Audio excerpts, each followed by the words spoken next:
Good morning and welcome to the Nottingham Sports Complex, we'll call it for now. The name has escaped my mind. This is early morning. I've not had a coffee. Highfields, thank you very much. And we're kicked off with the first game. And to be honest, this is going to be a good one to start. Northwest Touch mixed open. South East Sharks mixed open. 2 years ago they met in the first round again. South East took the win, but Northwest have got a young squad. They're here to make a statement, and Southwest get us underway. Rolling through the line, they go for a 32. They go short side, go to the outside. Winger gets the ball, touchdown. That's the opening score. Perfect start from the South East Sharks. Northwest just a little bit too compact in the midfield. South East go around the outside. 10 seconds in, 1-0. Really, really nice score. Good start from the South East. Northwest need to reply, but for my money, this is the pod that could do it. Ben Nurse on the ball. Oliver Holmes orchestrating attack. Goes out to Link. They go for the quickie. Ben Nurse looks for the hole. It's a good covering touch. That's fifth. They'll have to make something now. They'll have to kill it. Nice. Ben Nurse just gets trapped. Half court. Final touch count. And Sharks will roll through. I'm joined with Chris Wormuth. How are you, mate? I'm very well, Joe. How are you? Yeah, I'm good. Like I said, I've not had my coffee yet, so if I get names wrong or anything, you know why. Not making excuses or anything, just letting people know. Well, we'll sort some caffeine out for you in just a little while, and I think Northwest have definitely had their ready, Brett, given the nature of that hard touch on that. And, but it couldn't have been a better possible start for the Sharks as you're wanting to make a statement on the first game of day one of the 2023 Nationals, could you? No, for sure. And I think especially looking in the mixed opens category, this Sharks team, they're aiming for the win. They really are. You've got to understand that the players that they've got on the pitch right now, a lot of them play internationally. This Northwest side has been a little bit fragmented in its setup. This is Matt Hawkrigg. This is a crew pod that's on the pitch with Matt, Rich, trying to move it outside. Touch and pass given. Turnover. The Sharks are really, really putting it to him today. Yeah, and it was interesting to see the club connection for the Northwest there, as you say. Matt Hawkrigg, firing a long pass out to the left as they're looking to stretch the Sharks. I think it's going to be a really interesting competition, the mixed open this year, because as you say, Sharks are geared up to go for the overall win, but Midland Tigers, broke the South East dominance of the opens categories last summer, and so it's going to be a really good competition this weekend. Yeah, for sure. And that's a really good covering touch there. Number 30, Hugh Spencer, plays for PFT, really solid player. But yeah, I completely agree. I think this is one of the divisions where there's 3 teams, I would say, that are in the mix, trying to really push for it. I think you've got Taipans, Sharks, and the Midland side, which just shows the excellence of the Southern region. If they've got, in nearly every division that you'll see on pitch one here today, both South teams are really going to be pushing hard for it. But Northwest looks to reply. Scoop through. He's found the space. Can he make the right decision? Ball out. Touchdown. That's 1-1. What a reply. If anybody ever doubts the importance of a winger and the need for a quality winger within touch, there is your answer, because that pass was an absolute flyer. And as we say, it's just a quick drive through the middle and then nice little dump. But then this pass coming in from who's 23, that is Benjamin Burton. But that goes wide, slightly out of, slightly behind Elizabeth Davis there on that far left. But, the way that she caught that ball behind her, put it down under pressure, that's exactly what you want a good winger to be able to do. And she did it just there. And as I say, if you're watching at home or watching this on the replay, is that if you ever want to know why you need to be able to catch and be able to good positioning as a winger, that is it. Yeah, for sure. And I think, I'm a big advocate for saying that the wing position in touch is probably the most hard position to play, because it is so specialised. You've got to have such an understanding of space, knowing when you're in space, knowing when you're unavailable, knowing when you need to move, and then defensively knowing when to shut. A winger's job is often the one that gets criticised the most if you put the tries down or if someone goes round the outside of you. So yeah, real good credit. And that's Oliver Holmes getting up in the line. That looked like a clear forward pass. Ref's giving it. Oliver Holmes getting up in the face, really forcing the issue, but just maybe needs to dial back on his opinions. He's you know, I can say he's one of my close friends. He thinks he knows a lot, and credit to him, he does. But the rest don't need to hear that. Yeah. It's always important, you know, when you put your referee's hat on. It's always important to have good, proactive dialogue with players on the field. But there is that fine line between getting into your face and not. So that's a good shutdown. You know, it's a good drive there from the Northwest, but they were just kind of running up a bit of a blind alley. There was no subtlety there at the end. They didn't leave themselves with a massive amount of space to be able to play. I know it's early doors, but this first quarter of the first half, Sharks have read Northwest very, very, very easily. There's not a lot of deception. There's not a lot of dummy runners. It almost seems like the policy is built on, you know what we're going to run, but stop it.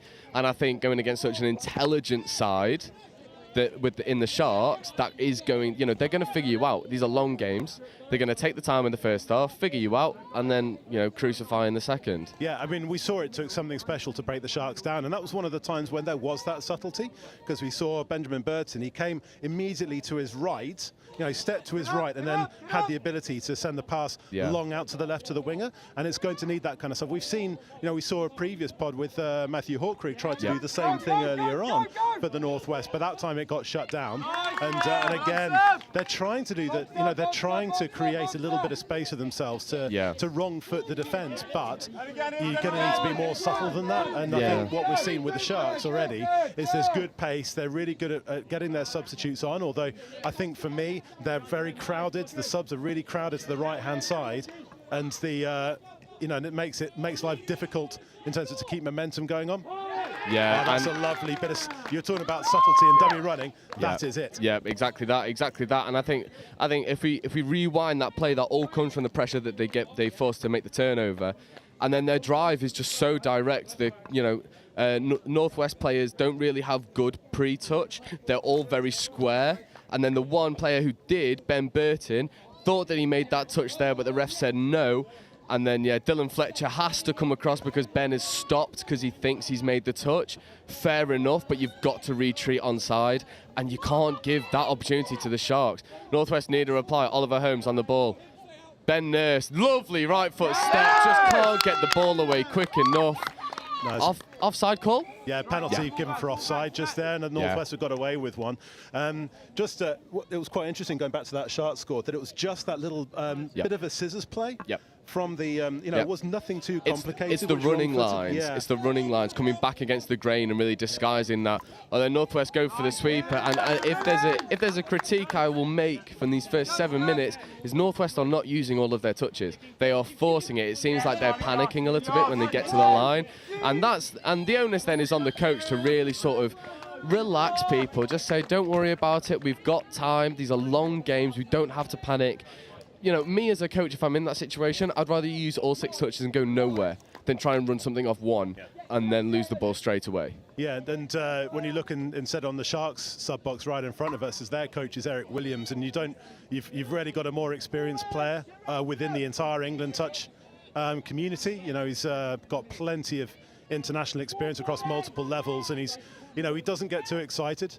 He's your quintessential rugby coach. You know, he's just implacable.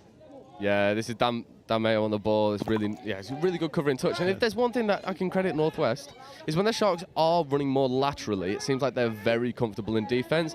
But when the Sharks start to add their disguise, start to really put the hammer down, Northwest are struggling. And I think at the moment, if Northwest can get to half-time, only a score or two down, they'll feel like they're still in this.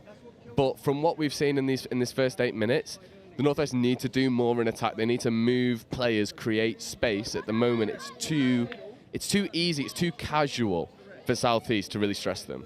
Yeah, and the Northwest now are just running through some basic driving, some 3-player drives. And Matt Hawkreig now, we saw his long passing ability earlier on. Yeah, they're gonna look for the sweeper, but that sweeper's too congested. They've come back to open side. Matt on the shoot.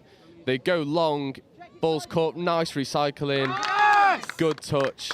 I think that's Forward pass? Yeah, they've been given a forward pass. Penalty for a forward pass, but the Sharks have got away with one there because there were players who were not advancing in their own 7, and you've got to make that effort to go forward, and it's really hard for the referees to judge that.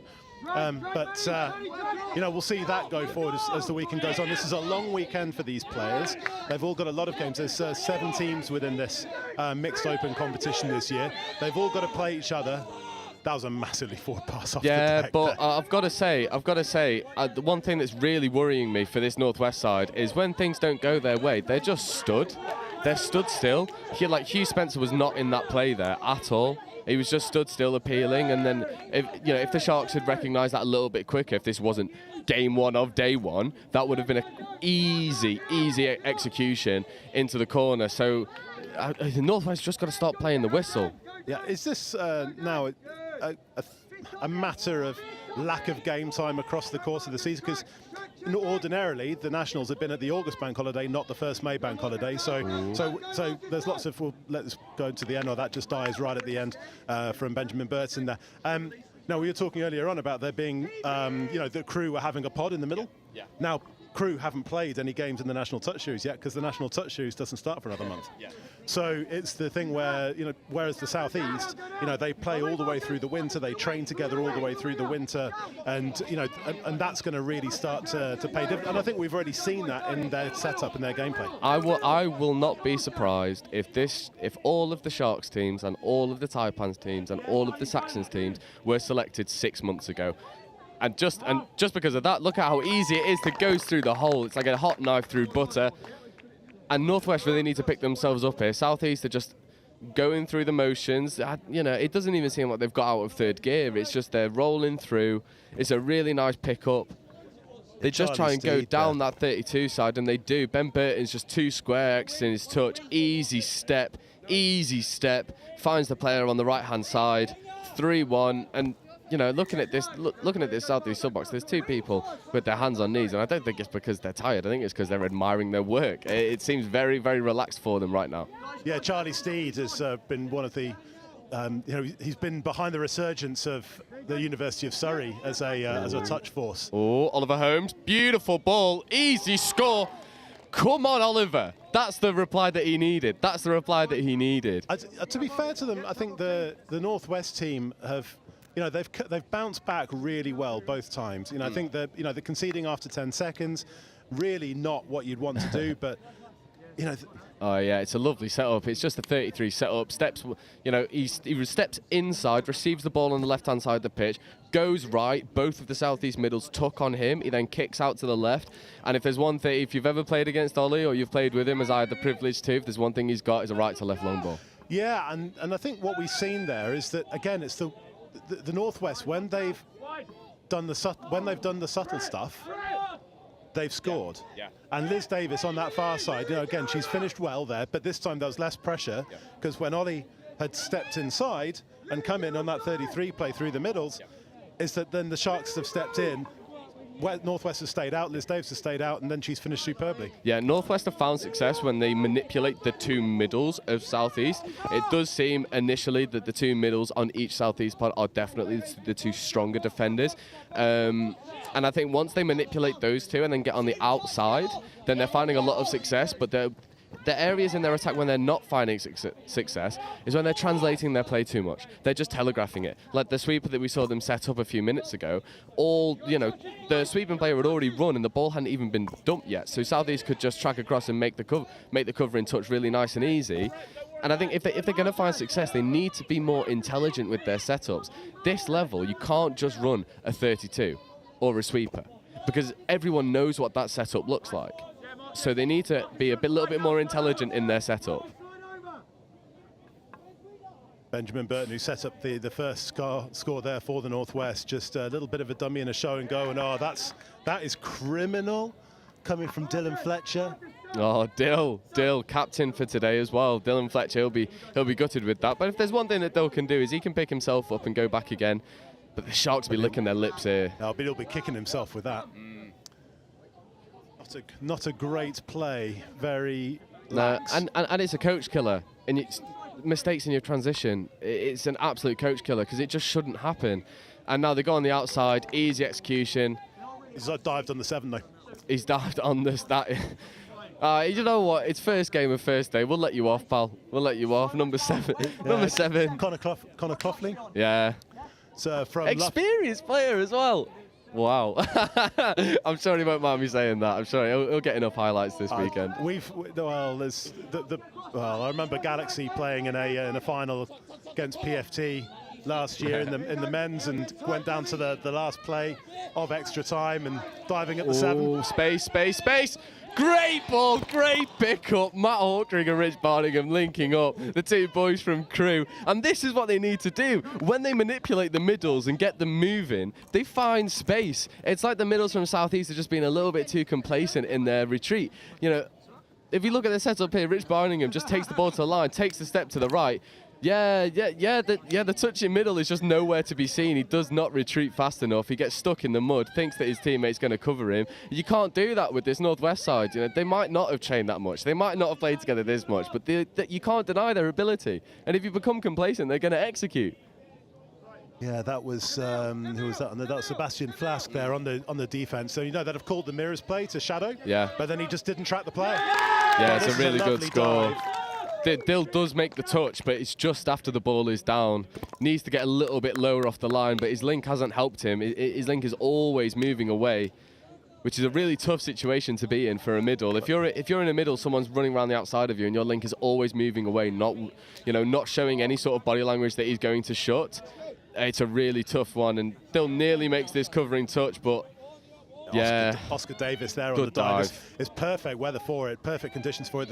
The grass is a bit long, it's a bit dewy as Tom Davis walks in front of us from the Midlands, him with the best beard in the England touch. The biggest beard, at least, that's for sure. I don't know. This is the thing where if Matt Mahoney's watching, you know, he's got an absolute classic beard himself. Oh, lovely. Oh, it's a good touch. It's a really good covering touch. But Tom's pace doesn't diminish because of his beard. No, it definitely doesn't. Yeah, this is better from Northwest. This is the pod that's found some success. Ben Nurse takes the quickie, looks to go on the inside, finds the pass. Really good covering touch there from the link. It's a much better attacking set from the Northwest, using all of their touches, manipulating the defence. We're starting to see the Northwest team come in, really get to grips with their gameplay. Now, we're 15 minutes in, and we're starting to see that all of a sudden there's a bit of muscle memory coming back. Yeah, for sure. And I think if you want to look at little partnerships in this Northwest side. So you've got Matt Hawkrig and Rich both play for Crewe. They both play socially a lot together. Ollie and Ben Nurse, that's the pod that we play at NTS for Crewe and Antwich. Used to playing together. So as this tournament rolls on, they'll feel more successful. But it's an easy score again. The link punish, taking it on the female link and going outside. That's not been given. It's not been given. I think they've given a forward pass, but then the initial offside from the North. Yeah. Millie Jones is just caught offside, I believe. So they've got the penalty in the repeat set of 6 rather than the score. The pass must have been forward. Yeah, you can see that from here. That pass was forward. For sure. But the initial offside has secured them the penalty. They look for the same play again. He's run into a little bit of a congested area. That's an easy touch. Northwest have got to be careful, though, because it seems like the Sharks, and this is a game plan we see a lot at really high-level touch, is punish, run down the short side, congest them, and then they run the fire up going open, which is exactly what they've done here. Ball just goes to ground. That's 6 more. They need to be careful of that. It's exactly what we've just said, is they condition short side and then move the ball open side to try and catch a congested defence out. But Northwest just scrambling well enough. And they're doing the same thing coming this way. Yeah. The dive comes in there for the touch, to the try line comes in from Elizabeth Merritt from Galaxy. And they're exactly the same thing, aren't they? They're just setting up here on this near side. Yeah, and they won't expect the score there. But they'll get it. It's just a static defender working on the inside, thinking that the touch has already been made. A really nice heads-up pass, and just finds the space. I think it goes behind the covering defender. So the covering defender is just not in a good enough position to hold that space. And when this pass comes, he just grabs the ball and puts it down. It's really easy. Really good score. Really good heads-up play. Really well recognised that the space is there. 5-3. Northwest need a reply with a minute to go in this first half. It's been a good, it has been a good game, really. Northwest are really coming into it as far as this contest is concerned. After having conceded early, we saw them take a bit of time to get their plays going, and yet, they're only 2 scores down, which is really nothing in a 40-minute game. See that, and I feel like I've been on Northwest a lot this half, but that is a wasted opportunity. You've got there, you've done the work, you've got an extra touch to play with, and you try and pull a miracle pass rather than being concise and recycling the play. You're right up against half time. You can just take that extra touch and roll through with it, and that's the thing that's really sort of hampered Northwest in attack, is they're just rushing things. The only pod that isn't rushing things at the moment is the pod of Ben Nurse, Ollie Holmes, and their link. So at the moment, they just need to relax. Like Southeast, they want to use all of their touches. They know that they've got that in the bank. They know that they've got that in abundance, and they know that they can force turnovers. So they're not stressed about making the opportunities count. I feel like because Northwest must feel that they're up against it, when they get to the line, they're just trying to force things too much. We'll be back in a couple of minutes' time. We need to take a breather. And a coffee.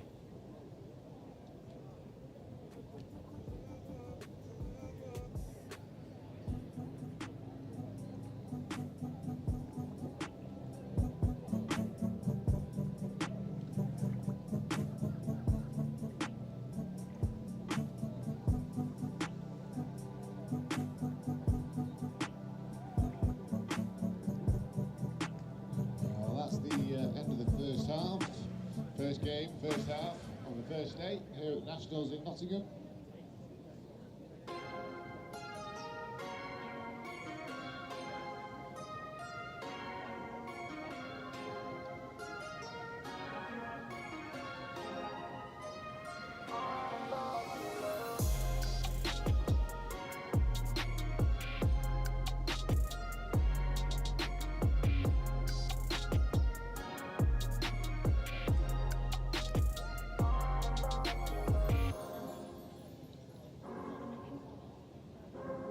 Well, as we count down, we're approaching 3 minutes.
Who's far wing?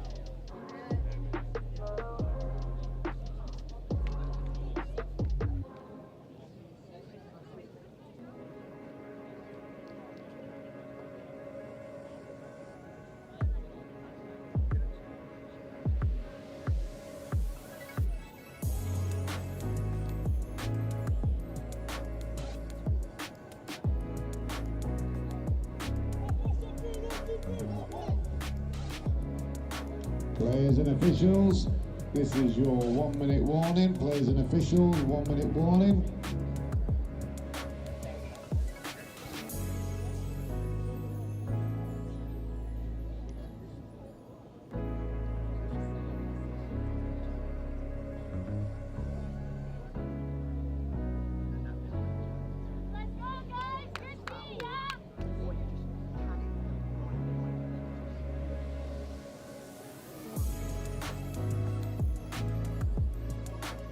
Players and officials, 30-second warning. Please take to the field ready to play.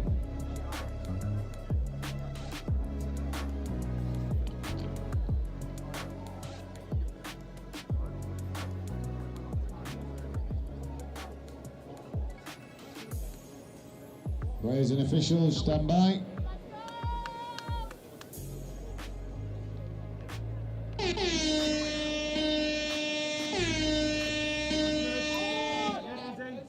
Welcome to the second half of the first game, and more of the same in the first 10 seconds.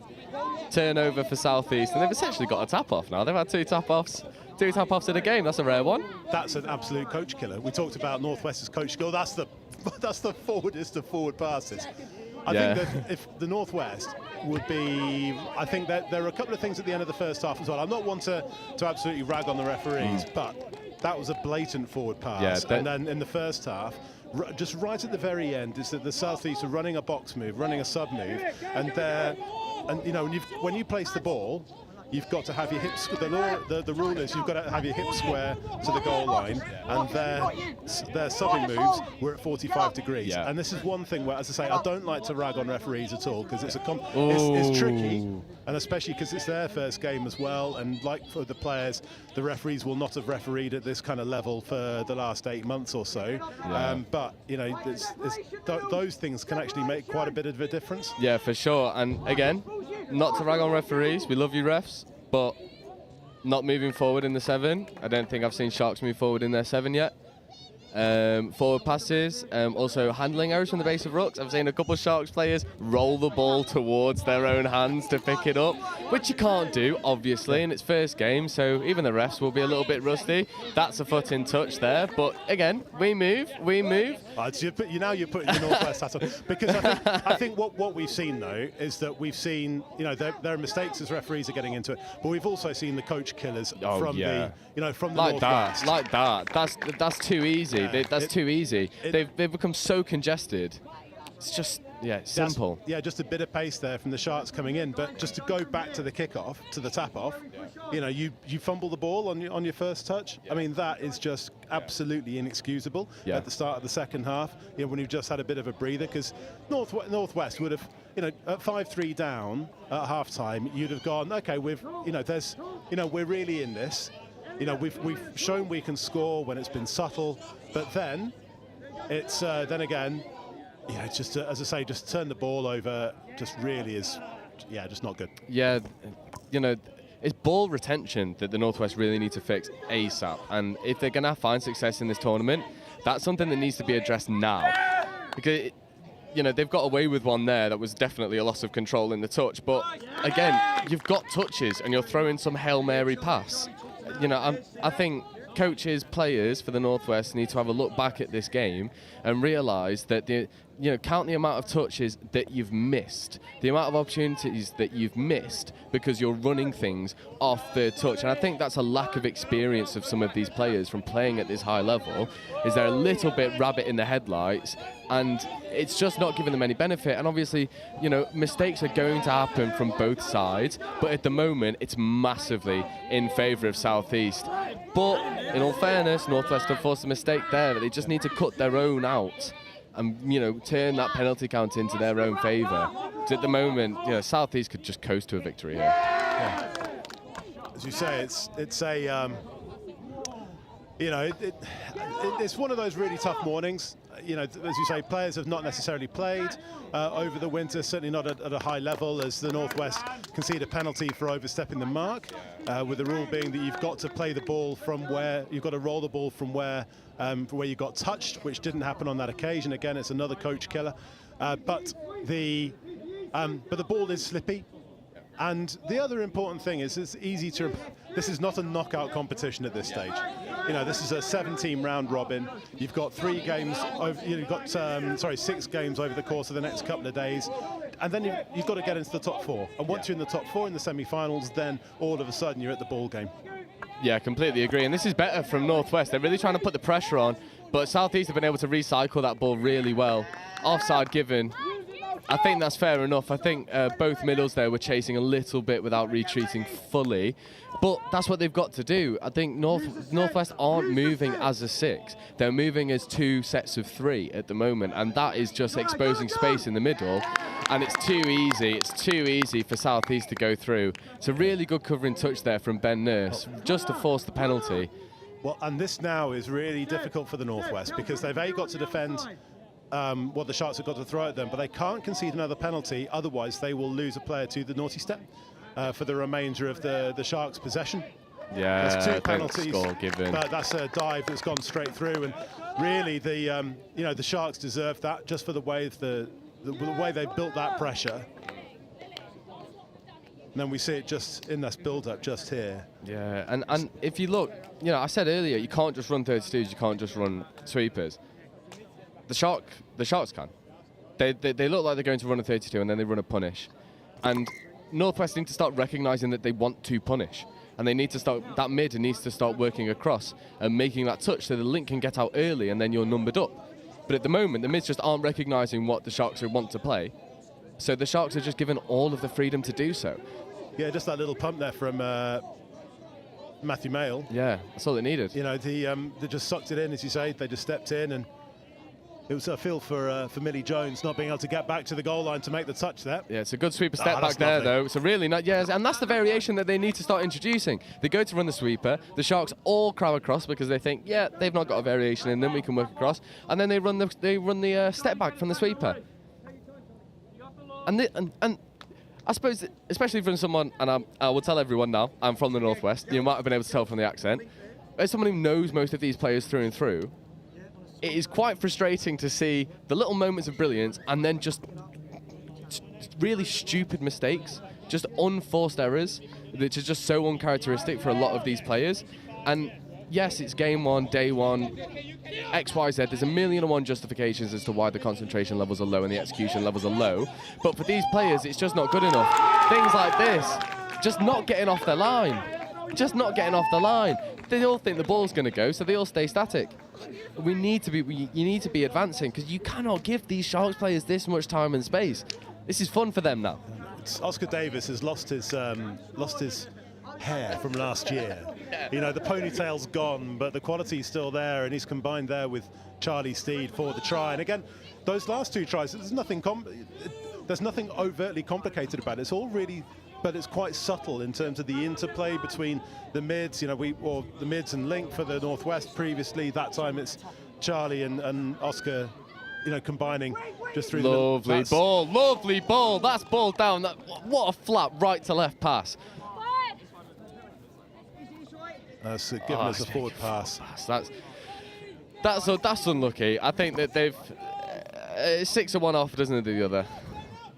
That's really unlucky. But again, Northwest showing that they can threat. They can get scores.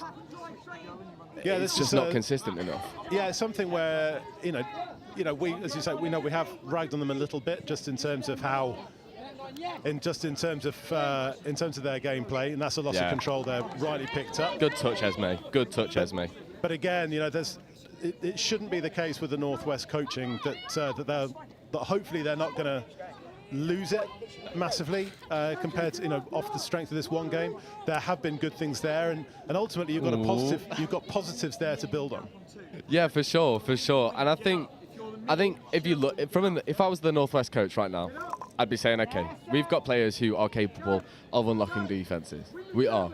But we need to be pairing them with the people that are going to complement their skills and that are going to be calm in the face of pressure.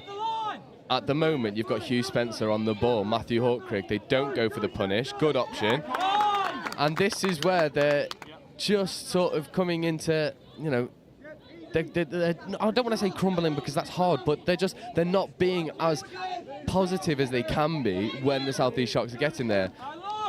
But that's a brilliant turnover. You need to get fresh legs on now. Do not want to see this Northwest pod stay on, because if they don't score, they've then got to defend. And I tell you for free, defending, then attacking, then turning over, then attacking, and then having to defend again, that's a lot on the legs. They'll have to execute. It looks like they're going to go for the sweeper again, maybe a swinger. It goes open side, looks for the step back. great hands from Matt Hawkwick to save that ball going down, but again, forcing it and Rich Barningham is down and hurt, which is not good for Northwest, not good at all. No, because he just went down and he just wasn't touched there at all, completely off the ball. You just hope that it's nothing too serious at this stage. As you say, game one. Yeah. And you hope it's just a bit of cramp, but we know we're not going to speculate too much. But the important thing to remember on this now is that we've got 10 minutes to go until the hooter, and there is no injury time. No. So whatever is lost now is lost to gameplay. Fortunately, Rich Barningham is being helped up. Yeah, he's had a little bit of an issue. That looks like with his calf or ankle. I know he has issues with some muscular problems in his legs. So hopefully that's just a strain early doors, maybe from a lack of preparation. And he can go see Carrie. Carrie can whip the magic sponge out, and he'll be back ready for day 2. Is Carrie here? She will be. Her son's here, so she's got to be here surely. Well, I've seen Sam Thorpe is playing for Men's Open, so if she's not there to support, then Sam, you need to get onto her, pal. But that's going to really disrupt the Northwest, because as you've said in the first half, is that they're reliant on club connections for their in terms of their pods. But now they've got a great chance to be able to build. Yeah, definitely. And again, they just need to get. This is a fresh pod. They subbed whilst Rich was down, which is fair enough.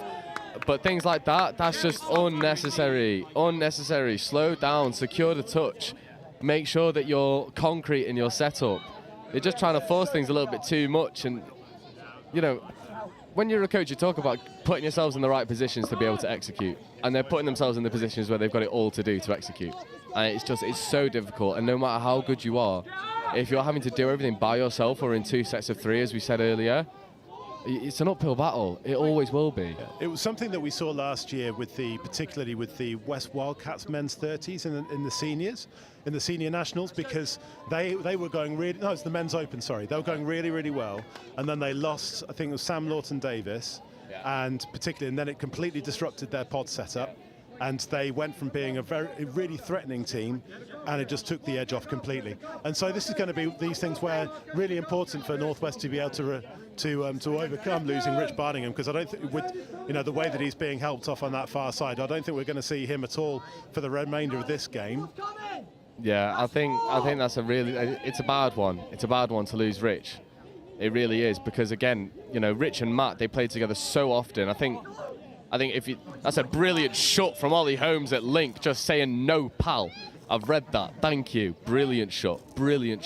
But again, talking about Rich, when you lose a player in a pod, especially someone who has such a good interpersonal relationship with one other specific individual, in Matt Hawkwick is now going to have to adapt to playing with people he does not know. And this is really tough. And again, now we're seeing this. This is Hugh Spencer. Just needs to get that ball down. You're trying to transition. You're not trying to strike from here. Just get the ball down and roll through. Matt's now having to scoop from, 30 metres out? That should be a bit of an offside call. Refs said, wave play on. I think he might look back at that and go, yeah, he's not retreated, and he's just cut Matt's line off completely. It's a textbook offside call. But you've got to play to the whistle. You can only play what's in front of you. And if you get too bogged down with the decisions that haven't gone your way, you're not going to be able to progress through the game. Is this being given? Be interesting to see what's being given here, because that looked like a bit of a loss of control. But I think this is going to be given as a heavy touch. Yep. Oh, that's yeah, marginal call there. You can see why it's been given, because of the way the ball hit the deck. But realistically, in that situation, it should be up to the ball carrier to keep control of that ball. It's not as though there was a shoulder being dropped there. So I think the best way to quantify it, and this will go through the entire weekend, is the people who play here play internationally, and they represent England. And when you're in England, and when you're representing a really high level of touch, you are taught to win the roll ball. And especially in the men's categories, there is an emphasis on calculated physicality, getting underneath and trying to hold that roll ball up. So if we're a little bit harsh on heavy touches and loss of controls, it's because these people, a lot of these people will have been coached to win these roll balls. You shouldn't really be getting knocked off them. in this competition. But here come the Northwest, and they really do need to strike now if they're going to have any hope of getting anything out of this. You know, with 6 minutes to go, they've got to score on all of their next 4 possessions and force a turnover. They've got a great start here. They've had they've got a great opportunity here. They've got a penalty 15 metres or so out from the Sharks line, looking to build Benjamin Nurse, one of their key players. And yeah, it's a good 32 short. That's going to be yeah, given. Lovely. Dylan Fletcher getting over the ball. I said last year he's going to be future 30s captain. I think that's still pretty nailed on for him. He's aging now, God bless him. Oscar Davis just got rocked back on his heels there just by Dylan Fletcher's step, and that was exactly what the Northwest team needed. It's not even what they would have wanted, but it's what they needed. It's a much better setup because they look like they're going to set up a punish. And then Dylan Fletcher's just run that really nice J line on the inside to manipulate, to evade the attention of the middle and to come in at like a 30-degree angle at that ruck to really sort of get around the outside. But then this is what the Sharks can do. If you don't work in defence, they're going to punish, and they've seen that short side is on every single day of the week, and that's all they've been. Maybe they were watching Everton against Newcastle the other night, score Isaac. and then get ripped apart by a bit of pace down the wing. It was exactly what they wouldn't have wanted to do, and that was nothing. Again, it was nothing complicated. Just a player coming in, making an overlap, put a bit of pace on it, and Northwest just not able to adapt in defence. Yeah, and I think if we look at positives now, rolling into the last 4 minutes, Ollie Holmes is on the ball. He looks for the punish. He'd take it outside. Long has been run. Ben Nurse obviously looking for Ollie. Doesn't quite come. They go for the punish this side. Ben steps, receives, throws it out the back pass. I think that sums up Northwest's half to a T.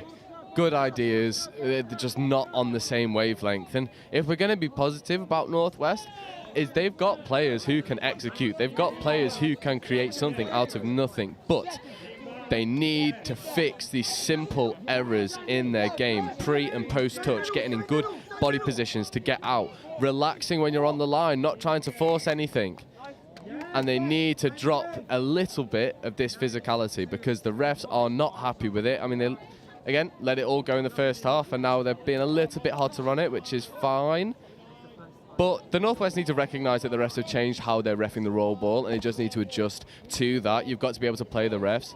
There was a really good quote that I saw actually. No one's ever won a ref.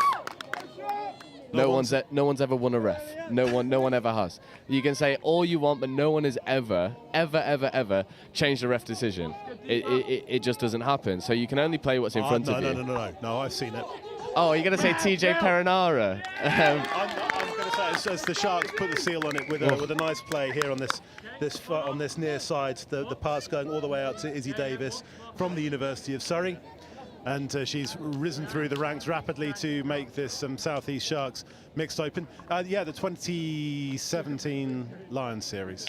Yeah. And that was Sam Warburton winning over Romain Poix. Yeah, true.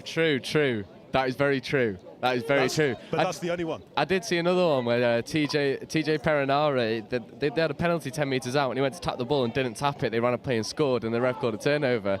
And he goes, but ref, I didn't tap the ball. Will that still be our penalty? And he goes, actually, yeah, you've got a good point. So that maybe if there's two examples in my 15-year memory of rugby, I think that sums up what you need to know. But as we say, this is the opening round in this mixed open competition. There are another 5 games to go over the course of the next couple of days before we get to the knockout stages on Monday. And we will bring you more mixed open action over the course of today and then tomorrow. But there's plenty to come. Yeah. Not least with the next game, which is the Southwest Saxons against the Northwest in the men's open. Yeah, that's going to be feisty. Northwest men's open's bringing a lot of juniors with them. The 3 that I will note out: Cooper Bainbridge, Sam Thorpe, Sam Dixon. Watch out for them. They may be young, they may be small, but they are fiery. They know what they're doing. They know how to execute. They're in this squad for a reason. And just looking forward as well to we've got. The Southwest team is a bit stacked this year. Tom Lawton-Davis from the mixed open, and Felix Ducournau, who helped Exeter win the inaugural University Touch Championships. Tom Lawton-Davis, part of the England mixed open squad. Felix Ducournau represented Singapore mixed open at the 2019 World Cup. You know, they are Yeah, stacked they're a really this good year. side this year. They're a really good side this year. I think we know where they're going to be trying to put it on teams. You know, you look at Felix, and he's just come off the back of winning the University Touch Series. I mean, he'll want another taste, won't he? Of course he will. Of course he will. I am looking forward to that, because as you say, that, you know, those players have got those players have got a lot of touch in their legs already. I've got a fan club, sorry. Those players have played a lot of touch already in the University Touch Championships against the Northwest team, who, you know, have got plenty of experience, but they aren't necessarily, you know, they haven't got game time in their legs so far. But that's going to come up in 5 minutes' time. I think, you know, from this one, you know, Sharks, you know, went into the game as favourites and, you know, and justified that, and comfortable margin enough in the end. But, you know, Northwest, not to be too downhearted about it, you know, they did score a lot of tries, but the easy thing, the good thing is that you can identify where the breakdowns were, and you can work on them over the next couple of days. As we say, the important thing in this competition is to finish in the top 4. For sure.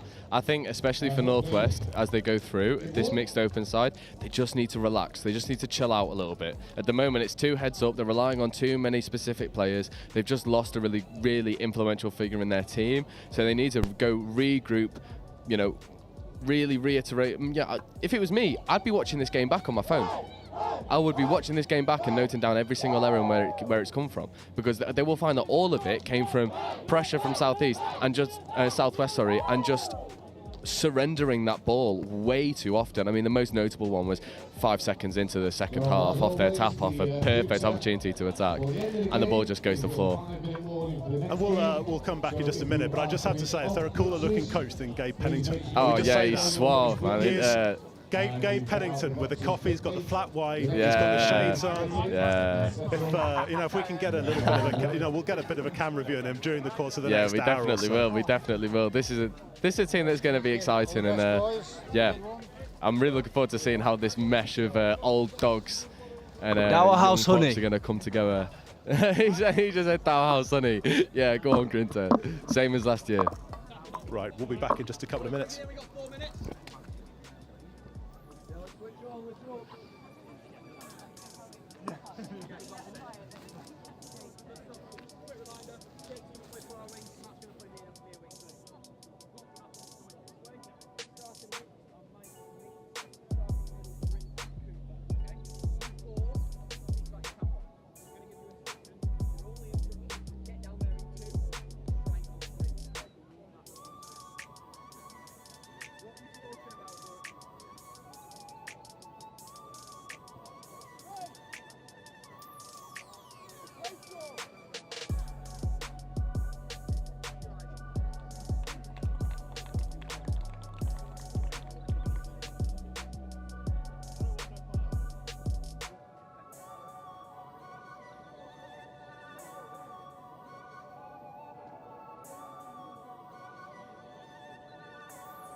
Well, as we come down, we are 2-minute warning. This is your 2-minute warning for the next game of the day.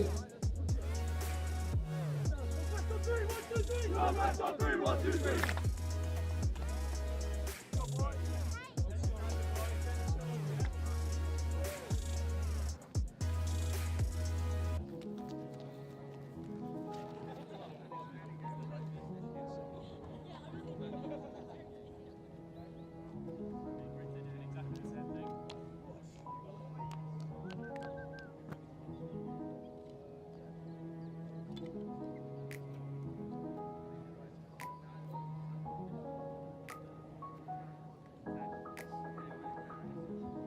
Players and officials, this is your 1-minute warning. Players and officials, this is your 1-minute warning.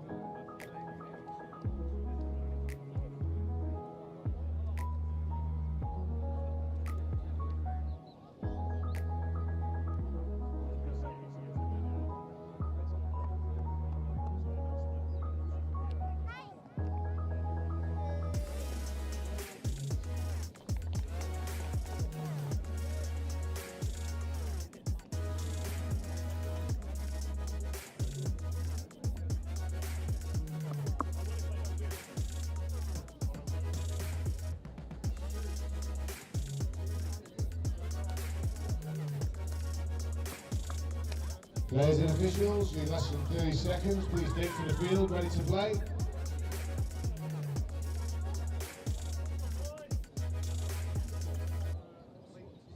Players and officials, stand by.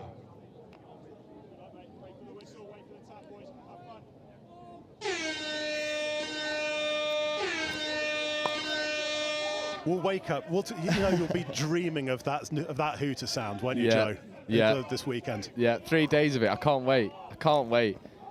Oh, lovely setup from Northwest. Lovely setup. They go around the outside. It's a really good covering touch, but I think that right there in the first 10 seconds, short side, then open side, link punish. I think that's all you're going to see for the next 40 minutes. Yeah, it's just as he's Joe, I'm Chris. This is the men's open.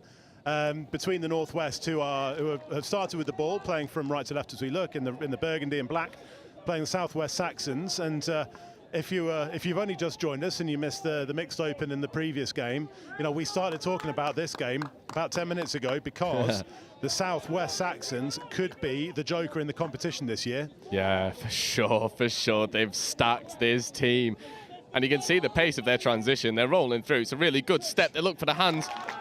Really good covering touch there. That's Bobby Taylor getting in the old dog in the group, but turnover ball, offside call. Saxons get a fresh set of 6. We highlighted Felix Ducano as one of the players to watch in the build-up to this, and he's lived up to that as well. Singapore international, captain of the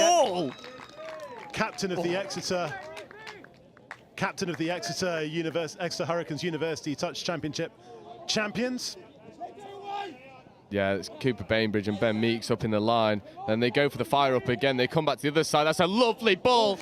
Just can't quite rein it in. And there's the danger. This is going to be a big 40 minutes. This is going to be end to end. Ewan Galvin, the captain of the men's open, he's on this near side wing. He's a tall... Lovely check-off. Ben Grinter just ghosting round the outside, saying, no bother. You want to sit off? I'll step you, go round the outside. That's no problem at all. It's made Nottingham Trent University one of the teams of this year's UTC as well, Ben Grinter. Yeah, he had that team on his back as well, and I've got a feeling I know what we're going to see. We're going to see a short side play. They go around the outside, they play it to the winger. The winger's running in at pace. Easy score. That's Jake Rigby on the outside, finishing off a lovely move from the Northwest. And again, you talk about the Northwest, and you know, over the past maybe 5 years or so, the main critique you could have is it's a bit cliquey, and the people know people, and you need to be a friend of a friend to get in squad, blah blah blah. Not anymore. These young boys are really sort of coming in, fleshing out this squad, learning from the best, and that's Jake Rigby finishing off a lovely move. And on the pitch now, you've got Sam Dixon playing at link, who is a young lad. He does not look it because of his physique, but he is a young lad and he is talented. I had the privilege of coaching him at under 15s and 18s, and I'd tell everyone who wanted to look at him for selection is he could step you in a phone booth. His feet are absolutely electric. Oh, that's a loss of control there. Yeah, Dan's on it. Dan's not going to make those mistakes today. Dan Harrison is absolutely switched on, the referee. You know, if there's one thing that these referees will know as well is that they need to be really switched on for this, because the pace is already high, the physicality is high, and the quality we've seen is already getting up there, and this is only the first game. Northwest putting the pedal to the metal. Here comes Sam Thorpe, one of those youngsters talking about. Oh, lovely play. They look to go to the outside. Sam Grant, he's absolutely rapid, but that's a brilliant covering touch.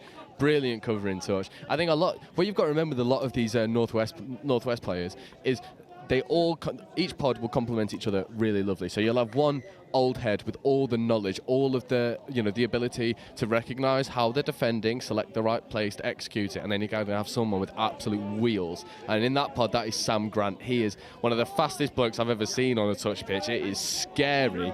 And then you pair him with the likes of Sam Thorpe. He's young, fresh, got bags of energy, is a really physical player for his age, has no right to be as physical as he is, and a really solid defender. And Saxons are trying to expose him. They go around the outside. It's a really good covering. Yeah, really well defended there from Northwest. I think that's Matt Crossley on the wing, just getting across. He's not old either. He's a young one who's coming in. Saxons need to recycle it. They want to kill it their own side. They look to go around the outside of Sam Thorpe and Jake Rigby, but it doesn't work. They are fast. They know what they're doing. But the Saxons are asking a lot of questions of them at the minute. You know, they've shown the ability to fizz the ball. Yeah. You know, we saw Felix Ducournau earlier on. We saw Will Hoffman there. Yeah. You know, they've got players who've played international touch.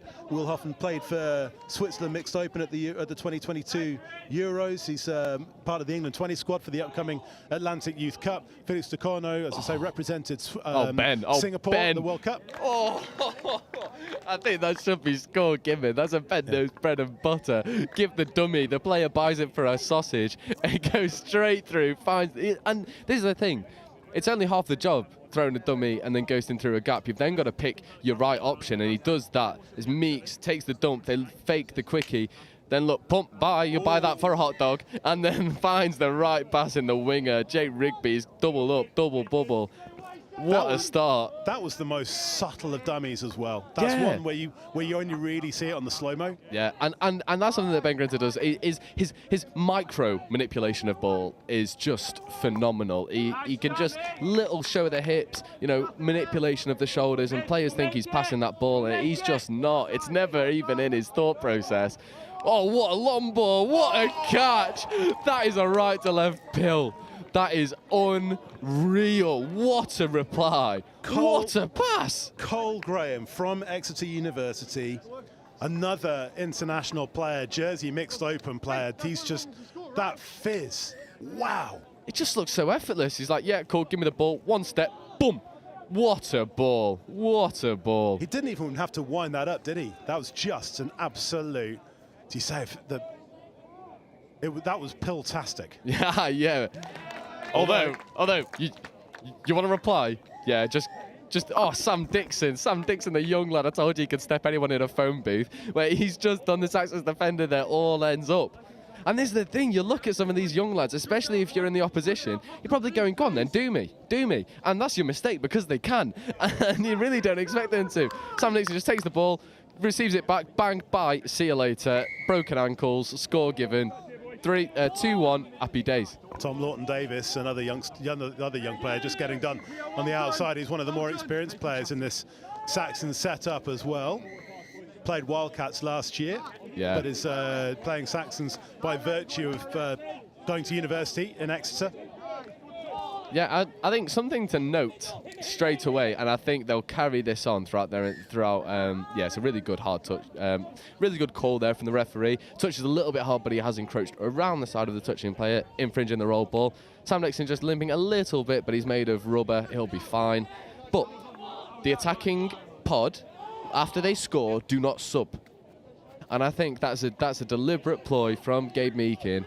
Gabe Pennington. There's too many of them. I'm just going to be mixing names up all the time. From Gabe Pennington to defend your hard work. Coffee's on its way, mate. Don't worry. Thank you. Thank God. Chris Simon, where are you, pal? Hurry up, please. But I think that there's a big mental side to that in defending your own hard work, not allowing someone else to do it. And that's just slick hands down the outside. Sam Grant to James. The name is escaping me. James Simons, I knew that. Really, really nice score in the middle. And that's just core skills. That's just running fast, running hard, fixing defenders, passing the ball out.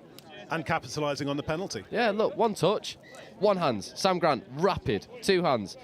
James Simons makes the right decision, quick hands out on the outside. Number 19, I've not got you down. I think that's Ant Wise. Well done, pal. We've only got to 18, so you know what? Oh, Matt Crossley. It's just tricking you there by putting the 19 right in the middle of the team. Yeah, I was going to say it goes 1, 2, 3, 4, 5, 6, 8, 9, 19, 10, 11, 12, 13, 14, 15, 18. Make that make sense, pal. Make that make sense. Oh, great touch.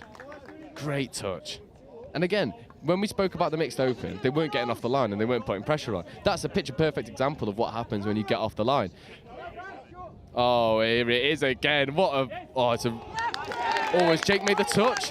Jake Rigby, take a bow. That is touch of the highest caliber from both teams there. Yeah. That pass there from Tom Lawton-Davis out, and then the step, and then the defence as well. Oh, he's not going to get there, though. It's just too far. That's 3-2. What a reply. And I think if you're the Northwest, you've got to recognise that's 3 2 have been scored, 1 was touched. That right to left long ball from the 32 setup, you've got to recognise it. We've got another 30 minutes of this. This is brilliant. Yeah, I know. For game 2 of day 1, this is absolutely sensational. Yeah, it really is setting the bar high. So what a brilliant, just catching ground. That's all you have to do, just catching ground. And they forced the turnover from the Northwest. Saxons finding some momentum here. And I must say, if you'd have asked me last week, Saxons Men's Open, Northwest Men's Open, second game of day 1, who wins? I would have said Northwest by a margin of 7. I truly would have, because that's just what history tells us. But Saxons have come out firing. They've stacked this team to the rafters. Oh, is that a bit of Brian O'Driscoll in the mix? Oh, unlucky. Good imagination. Yeah, I think, it's a really good recognition from the referee there. I was wondering if he was just going to get that one slightly wrong, but a really good play. And now Northwest can just get into their transition as they do so well, just fast, powerful, direct, making ground. That's 3 touches and they're over. This is 4. It's a little bit static now, but I don't think we're going to have to worry about that. Matt Bate on the ball, rapid. Sam Dixon checks back inside, out to the link, checks back inside, link to link passes. They go for the quickie. They go for the flat pass. He's through the gap. James Hammonds is too fast. 4-2, easy score. Beautiful touch. Yeah, he's come into the England Men's Open squad for the first time this year, and it's showing, that he's learning lessons quickly from being at that level. And it was just that breakdown in the Saxons' defence. There's nothing they could do to stop that. As soon as it just shows in touches that once you break down that structure in defence, there is not a massive amount you can do about it at this level when you're 5 metres out, 7 metres out from your own line. Yeah, and I think Northwest have recognised that the Saxons are very congested in their defence, so when they run those plays back against the grain, they're finding a lot of success. The Saxons need a reply here. They're looking to go left to right rather than right to left. They need to be direct. Good touch. Now their setup's there. They go for the flat long ball. It's a great touch. Just a little conversation between Dan Harrison and his sideline ref. I believe that is a touch given. Yeah, touch given. Really good covering touch there. Matt Crossley just tracking across. It's a really nice left to right long ball, which not a lot of teams have. And, having that big lefty is really tough. And obviously this Saxons team has got it, and Northwest have really got to react to that.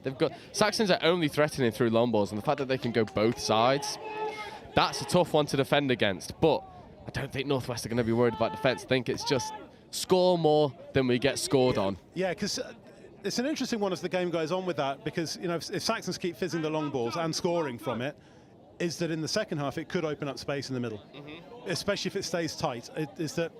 If Northwest start extending a lead to Sam Thorpe. Sam Thorpe. He made touch.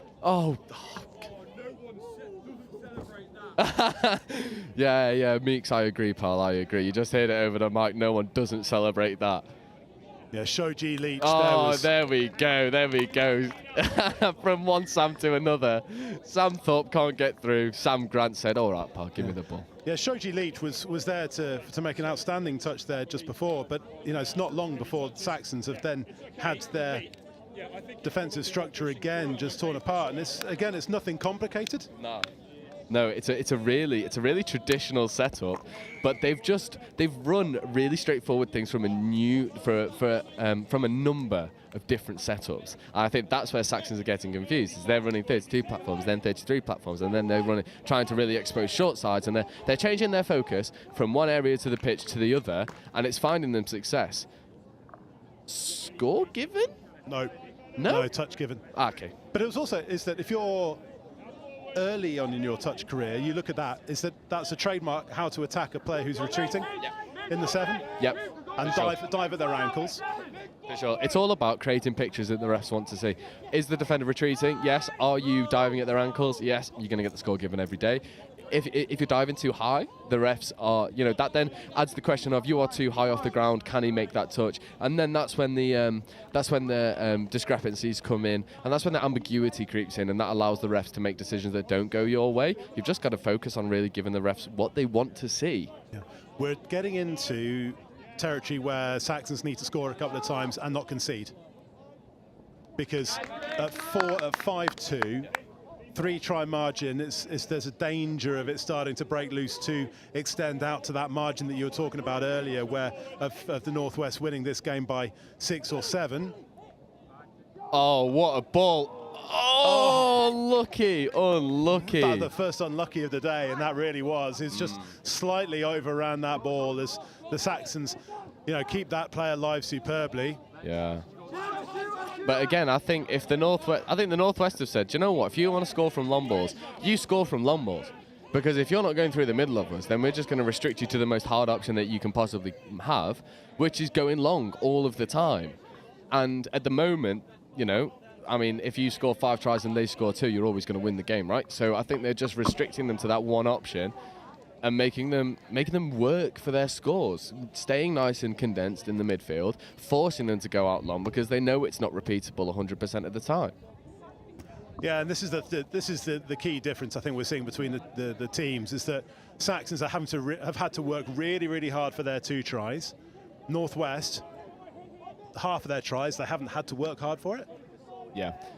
I think you could say that two of the tries from Northwest were very easy. I think 3 they really had to work for, but I think the Sam Grant one that went in last, that's just fatigue. And to say that first half of their first game, that's tough. That is tough, and that just shows the intensity that Northwest perform at, is they want to be sticking it on you, they want to be driving you off the field. There's no saying in touch, but it's like, drive them past their scoreline.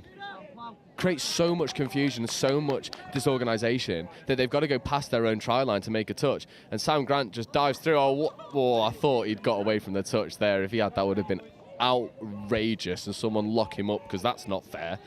But the covering touch was made, and again, Northwest running at 70% and ghosting through the defence. Saxons have shown that they can score, but have they shown that they can defend at this level? That's the question that I'd be asking. And I think if I was the Saxons coach, I'd be looking back at this game and recognising that, you know what, we have created opportunities in attack, we have been dangerous, but we've just not been tight enough in defence. And, you can score 2 tries against probably one of the most potent attacks in the men's open division. I think it's fair to say that of the Northwest, but you've got to keep it tight on the other end. Let's go online. Let's go online. Tamane da Silva Cunha. I see lots of Portuguese flags. How you pronounce Su? Su. Su. Lars Stevens. Glad to know you're enjoying watching the touch at home. Both mids fell different short sides as well. Easy dummy and walk through for the Northwest. Jake Rigby, as the Northwest extend the lead to 4 with 2 minutes to play in this first half. I thought there could have been a touch in there, to be perfectly honest. I thought that the shooting player maybe had made a touch on Big Meeks, but I don't think... the refs obviously don't agree. It's a really nice disguise from their transition. Just Meeks coming on early, wrapping around the outside. He avoids 2 touches, then gives the ball. And it's an easy finish for Jake Rigby. That's what he does. That's what he does all the time. Just works off other people, doing the hard yards, and he's the glamorous winger to trot it in the corner. Speaking of glamorous players, here's Sadie Musson walking in front of us. Not playing this year. Congratulations to her and her partner Dan. Expecting child number 2. Ooh, double bubble. But Sadie and Dan, 2 stalwarts, both of the Midland Tigers and also the England high performance setup. Yeah, Gene McDonald, who is also with the Midland Tigers and the England men's 40s head coach. He's reffing this weekend. He's saying, but he's also got the shirt of the day so far. Oh yeah, I like it a lot. The shirt. New shirt. Woo! Yeah, boy. That's a sweet bit of sublimation there from. Yes. The New Zealand Maori replica shirt. Yeah. Highly recommend. That's rugby league, not rugby union. Yeah. It's highly a lovely recommended. Lovely top. Lovely top. That's right up there with the Chiefs Super League, Super Rugby tops. Yeah. Oh, for sure. Anyway, there'll be plenty more fashion advice. Yeah, we'll keep going. Sublimated polyester fashion advice coming across the weekend. Yeah. But Saxons do need to score now in this set, and they've got a 6 touches, but only 15 seconds to do so. Yeah, and I think this is where Saxons have really just got to be concise, keep it nice and controlled. Try not to restrict. Chris Simon come in with our caffeine delivery. Give me extra sugar. I'm gonna need it. Big day. Now there's a penalty. We're gonna keep on playing. You can't finish on a penalty, and play will go on, but no. Yeah. Oh.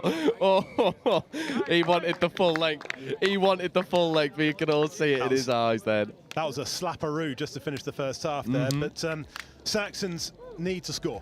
They need to score first and second in the second half, and not lose their patience is the important thing. Yeah, I completely agree. I think it would be very easy for the Saxons to become really disheartened. I think Northwest have not really got out of second gear. They've just gone through the motions. They've trusted the process. This is a team that has trained together. And yeah, I think they'll be very happy with their first half showing. And I think regardless of how many scores they put away in the second half, and I think they will put away 5 or 6, if they can keep the Saxons tally to less than 5, they will be over the moon. Because in this sort of competition, the way that it's format and the teams that you've got, you want to concede the least amount. You want to be more defensively sound than you are in offense. Because realistically, you're looking at potentially 3 teams playing for 2 semi-final spots. Exactly. And you've got the Sharks and the Taipans. Have contested the last few men's opens finals, and I mean last year's final was an absolutely epic, ridiculously epic shootout. It's just outrageous. But do you know what? When I got back from the final last year, I couldn't speak for 3 days. My jaw hurt because I was just sat here absolutely screaming at everything. Sure, there are pills you can take for that. Anyway, we'll be back with this next action in just a couple of minutes, but just to give you a rundown of what's coming up next, we are here until 6:30 this evening here at the Highfields Sports Complex at the University of Nottingham. If you're in the Nottingham area, come along.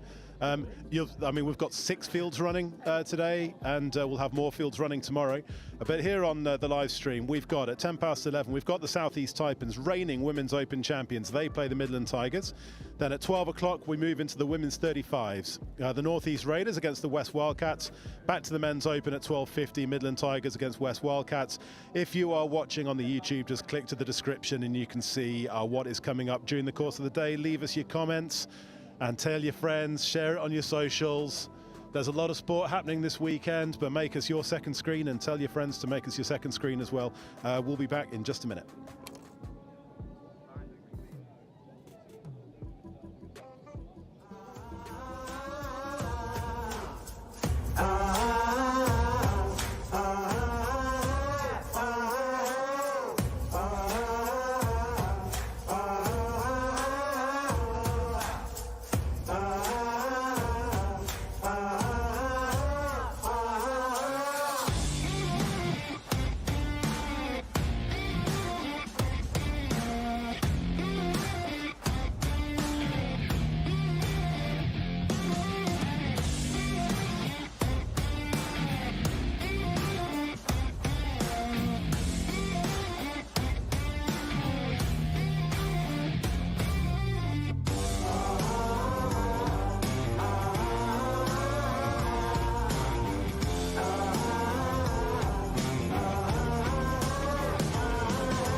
So if you see them, sweeper, watch the ball, It's rather keeping an eye on your play, it's who's in your opposite position.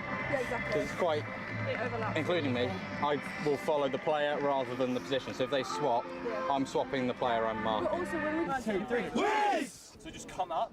If if you're worried about being run around, come up and force them to do things. And then that way they won't be able to get all that space. Up, Sam, get front, up, get toes on your toes. Get up! Take the space! Take the space! You work hard defensive. Get onside early, help each other out, okay?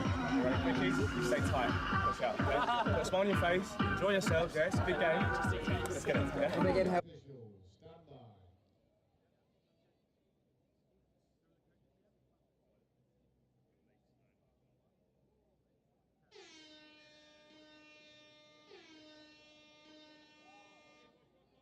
So the second half gets underway. Northwest coast into a victory at the moment through the Southwest Saxons, although the Saxons have shown that they can be dynamic in attack. It is just myself for a little moment whilst Chris goes into some admin-y stuff. We're covering a lot of roles today. So the Saxons are going to try and put the pressure on, get a score early doors to set them up for a positive second half. But this touch just is not working for him. I think the refs are unhappy with something. No, the refs just called retake the roll ball, move on. Saxons go to the short side, looks for the dummy, they kill it that side. That's good. If you're new to touch, you want to kill it on the opposite side of your opponent's sub box, so they've got the most work to do. But it's not necessarily applicable when you've got a team that isn't really willing to sub after one set. This Northwest team want to drive from everywhere. They want to defend and then attack, defend and then attack. They want to stay on the pitch as much as possible. And this is what they do. Their drive is so dynamic. This is fifth touch. James Simon's on the ball. Great feet to get around the outside. That's Matt Bate ghosting in for the score. I think that's balled down by Miles, and I think this is going to continue as it left off from the first half. Northwest adding to their tally, first handful of minutes in the second half. And it's just the little check-offs in their transition, the little passes around the touching players to gain those extra couple meters each time. If you're gaining an extra 2 meters over 5 touches, then you're gaining an extra 10 on the pitch, and the pitch is only so big. You're going to find the success. You're going to gain momentum through those little check-offs, and now Saxons have really got it all to do. It's just a little bit too easy for the Northwest to defend it, and I think this is going to continue in the same vein.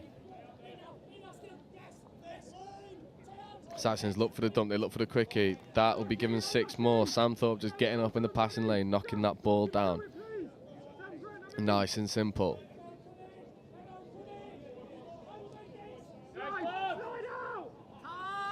Just a lapse of communication between themselves in their attack, just stumbling over each other. That's a good call from the referee, just in at the side there. And when hard touches are given, you've got to look at what it looks. You got to see what it looks like. So his straight arms extending through the touch, putting people off. I think Bobby Taylor's trying to buy another one there, just gain momentum. But that touch is superb. Just getting in around the outside of the touching defender. The Saxons middle has been offside for the entirety of this play. And what a diving finish. That's an NRL finish in the corner there. Jake Rigby, that's Bobby Taylor just absolutely orchestrating the attack. Feeding the ball out to Jake Rigby. That's a hat trick. Someone get him. Well, I was going to say someone get him a pint, but I think he's under 18, so someone get him a pint or Ibina, and he can see that off at the end of today. Superb score. Bobby Taylor just in and around it, just orchestrating it. Takes him on here, throws the dummy, sends him out wide, throws the second dummy. Good catch and finish. Really nice finish, tiptoeing along the sidelines from Jake Rigby. 8-2, and 2 scores without reply now for the Northwest, and it's hard to see Southwest coming back.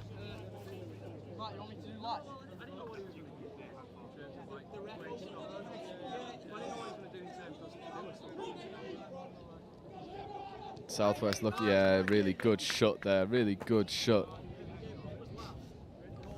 Number 15, Mike Rice, he was one who really surprised us last year in the Nationals. Really sort of came out of nowhere for PFT and just exploded onto the men's scene. Really showed that, what happens when you add new faces to this men's side. They're very selective with the faces that they do add, but when they do, they are successful, and I think that's the reason why they are selective. You've got to be right, and Mike Rice is one of those.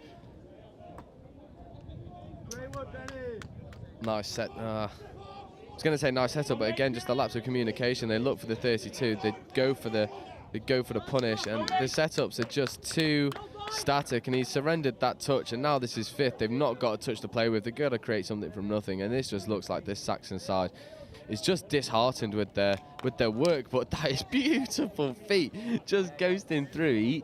Ethan de Villiers, AP de Villiers, more like fancy feet going through the middle, and again creating something out of nothing. Number 88 surrenders this touch here. This is fifth now. They've not got any touches to play with. Passes it out. One hitch kick, two hitch kick, dummy switch. Mike Rice buys it. Ben Grinter just doesn't track as much as he could do on the inside, and I think he knows that. We saw his face there. One reply, 8-3. 5 minutes in, this will be more of the same. Yeah, James Simons diving under the touch. I think he's gonna give. Yeah, Ben Meakin just absolutely barking orders, instructing where people need to be. Sam Dixon goes for the punish. They come back for the fire up. Open side play. Beautiful right to left pass. Looked like it just crept forward. He'll be given ball down regardless. And now this is an opportunity for Saxons, having defended out a Northwest attack, to get a transition, to build a transition. But this is third touch, and they're not at halfway yet. They've got fresh players on now, but they need to move it. This is fourth. They need to move this ball away from that contact point. It's too easy. They've rolled now. Northwest moving backwards. Good touch. That'll be given an offside. Sean McDonald just not retreating, staying in that passing lane. And positives from the Saxons moving forward, finding little wins in the game. Can they come back? Hammer used. It's a really good line. It's just the other Saxons players just not on the same wavelength, hasn't chopped that hole. It's too easy. It is too easy for the Northwest to defend.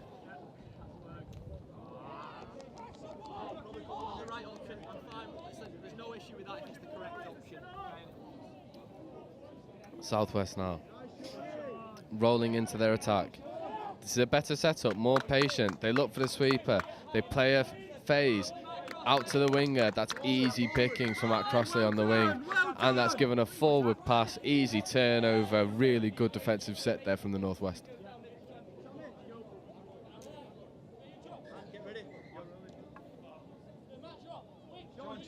Sean, just come.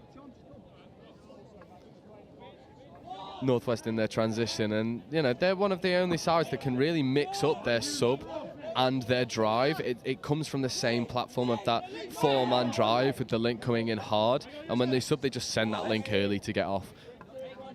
It's really nice. It's really hard to deal with as well if you're a Saxons player, because you're not sure which one's coming. This is Bobby Taylor. He's had a superb game in this early doors.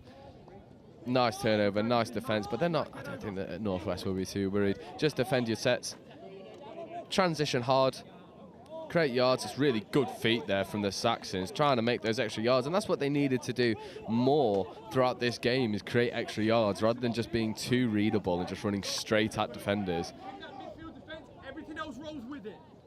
Yeah, and again, that's just another lapse of concentration, not on the same page. And you know, if you are watching this from a Saxons perspective, this is not the be-all and end-all. You know, you've got 3 days to solve these little problems, and it looks like that this is a team that's just not quite had the opportunity to train together. They look to be at 6s and 7s and always sort of trying to run individual things rather than running what is best as a group. There it's a little bit tough, and I think the Saxons players getting told off for chat. But apart from the unforced error from the Northwest, there was 2 people in that touch, which is just a coach killer, because if that's a quick roll ball, an illegal roll ball from the Northwest, there's 2 people that are offside, and they can just execute and run straight in behind that. So it's an area that the Saxons really do need to just shore up, but this second half has been a lot better from them, It's 2-1. The second half score is 2-1 to the Northwest, which is exactly what they would have wanted. Saxons looking for the wing tap back play. It's been recycled, but the refs have called, I believe, a forward pass. Yes, I believe so. It's be easy transition now for the Northwest, running through. And you can see they're using their young players and, you know, some more pressured positions. Cooper Bainbridge in the middle here with Ben Grinter. Yeah, really nice transition there. Mike Rice moving through it. Ben Meakin just orchestrating in that pod with full full of the young prodigies. Ben Meakin takes a scoop, looks to go right, comes left. He's got such wheels. He finds that ball. That is easy ball down. Lovely transition, and that's what happens if you get a roll on as a defense. You cannot get up and put pressure on. And when you're playing against someone like Ben Meakin and the fast legs of the likes of Mike Rice, Ben Grinter and Cooper Bainbridge, they're going to execute all day, every day. Northwest really putting on a display here, and they don't seem like they've had to work all that hard for it. Ben Meakin just wants a really nice defensive shutout for the rest of this game, which will put them in really good position moving through the rest of this tournament. Saxons look for the punish. They look to step back inside, but all of their players are flat at the line. Just need to figure out the depth that they're running at, the lines that they're running, 'cause at the moment it's just a little bit too easy for the Northwest to defend. They're just holding space, forcing them to move and manipulate, and it's things like that that just make life so easy for the Northwest defenders.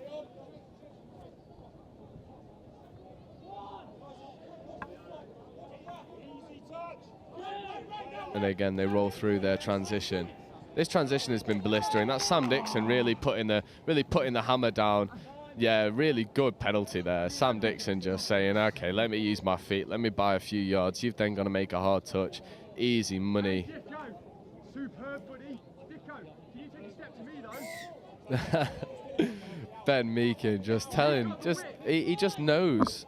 He just knows where players need to be. He's one of those guys where you'd love to be able to play with him regularly because his knowledge is just so superb, and especially these young guys. You just hear him shouting to Sam Dixon, a.k.a. Dicko. You know, just needs to be a little bit further over to this side just to create his opportunities. That'll be a penalty for offside. Retreating players just always in the passing lane. Never made an attempt to get out of it. Repeat set of 6. Matt Bate with a wry smile. He knows that he's bought that one. And I think they're going to work it over to this short side. They do. Ben Meakin just reassuring them, you've got time, we're up, just relax, chill out, take your time. 33 sets up, 33 quickie, back, looks for the wing play. Matt Crossley's just diving in the corner. And it's the midfield manipulation that is creating the space from the outside. They condition both ways. For the midfield, and then once the Saxons defense is completely congested, they just loop a lovely ball around the outside, and it's very straightforward now for the Northwest. Nice and relaxed, nice and chilled, creating these opportunities in abundance. And when you're creating opportunities as much as these, you're gonna end up taking a few of them.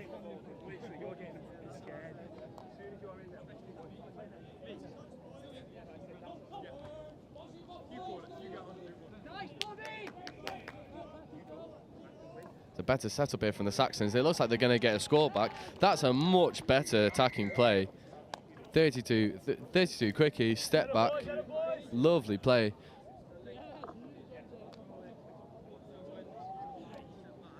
Number 88. We've not got an 88 down on the team sheet, so I'm gonna hedge my guesses that that's Will Hoffman, because I've not got a name down here for you. But that's a lovely little left foot step back on the inside to chop the covering defender. And there's one back in. Southwest Saxons have shown that they can score. They've shown that they can play. It's just the defensive side of their game that is just letting them down. They're buying the manipulation from the Northwest too regularly, and the Northwest are too experienced to not let those mistakes go unpunished. And I think Northwest now will coast through the rest of this game. They want to limit the scores that are made against them. And this is a much better transition here, led by Felix De Corno. What a second name, by the way. That is superb. Oh, it's a lovely little play, but it's just read there. Mike Rice just getting up, shutting the play down, creating the defensive play for the Northwest. And now Saxons have it all to do. They look to run a really nice disguised play with a link chop, but Ben Meakin's too experienced to let something like that go unrecognised. And again, another defensive shot from the Northwest.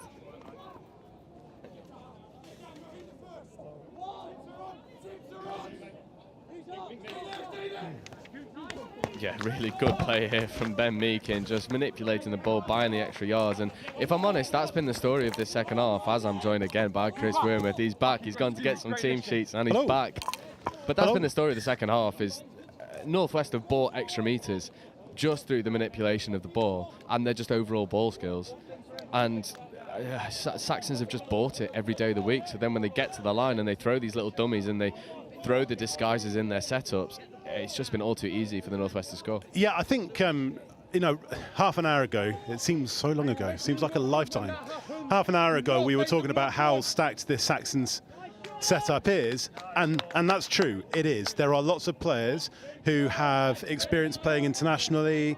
We've got 2 or 3s who are used to playing with each other at university championship level. What they don't have is experience at this level as a team. Whereas what we've seen with the Northwest is that, yes, a lot of them, this might be the first game of this level this year, but a lot of these players were playing Men's Open last year. So they're used to playing at this level as a collective. And particularly when you've got the likes of Sean McDonald, you know, when you've got... lovely. Ball!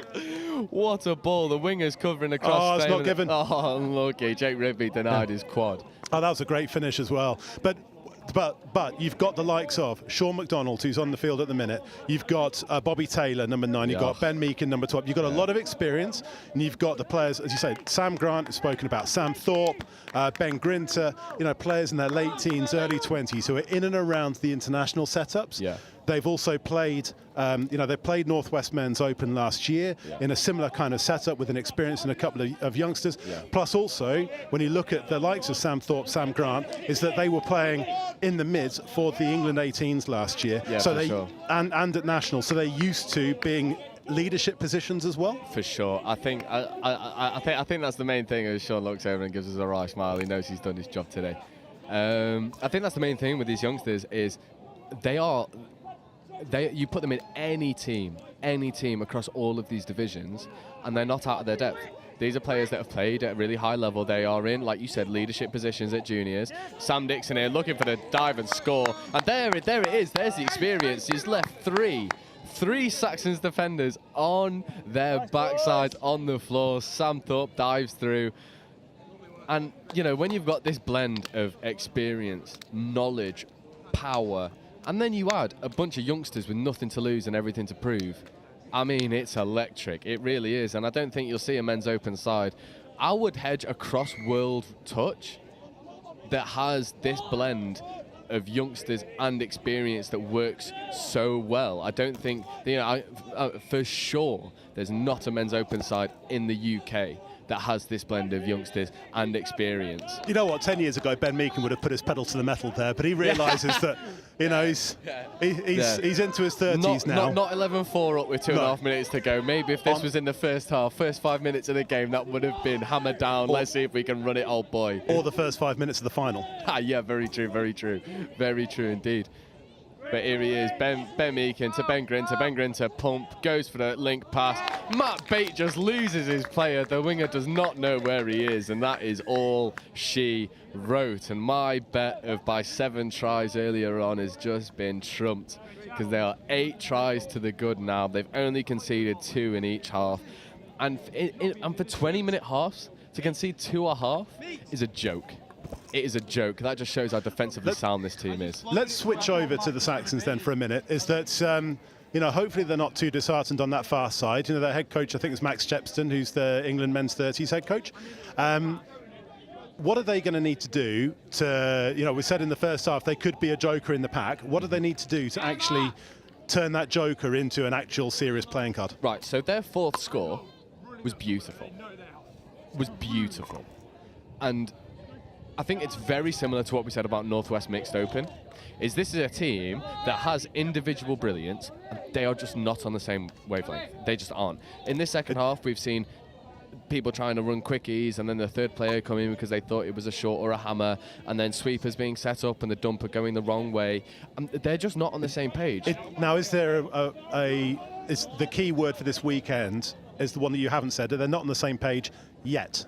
Yes. And if it becomes a yet, then they could potentially be a force to pose some problems potentially as the weekend goes on. Oh, definitely. I think they are more than capable of really asking some questions of the more experienced sides. That's for sure. But it's things like in their transition. They're not manipulating the ball after they've received it, so they're just taking touches straight away. And with a team like Northwest that are so comfortable switching from piston defence to flat smiley face defence, that's just not going to work. You've got to be able to pass around that shooter. And then in attack, I mean, they've got these skills, right? So they've got these skills for the long ball to go over the top, which is absolutely superb. And the wingers dove in the corner, but we've just not seen enough of it. It's not repeatable to the extent that it needed to be to ask the right questions from the Northwest. That's not to say that they won't fix these problems and that they won't develop as the tournament goes on, which is something we see a lot, actually. We see a lot of teams come out slow, maybe a little bit lethargic, haven't trained maybe as much, and then they grow into it and grow as a team. And I think for the Southwest, you've come up against one of the most experienced teams here. You have. That's a given. You've put 5 against them. If you can shore up that defence, there'll be a positive tournament. I'm just going to say, what are the lottery numbers for tonight? Because you called it at the start of this game as Northwest going to win by 7. Northwest, indeed, win by 7. Coming up in just a minute, we've got the women. We switch to the Women's Open and the reigning champion Southeast Taipans, who came back in memorable fashion against the Sharks last year, and they are up against the Midland Tigers. And the Taipans, as we'll have their team sheet coming over in just a minute. But interestingly enough, the Women's Open, the Tigers Women's Open again are a bit stacked. They've got the Simon sisters. Phoebe's memorably won the under 18, the girls 18s at the Junior Touch Championships with a score in extra time last summer. And Emily Simon again, another Exeter University player, but with the Women's Open. Kat Jones as well. That is an experienced captain there. Lucy Snape and Anna Wilson again, slightly older. Jamie Cohn, England. You know, she's played at a couple of World Cups. You know, they've got this core of experience. You know, the Kat Jones, you say she's been England Women's 27's captain for a couple of years. You know, this could be quite an interesting. Even looking further down, you've got Kerrish Godwin, Ella Fleming. This is an experienced side up against Taipans outfit, who've got.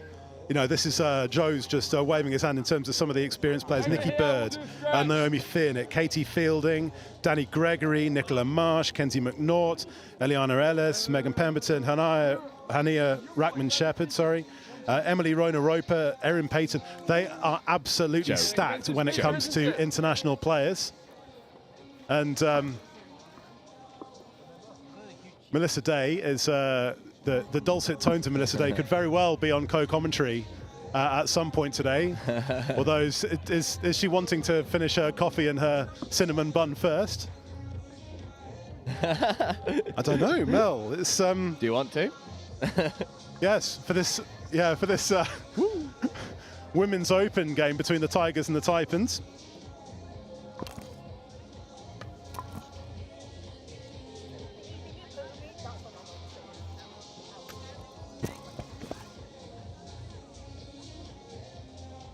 So yeah, we've got it's going to be a really interesting game, this one coming up. It's just as we watch the tries back from the Men's Open game that we've just seen between the Northwest winning by 7 against Southwest Saxons, and don't go anywhere for this Women's Open game in just a minute. And then coming up after that, we switch to the Women's 35s between the West Wildcats and the Northeast Raiders, but that's going to be in 50 minutes time or so. 2 minutes until the next one. We'll be right back.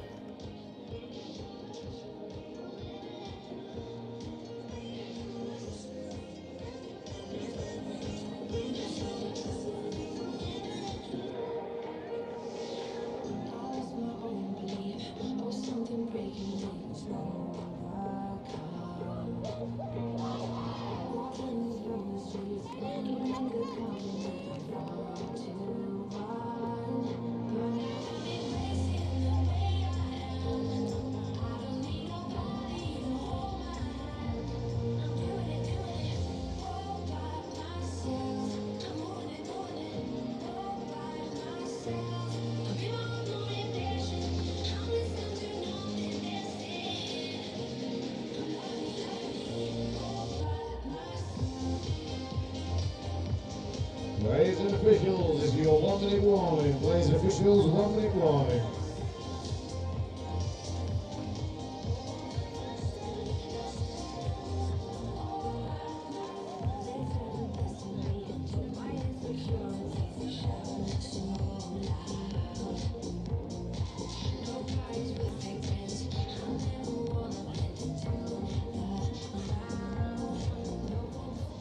Players and officials, this is your 30-second warning. Players and officials, 30 seconds.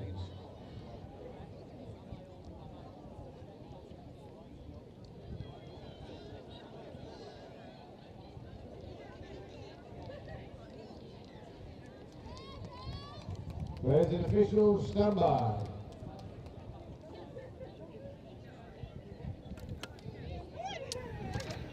And we are just getting ready to go underway for the opening Women's Open game between the South East Taipans and the Midland Tigers. My name's Chris Wearmouth, and Joe is taking a well-earned coffee break, and because he needs it. I'm joined in commentary by Melissa Day, hot straight off the plane from Australia. And we might talk about Trans-Tasman during this in just a minute, but we'll let this opening drive from the Taipans play out. We've got two teams who are stacked full of international experience here, and it's the Taipans, who are the reigning champions, who are setting up camp close to the Tigers line. And Naomi Finn takes the touch, gets the ball back, and is looking to go through the middle. Does she make it? No, she does not. And that is a turnover, and the Tigers have done exactly what they needed to do. We've seen already today the importance of this opening set. Saw the Sharks mixed open score 10 seconds in. We saw the Northwest score early as well, but the Tigers just lose the ball in their transition. And Mel, welcome back to the UK first off. Cheers, thank you. It's good to be back. Nice to have a break from playing to come into the commentary box for Nationals. And welcome to it. You're always welcome through the course of the weekend. Taipans is a really hard fought, it's a really settled team they've got this over the last few years, isn't it? They gel very quickly. Yeah, they're just such a strong team, the Taipans. Obviously, we've got the Sharks and Taipans representing the Southeast, as Taipans just testing the middle of this defence. And Taipans usually with a bit... Oh, I think that might have been a touch forward, that pass, but great finish.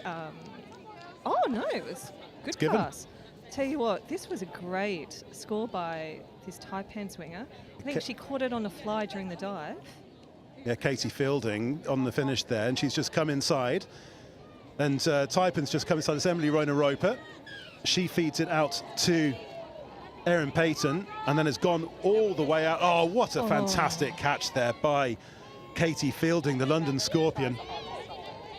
And of course that ball came from Emily Rona-Roper, just such a class player, left to right, just with enough weight on it to get to Katie Fielding on that far wing, and Taipan's opening up the scoring. Tigers through Kat Jones now set up camp deep in the Taipans half, and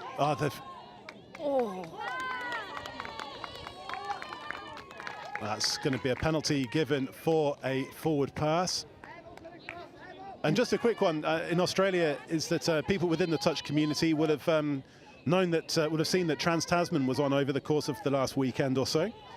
Yep, it was actually a great tournament. I was in Brisbane at the time, and there's a bit of a gap opening up now between Australia and New Zealand, but they had a couple of classic matches. The Men's Open was an absolute belter, and the mixed, obviously always close with those two countries, but great to see Elite Touch back on the calendar.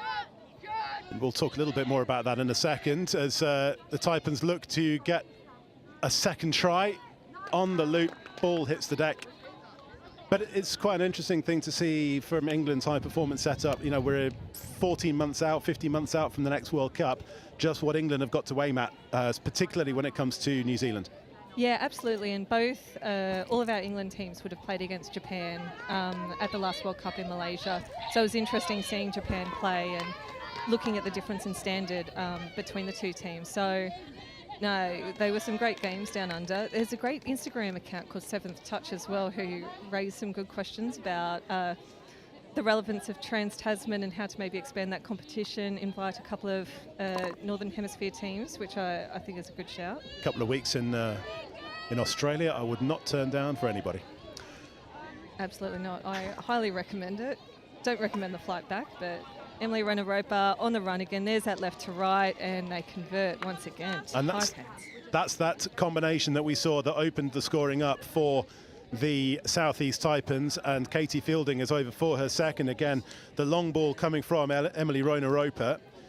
And you see Fielding again gets involved earlier from that transition. And again, it's for the Tigers, it really shows how hard it's going to be to defend this Taipans long ball, which then opens things up as the game goes on. through the middle. Especially with that ball carrier like Emily. She's just so dangerous. She's got such incredible pace. So the defence has to narrow quite a bit, and that's what creates the space on the outside. The pull wingers on that wing, they need to get ready for that shutdown, but still try and make that chase out. And at the moment, Emily's balls are just a bit too good for them. So I'm going to probably phrase that a little bit differently. I'm a bit inexperienced with my commentary. It's been a while between drinks. It has been a while. And it's so good to have you back in the comment box for this first tournament of 2023. When I say first, second, we had the Bucks University Touch Championship Finals live stream for the first time at Riverside a couple of weeks ago, and the weather was freezing, it has to be said. But today, already in short sleeves, and it's only 11:15 on day one on this May Bank holiday weekend here at the Highfields Sports Complex in the centre of Nottingham. You could say the home of high performance touch here in England. Hosted the last year's European Touch Championships and will host the Atlantic Youth Cup in July, and then the big one next year, the Touch World Cup. Talking about Australia and New Zealand and the Trans-Tasman and Japan, they will all be coming to the UK, to England next year, and it's going to be an absolutely magnificent event, and we can't wait for that now. But right now it's about the Midland Tigers trying to stop this Southeast Taipans machine, which has already clicked into gear, scored a couple of good tries early. Casey Fielding over on that far right, and this time there's a shorter ball coming from Emily Rona-Roper to Gail Rolland. But this time that shorter ball doesn't pay off as much. Tigers have stayed tight and shut it down. Yeah, great shutdown by Lucy Snape. She's one of the more experienced players in this Tiger setup. Great player. She's got a great dive on her, and Kat Jones playing in the mids in that defensive line. She was spectacular as well. The other player to watch is one of my favourite players from Euros, Anna Wilson in the number 12. They've unfortunately just put the ball over then, but Anna Wilson with the cap, the number 12, keep an eye on her. She's a spectacular player, and yeah, last year at Euros, she had an absolute blinder. And that mistake already looks like it's going to be punished, because this Taipans team is flooding onto the pitch and at pace. Kenzie McNaugh feeds on this inside. Megan Pemberton on this left side, and they've shown they can go wide already, and now they've unpicked the Tigers defense going through the middle. Just spectacular. Kenzie McNaugh, I think she was the MVP for the England Women's Open at last year's Euros, and you can see how dangerous she is, picking up from half, feeding Megan. CSSC player, I think Megan is, and great finish by Megan in the middle. Yeah, the stop again from Kenzie McNaugh just rocks the Tigers defense back onto its heels, and all of a sudden the Taipans were only 7 minutes into this game, and the Taipans already well in control at 3-0. In the previous game, we were talking about how stacked the Southwest Saxons is in terms of players with lots of experience, but it was taking time to gel against an experienced Northwest, well, not experienced, but experienced in terms of playing together Northwest team, and this is exactly what's happening with this game, where you can tell that the Taipans have been playing together for a number of years, and they've just slipped straight back into the muscle memories there straight away, which it isn't with this Tigers team yet. No, we can see on the field on the far wing for the Taipans, we've got Nikki Bird. She's been captaining this team for a few years now and playing for it, I think, since its inception. She must be playing at Opens level for a good 8 or 9 years. Oh, that was close then. Unlucky. Excellent dive coming in, but just the touch being made. But yeah, the Taipans, they've played together for a long time and they've got a fairly stable team, and they're showing why they're the defending champions. And Nikki Bird with a great shutdown there. Oh, she's such a good player. We're talking in the opening games about the importance of a winger in finishing, which we saw with Katie Fielding's 2 tries. But on that occasion, we've seen the importance of a winger in defence there with Nikki Bird, who, won the bronze medal with England 27s at the last World Cup when they beat Singapore memorably in the tightest of tight games in Putrajaya, 1-0. But that defence there, shutting that down to really nullify the threat coming from the Tigers, massively important. Yeah, these wingers are incredible. And the key to a good winger, they can really lift their links and really guide and direct their links when their links may not be as experienced at this level as they are, yeah, wingers, some of the most important players in the women's game. Great defence there by the Tigers. They're stepping up now. You can see they're getting a lot more physical. Great shutdown. I thought that was one of their best sets of D, actually, the Tigers. But unfortunately, it looks like a penalty. Looks like a bit of offside. I think the sideline ref was calling that, which is Scooby over on this side. We've got Kathy Vandereff, newly qualified from last Euros, on the field at the moment. As a level 5. As a level 5. As a level 5. Yeah. As opposed to just being a newly qualified referee. A newly qualified level 5, sorry. And she's a great ref. That's right. Coffee on its way, Mel. Coffee on its way. Thank you. Thank you. As Taipans go for the dive, but it's the touch comes in on Danny Gregory. She was diving at the heels there, but the defence got back in time, and she's combining with Rona Roper. Dive comes in again. Great. Sophia Barkham this time, but again the shutdown comes, and it's a turnover, and the Tigers come away. But a quick word in terms of the coaches for the Tigers Women's Open. They're not going to be panicking. Sadie Musson and Will Lupton. Will Lupton's really stepped into coaching, particularly with the mixed 15s at Junior Touch Championships last year. The England mixed 15s, that is. He's very, very calm for a young man on the sideline. Yeah, he's been involved in some of our Galaxy touch at club level, and you can just see him, his positivity in the box. Incredible player as well. I was watching him playing his men's open game before this, and he's just an incredible presence in any team. So he looks very calm, and the last couple of defensive sets from the Tigers are very, very positive. You can see they're staying very tight. Kat Jones getting high, forcing that error. Kat Jones, that was all her then. When they're just putting on some pressure, they're forcing a few errors from the Taipans. So they've just got to make sure they hold it for this set of 6 and get some of this field possession to try and set up a bit of an attack. Lucy Snape passing out to the wing. Yeah, the experienced hands of Kat Jones and Lucy Snape combining, and now it's one of the Simon sisters. That's Emily Simon. Women's Open at England level, won the University Touch Championships with Exeter Hurricanes just 4 weeks ago, 3 or 4 weeks ago. And now all of a sudden, the Tigers are deep in the Taipans half. That's Anna Wilson. And the touch comes in, though, on the 13, who's Sophie Lloyd. And the Taipans defended that well. But for the Tigers, positives. They've conceded too early, and now they are shutting things down a little bit, even though the Taipans, again, coming on at pace. Oh, Danny, great set by Danny Gregory, Women's Open player. They're just stacked with England players across the board here. And here's one of them, Naomi Fairnet from the Eagles. And she has cut aside, or they've cut apart, the Midland Tigers midfield.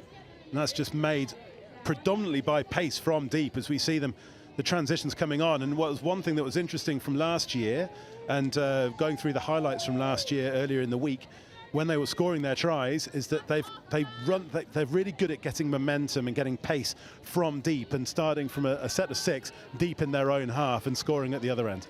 Yeah, they really capitalised on those errors. We could see in that drive that it looked like there was an offside player. Danny playing heads-up touch, playing straight through her, got that extra momentum, had a player offside, and you just can't give the Taipans any of that kind of field position. It's going to be interesting to see how the Taipans go this year. I think the Sharks look very, very strong this year, and the Northwest Blades are just packed with young girls who won NTS at women's level last year. Long ball going out to the left, but just not quite making it. So no, Women's Open, wide open this year.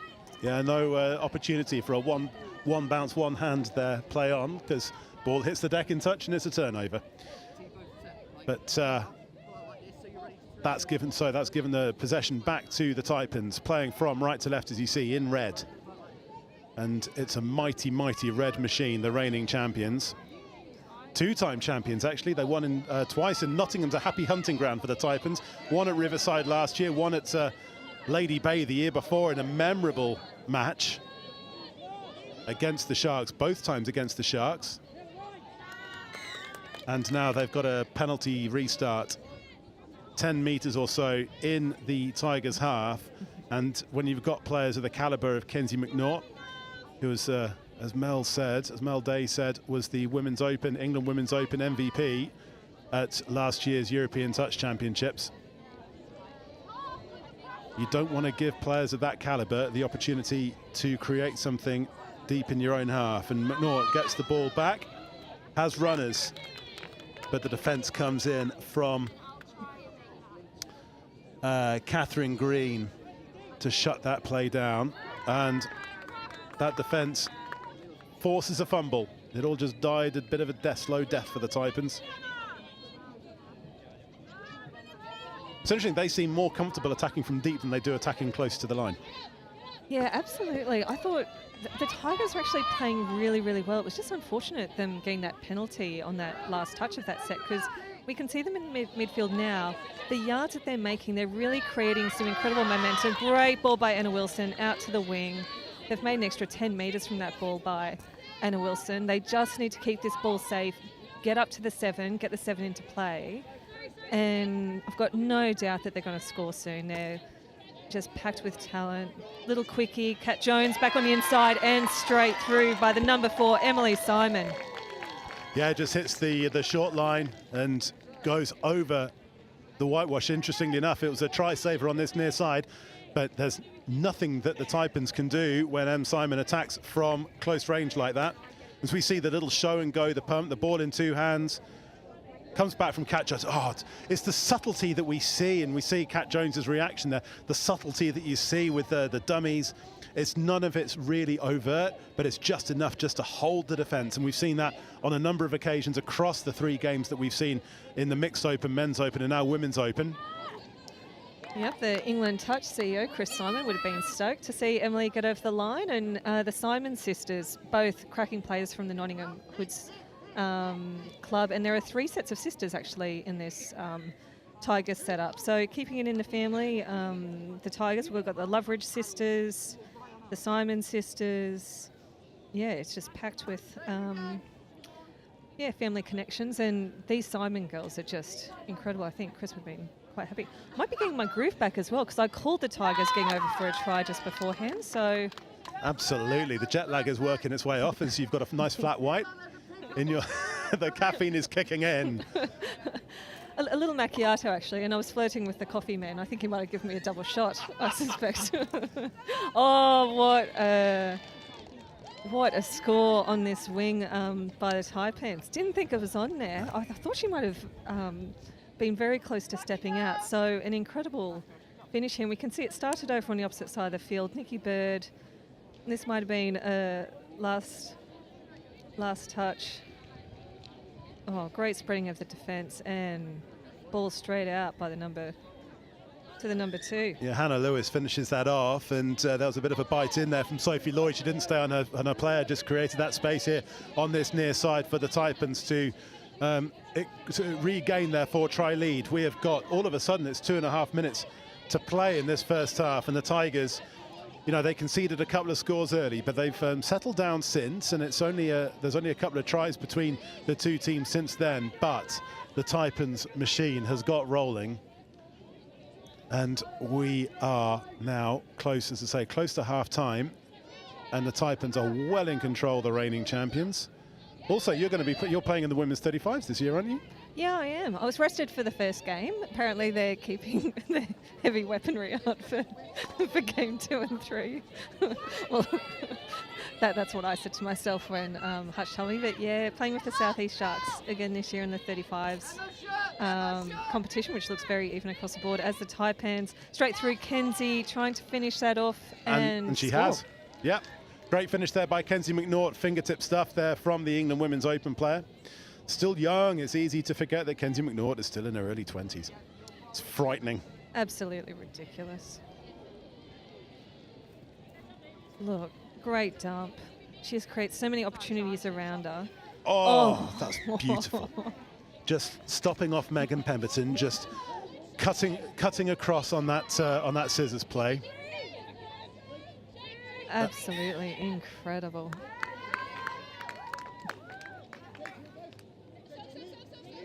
I don't know whether she was the official MVP for the England women. She was definitely mine. She was MVP in the final. Oh, well deserved as well. Yeah. as the England Women's Open team won the gold medal. I'm not going to say yet again, because it was a close fought thing against Scotland in that final. And this year, we'll potentially talk Euros in the second half, because we're going to France. I know, Vichy. Vichy. Vichy. In the Excusez-moi. My friends say it might be a little bit tray rusty. It was interesting being there for the Junior Touch Championships last year, because it was there were points where it was Malaysia-style heat. Oh. It was very, very hot in August. As M. Simon. I think she's through here. Touch given by the referee. That's the last play of the first half. And Mel, just a quick one. We talk about one thing in attack and one thing in D from either side. What's it for you? I think the Tigers, for their attack, once they got their drives strong through the middle, they created momentum. I felt like they brought that into their defensive set. So I think they've just got to focus on those drives. And Taipans, I know, give it to Kinsey or Emily and you're set. We'll be back in a couple of minutes' time. Southeast Taipans leading this one comfortably 6-1. Don't go anywhere. So, if you are stood right next to the sideline, you can shuffle back a little bit. That'd be greatly appreciated. Just a city boy, born and raised in South Detroit. Took the midnight train going anywhere.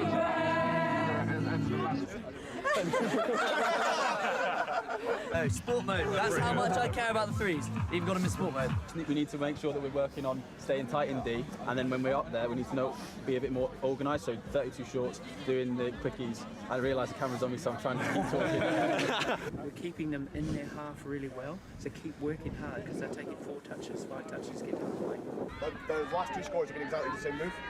So just as soon as half gets hands on ball, eyes up, we've got to shut them down. The other impact that it has is that you don't have an impact on the game because you're so far back, they can't hear you. If you're on or behind the line, Yes, let's go, guys. No, we're in it. It all starts in the middle, okay? If we work hard, the links don't have to step up, okay? Yeah. You ready? Let's go. hands in. Come on, Emma. Tight, tight, tight! Pressure! Cheers to Bristol! Hip hip! Hip hip! Hip hip! Hip! One for the ref! Hip hip! One for us! Woo! I want for the ref! Hooray! Go, Darren! Act really casual.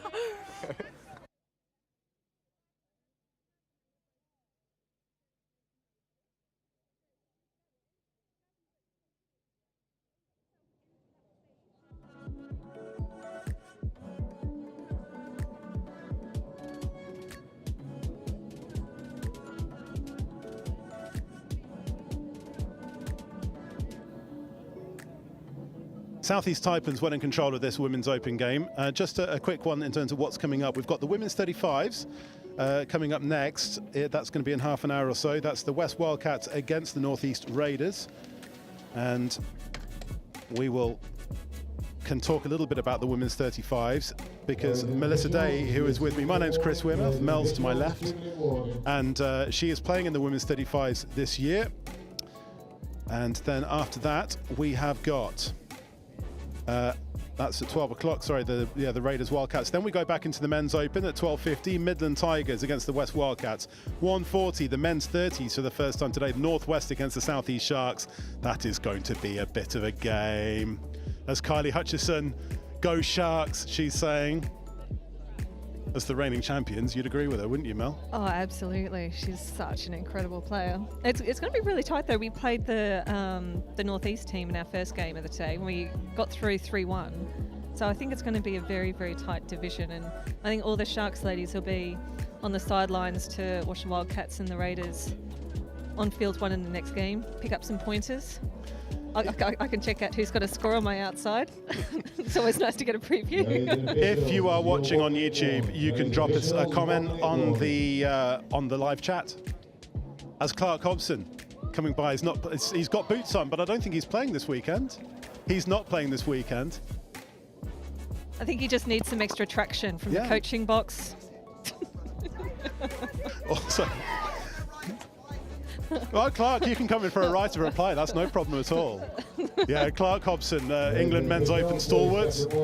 He is coaching here this weekend. Yeah, I watched some of their game just before this one, actually, and they looked very dangerous. Yes, in the Men's Open in particular, we've seen, we saw the Northwest team beat the Southwest Saxons quite comfortably in the previous game, but a lot of that was down to the Northwest team being very comfortable playing together because they've got the experience of playing from last year. Southwest Saxons stacked with experience, but not a team yet, potentially. Midland Tigers, we'll see how they go, but there could be a couple of jokers in the pack in the Men's Open this year. And then the Women's Open Tigers, again, they are potentially could be a joker in the pack in this Women's Open, stacked with experience, but they're up against a Taipans team which is not just in control, but they are also a very, very well-honed, well-oiled machine, the two-time reigning champions. And I think one of the newish players to keep an eye on for Taipan, she's playing at Link at the moment, Gail Rowland, the number 4. She's a new player. I think she's come over from Singapore, but I watched her play at the Southeast Shootout, and I think she's an incredible player. And when you see her on the field, she's got an incredible drive.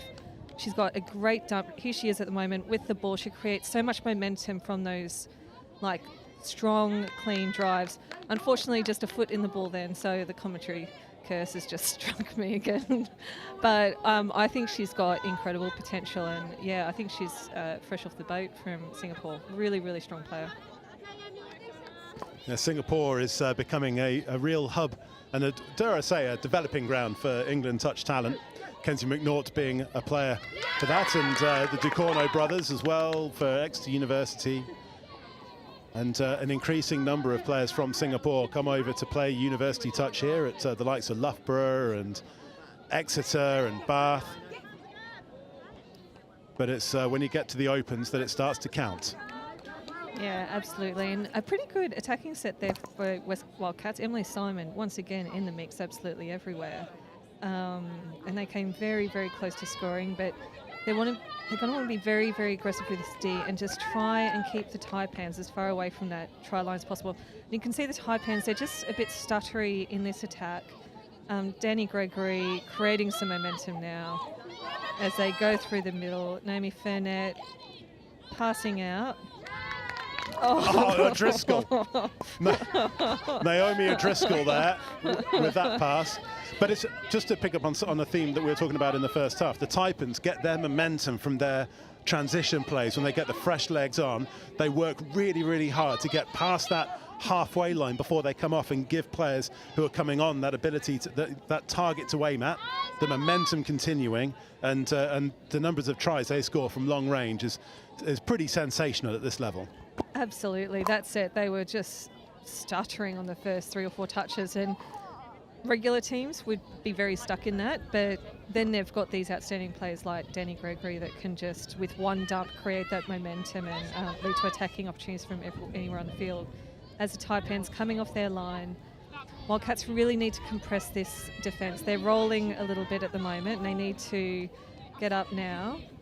Great expansive play by the Taipans, passing it out to the wing. I think this is third touch. Kenzie McNaught. And now they're in sights of the try line. Emily Ronaropa. On the show and go, the Galaxy player. And it's gone wide. This time it's gone to the left. Looking for Katie Fielding over on that far side. And Fielding gets the ball back inside to Ronaropa, who created 2 tries in that first half. Both scored by Fielding as the Taipans took control. And now we're seeing just a little bit of disjointed play from the Midland Tigers. And they're making subs in defence, and Kat Jones is going to have to work really hard to get back. And the Tigers close up in the middle, and Jones is on. And she's going to have to really dictate in defence, because here come the Taipans once again, just spreading the play left to right and back again. Dive comes in from Sophia Barkham.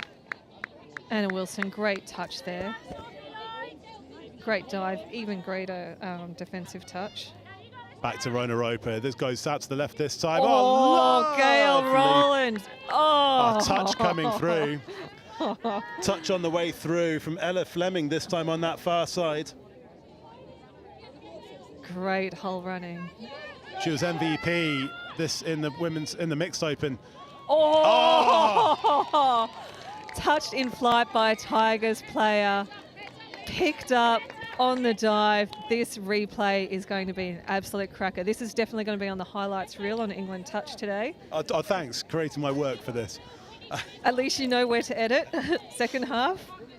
Yeah, it just shows the value of staying alert. This because that's completely wrong-footed. Oh. That was the touch, unfortunately, coming in to the touch on the ball coming from Sarah Vasey.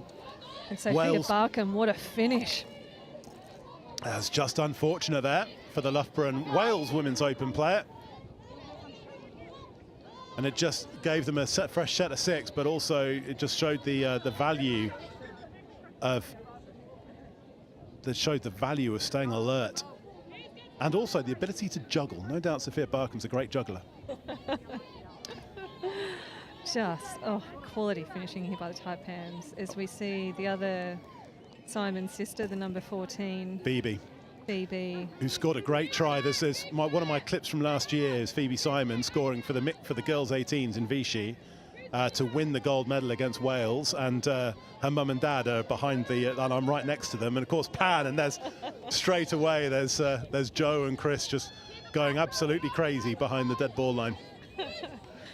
Along with all of the other parents who went to France and will be in Vichy again this August for the European Touch Championships this year. As I said in the first half, Vichy was ridiculously hot in August last year.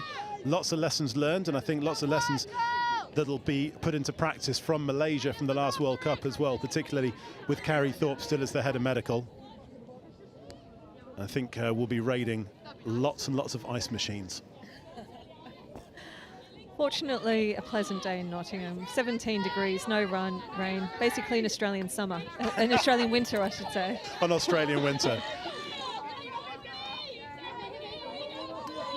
So that's Mel, who is Australian, as you can tell by her accent, but also fresh off the plane from Brisbane. And we were talking about Trans-Tasman in the first half, where Australia and New Zealand at the various age categories play each other across 3 test series across the course of a weekend. And it's really good to watch on the YouTube channels, if you can do, the Federation of International Touch and the highlights on the Touch Football Australia YouTube channel.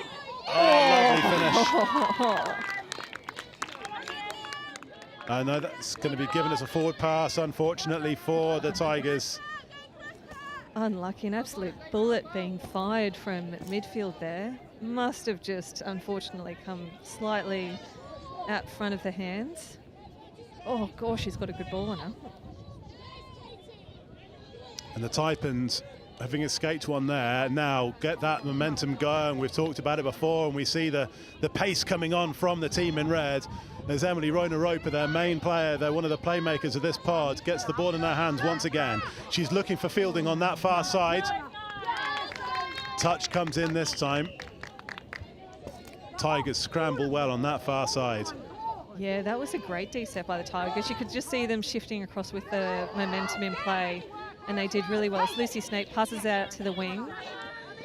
And this is the thing where we're seeing is that there's no momentum coming on for the Tigers subs as they come on, although Lucy Snape gets a bit of go-forward ball. Yeah, staying alive as she was subbing off then, creating that option on the wing, and she made a few more metres there. As the Tigers ball across, Anna Wilson passing it out to the left. There's a touch there, comes in. But this is the contrast as Kathy van der Rick gives a penalty to the Tigers deep in the midway in the Taipans half. But that's the key difference between the two teams, isn't it? We're seeing the Tigers, when they're subbing, the players are having to work really, really hard to get into position before they even get the chance of getting the ball in their hands. Taipans, when their players are coming on, they're working really, really hard, but they're getting the ball in their hands straight away. They've got the go-forward ball. This, if you're looking at in the rugby union code, is that they talk about as the dive comes in. We'll see if this is given. No, it's not. It's a touch. Play will continue. As the backs talk about the importance of when the forwards get the go-forward ball around the fringes, and the Taipans are doing exactly the equivalent, but in touch. Yeah, and they've just got such depth. Normally, almost a repeat of that. That is a the fresh last set of try. 6. Jamie Cohn there on that far side.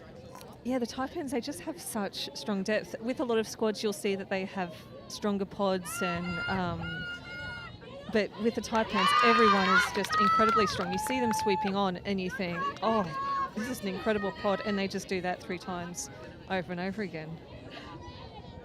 A dive came in there from Anna Wilson, the England women's 27s player, and she's dictating what's going on as the short runner Ella Loveridge. She's in the mixed open squad, but she played at Junior Touch Championships for England, and her father Tim is the new chair. Oh, is it her dad? Yes, Oh, that's yeah. nice.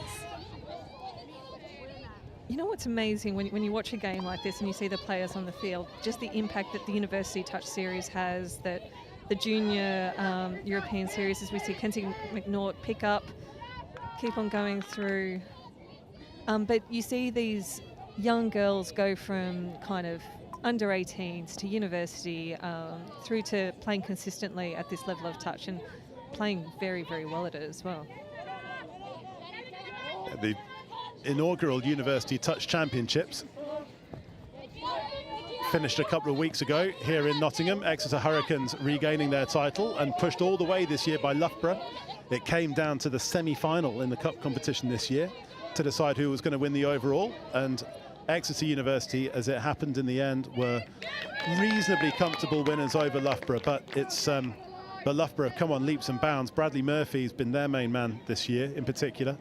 Unfortunately, he's graduating for them, so he's from Loughborough. Anyway, we're talking about the University Touch Championships, and it's been great to do that, but we'll talk about the Nationals again in just a minute. Because, as you say, there's a lot of university players who are here. And the ball's down. Yeah, I'm not sure whether the touch was in or maybe she was called offside, but once again, these Simon girls showing it how it's done. She's gone from the tap. She gets the ball back here on a quickie. And then it's Isabel Hobson just gets the ball back from Phoebe Simon. Oh, no, it's Phoebe Simon who scores. Yep, Phoebe Simon. Little inside ball back inside. I think Kenzie might have just been offside there. Great opportunity taken by Phoebe Simon. And her older sister Emily is one of the mainstays of that Exeter University team, as we're talking about the University Touch Championships being an important part of the performance pathway. Slightly at the other end of the spectrum is Naomi Fairnett, and hopefully she won't mind me saying so. One of the more experienced players in England, CSSE London Eagle, multiple caps. Oh, long ball was on. Great hands. That's going to be given as a forward pass, though. The pass out to to Katie Fielding. Fielding denied a hat-trick. Beautiful conditions for it today, isn't it? Yeah, it's just perfect touch weather. Not too sunny. Grounds have dried out now. Getting flashbacks of Euros. It's great to see the season kick off again, and all these players playing for an opportunity to join the World Cup squads after the Euros this year and try and make it to the World Cup here in Nottingham next year. I'm trying out for the commentary box in the World Cup next year. You're more than welcome. You're always more than welcome, because I think we had a lot of fun at the Euros last year. No, it's always good fun in the commentary box, and not quite as taxing on the old Hemis either. It's Jordan Melling's 10 hours of touch is going to live long in the memory. Ben Meakin as well, great commentator. Saw him without his shirt off as well. He's looking like he's keeping in commentary box shape. He's a happily partnered man, I do have to say. He is very much so. Alice, his partner, is playing. Yeah, and Alice, she's in great shape as well. I was checking out her Instagram and saw she did some kind of high rocks cross training, and she looks, in great form. I think those Northwest Blades ladies, can't wait to watch them play. I think they've got a real chance for the title this year. As Taipans attacking on the left, Katie Fielding again. as Fielding gets a hat-trick. It's interesting is like, because last year the Blades, or the Northwest, they were called the Blades, now they're just the Northwest. Cuts the Blades out of their name. Because last I see what you did there. Yeah. I've had a couple of coffees this morning. It's with the Northwest team. Sorry, last year is that we saw that it was the first year really where they had a team that was almost at the first step of its journey, and 12 months later, as you say, it'll be really interesting to see. They play with a lot of pace, play with a lot of dynamism, play with a lot of directness. Very, very Australian in the way that they play. Up against, and it'll be interesting to see how they go up against the Taipans, who are more, dare I say, English in terms of how they look to spread the play wide and don't get teams on the back foot as much. Yeah, the athleticism of the Northern girls and their speed are just incredible, and they represent in a lot of squads at England level now. And I do think they have the advantage of playing for a limited number of clubs through Wigan, through there's a club name from Manchester that I'm struggling with. PFT. Yes. Although they're now just called Manchester Foxes. They've changed the name from PFT. Foxes. Yeah, the Foxes. So because they play for a small number of clubs, they do know each other quite well. So yeah, so we've got up in the north where you've got NE Rebels, you've got Manchester Foxes, you've got Crewe and Nantwich, you've got Wigan. You've got a lot of, there's a small number of clubs who play, but who all play at a very high level. In the same way you have in London, we've got Scorpions, Eagles, and Galaxy, who are all well represented, particularly across the Opens this year. yeah, absolutely. And in the coaches box as well. Eric Williams, we saw coaching the Sharks mixed Open team. I'll tell you what, both these teams are going to be kicking themselves. They've had about 3 errors on the trot in about a 20-metre space of the field. I think we can comfortably say with just under 4 minutes to play, this one is home and hopes as far as the Taipans are concerned. But if you're the Tigers, we talked about the Taipans ad nauseum today. They've picked up where they left off last year. From the Tigers' perspective, how are they going to be downhearted by this, or are they going to, or are there positives to be able to build on? Do you think, Mel? I think they've got lots of positives to build on.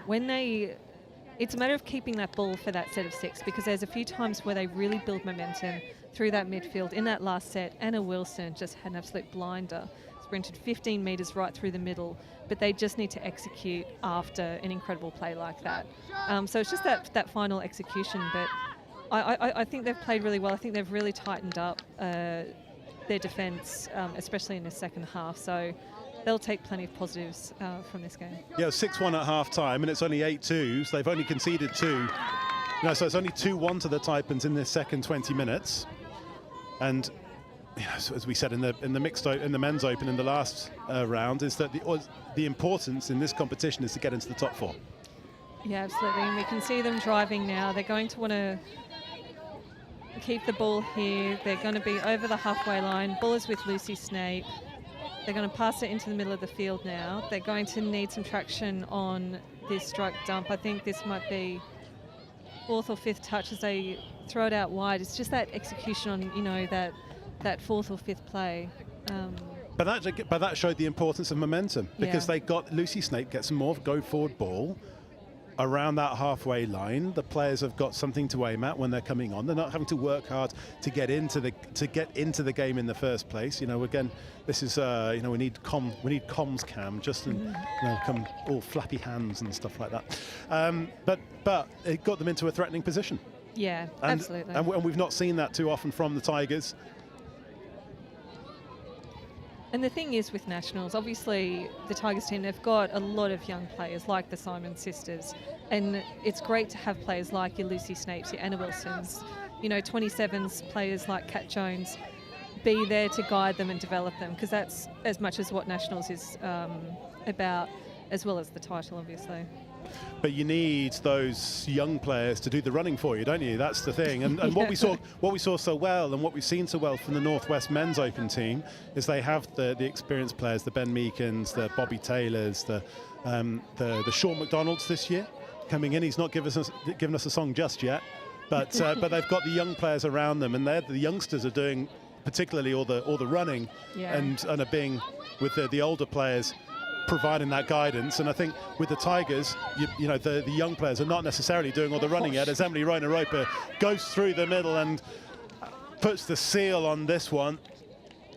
It's the magic 9 up for the Taipans in the last minute of the game. The Galaxy London player shows some stardust to go through the middle.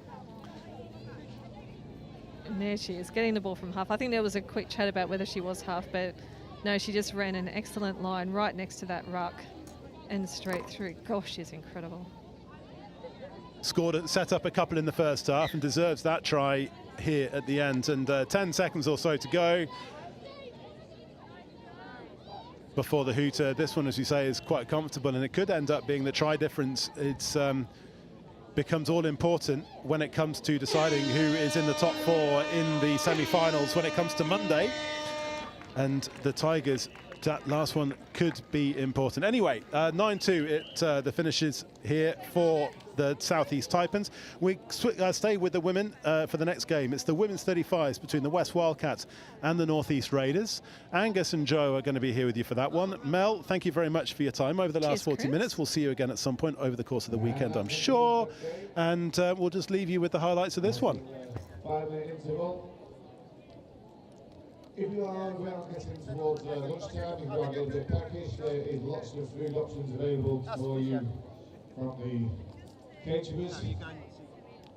So make sure you go over and utilise the catering. We've got sandwiches, toasters, burgers.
Players and officials, it's your 1 minute warning. Players and officials, 1 minute warning.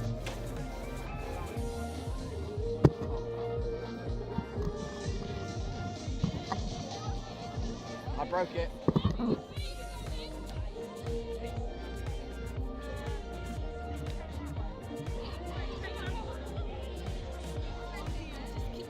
Well, hello again, and we now go to the over 35s in the women's section. Northeast Raiders against the West Wildcats. The Northeast Raiders are going to be in green, West Wildcats in black. First game here on the live stream in the women's over 35s. We've just seen the Midland Tigers against the Southeast Taipans in the Women's Open, but it's into the 35s now.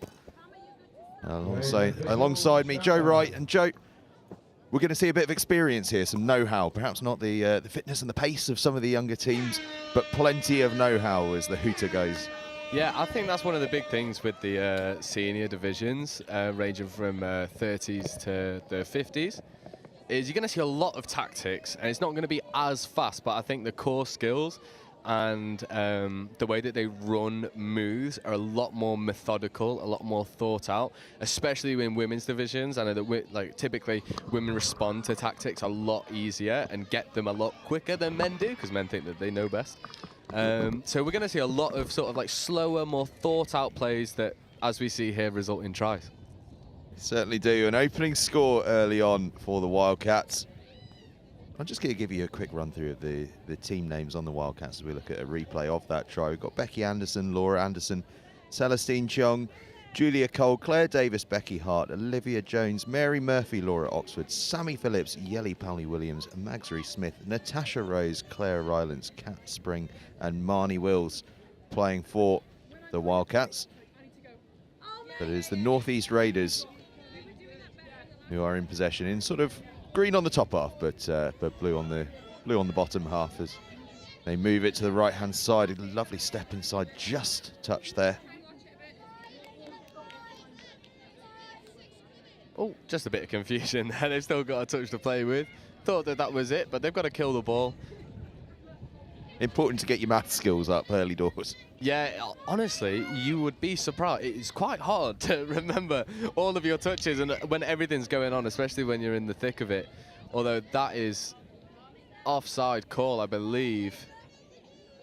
Bit of a stop-start couple of minutes, but they'll get the ball back over to this side, get it underway, look to equalise. I think Beth Redfern thought she was over there, but referee saying that was completely not from where the penalty was for.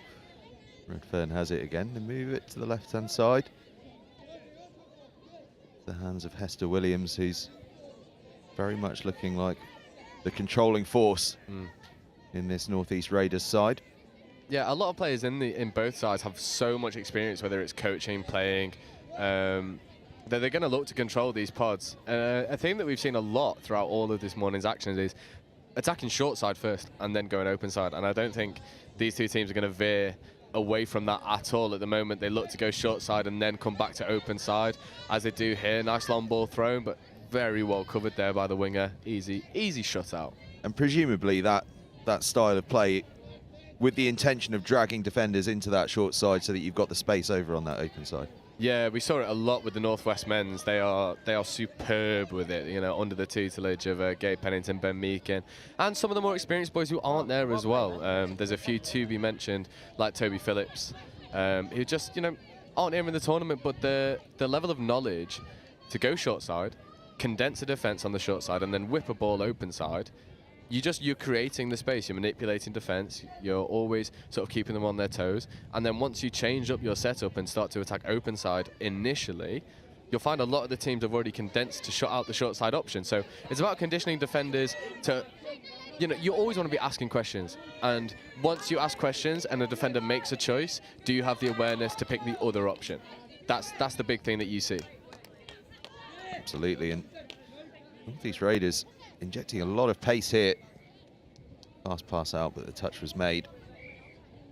Yeah, refs have been hot on that, the touch and pass. There was a couple in the first game this morning that probably weren't picked up on, and I think some of the referees maybe had a look back and realised, oh, okay, they could have been given, but since then they've been absolutely spot on with the touch and pass. And I guess the touch and pass probably one of the hardest areas to get right in that as an attacking team. You want to be able to get that ball away. You want the referee to be erring on the side of leniency, and obviously as a defensive side, you want them to be absolutely hot on it. Yeah, definitely. And I think the wording of the ruling is if ball is in motion, then you can play on. So if that pass has been initiated and then the touch comes and it's marginal, you can then play on.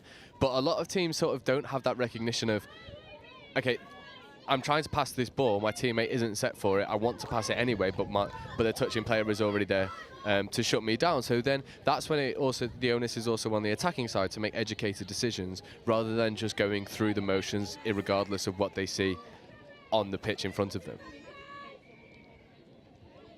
North Raiders dominating possession, really. It feels as though they've had much of the ball, and Pamela Teager there. Thought she was going to ghost through then. Really nice covering touch. And I think this is what we'll see for the next 5 minutes. Two teams figuring each other out. Couple mistakes though for the Wildcats in their transition, which if you're the coach, it's a killer. It really is. They're, you know, especially unforced errors when you're trying to get off the pitch. It's so tiring for those players who are trapped on there now to defend another set. And if you're the Northeast, you've got a couple of fresh legs on. You want to look to punish, and that's exactly what they do. They go through the gap. 1-1, 5.5 minutes in. Lovely score. Athena Maria Enderstein with the try, and you've got to say it's been coming. They've had so much possession. Wildcats have done unbelievably well to keep them out for as long as they have, and of course easy to forget that they actually were defending a lead there for much of that period, but a good step off that right foot from Enderstein. Yeah, and I think that try all comes from the mistakes that the Wildcats have made trying to sub off. Just the unforced errors surrendering the possession to the Northeast Raiders. It just gives them all the momentum, and it's so much harder to defend repeated sets than it is to attack repeated sets. You know, defense, you've got to constantly be moving as a six, and you know, if you surrender your transition 2 or 3 times in a row, you've then got it all to do to force another turnover. And I guess as well, you end up in a scenario where your field position is not where you want to be, and so you're working hard in a threatening situation because you're close to your own try line all the time. What a pickup! Hold on, has that not touched the ground? What a pickup! Has she got glue on her fingers? What? Unbelievable hands. I thought the pass was going to floor, no dramas. Northeast had really condensed over. You see that player you can see on the screen, number 11. The link is there. They recognise the wing is on the halfway point. She just gives the pass. Link misses it. Whoa! What a pickup and score! I told you it'd be a bit slower, but the skills, you cannot doubt them on display. That's 2-1 to the Wildcats. Fingertip stuff. Outrageous. What are you doing here? Go NFL. You've got hands. Come on. Come on. Odell Beckham Jr. over in the corner there. Honestly, a few weeks ago we had one at the University Series, which is behind her back, stabbed it out of the air with one hand in wet and rainy conditions. That's just as equal to it. Insane skills. I thought that was a fast response there from the Raiders, but not quite. Yeah, you've got 2 experienced heads there. You've got Leslie McCallion on the ball there. And you've got Sarah Bellew just on this wing on number 10. You've got 2 really experienced heads. They're going to know how to set things up. They look for the 32 shot. They go short side. She goes for the dive. 4 says she's not made that touch. 2-2. What about that? We are in some sort of a game here. Marian Fabricus getting that try. Currently training with the England 40s. And this is the thing with this Northeast, and like you could say the same about the West Wildcats as well, is they've got 2 or 3 really knowledgeable, really experienced players that are just going to be conducting this attack in the ways that they want. Sarah Bellew recognises, okay, you're defending open side, cool, we'll send a 32 short down the short side and you've just got to defend it. And in that instance, they couldn't. Tell you what, there's an amazing fact we've been given about Fabricus. 3 years ago, she started knitting, and she's finished a mitten. She's not started the second. Yeah, nice. Take it at your own time. Take it at your own time. She's been focused on her touch career, I think. Yeah, I think that's fair to say. Yeah, this transition from the Raiders is lovely. maybe not making as much meters as they would like, but they're always getting into the right positions to scoop. So this is 5th. They're going to look to scoop. They pass the ball off. I think that's just given loss of control, which is a shame because their first 3 touches are brilliant, and then they just lose the momentum going into where they really want to be striking.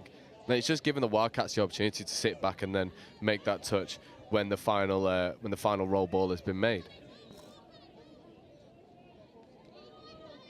I'm trying to identify for you all the try scorer of that unbelievable pickup just a couple of minutes back. Trying to make out her number, but it's a tricky one to make out. But I will get there before the close of this game because she deserves a big shout out. All I know is she's got polka dot leggings and she's got hands second to none. I think that's all we need to know really at this point in time. You got polka dot leggings, amazing hands. My eyesight's clearly starting to fail me. I can't identify a number from 30 yards away. What's going on? Don't worry, I've got glasses on and I'm not faring much better at all. Age creeping up on me. Wildcats creeping up on the try line. After a tricky spell, the game's evened out a little bit. I mean, obviously, aside from the basics of the scoreline, it just feels as though that possession is starting to even itself up as they go across the line again. Lovely play. Lovely play. I think touch may have just been made, but from an offside player. So they're going to take the 6 more. Celestine Chung was the one who went over, but as you rightly say, doesn't quite count. I think that's a good touch given. Yeah, good touch, good touch. Hammering on the door here, though, aren't they? They're really targeting this middle. They're running 33 shorts, 33 quickies, sorry, which is designed to manipulate the 2 middles. You want to expose both of them, get them both off the line, and then you can accelerate. As they're running backwards, you're running forwards, but it's a little bit slower. And unfortunately, that ball's gone to ground. Maybe you've got a couple touches there. I think something that I've highlighted throughout this morning is teams are trying to win tries from touches 1, 2, and 3. Guess what? You've got 4, 5, and 6 as well. So relax. You've got time. Show your patience. Now, for the layman, a 33 quickie, what's that? So 33. If you think about touch, you've got 6 players on the pitch. The 2 middles are 3s. The 2 players outside of the middles, which are called links, they're your 2s. And then the 2 players right on the very edge, your wingers, they're 1s. 33s is a 3, dragging for a 3. A mid, dragging for a mid, initiating a touch on a middle, on the opposing middle. And then they look to go either outside or inside, depending on what the design play is. If you hear me say 33, 2 middles dragging for each other. 32, a middle dragging for a link. X, Y, Z. It's very self-explanatory, although I know it's probably a little bit confusing for people who do not understand or have not played, so haven't had the opportunity to sort of get to grips with the touch jargon, and there is a lot of it. But yeah, those sorts of plays design the 33s, they're very static and then they explode. That's what you want. You want slow, slow, slow, and then explosion of power. Teams like Southeast Sharks and Northwest Men's do it superbly. I think she was about to go through in the corner, if not a beautiful covering touch. Good news is she's turned round, so we can tell you all that it was Mags Rees-Smith that scored that absolute wonder try a few minutes ago. It's a worldie, an absolute worldie of a pickup. Former international hockey player as well. Well, Mags Rees-Smith. You're joking. Right, you can see she's got that sports person's touch, hasn't she? Yeah, unbelievable. Yeah, you see them. You see a few of them, the natural athletes that are just frustratingly good at everything that they try. It's like, why can't you just be bad at something? Like, come on. I hate them. Yeah. You know that they're bright as well. It's just a nightmare. Oh, it does. It honestly does my head in. If you're one of those people and you're sat here watching, you're not my friend. I'm just saying that because you got to leave some opportunities for the rest of us. You can't be hogging everything. That's why I never made it as an international sportsman. It's all these people that are good at loads of things that got in the way. Raiders taking the first touch. Good hands. Good hands. That ball was behind her. She chapped it against her own back. And this is where, in this sort of situation, I'd like to see some calm heads for the Northeast Raiders. You've got a touch. Make the right decision. Good 33 setup. She picks up and goes to self-open side. Looks for the long ball. Ball just goes to ground. You have a touch to play with. This is the thing. I think a lot of these teams are sort of saying, okay, we're in the right field position to attack. So all they want to do is attack straight away. where in actual fact you can manipulate defenders, you can use an extra touch to bring people on, you can stand a little bit more static and try and draw penalties out from defences. I think a lot of what we've seen, because this is morning one, day one, is it's a little bit frantic. It's just a little bit, we've got to make things happen now. These are 40-minute games. 40 minutes is a long time. You can take your time, enjoy your setup, manipulate players. I mean, that's a lovely dummy. She's gone straight through the gap. It's a good covering touch, though, from the North-East link. Is there maybe a sense today? I mean, I know that this weekend's action, plays a huge role in terms of selection, international-wise coming up. Yeah.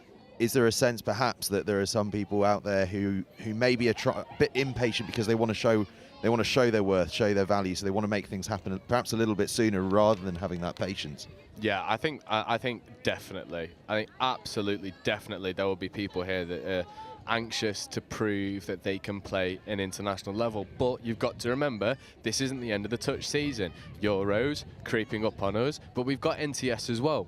This is a 3-day tournament, and then you've got 3 weeks of touch next month as well. So you've got time. I think selection committees will be looking at the players who are composed.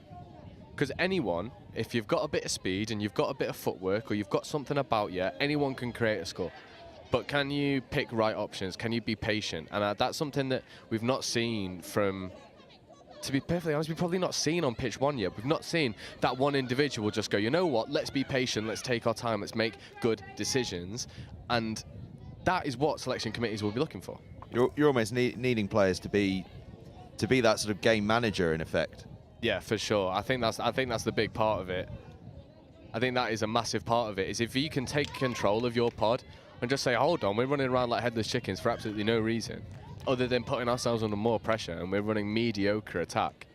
So why don't we just burn a touch, take our time, get a setup done, get us all on the same page, and then execute? I think a really good example of that from this morning was the South East Sharks game against the Northwest men. Sorry, you're not Blades anymore. South East have an abundance of talent, but they're not on the same page yet. I think if we can see them sort of string together a cohesive line attack that's a little bit more patient, that selects correct decisions rather than just running what is in their playbook, I think that team especially will start to cause some more upsets. But again, it comes back to that calm nature. You've got to have that one person who's willing to stand up and be accounted and just be like, look, this is me. We need to relax. I think if teams can start to do that as we build throughout this tournament, we'll see this cohesive nature really come together. Yeah, it's almost that bit of leadership. And I suppose, these teams are relatively newly brought together, and sometimes it takes a few games for the leaders in that team to emerge. There's nothing worse than being in a team in any sport where you've all been thrust together and everyone wants to be that leader. No, I completely agree. And I think there's opportunities here, especially in some of the teams with less experience in them. Notably Northwest Mix, Southwest Men's. You've got opportunities then for someone who is maybe not a senior member of the team to stand up and go, okay, I'm going to control my pod. I'm going to do this. I'm going to stand up. And if it goes wrong, and I'll bear the blame for it. But we don't see enough of that at the moment. Unfortunately, I think that's going to be given as a forward pass, and then they're going to be given the penalty. Yeah, big looping pass out to Laura Anderson. He did well with it, but play is called back. Yeah, I think the pass has just crept forward from the base of the ruck, but the touching player was offside, so they get a repeat set of 6. And this is where you want to see the calm. Don't throw the pass. She throws the pass. Can she finish? That's okay. And then you recycle. What you want to do when you have a repeat set of 6 is condition defences. Maybe you pick a side, short side. Okay, and we're going to attack short side for 4 touches. And then 5th touch, we're going to go expansive. That's a beautiful scoop through, picks the right option. And again, in that instance, nice and relaxed. She scooped through. She could be a bit of a headless chicken, try and find the pass as soon as possible, but she waits, picks the right option, easy score, 3-2. It's great work from the Wildcats, who move up into the lead for a side that spent a real spell of the game on the back foot. They are now back in front thanks to Claire Davis. They have really turned it around, actually, because for the first 4 minutes, they were just on their line. Defending, North East Raiders were forcing loads of mistakes in their transition. Oh, go on, go, go, go. Oh, unlucky, unlucky, unlucky. I've been the victim of a couple of them in my lifetime. She had the look of someone who knew she was going to get called back eventually. Yeah, I was just hoping that for some reason that touch wasn't made. When you burst through, you've got to burst through with conviction. Yeah, for sure, for sure. This is where we're seeing a little bit more patience in the North East attack, but they're going backwards. Again, there's a fine line between patience and being negative, and I think that was just a little bit too negative in their setup. Again, going backwards, I don't think they've realised that they've not got anything to play with. Yeah, it's just things like that. You need someone to step up and go, hey, look, we've not got any touches. We just need to do something with it. And unfortunately, that level of communication just wasn't there in that instance. That might be their final chance of the half to get on the score sheet. There's only about 15 seconds left, and the Wildcats have possession. If they use it wisely, they can probably play all the way up to the hooter hit. And they will indeed. Oh, go, go, go. Oh. Maggie Rees-Smith asked once again to reach with the fingertips. This time it doesn't quite work, but we go into half-time with the Wildcats leading the Raiders 3-2, and it has been quite a performance from the Wildcats under real pressure from the Raiders. Yeah, and I think credit to the Wildcats for coming back, because they were really pegged back in their own half for a large portion of the first half. And they were really struggling to get out and run any sort of transition under really educated pressure from the North East, picking and choosing when they want to apply pressure to the roll ball. And I think West Wildcats have just adapted to the game much better than the North East Raiders have at this point. And if North East Raiders can be a little bit more reflective, realise, okay, we're rushing things just a tad. Our transition could be a little bit more direct and a little bit faster. I think then if they manage to fix those small errors that are having a big impact in this game, they'll get more scores in the second half. There's certainly plenty to look forward to in the second half, and plenty to look forward to coming up as well. 12:50 p.m. we switch across to the men's open for Midland Tigers against the West Wildcats, and at 1:40 Northwest against the Southeast Sharks in the men's over 30s. All that to come. But coming up very shortly, the second half of the North East Raiders against the West Wildcats in the women's over 35s.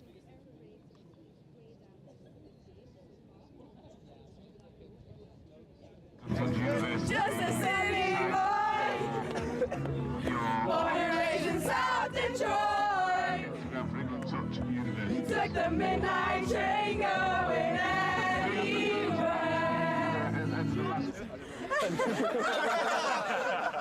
Oh, sport mode. That's how much I care about the threes. Even got them in sport mode. We need to make sure that we're working on staying tight in D, and then when we're up there, we need to be a bit more organised. So 32 shorts, doing the quickies. I realise the camera's on me, so I'm trying to keep talking. We're keeping them in their half really well, so keep working hard because they're taking 4 touches, 5 touches, get out of the way. Those last 2 scores have been exactly the same move. So just as soon as half gets hands on ball, eyes up, we've got to shut them down there.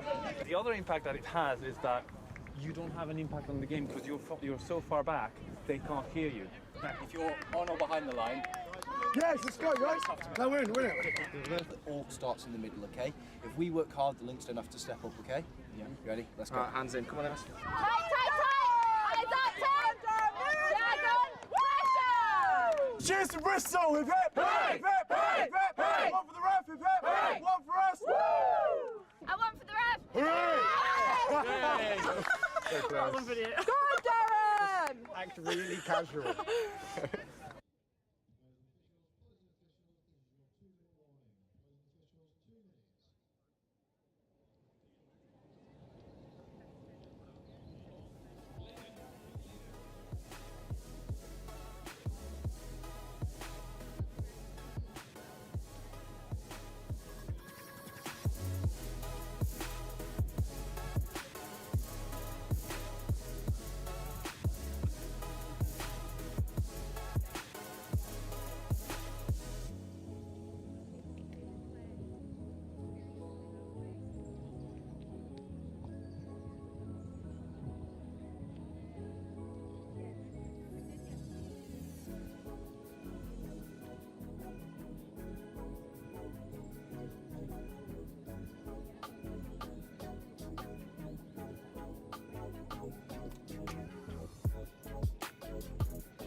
Well, we're about ready to go here for the second half of the North East Raiders against the West Wildcats, the women's over 35s.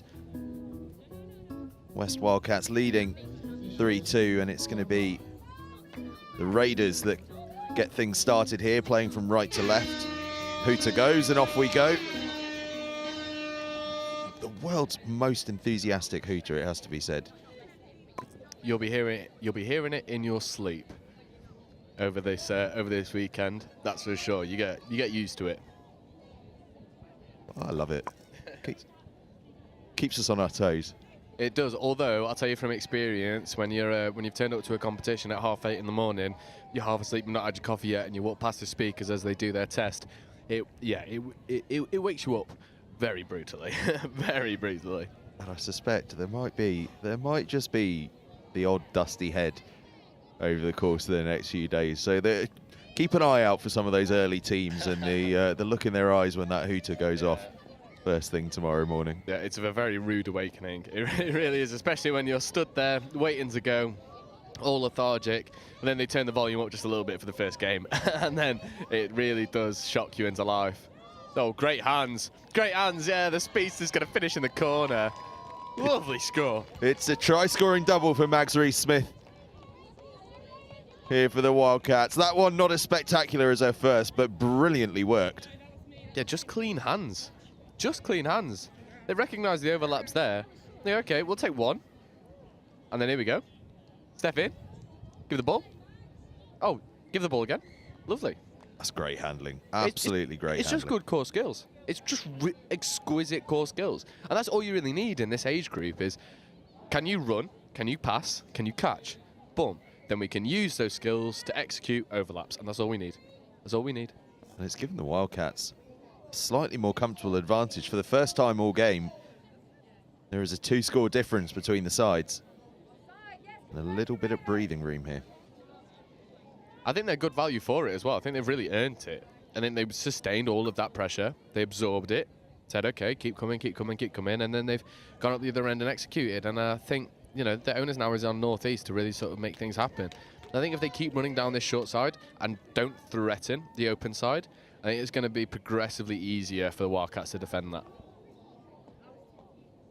It's been a few times now that the Raiders, perhaps it's just my uneducated eye, but it seems as though they've kept on going a little bit too far, and they've had to reset everything, so they're playing against a structured defence again, rather than playing a bit quicker and playing against that unstructured defence. Yeah, for sure, for sure. I think at the moment, Leslie McCallion on the ball and Sarah Bellew are waiting for the perfect setups, and sometimes you've just got to work with what's in front of you. There's a really nice inside ball, but a lovely cover and touch, and again, they burnt 2 touches there with no threat on the attacking line. And if they'd rolled that touch and then run a quickie like they just did there, and condition short side, short side, short side, and then threw the ball back on the inside, you're going to find more success because teams are willing to defend that short side more because that's where you've threatened. But because they took 2 touches with no threat at all, it gives the Wildcats just say, okay, we're just going to hold our space. And you can just move the ball because you're not moving us, and that's the big thing. Wildcats enjoying themselves, and I'll tell you what, the sun's come out as well. Suddenly we're playing a bit of summer touch. Out of nowhere. Sunglasses might be coming back on in a second. Can't wait. Yeah, I forgot mine. I'm fuming. That's a rookie error. Sunglasses and sun cream at all times. I've got prescription as well, so I can't even grab my mates whilst he's playing. I'm fuming. I'm absolutely fuming. It's fine for now, but as soon as this sun starts creeping round, I'm blind.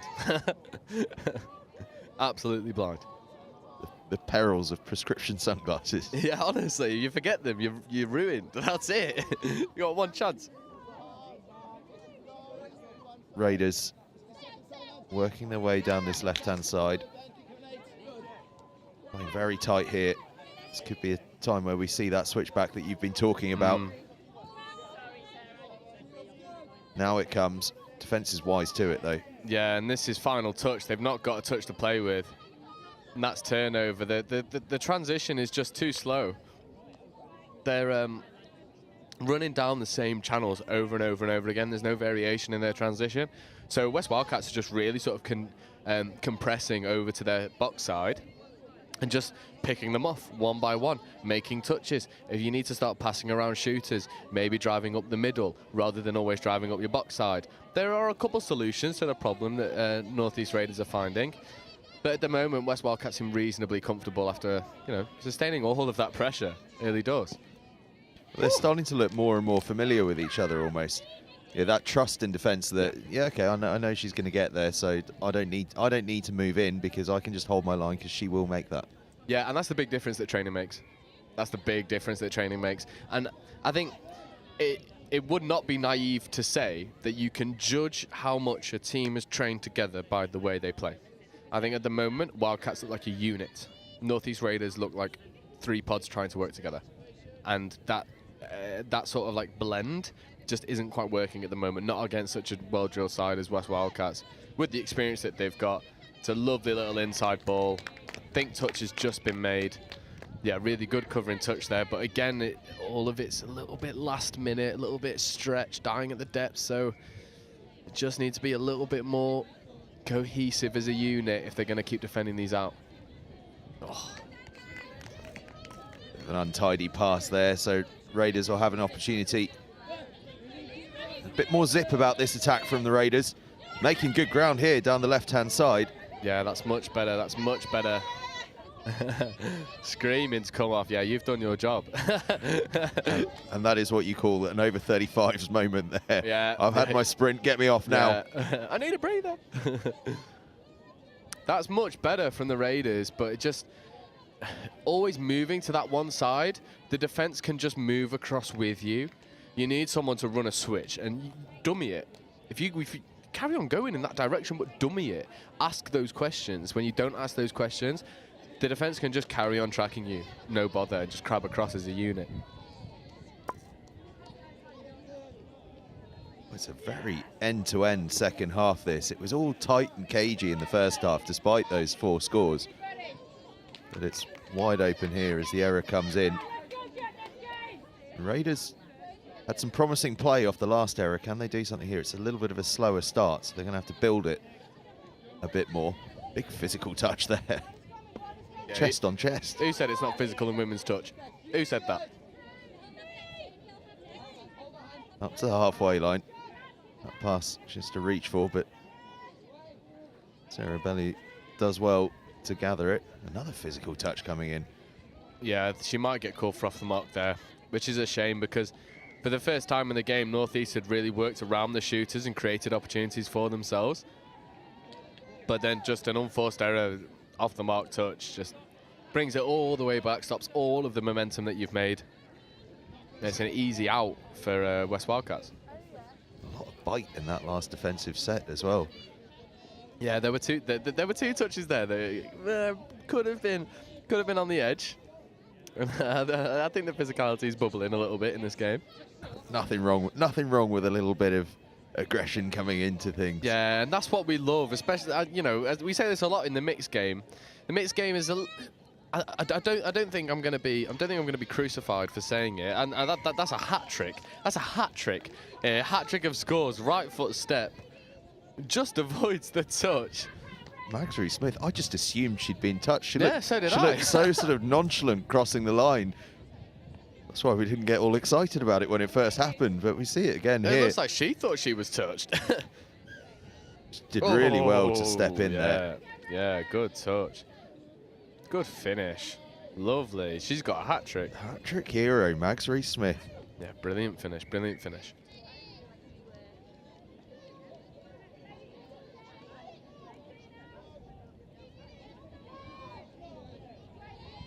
And suddenly, Wildcat side are up to a 5-2 lead. And they have their tails more than a bit up now. Yeah, for my money as well, North East are just looking a little bit leggy in defence now. Just tiring ever so slightly. Having to run backwards for the majority of a game is really tough. And I think something that me and Chris spoke about earlier was putting your body in the right position to be able to execute. And that is just as important when you're talking about preserving yourself. Running backwards, if you try and run backwards for 20 meters, you're more tired than you are running forward for 50. That's just how it works, because that movement is so alien to your body. So when I see touching players jog backwards square, I think if you turn and looking over your shoulder, and then you run backwards while still moving forwards, if that makes any sort of sense to the people who are listening, you're going to save all of that energy. But when you run backwards completely square, it's so much more taxing, and when you've got to defend so much in a game, it's not sustainable, especially over a 3-day competition. It's just so tough. But it's a more efficient body movement, isn't it, to be kind of pointing forwards to go backwards, as you describe it. Oh, as Wildcats go across again. And lovely hole. They really are enjoying this now, aren't they? Yeah, and again, I think this is just a little bit of leggy defence, and the West Wildcats having the knowledge to execute it. I think it's Beth Redfern that gets up and makes this touch. I mean, the ball plays on the floor, and then they get set up in their...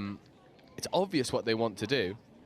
They run the sweeper, they then dummy it, throw the swinger. Both middles are nowhere to be seen. Link has to shut, just misses her shot.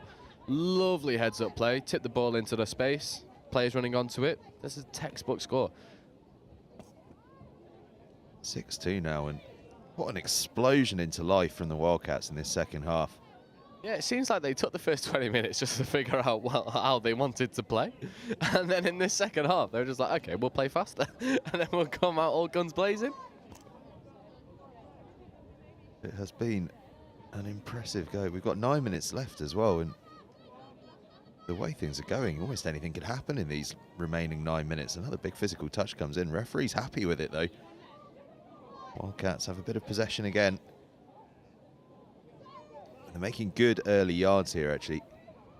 Up to the halfway line and beyond in 3.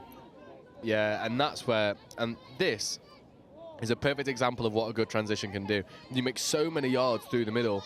And this is fifth. They can scoop here, and they're right on the line. Dummy, player goes, just needs to find the pass. Unfortunately, the pass just isn't long enough, and ball goes to ground. But that seemed effortless for Wildcats. One pass away from perfection there. Yeah, from the Wildcats. Absolutely.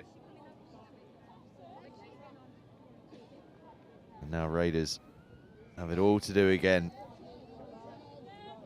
Again, if we just look at this transition from the Raiders, they run a player in front of the player who's going to receive the ball as the lead runner to try and disguise the pass.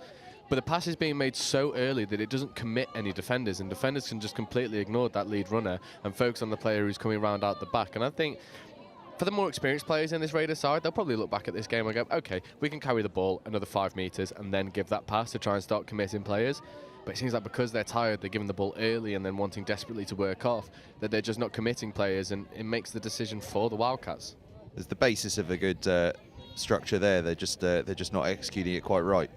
Yet. And that's the big word for today, is can teams put it together? Can they fix the errors on the fly and develop as a team? Because, you know, especially in this sort of division, a team could finish bottom today and still progress. Absolutely. Because that's how wide the division is. Yeah. So it's about, can we fix these errors on the fly? Can we critique? Can we reflect? Can we fix? Those are the 3 things that I think every team today will be looking at. Some of the passes getting a little more loose as the tiredness sets in.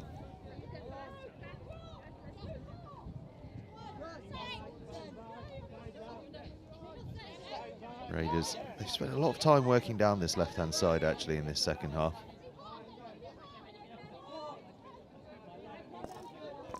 Perhaps it will start to pay dividends as they go on. See, for me, it's little things like that. I think in that transition, we saw 2 examples of why the Raiders aren't making as much ground as they could be. 1, ball's on the ground for too long when they roll the ball. Counted 3 seconds at that last rope. You want 1 maximum. You want a player right there. Always pick the ball up, carry on going, keep it moving. Second thing, anticipating touches.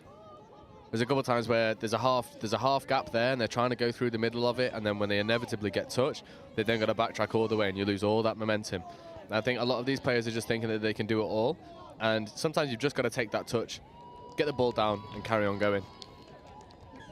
I think we've got another try here. Hang about. From the Wildcats. Hang about. Very tidy finish. There's 3 people around her. How she's found the space to dive over there, I will never know. And it all comes from this sweeper setup again. They give it this time. bounces. Yep, no touch there. That's all good. No touch there. That's all good. That's ball down. That's just heads up rugby, getting around the outside of her player and then diving for the line. Lovely finish. Lovely finish. Claire Davis from Oxford. Well, we should know she's a sharp finisher. England women's 35s. She's a very experienced player, is Claire. Very experienced player. No doubt on earth that she's scored 20 of those in her past. Unbelievably impressive to be able to just angle her body to find the only inch of space that was available to score that try.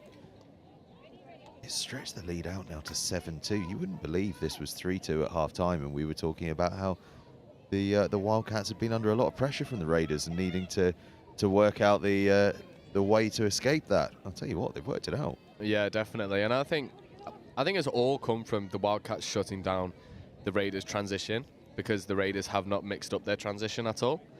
And in themselves, the Wildcats have also changed their transition. They've changed it to a little bit more direct, maybe a little bit more infield, just trying to commit a couple more players, try and get this Raiders team really running. It's a nice quickie there between Sarah and Leslie. They look to go open side, but again, you don't really want to be throwing that pass there. You got touches. You've got 2 or 3 touches to play with. You throw that pass to try and make a miracle score, and the ball goes to ground. It's just an easy out for the Wildcats. I know a lot of coaches, especially in sort of like the opens categories, maybe less so in the aged group categories, talk a lot about making the opponent's life as miserable as possible and always making them work for their rewards. And what a big component of that is using all of your touches and always being a threat from those touches. I think Raiders have sacrificed some of their touches through trying to make things happen initially, although, can she go full length? Does she have wheels? We love a good full length. Look at who's trying to tear her down. Is she going to get there? If their pitch was maybe 10 metres longer, maybe. What a scoring pose for the camera. She loves that. Ruth Cole with the big intercept. It almost looked as though she wasn't quite sure what had happened at first, and then suddenly... Well, she doesn't go straight away. She holds it and goes, oh, well, here we go. Here we go. All right, then. Puts the burners on. And watch, she starts to go. My word, does she fly down that right-hand touchline. Look at the stride lengths. Pose to finish. Yeah, whack that on the Facebook when you get home. Phenomenal score.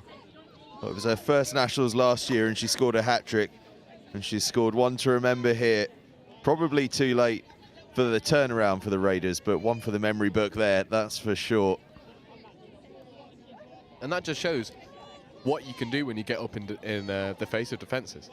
You put pressure on, you force them to throw the pass, you get rewards. And it's the first time in my memory that North East Raiders have really put pressure on the Wildcats attack, really getting up in their faces, and they get their rewards for it. Instant rewards.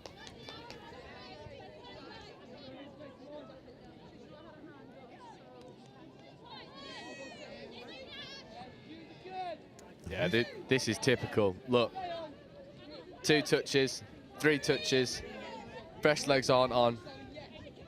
And this is just where if North East Raiders can fix this part of their game, they'll be fine.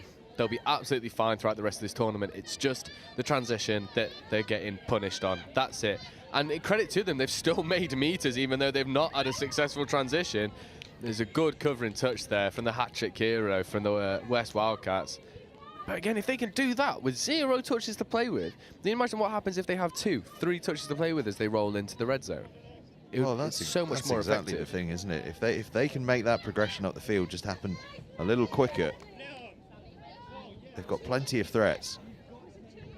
They're up quickly in defence again. And this is what we needed to see more of from the Raiders, getting up, putting pressure on, working for each other, getting up, applying pressure. It's just, unfortunately, too little too late. And if they'd done this throughout the second half, I think this would have been a much tighter affair. Half a second there as a player stepped across my eye line. I thought we'd had another interception, but instead it was a pass straight into touch. But it's not often we get 2 full-lengthers in a game. It's not often. Maybe we will. Maybe we will. I think I'm just seeing what I want to believe now. That's much better from the Raiders. That is so much better from the Raiders. They've worked the ball lovely. Superb. It's a shame that the Hooters going to go any second, because this is a good platform to attack from. Needs to keep rolling forward. This is 5th. Now can they scoop? Can they get a score to finish? There's a 3-on-1. They look for the switch. Covering touch is made, and that'll be all she wrote. Good finish, though, for the Raiders. That'll give them confidence to go through the rest of this tournament. Certainly will. The Hooter goes, and it finishes up. The Raiders 3, Wildcats 7. And the Wildcats with an absolutely brilliant second half performance. But as you say, the Raiders finishing with a bit of a flourish.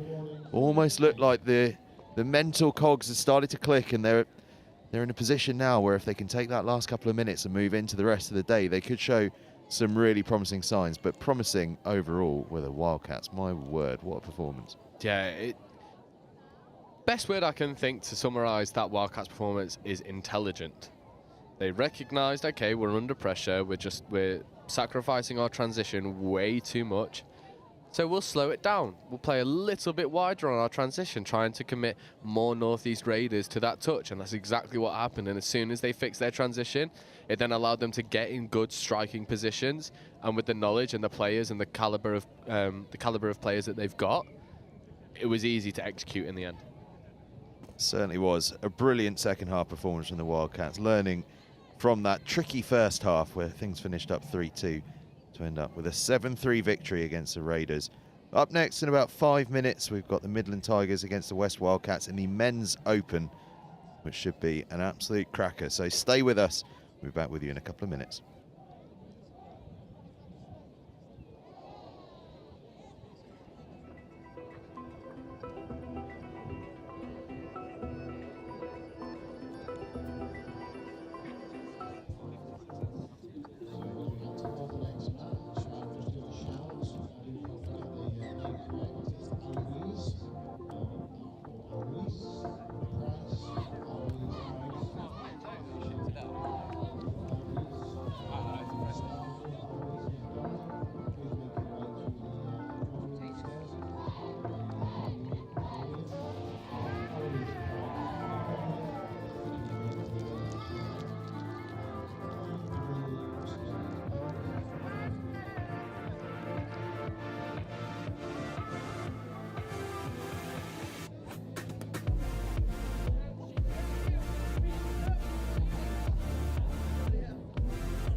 Hooter goes, and we are away in this men's open fixture. Midland Tigers against the West Wildcats.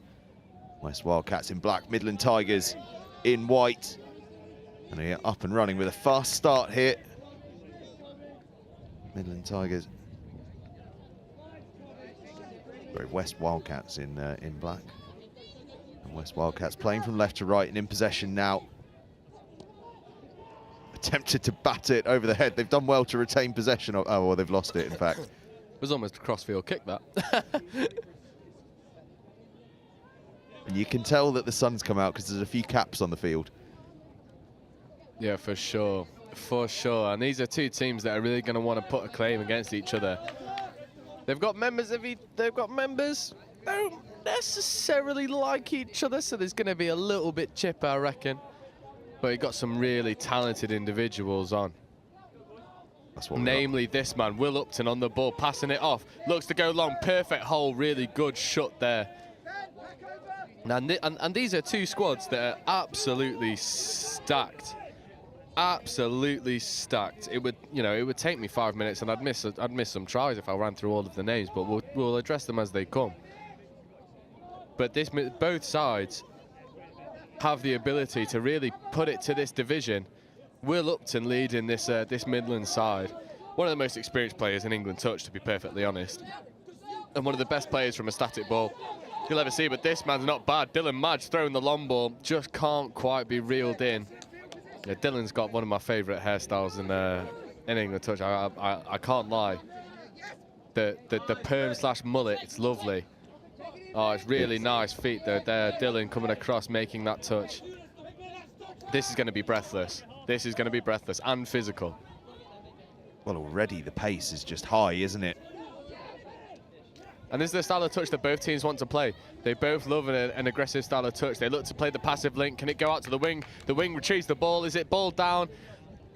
Out in the sideline. Unlucky. We are talking about inches there. Midlands so close to the opening score in this game, and it is an absolutely frantic opening to the game. Yeah, and the pod coming on now for West Wildcats is the danger one. And you've got Ben Greer in the link here. He's looking to pick the ball up. He's looking to scoop. He's got a long ball. There it is. It's a flat pass out to the winger. Winger back inside to the link, but really nice covering touch, and that'll be 6. And that is what you're going to see when Ben Greer is on the pitch. We saw him at the University Series. One of his main tools is that long ball, and it's so flat. It gets from A to B in the most efficient way possible. And Midlands are going to have to negate that if they're going to want to win this game. Yeah, and all he needs is his winger coming on to that pass rather than almost overrunning it and arriving at it kind of static. If he can move on to that with pace, oh, there's going to take some catching. Oh, what a play, what a play, what a score. Will Upton to Liam Halpenny. Liam Halpenny back inside and then back out. If you've ever played junior rugby, you know there's a drill called 1 to 3, 3 to 2, 2 to 4, and that's exactly what you saw there. Miss pass back inside, miss pass again. What a score. From being under pressure themselves, they just come exploding back. Yeah, it's superb. It's superb. Will Upton on the ball, orchestrating it. Ball goes out and then miss and then back inside and then out there. The West Wildcats are all at 6s and 7s. They do not know which way the ball's going. It's beautifully executed. It's Ben Rhodes, the University of Cambridge man, that gets the try. And it's that wide pass you were talking about as well. Yeah. Is that a finish? That's something that Theo Edwards, who's just grabbed the ball now, you can see on your screen, is going to do every single time. He's so explosive from the base of the ruck, and he's so fast over 7 meters that quickies are built for him. They really are, and I think this is what we're going to see here. He steps outside, small slip, gets the ball back. Little slip there again, so yeah, probably ground just giving away a little bit.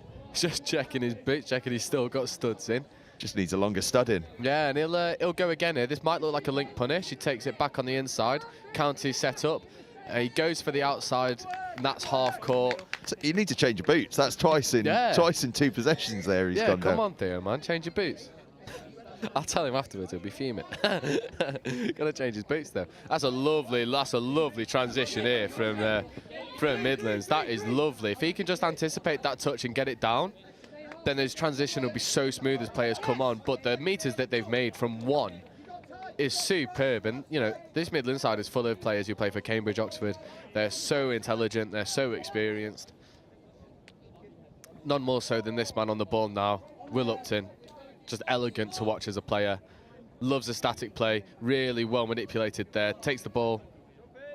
Steps back on the inside. Wing. Link. Ball down. Oh, easy money, easy money. How about that? Another super try. We are seeing some proper touch out there. Yeah, and this is just Will Upton through and through. I would love to be able to start applauding other members, but at the moment it is just Will's just having fun out there. And you know, you combine him with the likes of Brad Murphy, Liam Alpenny. It's just, yeah, they're magic when they're on the pitch together. They really are. William Murphy, I think it was, that got the score in the end. Yeah, but this West side, they are capable of causing an upset here, and they are capable of really putting it on them. But they've got to be a little bit more they've got to be a little bit more dynamic. That's a little bit better. They go for the cut back on the inside. He then goes open side. It's really nice. Feet looks for the cut, but the ball just isn't there. Maybe he can hold on to that ball and wait for another opportunity to create itself. But it's better. They've forced the turnover. They've got a repeat set. Look, they send the sweeper again. They give the sweeper early doors. Dylan Madge looks to dive under. Touch given. That's twice now they've gone for that similar play with a diving attempt, and twice they've been touched. Do they need to just be a bit more patient with that build-up? Yeah, I think so, and I think they've got to vary it a little bit. Like here, you could run a swinger instead, which they have, but the sweeping player isn't there, so there's no threat of the sweeper to condition it. Dylan Madge going round the sweeper. Now they run the swinger. Beautiful left to right long ball. Beautiful finish in the corner. That'll be score given. Happy days. Yeah, diving player is there, but the ball's down first. Clearly 2-1, and that's the reply that they needed. What an acrobatic finish from Bailey Blackburn as well. Oh, Bailey's such a talented player. He's one of those players who's come up through the junior ranks, was a really prominent player in the junior scenes. Isn't as prominent now in this side, but is a beautifully skilled winger. Lovely diving touch, and I think the ball is just down before that touch is made. Really good reply. It was, to be honest, it was great on both sides, to be fair. The attempt at the touch was incredible. The finish, just that little bit better. Yeah, and that's what you want from a defending player. You want to be giving the refs choices to make. If that happens again, and it's just as close, defending player will probably get that given, because the refs now know that how close he was. Although that is just raw speed coming through. Can he find the player? Yes, he can, and that is 2-2, evening it up nice and quickly. Oh, bang, bang from West Wildcats. From 2-0 down to 2-2 in a matter of seconds. As we see the replay here, as you say, it's just raw pace. Yeah, absolutely flies through. Ooh. Ooh. Yeah, and look, tells his support where he wants him. Get there now. I believe that's Lewis Partridge who got through and orchestrated the attack. It's beautiful. It was indeed, and it was Adam Sale. Oh, stop it. Stop it. Will Upton's just so nonchalant with it. He's thrown the ball and then threw his arms in the air and went, yeah, I knew that was going to happen. This is just lovely. The disguise on this is perfect. From Adam Sale scoring at one end. Oh, just look. Yeah, here you are. You can take it back. I'm not even looking. There you are. Bang. Perfect. In the hole, in the gap. And Will just looks bored, as if to say, is this all you're putting up? Oh, Ben Greer on the ball. Lovely pass, and that's a score. And now it's turning into a shootout. I'll tell you what, are we playing touch rugby or are we playing basketball? Tries. It's end to end, and this is Ben Greer just doing what Ben Greer wants to do. Just picks up the ball, goes, all right, I'm going to orchestrate this. Don't worry about it.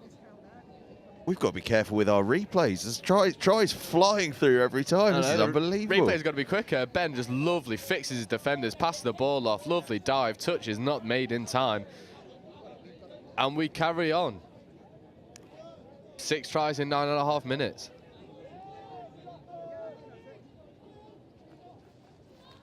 Here he is again. Yeah, and that's the composure we were talking about. Slowing things down, knowing that the referee is seeing the offside player. Okay, I want the repeat set at 6. Don't worry about it. I'm just going to slow things down. Lovely play. Yeah, well done. Well, good, great decision. Too many times this morning we've seen players throw that pass in that situation, but he knows they've got touches to play with, doesn't have to rush. Will Upton looks for the quickie. He's going to look open side, but it's too easy for Will. 4-3. Absolutely brilliant. He looks bored. To the extent there that I actually thought the try line must be 5 metres further away, because it was almost as though that little shimmy of the hips, just all the defenders decided, well, off we go.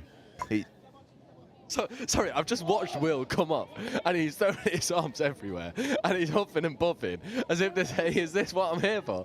I'm going to step on the pitch for 30 seconds, make a score and then leave. It's just so straightforward. He just operates at a different wavelength to most other people and it's too easy for him at the moment. I've never seen someone set up 3 beautiful scores and seem so unbothered by it. He has been enjoying himself out there. Well, this thing, I don't even know if he has been, because it's just been going over too easy. He's just like, oh, okay, I've done my job, don't worry about it. I'll sub off now. An element of the Finn Russell about him, I'd say. Yeah, definitely, that's a good way. It's a good way to put it. Oh, Dylan Madge. Oh, great feet, great feet. I think that might be try given. I think that might be try given. Long debate here between the referee and the touch judge. Yep, score given. Beautiful feet. Dylan Madge. Dylan Madge. This is what he does. We've seen it so much at junior level, and now he's bringing it to his opens. Link punish, inside, outside, touching player, didn't retreat onside. Refs are completely entitled to play advantage. Dylan is intelligent enough to execute. This is an old-fashioned suit out. 4-4 and only 12 minutes gone. Unbelievable rate of scoring out here. Yeah, here he is. I've got a feeling that we're going to see one more here.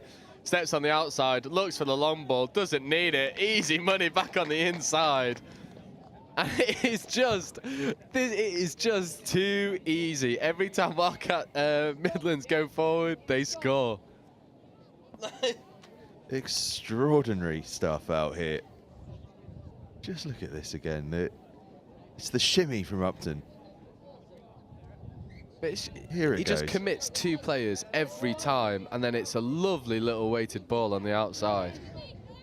Well, the problem the Wildcats have got now is that you can see it when he has the ball. They're worried about him, and so they're actually committing possibly when they don't need to commit to, because they're so concerned, and it's just creating holes everywhere. Yeah, I think, especially because this is men's open, and I don't want to encourage things that are maybe a little bit underhand. But if I was West Wildcats, the next time Will Upton's on the pitch, I'd put him down. Give away a penalty, red touch. That is a superb try. I mean, if you can't touch him, you can't red touch him, and that's for damn sure. And that is a beautiful line cut there. Is it Murphy again with the finish? They're just too good. It is. That could be his hat trick. It's too fast. It's too direct. It's not giving Wildcats an opportunity to get set.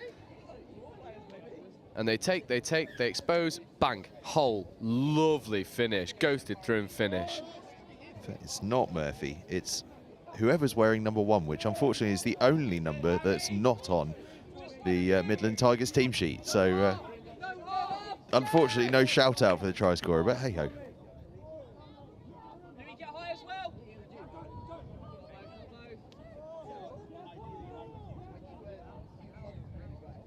Wildcats. Are they across again? They are indeed, and this extraordinary half of rugby continues. 6-5 now as the Wildcats charge through. This is absolutely insane stuff out here.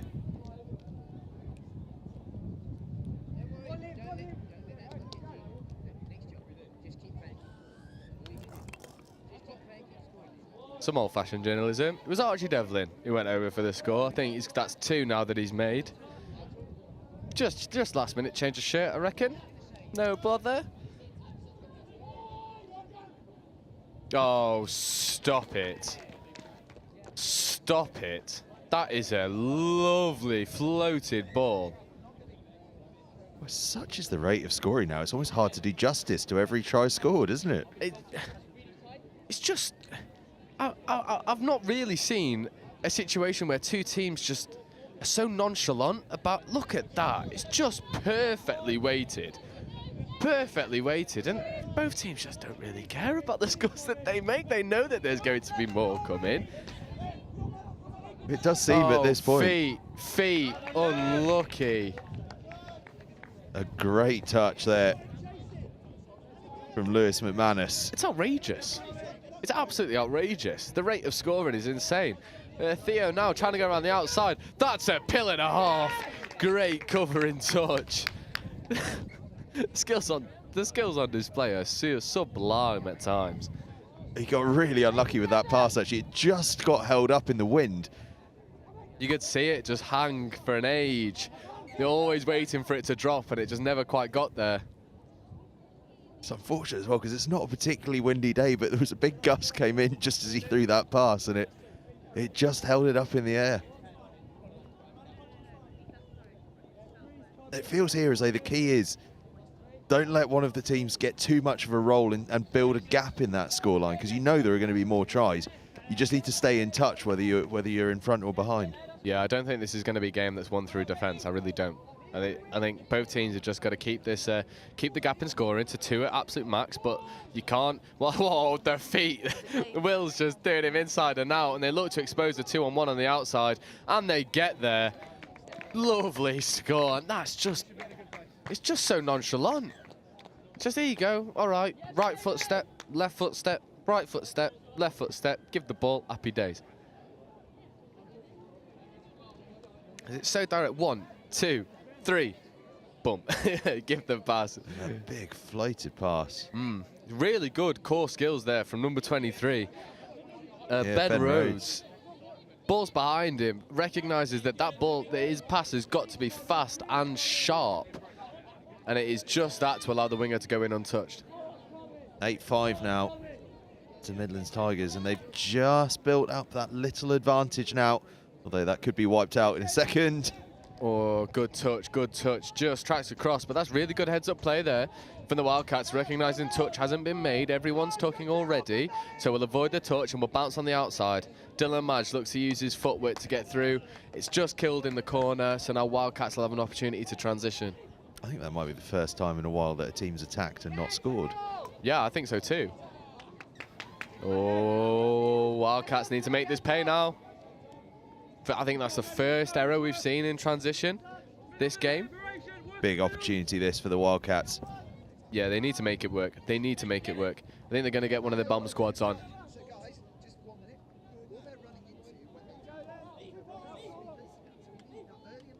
Yeah, Ben Greer on the ball now.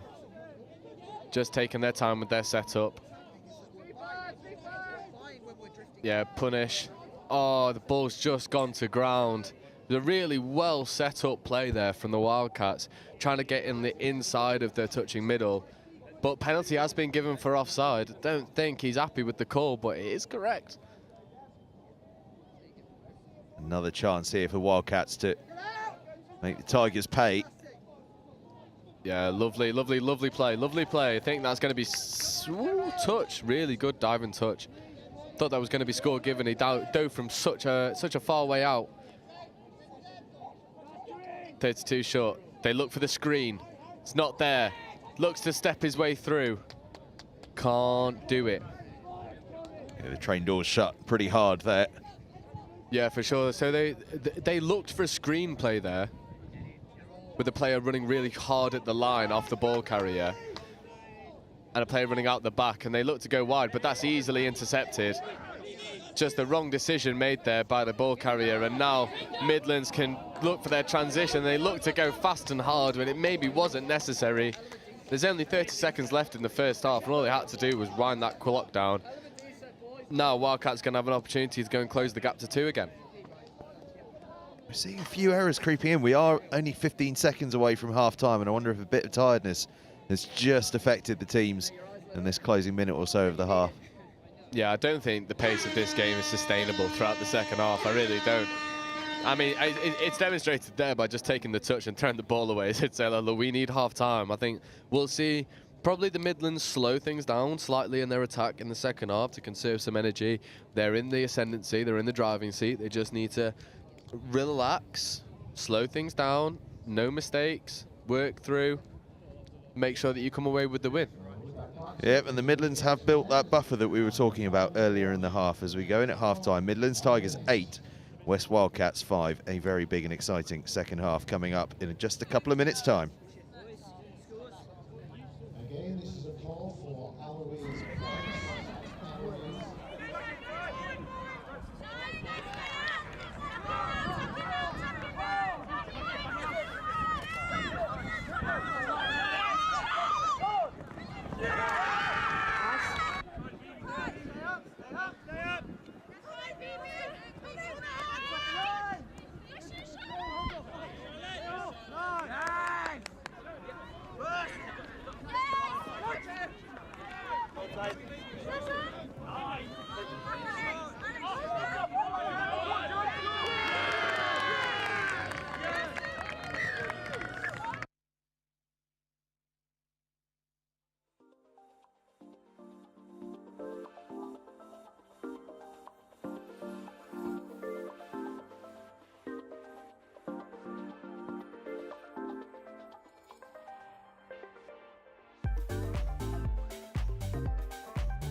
Right, we're almost ready for the second half. Both teams are on the pitch and ready.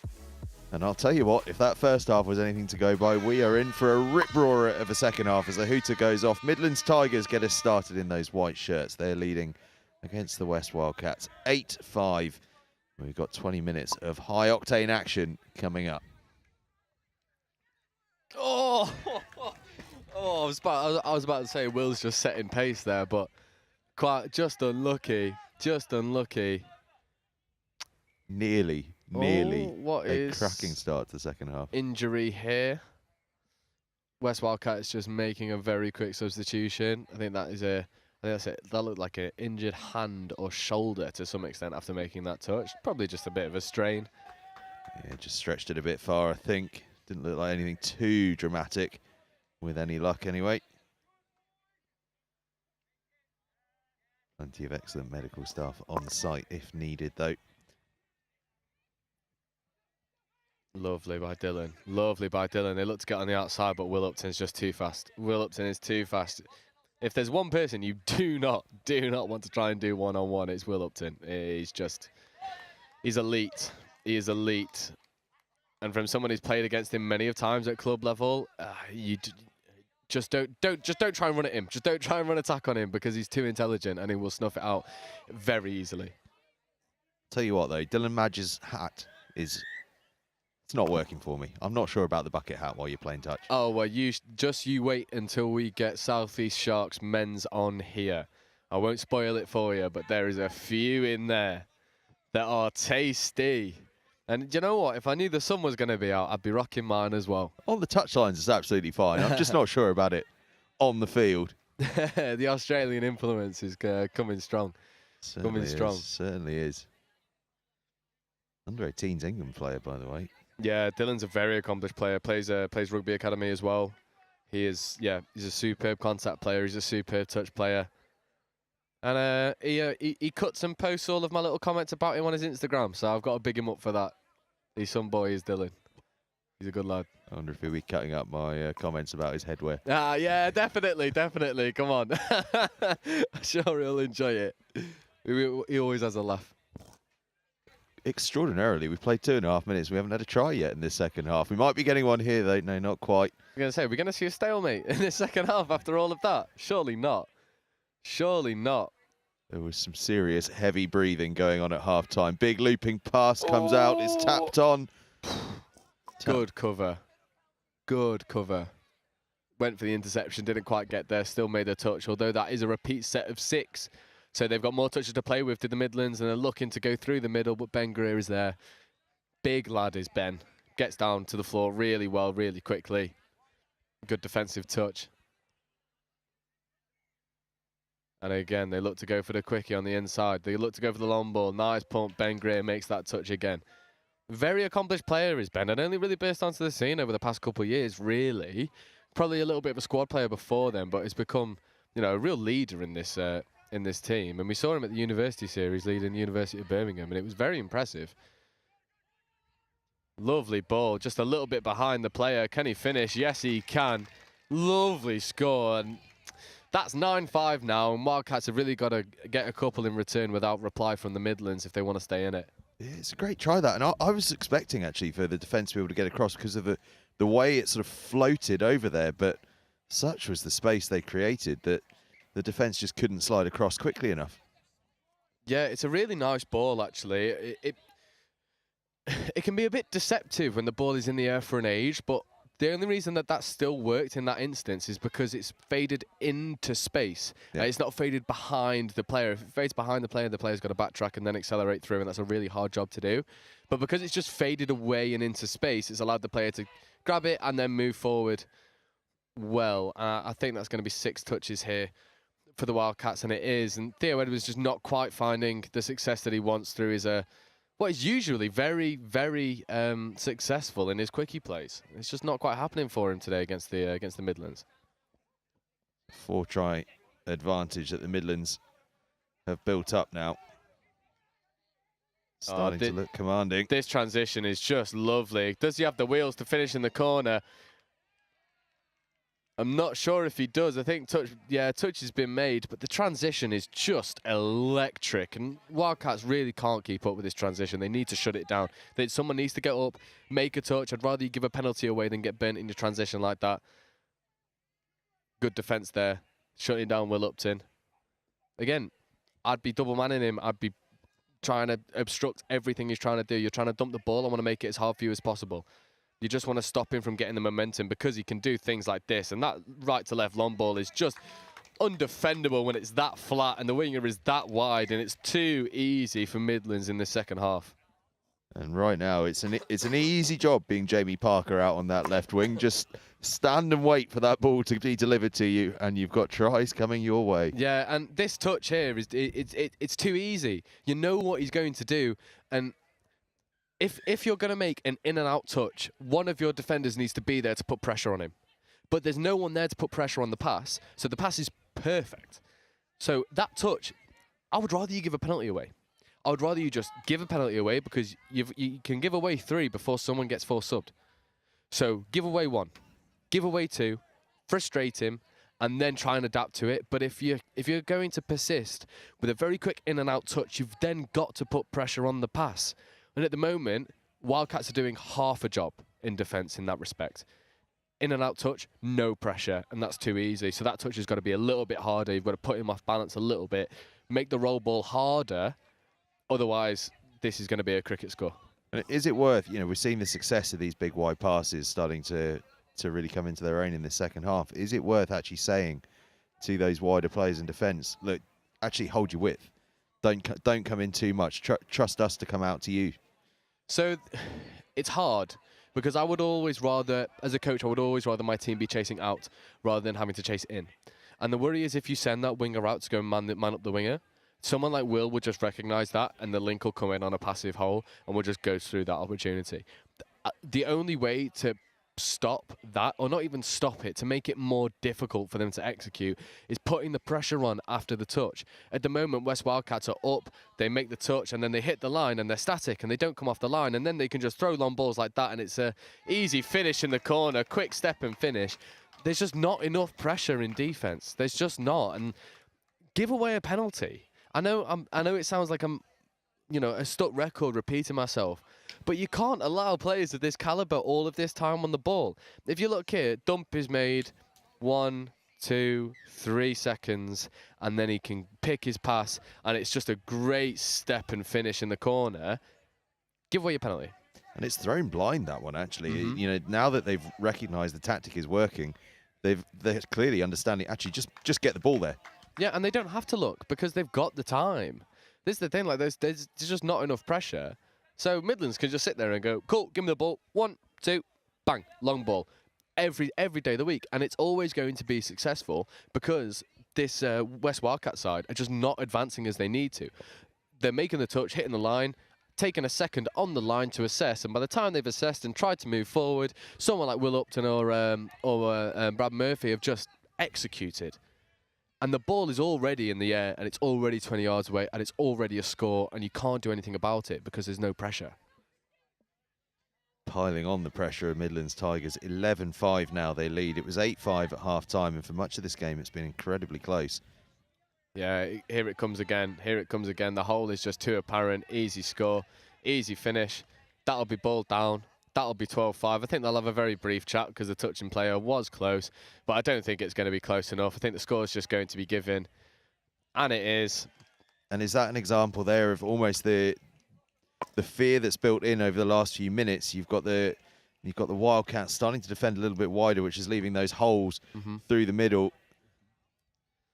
Well, to be honest, they've just got a different problem altogether once they start doing that. Yep, exactly that. And it's hard because you want to be able to play a fair game of touch. You do. And any coach out there who is on the pitch at the time will say, look, just carry on playing your game, carry on playing your game. And, it's going to come. It's going to come. X, Y, Z. At the moment, it's not. So something's got to change. The Midlands Tigers transition is just too effective. It's too effective. You've got to try and shut it down. You've got to try and nudge someone off a ball and apply pressure. That's all you can do. Second thing, line defence. Someone needs to be brave and nominate. and go and make that touch. At the moment, someone's slightly up and then drops back as the ball moves away, and someone's slightly up and then drops back as the ball moves away. And you can't do that against this team because they'll execute too much. And again, look, they go round the outside and they're trying to have fun now with running some sweeper move around the winger. But the only reason they're able to do that is because there's not enough pressure in the midfield. And these middles need to start taking some responsibility and go, you know what, I might get force-upped, I might get sent for time, but I'm not going to allow them to just throw long ball after long ball after long ball so easily. Well, and in a what's a pretty open contest in terms of style of play at the moment, you've got to think that the answer for the Wildcats is actually to go, well, okay, an open game isn't working for us, so let's make this bitty and horrible. Let's give away penalties. Exactly. Let's just slow it all down. And even if we don't have the ball, we're just making it hard and horrible to play against us. Exactly that. And I think that's exactly what they've got to do. And at the moment, it's too nice and pretty. And you give someone like Will Upton the opportunity to play nice and pretty touch, and he'll execute 10 times out of 10. You've got to sort of drag him down, pull him into the dirt, give away a couple penalties for hard touches, rattle them a little bit. And you know what? If that makes them step up a gear and they start executing even more, fair enough, you've tried. But at the moment, it is just a training game for Midlands Tigers. They are not exerting themselves past what they absolutely need to. It's just easy for them. Yeah, and it's, I appreciate it's not the in the spirit of the game of touch, I suppose, but if you can wind up your opposition, there's a chance they make bad decisions, because when people get a bit het up, they make bad choices. Yeah, completely agree. Completely agree. I mean, this Midlands Tigers box is the most relaxed sub box I've ever seen. They're sauntering around, taking sips of water, congratulating each other. They know that the job's done. There's 8 minutes to go, and they know it's finished. And I think Wildcats need to start taking a leaf out of Midlands' book, because their pressure when Wildcats are attacking is superb. And they're really trying to stick it on people. And, yeah, and this is better from Wildcats. They're now getting up in faces. The touches are a little bit harder. And they're starting to find some success, but this is just too, look, they're just able to pass around. This is Will Upton on the scoop, which is what he wants. Nice and relaxed. If that ball goes to hand, then that's another score, and it's 14-5, and we're talking about a cricket score. But it's just overrun a little bit there, isn't it? Just a little bit overrun. And I think it's because they're being a little bit more lethargic now, because they know that they can do. They know that they can coast throughout the rest of this game. Yeah, and another unforced error there from the Wildcats. But again, that all comes from a little bit more of a dominant shot from the Midlands. I know we talk about touch being a non-contact sport, but it definitely is a contact sport. And sometimes you need to have a little bit of dog in you and just pick it up and go, you know what, I'm fed up of being scored on. Here you are. I'm just going to put you on your ass, and we're going to see what you can what you can do from that. Because that's just, it's just too easy. Every time it's on. Every time it's on.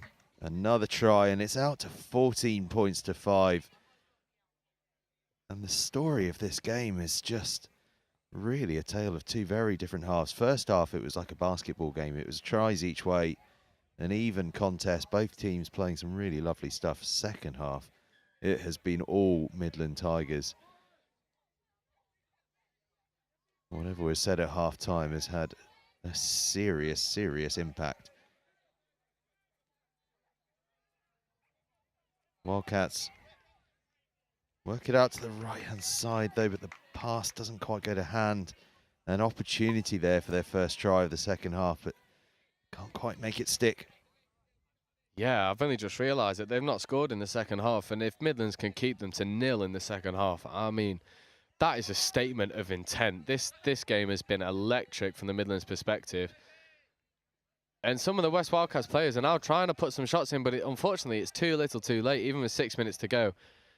It's just, Midlands have been allowed to do exactly what they want when they want to do it, and they've executed because of it. And I think Wildcats can really start to put some preparation into practice here by starting to put pressure on. You want to be a little bit more dominant in your roll ball, and you want to vary your attack a little bit. At the moment, the attack is just a little bit too predictable.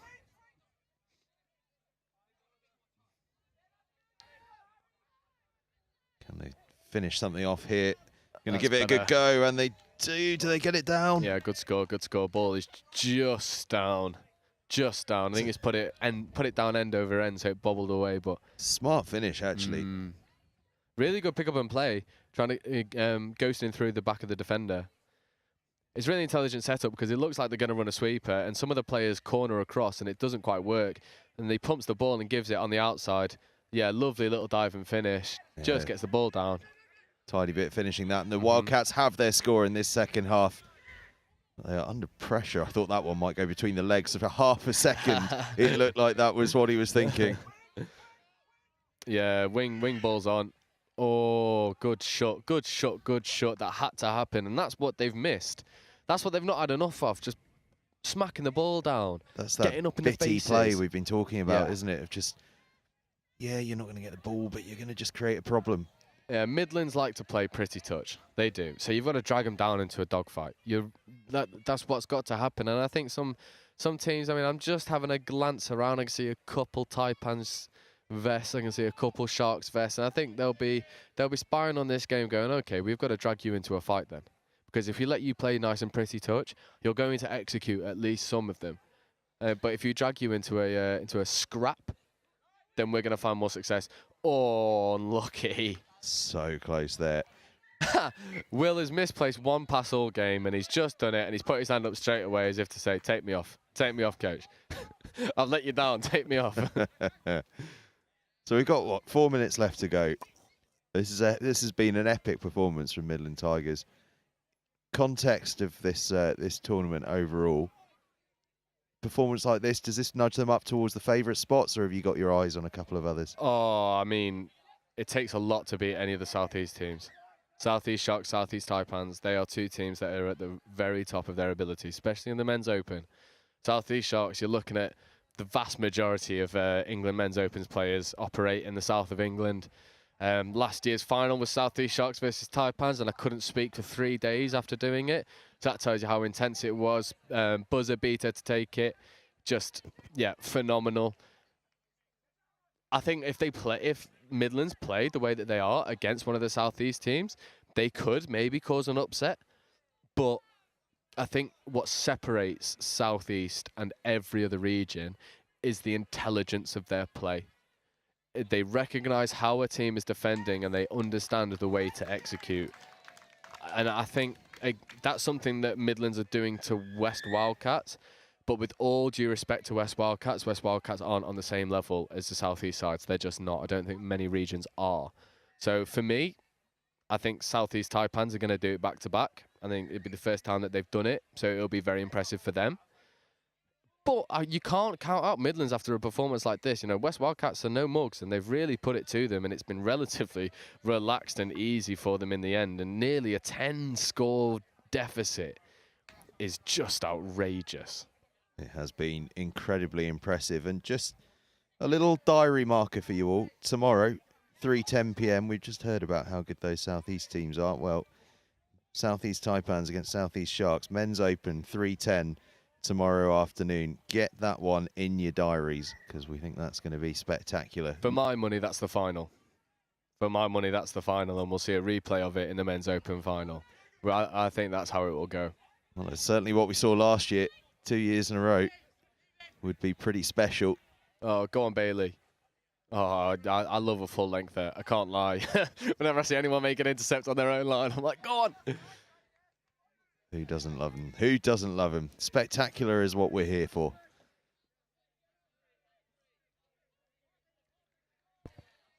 Midlands in defence now. Wildcats looking for a second score of the second half. Just over a minute left to go. Nice switch by Theo.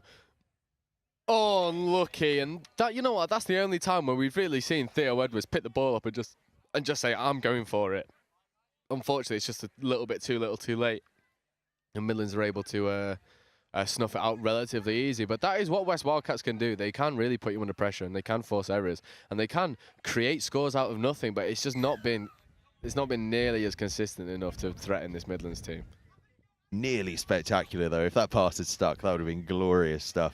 Yeah, would have been one of the tries of the tournament for a team that is, yeah, I think it's fair to say are being trounced a little bit here. It's been a tough outing. Hard to believe this second half has gone the way it has after the epic basketball nature of the first half. 20 seconds left to go. The hooter will be coming. Can the Wildcats finish off with a score?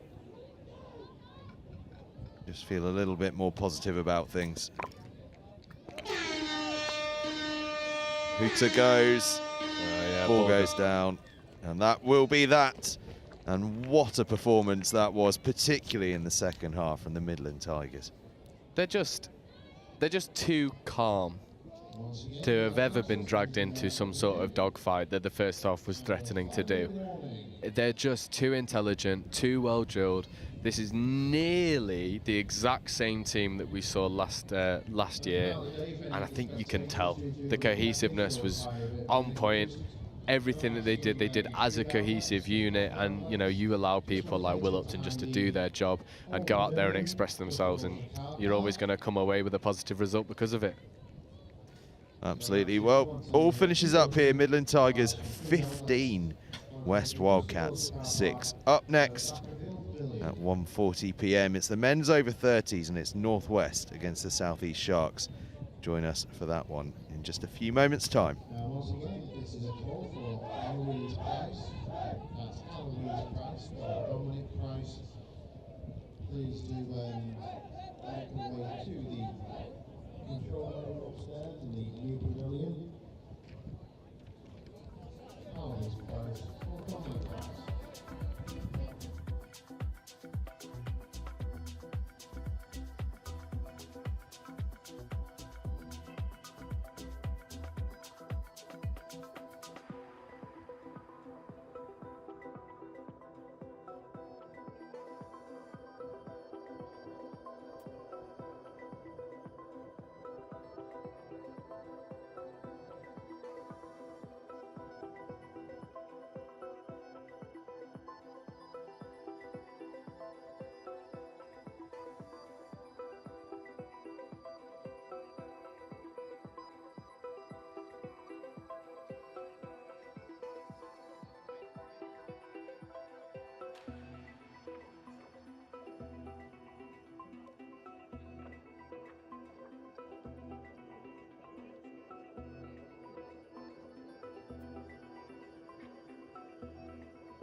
Hooter goes and we are off in this men's over 30s competition. And it's an early try, is it?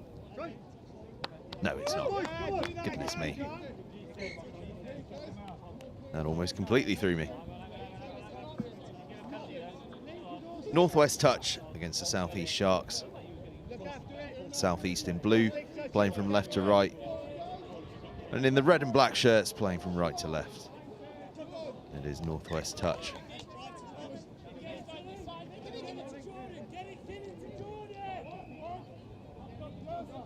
Been a fast start, no scores yet. But we are only less than a minute in after that extraordinary Midland Tigers against West Wildcats game a few moments ago. Big wide pass comes out. And it's an opening score for Northwest touch.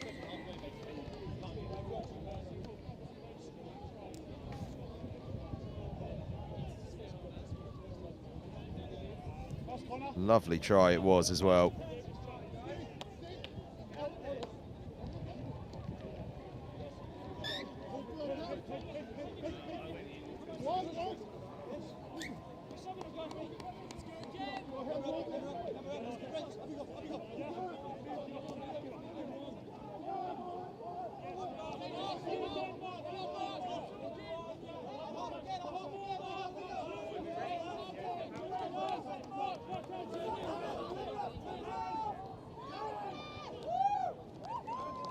A second try in quick succession for Northwest touch. Unfortunately, it looks like the only player whose number we don't have in commentary, which is why it's taking me so long to mention it. I'll see if I can identify him as time ticks by.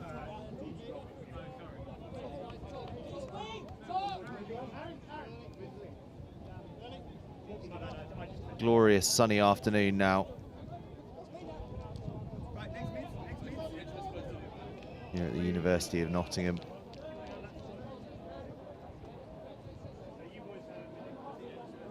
And we're almost halfway through today's live action. Final game at 5:40 this evening. And a third try for Northwest touch. They are absolutely flying.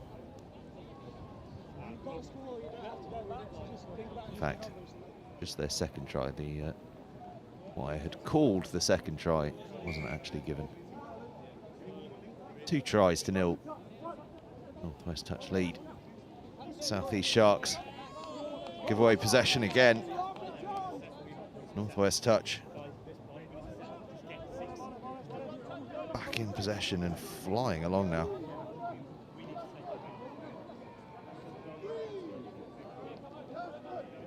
Two tries in these opening 3 minutes.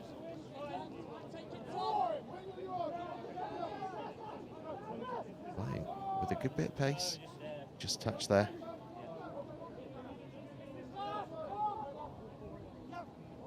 Little dolly pass over the top. Doesn't go to hand though. And Southeast escape.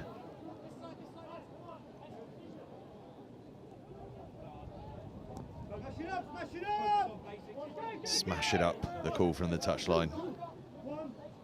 Reckon the Southeast might be fancying a direct approach here. Having gone behind early on, now they inject a bit of pace. Charlie Versey, former professional rugby union player.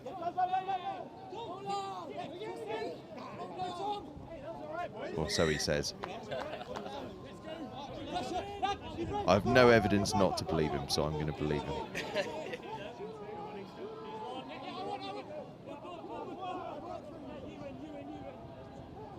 But again, they can't complete the sequence, so Northwest get it back. And as I say that, possession changes hands again.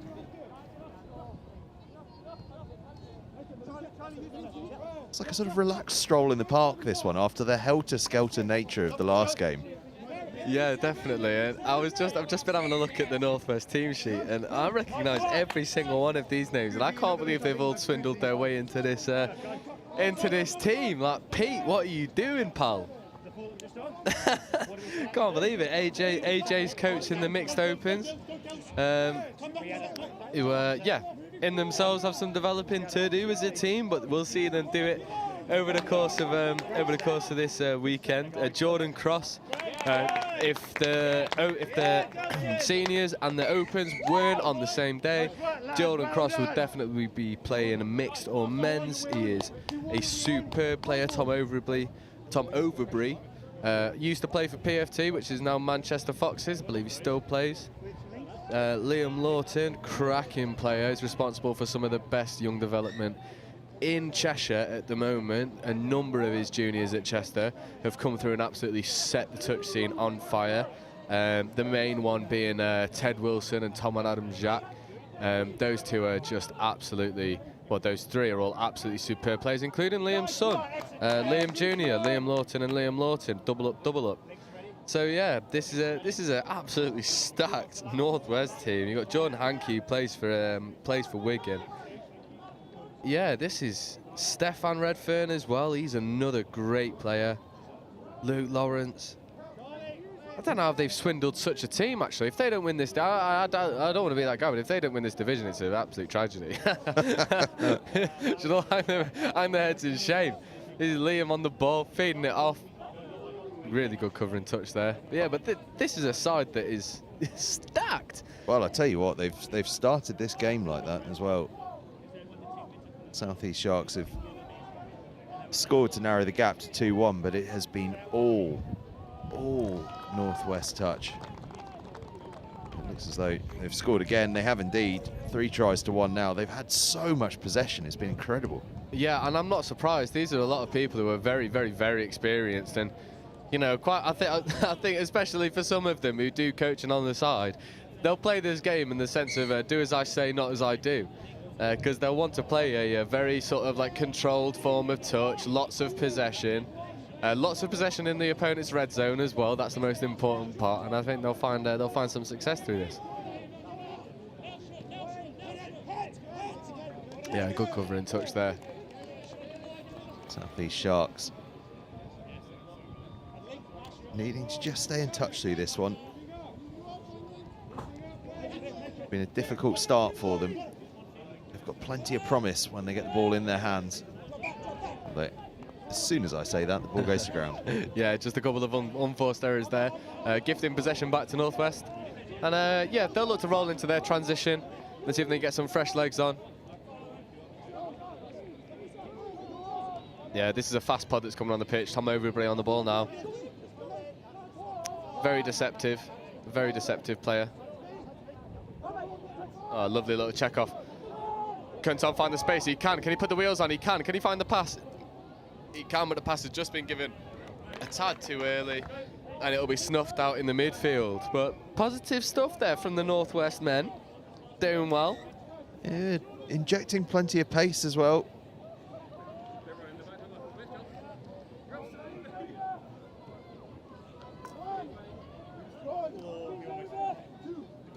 Yeah, good touch there from Jordan Cross. He's one of the more experienced players on this pitch. He's also absolutely rapid still. He may have been faster a few years ago, but he is still, even though he's lost some pace, one of the faster people you'll see on a touch pitch, which shows how fast he was at his peak. Oh, that's a lovely little disguised ball on the inside. Then is the big man going to go through? Yes, he is. That's the equivalent of seeing a prop go 30 metres. We love it. Charlie Versey, we've mentioned him already. Plays for London Eagles. He's an Australian, and he's an Australian with a try-scoring touch. Oh, we love just that. There. Yeah, look, lovely little disguised ball. Oh, no look. Boom, back on the inside, cuts through the gap. Lovely play. He's come off looking a little bit tired. I'm not surprised. The big man's gone all the way. Lovely feet, lovely score. 3-2. Now, what I really want is for Pete Bowyer to do something, because I've just had a look down at our team sheet. I've got a life story about him here that I'm gonna have to read out. Yeah, Pete's a unique bloke. Put it that way. Pete is a flashy player. if he doesn't do anything in this first half, then I'm going to just read it at half-time, I think. In fact, there he is on the ball now as he set up a try. Oh, unlucky. Touch has just been given and that's turnover. But yeah, I've played with Pete. He's a tricky player. He's got good feet. He's got an absolute whip of a pass. It is so sharp, so flat, so deceptive as well. He's just a superb player, and you know, I think because he used to play at Mixed Open, and I think Mixed Open was probably starting to become a bit of a push for him. I think this age group suits him down to a T. He's playing very dynamic. He's a really big and dominant centre. He worked middle even. I was reading his notes, and he named his dog after Manu Tuolangi. So I think a centre through and through, really. Don't give away the gold just yet. I want violins playing in the background when I read this thing out. Yeah, half time. We'll have a half time story time.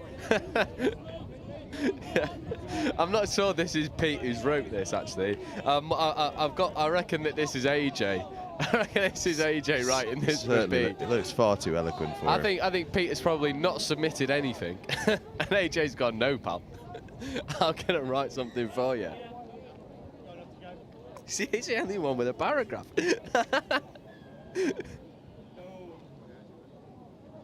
is in size 28 font, so perhaps it's not as long as I'm thinking, but it's certainly a good chunk of writing. Well, it's considerably larger than everyone else notes, which is the maximum of 3 lines long.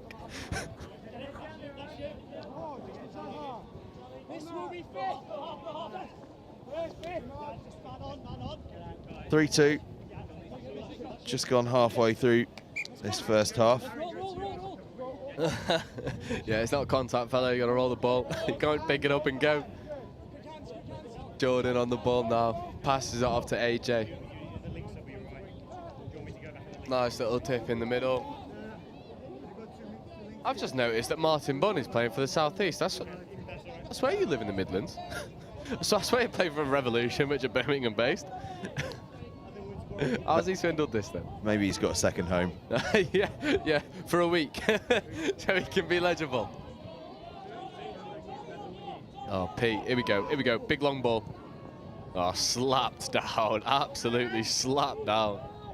Come on, Pete, show us the goods.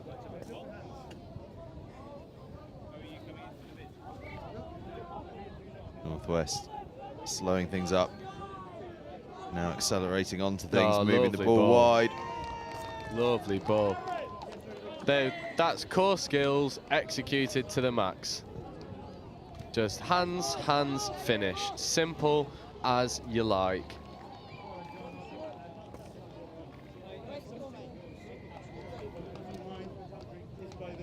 Little dump. Pete feeds it out. One ball, flat ball out to the wing. Perfect score, perfect setup, perfect execution. That's 4-2. Northwest just coasting here. Well, the sun's come out. Temperatures are going north. And in these age group categories, that's perhaps a little bit of a challenge.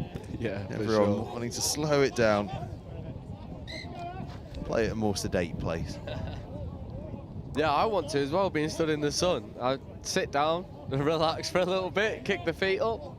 It's a lovely day for touch.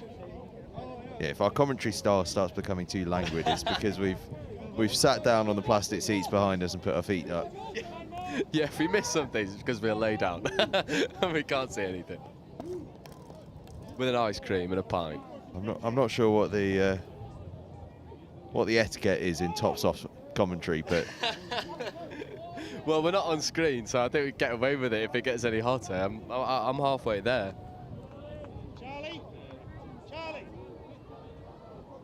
Sharks on the attack here. They've got a good opportunity here. Lovely pass and a lovely finish. Just give it, even if it's a touch, give it. Yeah, lovely score, lovely score. Little bit of deception. Jouer, jouer.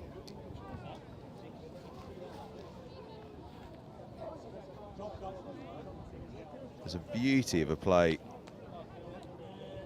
Yeah, it's just lovely feet and finish. Just little step. Boom. Yeah, lovely. Ball's clean away. Ball's down before the touch comes in. Richard Spear with the pass. And it's Elliot Russell that scores the try.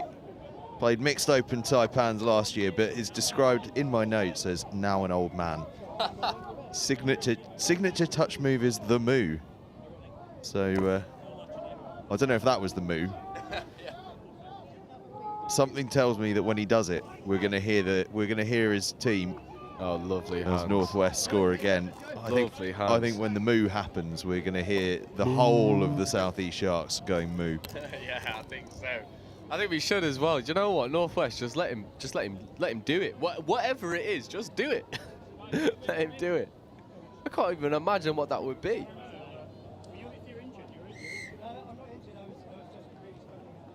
Tell you what, it's a real shame because the number 16 here is the only player whose name and number we don't have in our commentary notes.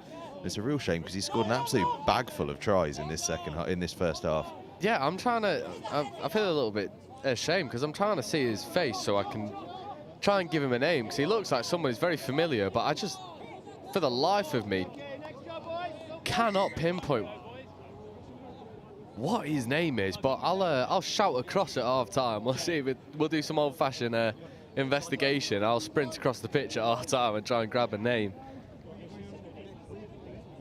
But he's played superbly well on the wing, just holding his width. Yeah, finishing tries left, right and centre. I think he's got a hat-trick now. His team leading 5-3 here.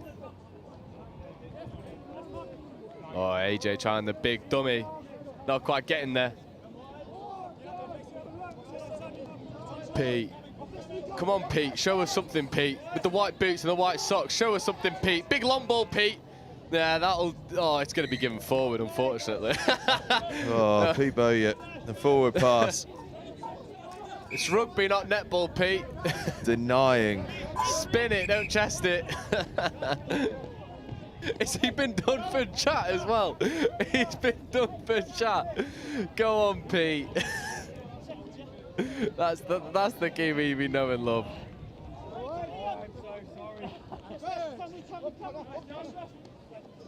Southeast. In the hands of Russell.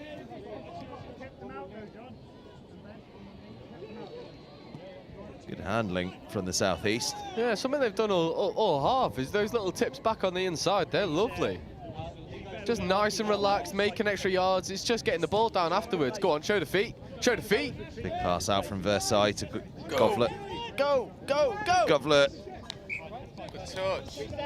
By the unknown man. Just touched in the corner. Jonathan Govlet.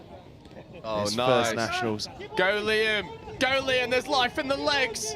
There's life in the legs. We love that. The old boy from Chester goes all the way. Tried down in the corner. Heads up play from Luke Lawrence. Just getting on the outside. Popping the pass away. LL to LL. Luke Lawrence to Liam Lawton. Beautiful score. He's broken his arm 6 times, but not affecting him out there today. You know what? Liam is one of the most injury-prone people I've ever met. He just is. It is impressive to break your arm 6 times. That's... And I guarantee if you were to ask him, it'd be 6 completely different circumstances and 6 completely unrelated breaks.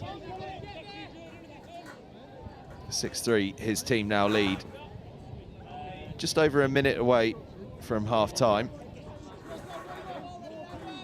When I will regale you with this tale of Pete Bowyer. Do you know what? I'm just going to sit down and listen. I'm going to let the folks enjoy it because I gave it a quick read at the start of the game.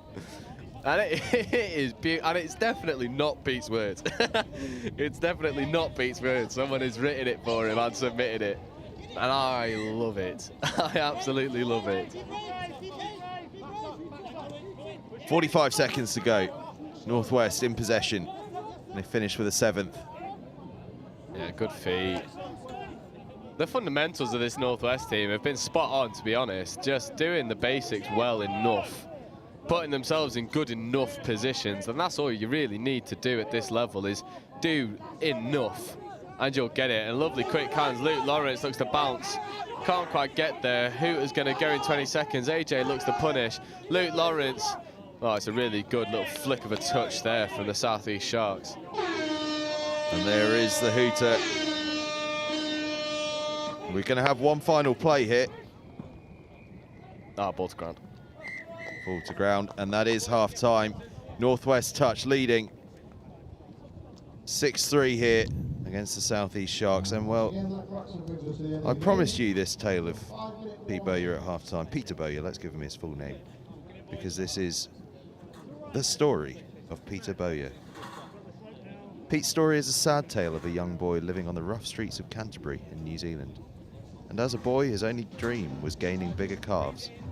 He claims it to be genetics.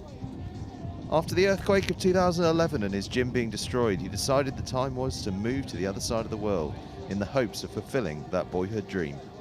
Alas, upon landing in Manchester, he randomly picked the place, and finding the weather dreadful, he tried to find his local touch club. Realising that touch in England is about as big as the size of his calves, he began to question his decision of moving there. After many years of searching for the wilder people, he realised it isn't what we do in the shadows. And maybe this boy should find a home. Eventually, he stumbled on a group of foxes to call his home. Since that day, even though his struggles with his calves have gone from strength to strength, last year he was picked for the England senior mixed squad for the Euros and won gold. He plays for the Manchester Foxes, and to show how English he is now, he's even named his dog Manu after the English centre, Manu Tuolangi. That is the tale of Peter Bowyer, a man whose calves have dominated his life.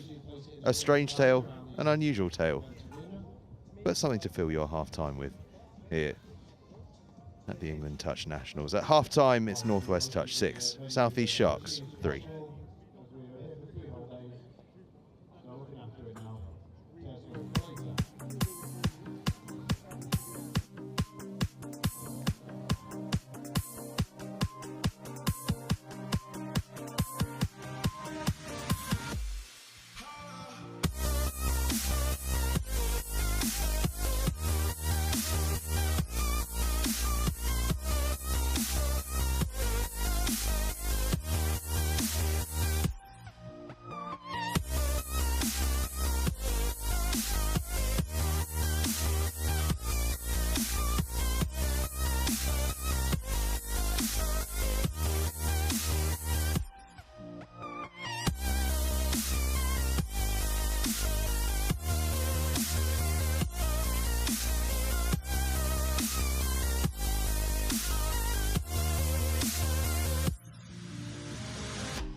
Okay, we are just about ready for the second half. Hooter is almost upon us in this men's over 30s fixture between Northwest Touch and Southeast Sharks. Northwest Touch in possession now in that red and black, playing from left to right, leading 6-3 here against the Southwest Sharks. And it's been a ferocious first half performance from Northwest Touch, and it's a ferocious start to the second half as well.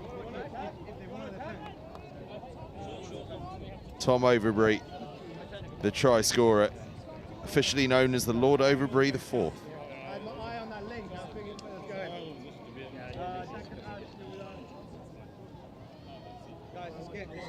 Oh yeah, guys, let's get the nudge.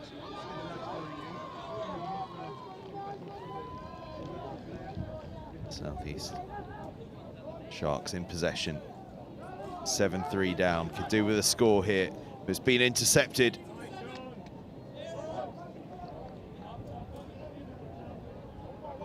That interception allowing Northwest Touch a chance to break out. Making decent ground here.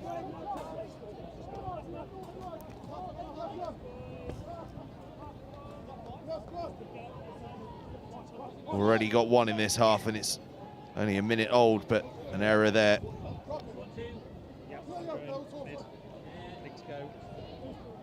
Sees possession change hands into Sharks. And the try scorer, Russell, still waiting to see the move. Yeah, desperately waiting for it. I'm wondering if the move is that burst of acceleration we saw to sub himself off. Yeah, maybe. Maybe. That'd be a smart one.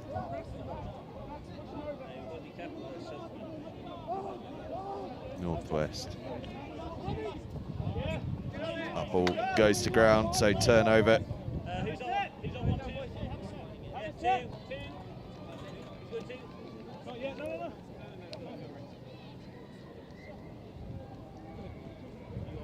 It looks as though this Shark side is sort of self-managed. No coaches here on the touchline organising things. Yeah, but they've got some experienced heads on there that'll know what they're doing, who do have coaching experience. There's a nice sweeper play. Looks to kick out on the outside, but you're not going to beat Luke Lawrence for pace. He's absolutely rapid.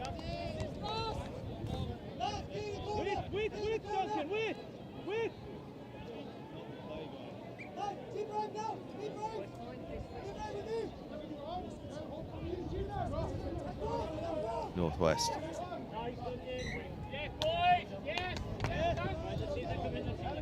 See possession there. A great opportunity this for the Sharks. Yeah, this is where you want to make it pay. You've got a fresh set of 6, fresh pod on. You want to really be putting it on the Northwest now. Make it happen. It's just a little bit static now in attack. That's a bit better. He looks to go open side or short side. He throws the dummy, gets through.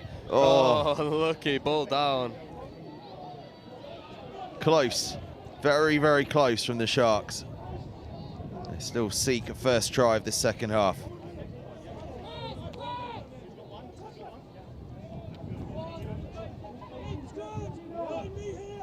There's a very elaborate construction being built next to our commentary position at the moment. More 10 poles than you can shake a stick at. Yeah, I think that's going to be a grand size gazebo. Oh, lovely little line there from AJ. Jordan Cross, that's 6 more. Penalty for offside. That's a lovely little bit of play there from the two Foxes players, Jordan Cross and AJ.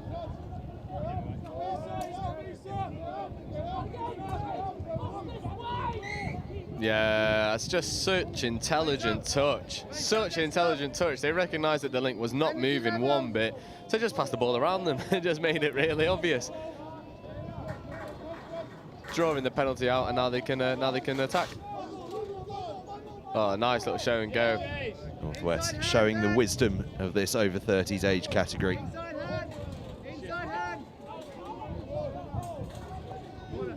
Playing things slow and now accelerating a little bit, but as they accelerate, the ball spills loose.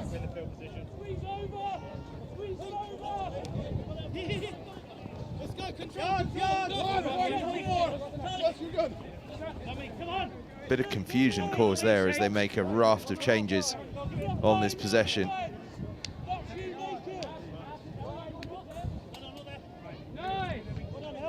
There are some boys blowing hard out there. Russell has it. Fast ball now whipped away to the other side. Is there a bit of space out there? Not quite, so they pull back. And start again. Richardson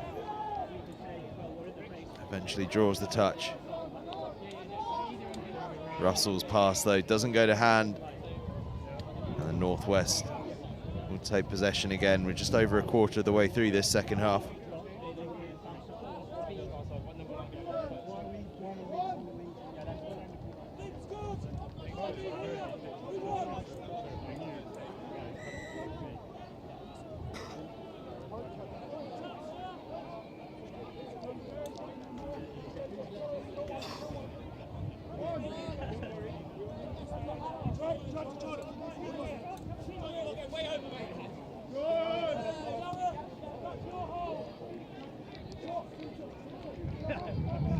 Northwest pushing and probing. Oh, there's Pete with the dancing hips and the big cast to go with it. Skating through. Big Pete Bowyer. Go on, boy. Well, lovely score. We were waiting all first half for him to show us a bit of magic, and we get a bit here in the second half. Yeah, that's the Pete we know and love.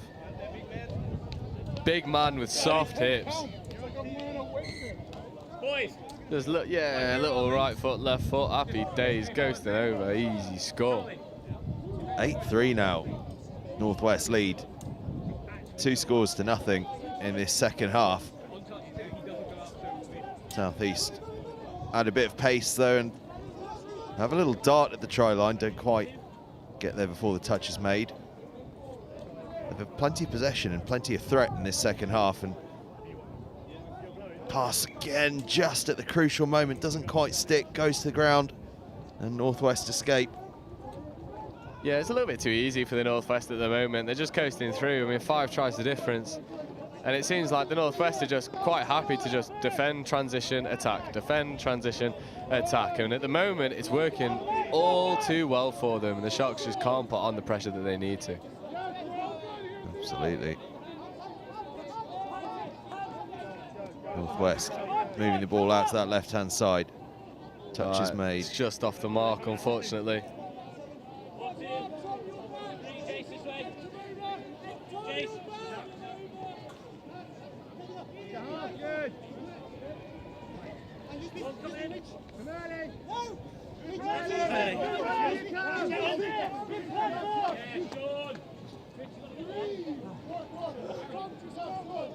Fast work from Sharks. Yeah, that transition's a lot smoother there from the Sharks, getting fresh legs on nice and early. They just need to do something now with the field position that they've got. They're running down a very congested short side. But there's the feet. Lovely little score. I think everyone in the Northwest said, that's your man, and no one took him. He's ghosted straight through. Absolute beauty from Duncan Richardson, known as Duncan Idaho. That's because our subbing was fucking awesome. And I've got to tell you the reason why he's known as Duncan Idaho. It's a reference to the sci-fi novel in the recent film Dune, where Duncan Idaho was portrayed by Jason Momoa. And the claim here is that Richardson and Momoa are basically twins. And I don't know if you've seen a close-up of Richardson yet, but they're certainly stretching the truth with that one. Yeah. You've got to try, right? You've got to try. Might not be strictly true, but you've got to give it a go. Oh, Liam on the sweeper step back, and they're just tired legs for the Southeast. Then it's easy execution, easy pickings for the Northwest, and you know, with just over 10 minutes to go, I think this is going to continue in the same way. Yeah, there are some very, very tired bodies out there now. We're right in front of where some of the interchanges are being made, and there are some lads out there really having to suck in the oxygen when they come off. Yeah, heavy legs now, really heavy legs.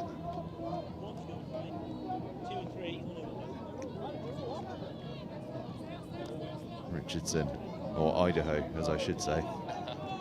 Moves the ball to his mate, now gets in possession again and moves the ball to the right-hand side. Again, though, doesn't stick.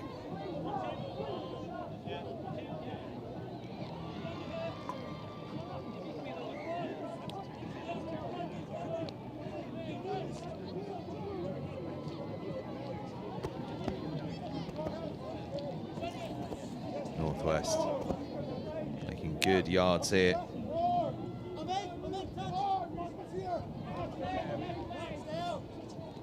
Oh, look here, it was just popped right in Luke Lawrence's chin. He needed it to his hands. I think the height difference there between Luke and Pete has done Luke a little bit. If that was another Pete-sized bloke, that would have been in his chest. But Luke is a small guy with a low centre of gravity that makes him so explosive. And Pete's popped the ball as if he was popping it to himself, and it's just hit him in the bottom of his chin.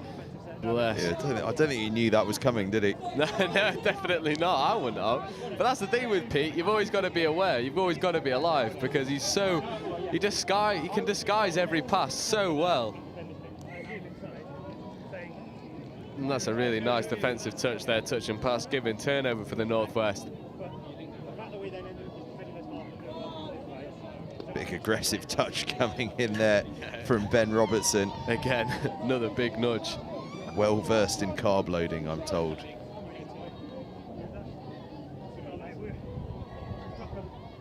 got a good long pass on him though. A rare but beautiful thing, I'm told. Hopefully we get a chance to see it. Oh, lucky. That pass from the Northwest just drifts out. Around about 8 minutes left to go for full time in this one. 9-4 advantage that Northwest have built out.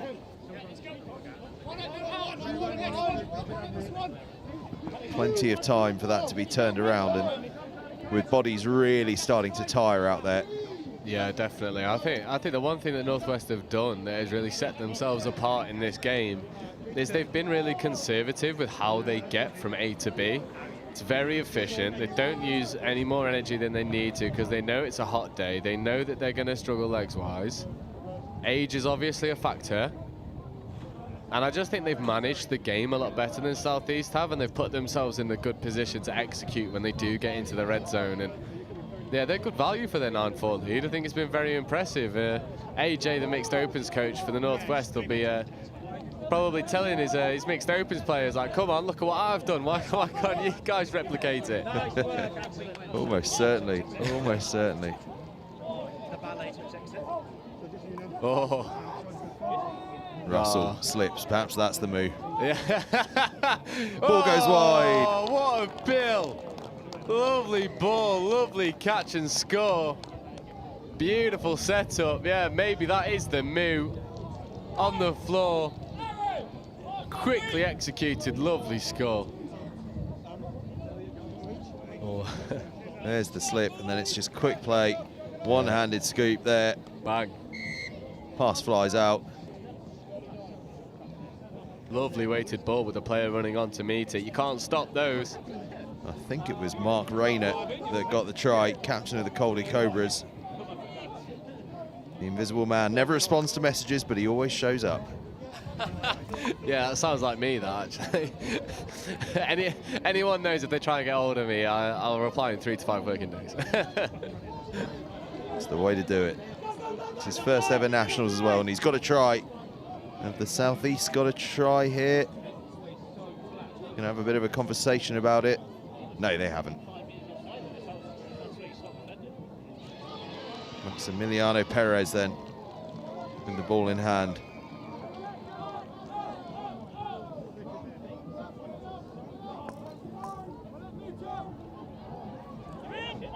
It's a simple run-in for Richard Spear in the end. I think that is just tired legs. I think that Southeast Sharks recognising, hold on, you look a bit leggy on the try line. Well, yeah, the Red Seas just parted for him, didn't they? The defence so worried about moving out wide and too tired to then change track and come back in. And yeah, easy score. Spear, aka the weatherman, gets himself across the line.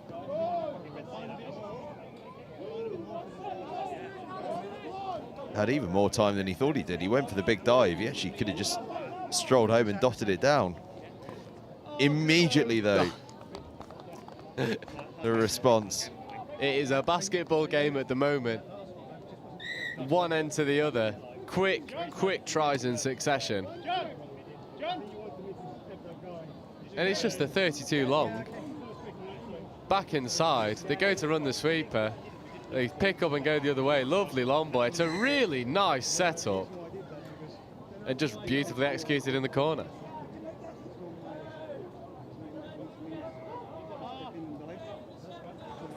(11-5) Northwest lead now against the South East Sharks.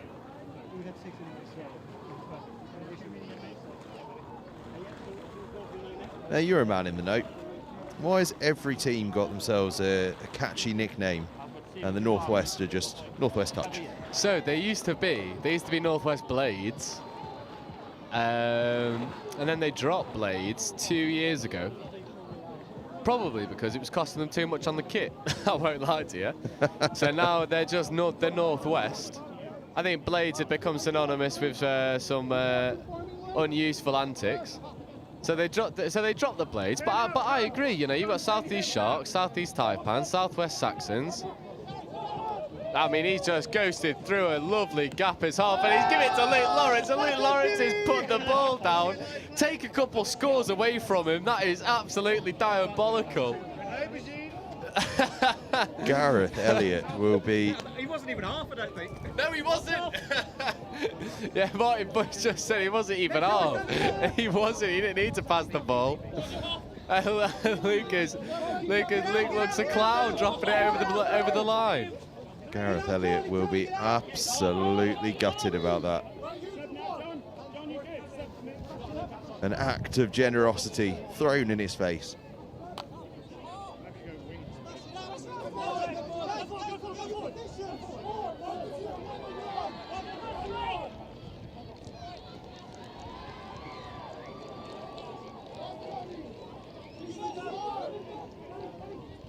Sharks injecting a bit of pace. Perez moving the ball on.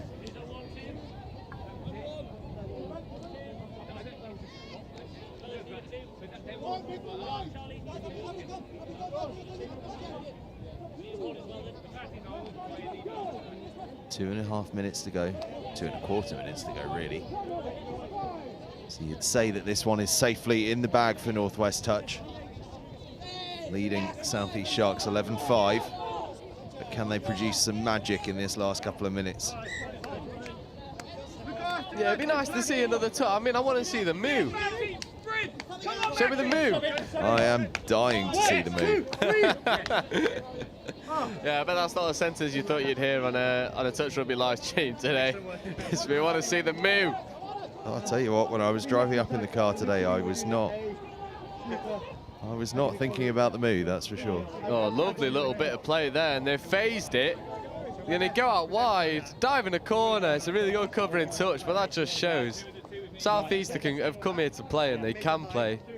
Then with about 60 seconds left, they have put a good account of themselves out, and it almost feels like this has been a little bit of a social game where they're just here to have fun and enjoy it. It certainly is. We've seen some great play.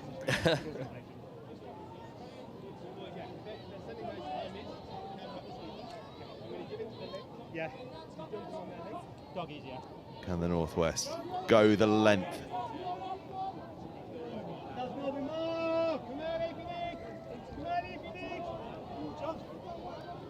No, they can't. Ball's been turned over. Yeah, let's see if South East Sharks can finish with a flourish. 40 seconds to score a try. Let's see what they've got. Oh, I like it. I like the audacity from the big man. Wants to go through. Versey with the big old goose step there. Big old goosey.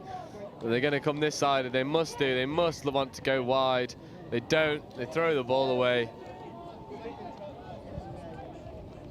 And I think that will be all she wrote in terms of this one. 10 seconds left. Hooter's going to go any moment. Hooter has indeed gone, and the referee, I think, does every player out there a favour and just blows his final whistle instead of allowing one last play. Some very, very tired men out there after that one. But a cracking encounter. Northwest Touch take it against the Southeast Sharks, 11-5. And coming up, we've got a triple header of women's friendlies, mixed age. Southeast Taipans against the Northeast Raiders at 2:30. 3 o'clock then is Southeast Sharks against Northwest Touch. And 3:30 is Southwest Saxons against Midland Tigers. So a triple header there of women's friendlies, just to make sure that everyone gets a decent amount of game time. We will be back with you very shortly for those.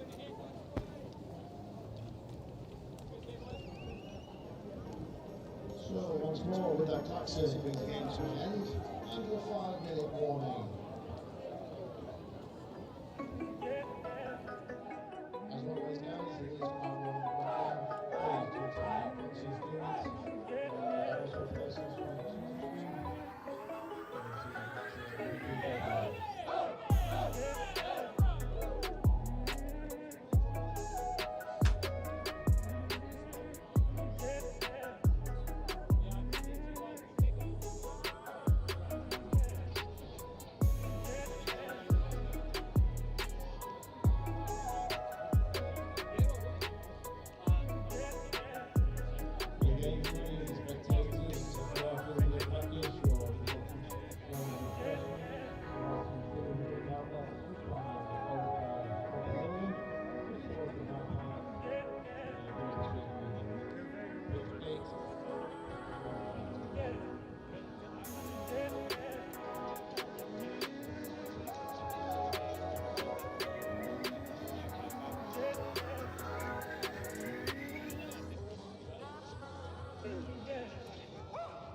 Players and officials, 2-minute warning. Players and officials, 2 minutes.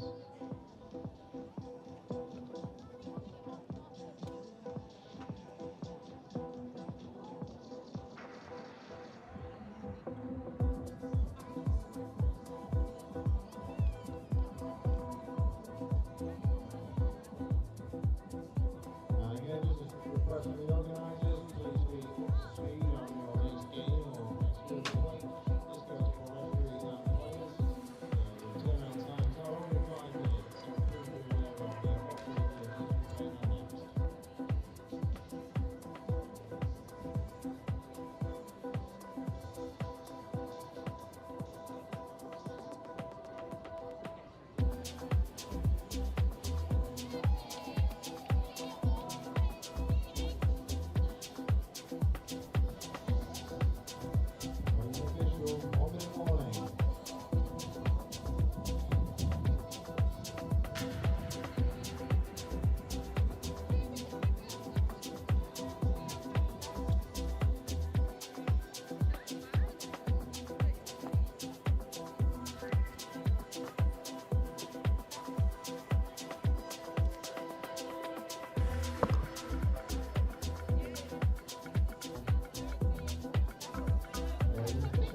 And welcome back to the first of our triple headers of mixed age women's friendlies. We've got Southeast Taipans versus Northeast Raiders. Northeast Raiders we saw earlier, but I believe have merged teams to provide more players with game time and more access for women's touch, which is amazing. And this is the Taipans on the ball trying to move through.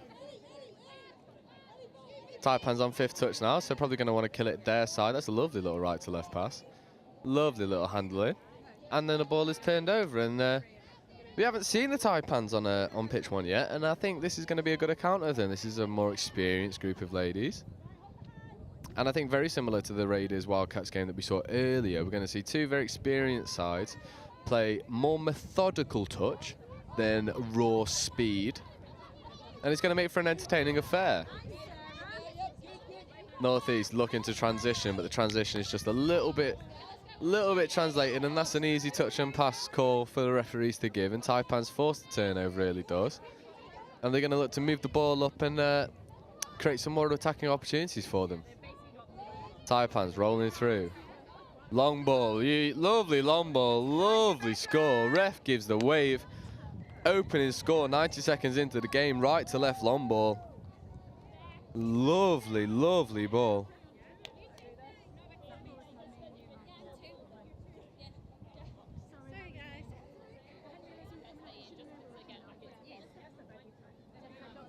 Yeah, lovely little pass. Number 13 finding the space on the wing. 5 finishes lovely in the corner. And our Northeast Raiders have got to reply.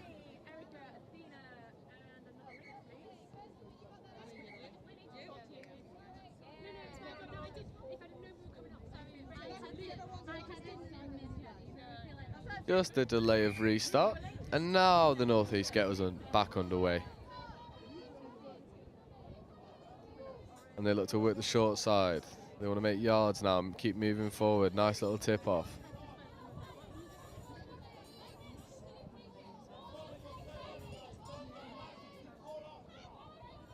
Lovely hands, but really good shot there from the Taipans winger, just making sure that they can't get on the outside where the space was. And now Northeast are going to have to kill it, and that is easy turnover there for the Southeast Taipans, making sure that there's no more go forward. And that's a little bit of a hard shot there, yeah. Easy call there for the referee, nice and straightforward. And now Taipans can move forward with more touches in the book. Oh, lovely little sweeper set up here. Sweeping player comes round. She receives the ball. Nice hands. Looks to step back on the inside, but really nice covering touch there from the Raiders. Just making sure that there's not enough space for them to go straight through the middle.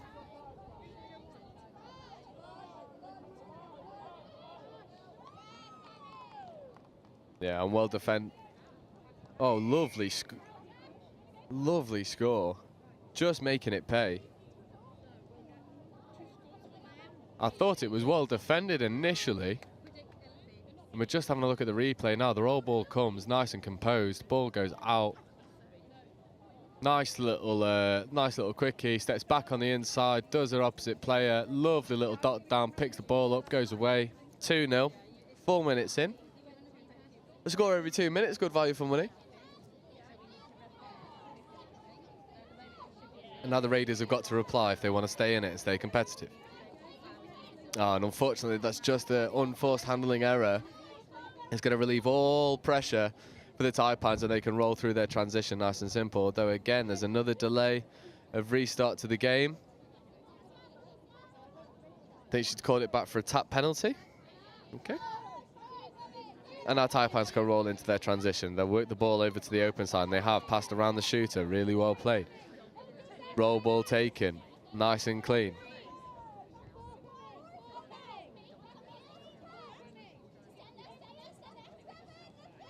Yeah, nice play, nice play. They look for the punish on the outside. Lovely dive from far out. Retreating players never made it onside, and that's another score.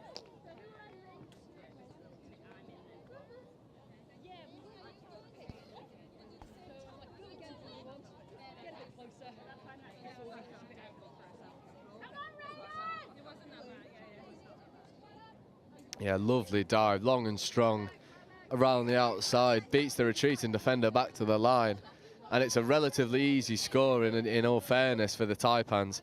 And now the Northern Raiders just need to get a score under their belt so they can feel a little bit more comfortable. They look to run the 32. It's a little bit congested, so they go open side, but unfortunately that is just ball down at the end. And that's not going to help their bets now. Taipans can roll through their transition.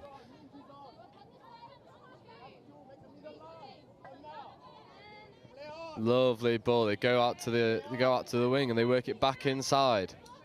Really well played. Good recycling of the ball.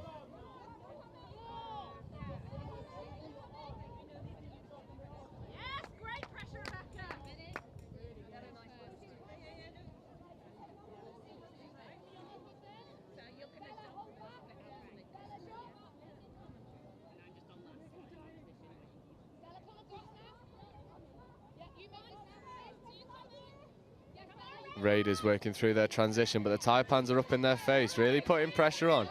Sarah Bellew trucking the ball up.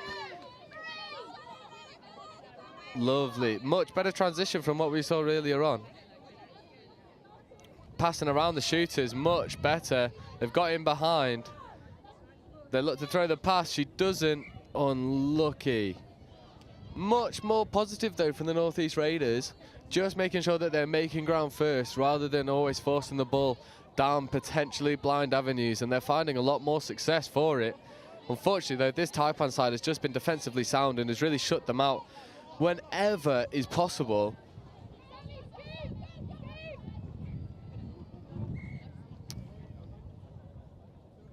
Oh, and a brilliant turnover here for the Northeast Raiders, who are just going to make more ground now. They're going to have essentially, 10 meters off a tap off. Roll ball instructed by the referee. Yeah, and a much better subbing move.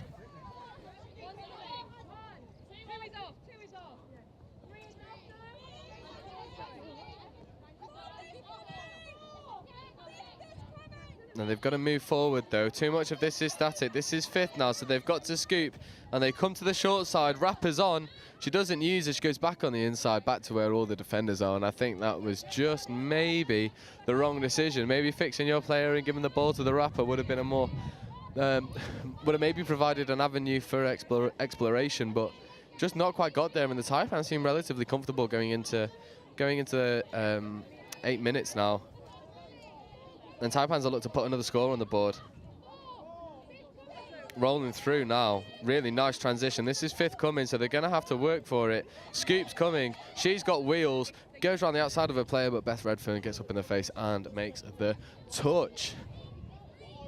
Now, can Raiders get a reply? Just a little bit too static in their transition, allowing the Taipans to come and put pressure on. Taipans will always put pressure on. It's one of the key features of the Southern game is pressure, pressure, pressure. And that transcends all the way through junior age groups to senior age groups. It's something you'll see in every single Southeast team. It's pressure on and off the ball, and this Taipan side is no different. Forcing turnovers left, right and centre, and then being educated in attack and making good decisions. The sweeper plays come in.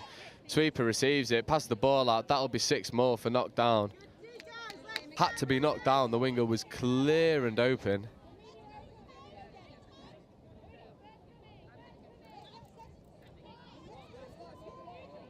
Now the Taipans are going to take their time in their setup. Link punish. Are they going to go for the wing? They are going to go for the wing. Ball is put down. Is it forward?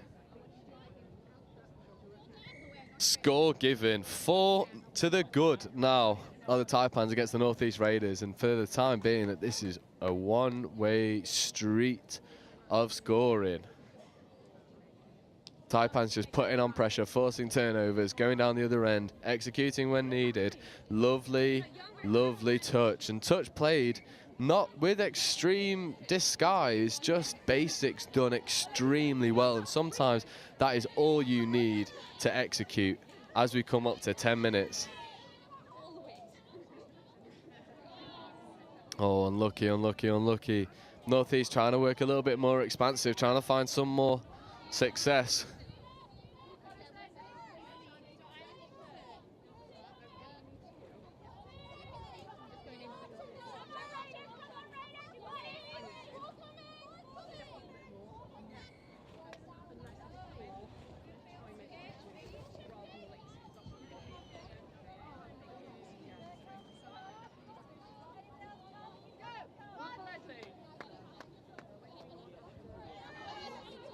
Northeast coming forward.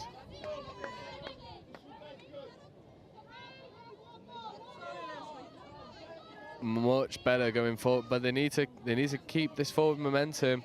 Sometimes they just need to burn touches and keep going forward. This is better. They think this is fifth coming. And they look to scoot. Let's go open side. That's a 3-on-2. Can they execute? They go for the winger, but it's just not quite there. Winger maybe needs to hold a space, and the link needs to catch and pass that on. But it's much better, much more positive here from the Northeast Raiders, finding more success in their transition and also forcing more errors than we saw from them earlier. So really positive. And another turnover here. I believe the referee's just going to have a very brief conversation. Nope. No, Taipan's just going to tap the ball and play on. They're going to play down their box side and then probably work this ball into the midfield.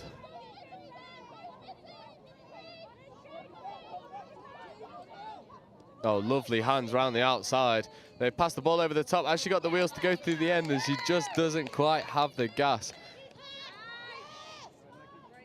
Although it's lovely recycling here from the Taipans, and they go through the middle instead. Lovely execution. 5 to the good now. 12 minutes gone.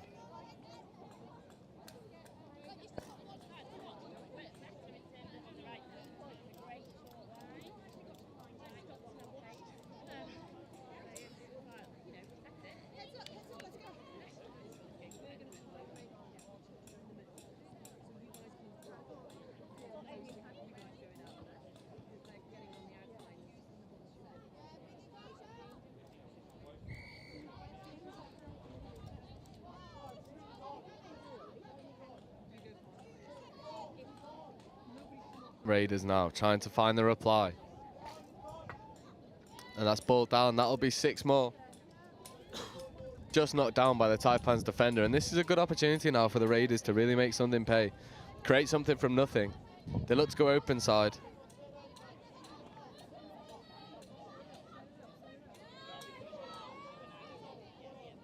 Little hammer play. Back to the half. And it dives for the line, but I believe that's the 7 meters. It happens to the best of us. And now they've got to keep moving forward, keep finding that forward momentum. It's just a little bit static. There's no off the ball runners. They've not got an option. It looks like she's gonna scoop. Looks to pass the ball. This guy's ball back on the inside, but a really good shot there from the Taipans link, just to make sure that she doesn't go through a gap that shouldn't have been there.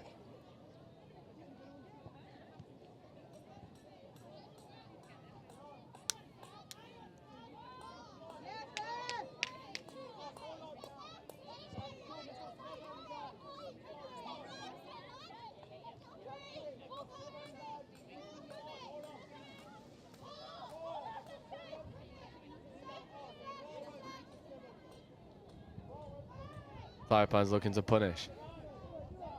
Oh, that's unlucky. Dive at the line, really good covering touch made in the end. And now Raiders are going to try and whip the ball up.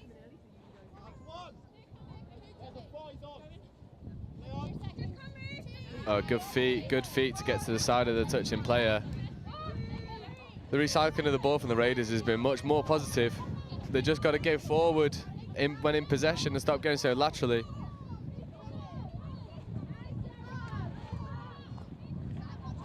And they are now. They've got some go forward on. Ball to the wing, but it's just been caught in the wind. It's just too high. And that'll be ball to ground and Taipan's possession.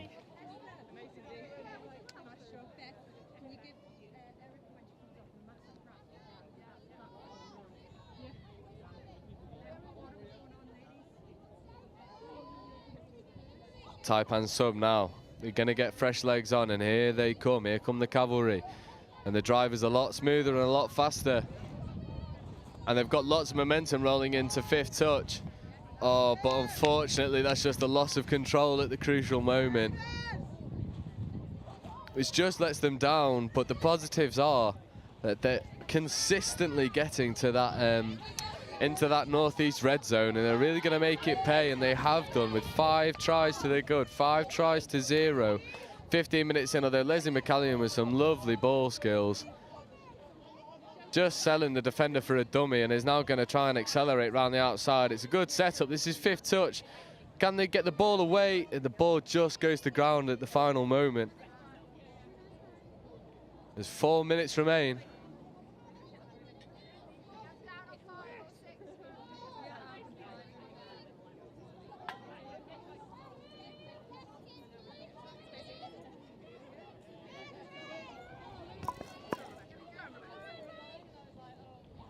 Oh, lovely wheels down the outside, and that is more of the same of what we've seen from the Southeast Taipans.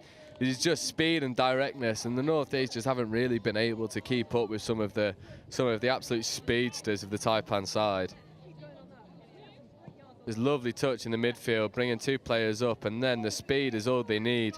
And they go down the outside, absolutely rapid. No one's going to stop her. The close covering touch there from the Raiders, but it's just not close enough. 6 tries to the good now. The Raiders will want to at least put 1 on the board before time is called. Oh, and that's unfortunate. It's just some errors creeping into the Raiders game, and a lot of the women out here do look a bit tired. It's a very hot day. It's a very taxing day. And the Taipans have just had the speed, had their edge in the speed, and have been more direct when in possession of the ball. And I think that's the only difference between the 2 sides, is one side wants to go forward and the other side is a little bit slower in their setups. And here come the Taipans again. They look for the sweeper play. Sweeping player receives the ball, recycle the play, good patience shown, and they're going to run a sweeper this side again. It's a really good covering touch. Offside given though for the player, and with 2.5 minutes to go, we've got a feeling that there'll be another one on the board here. This Taipan side, especially the pod that's in possession of the ball now, has been absolutely lethal when in the Raiders' red zone. Quickie play, just a little bit too static. Recycling the play. They look for the sweeper. Sweeper's not there. Quickie play. Ball to the wing, ball down. 7 in total. An exhibition on what happens when you just go forward.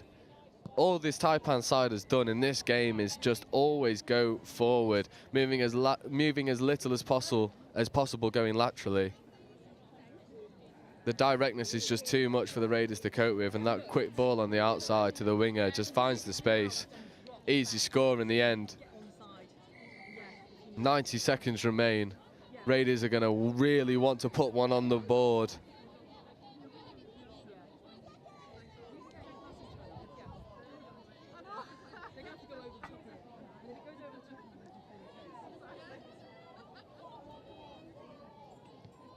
Raiders moving the ball. They look for the link punish. They go around the outside. Can the ball go to the winger? It's just a little bit too congested over there. I believe this is 5th coming now. Lovely hands on display. Ball goes out, but the ball just goes to ground. And Taipans have possession, and they'll want to get up the other end as soon as possible and see if they can put 1 more.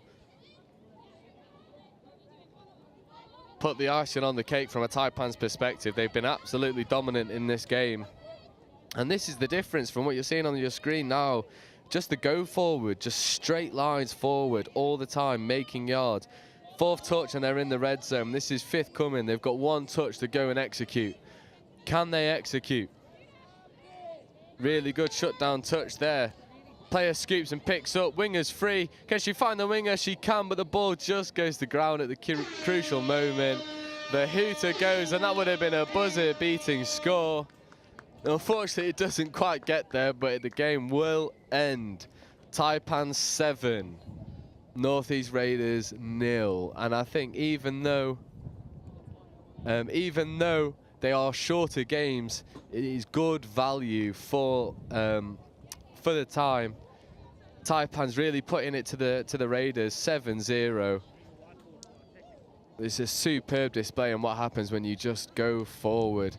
and just always, always have the belief that going forward, getting to the line as soon as possible, using the touches you can when you're there, and that is the result that it gets you. 7-0. It was the first of our three friendlies. We'll be back in 5 minutes for the other one. I'll see you there.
So if you see them, sweeper, watch the ball, watch the ball. It's rather keeping an eye on your play, it's who's in your opposite position.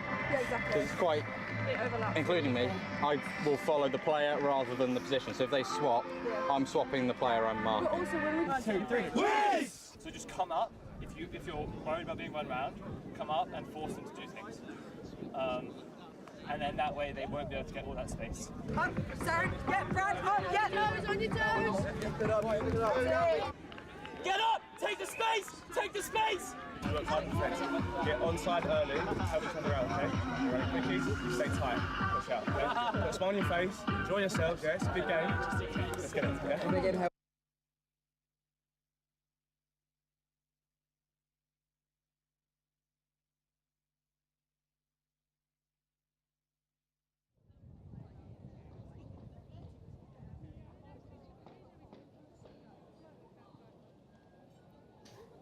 Ladies and officials, stand by. Almost time then. In fact, it is time as the hooter goes for our second of 3 mixed-aged friendlies in the women's competition. It's South East Sharks against North West Touch. South East Sharks in the two-tone blue. Playing from left to right and in possession in... Well, I thought in an extraordinary way there. I thought they just ghosted through for the try, but it looks as though they were incorrect there and they've been called back by the referee. Northwest Touch in the red and black defending currently. As the ball goes to ground, Northwest will have the ball in their hands for the first time in this game, playing from right to left.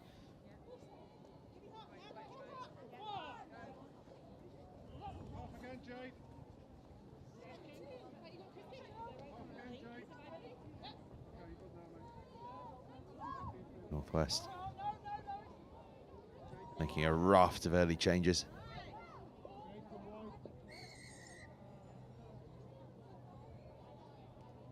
It's sunny, it's hot, and it is hard work out there.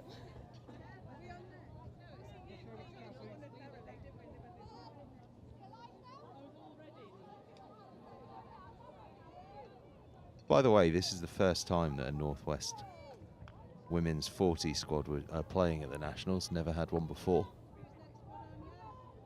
It's obviously a mixed age team. It includes a number of those 40s players who are playing in that women's over 40s competition, along with Midland Tigers and Southwest Saxons.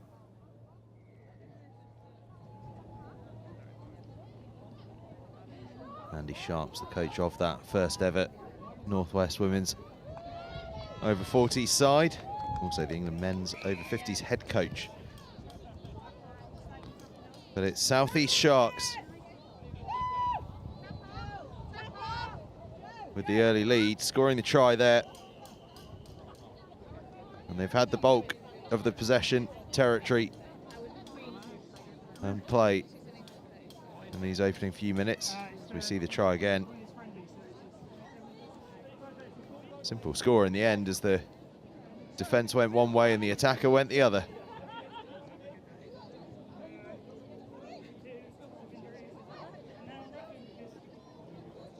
I dare say we're going to have to get the sun cream out as the afternoon progresses.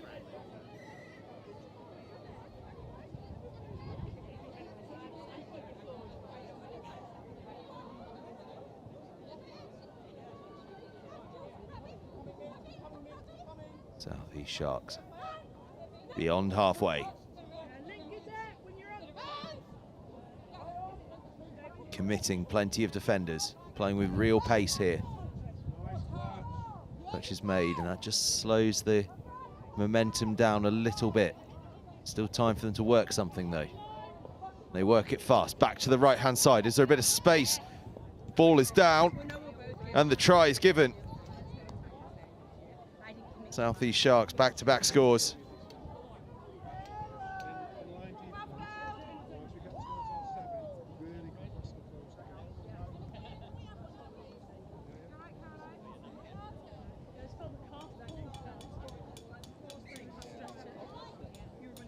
Tidy finish. She had options to go wide, and those options meant that the space opened up in front of her as well. ball spilled there.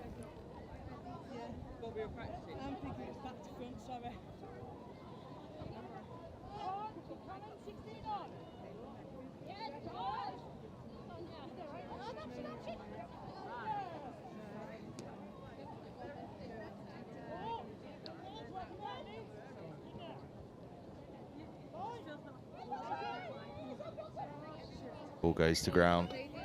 So possession will change hands back to Northwest touch. They haven't had much attacking opportunities so far, but the game very, very young. Only 4 minutes in.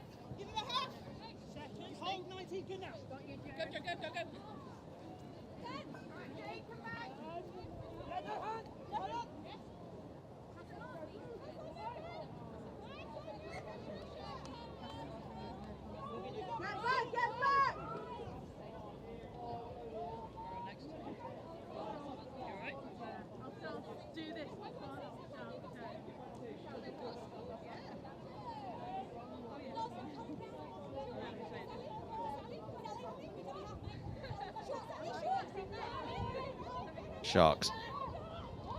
Is that across the line? It's certainly very close. No, touch was made. The Sharks will just have another go. Lewis Lau, wearing 12, has been the orchestrator of much. And her string pulling sends them over in the left-hand side. There she is, Lois Lau.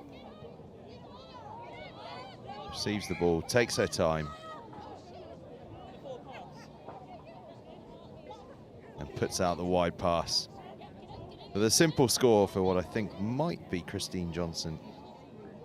And if it is Christine Johnson, well, she's got a backstory. She represented Great Britain at the 2000 Olympics windsurfing and was the windsurfing world champion in 2003.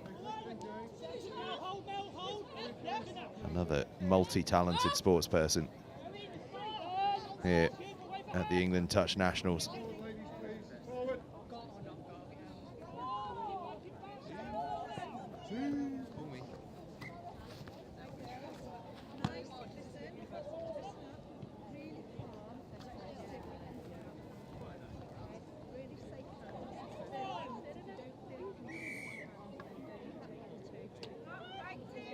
Sharks committing the error there. Ball turns over to Northwest. You could do with just a little spark of magic here.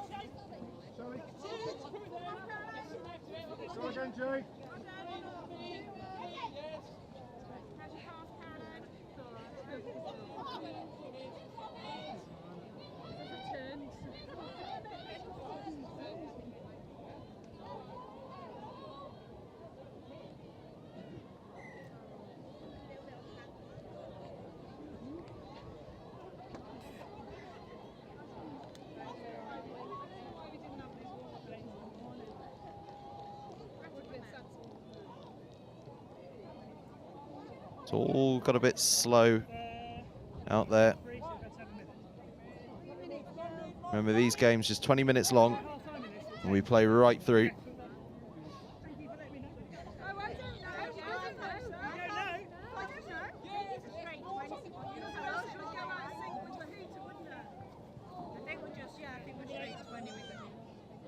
Well, we'll play to the hooter and see what happens. I'm glad we're in good hands. Northwest. Again, having to go from very, very deep. Can they conjure something?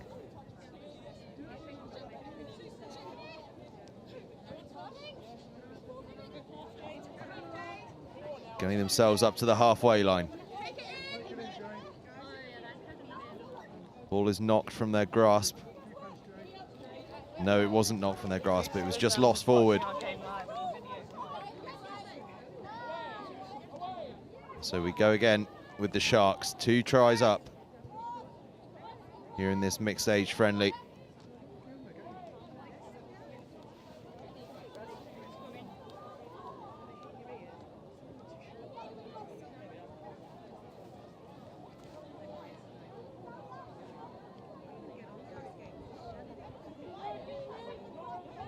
Northwest.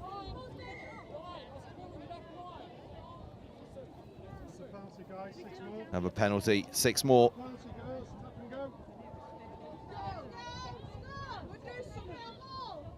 Off they go. Big contact there.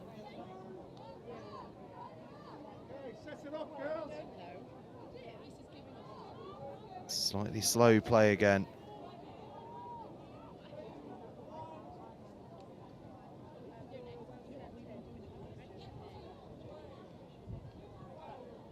And then the ball eventually is spilled.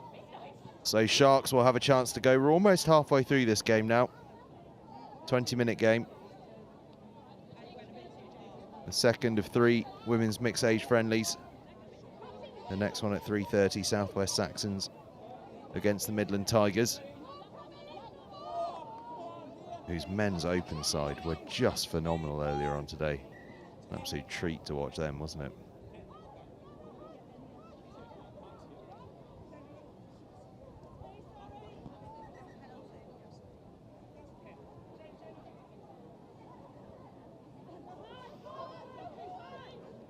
Sharks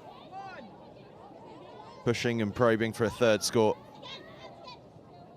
Could be a chance. The dive comes in. Was the touch made? Yes, the touch was made, I think. Referee just having a little think about it. No, in fact, the touch was not made. It was a try. A 3rd score for the Sharks. It was an extravagant dive. I thought maybe a trailing leg had been caught.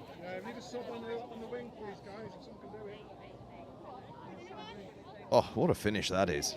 That's outstanding. Absolutely outstanding. I think it's Sonia Lamb with the finish. Absolute peach of a score.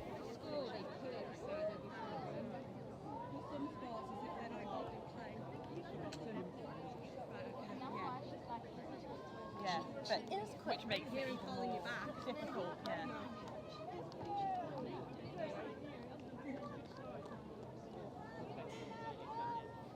Again, Northwest can't quite get themselves across the try line. Trailing 3 tries to 0 here against the Southeast Sharks.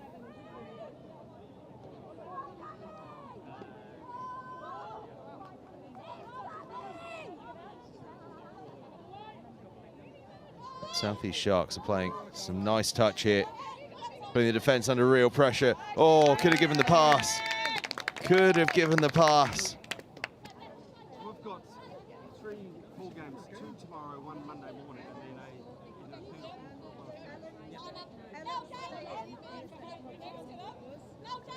Oh, so close there. If that pass had gone, the Sharks were in for a 4th try of this friendly game. Northwest take it in. Joe Toy that was in possession just there. Ellen Lewin now. Lorraine Grinter, the skipper. Ball is loose though, so we'll be back in Sharks' hands.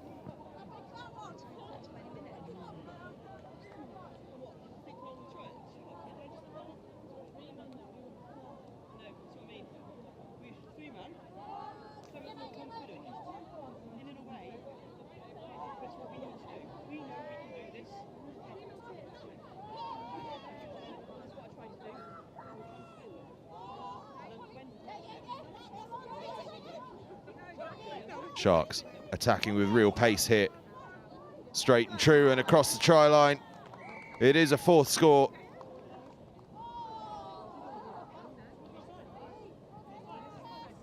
Or is it? It's not. It was a forward pass. Oh, it was nearly a beautiful try. A game of inches.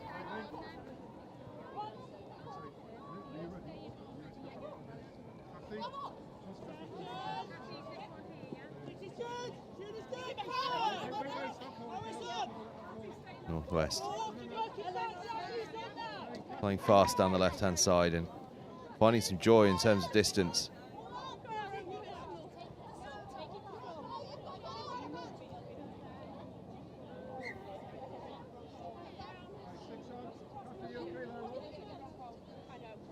Sharks.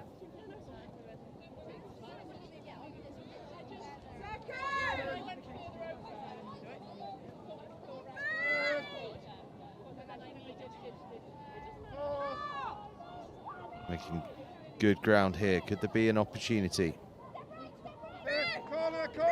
Fast ball might do it. Step inside. But the ball goes to ground and it's turned back over to the Northwest. The Sharks again coming oh so close. If they can get that final pass sticking,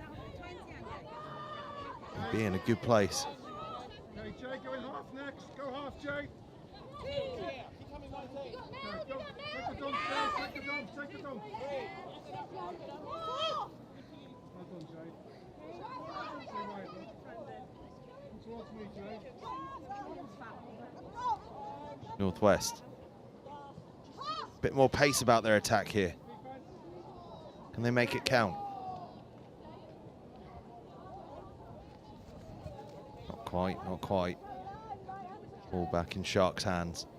5 minutes left in this game.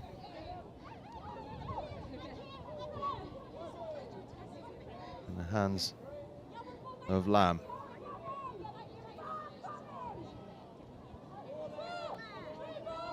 Be some space out wide if they can get the pass away. Big looping pass and the try. Kylie Hutchison.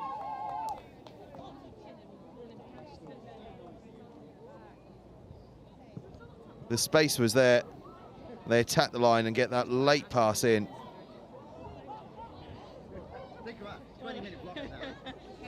See it here. Steps on the accelerator and then just pops it over the top. Look at this. What a man we have here. We've got coffee being handed over to us. Thank you very much, my man.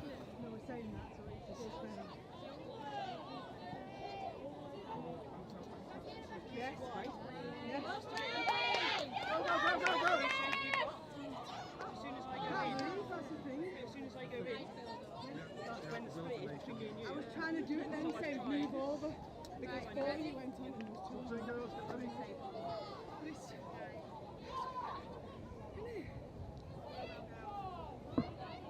Four tries to 0 then, the Sharks. I'm very happy about this. There's coffee and all sorts. Who says no to that, eh?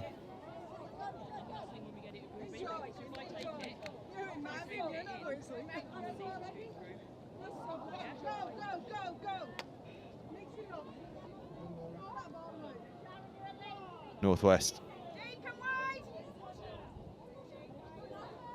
Running sideways. Who wants the ball? Surely someone wants it. Desperate to get herself off the field. But unfortunately, she had the ball in her hand. The ship is righted, though.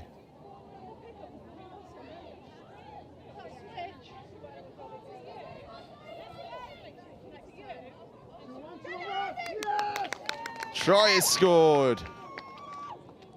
Sharon Hay, I think it was. And Northwest have their score. Oh, and it's been called back. It's been called back. Oh.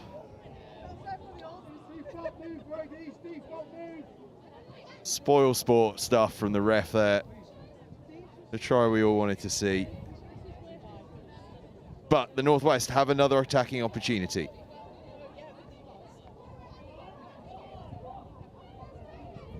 There is space. Can they get the ball to it? Just about.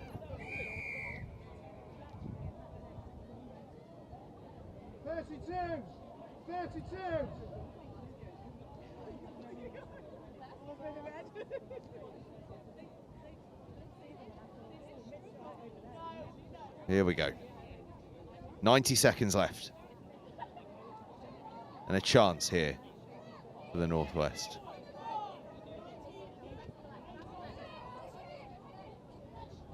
They're close. They're very, very close. Can they execute? Can't quite get that big pass away, so they have to work it again.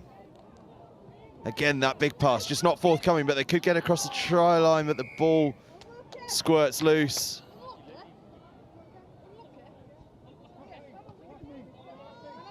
And the Sharks are going to have possession, are they? No, they're not. It stays in Northwest hands.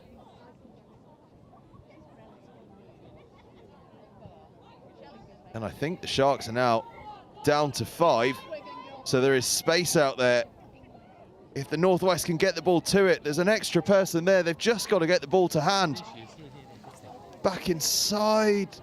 Touch is made. There's space. There's space. Use it.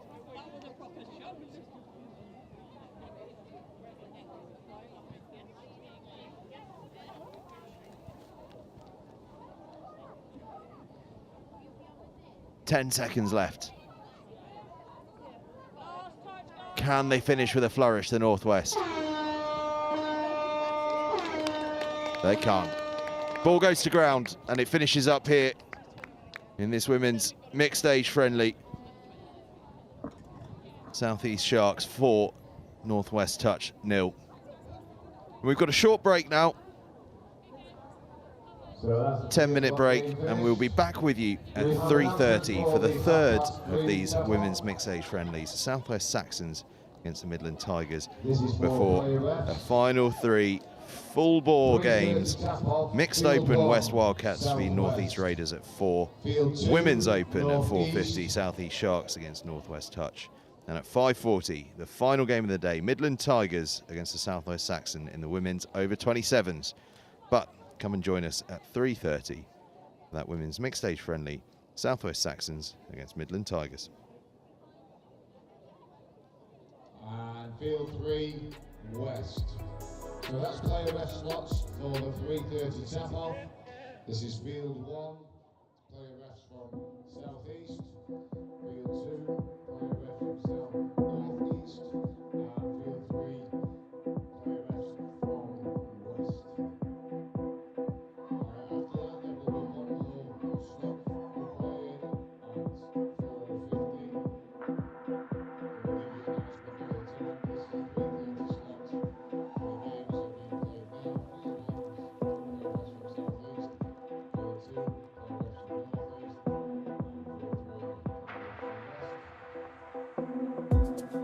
now. Field 1, player rest from Southeast. Field 2, player rest from Northeast. And field 3, player rest from West. So if you see them, sweep off, watch the ball, watch the ball. We'll be having rather keeping an eye on your players, is who's in your opposite position. Because it's quite, including me, I will follow the player rather than the position. So if they swap, I'm swapping the player I'm marking. Yes! So just come up, if you're worried about being run round, come up and force them to do things. And then that way they won't be able to get all that space. Up, Sarah, get Brad, up, get nose on your toes. Get up! Take the space! Take the space! You work hard defense. Get onside early, help each other out, okay? You ready, quickies? You stay tight. Watch out, okay? Put a smile on your face, enjoy yourselves, yeah? It's a big game. Let's get it, yeah?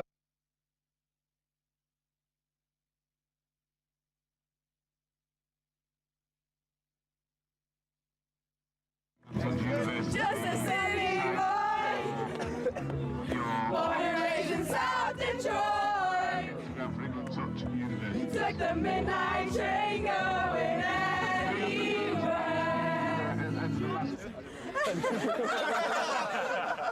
Oh, sport mode. That's how much I care about the threes. Even got them in sport mode.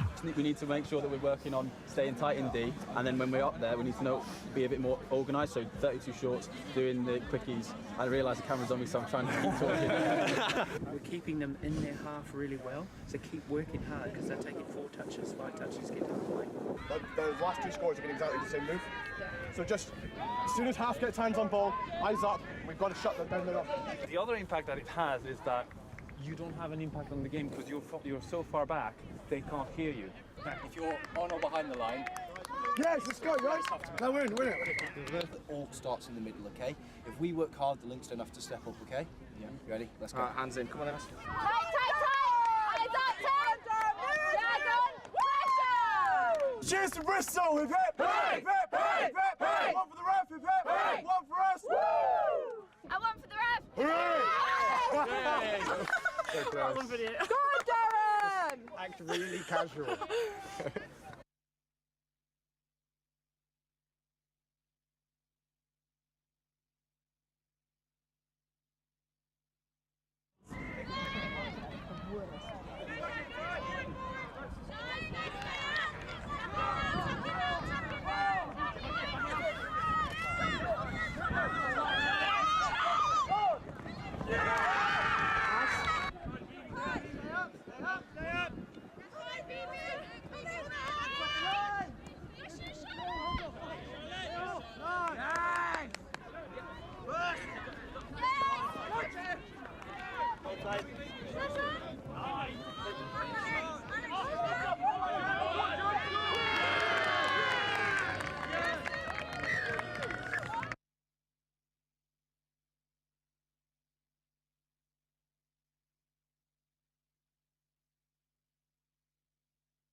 So if you see them, sweep off, watch the ball. Rather than keeping an eye on your play, it's who's in your opposite position.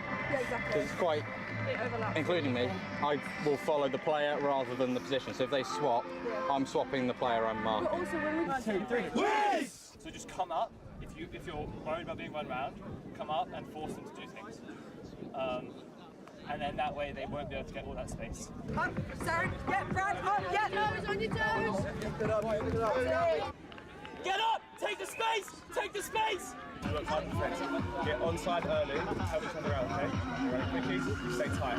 Push out, okay? Put a smile on your face, enjoy yourselves, yeah? It's a big game. Let's get it, yeah?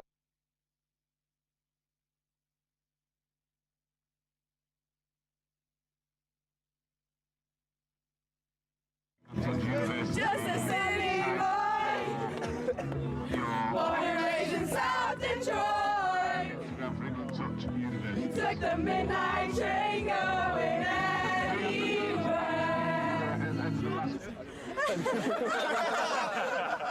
No, sport mode. That's how much I care about the threes. Even got them in sport mode. We need to make sure that we're working on staying tight in D, and then when we're up there, we need to be a bit more organised. So 32 shorts, doing the quickies. I realise the camera's on me, so I'm trying to keep talking. We're keeping them.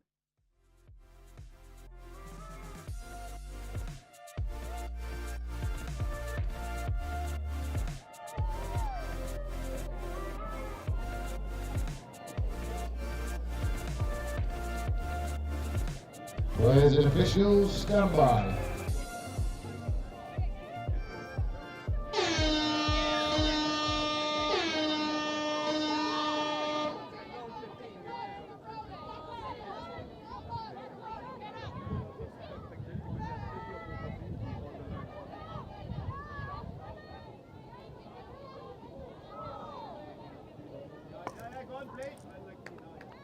And to finish us off on the triple header of the women's friendlies, we've got Southwest Saxons versus the Midlands Tigers.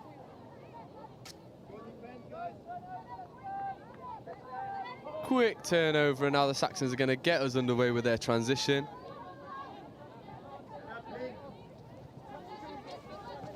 And as the Saxons drive up, they'll look to get some momentum going forward. This is a very, very, very experienced Midlands Tigers side.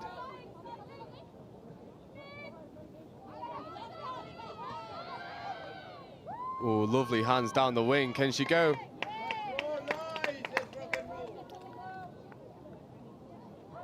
And touch has been made and turnover ball. So just the both sides feeling themselves out at the moment.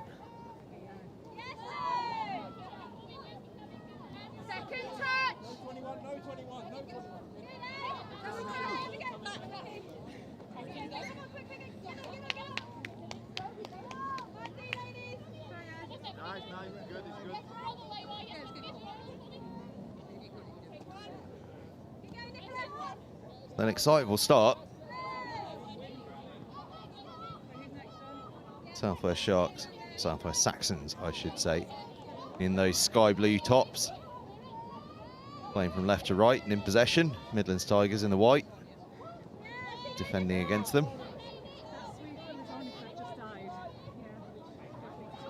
The Saxons are enjoying themselves out there early on. Just lose possession there, though.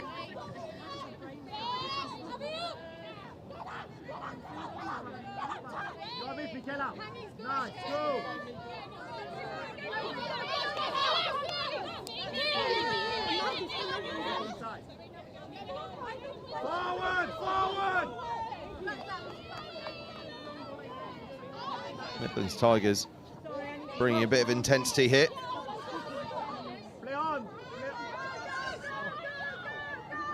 Out to the left-hand side, ball back inside, ball back outside. But we're coming all the way back to the halfway line. A lot of excitement, but unfortunately all to no avail. Oh dear.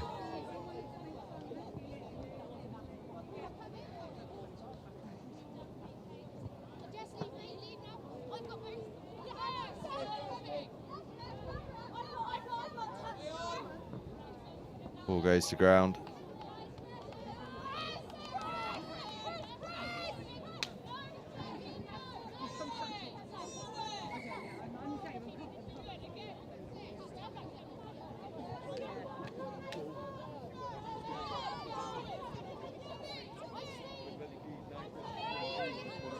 Saxons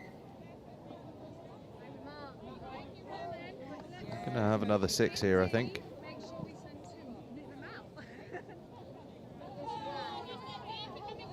Moving it back to the left-hand side. Bit of slow pace, but you suspect they're going to inject a bit of pace any moment.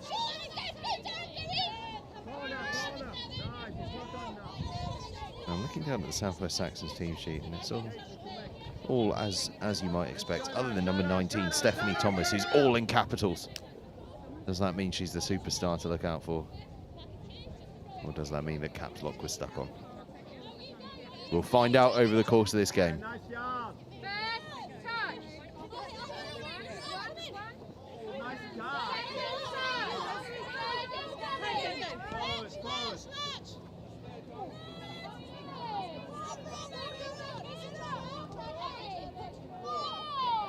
Midlands Tigers are bringing a decent bit of pace here. I think they're going to get another 6. Slightly over physical in the contact there. A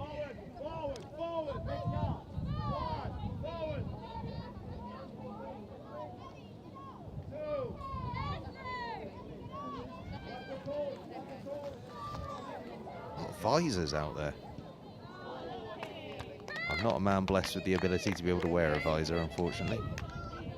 Lack of hair makes it an entirely pointless piece of headwear, if you're me. No one out there with any such problems there.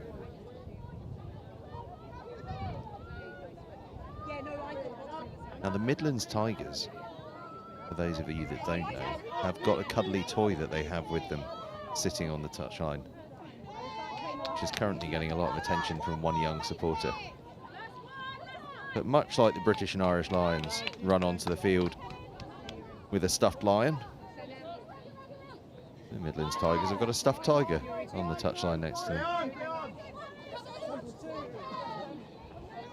I'll tell you what, if they get it a bit closer to the touchline, we might even be able to get it on camera for you, but it's a bit close to our cameras to make that work for you just at the moment.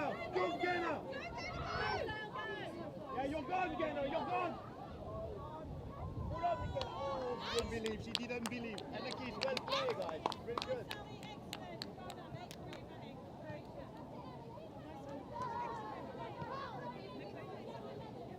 Midlands Tigers have got a couple of Nottingham touch players, actually. Rachel Hobson and Melanie Foster. Kate Hyde as well, actually. Of course, we are at the University of Nottingham. Magnificent sports setting here at the University of Nottingham. Hockey fields behind me. Sea of rugby fields in front of me. A cricket square in the middle. I can see the 2 sight screens at either end. National Tennis Centre a few blocks back. Many of you will be familiar actually with the grass tennis that's played at Nottingham in the build-up to Wimbledon.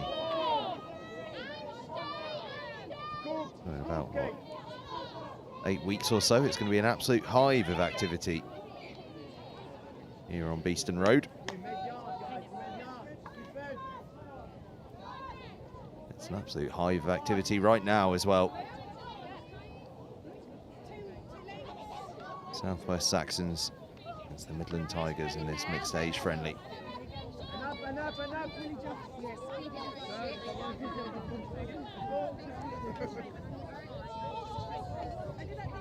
Largely speaking, I think the Saxon side is a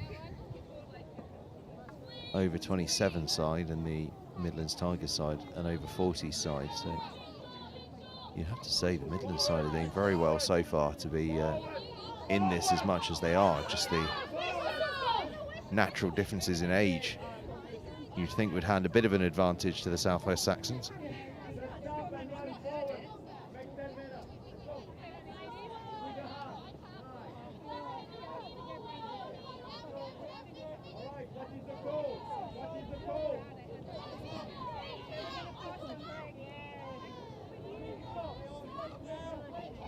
Could this be the try for the Midlands Tigers? No, the ball just doesn't stick Oh, so close again.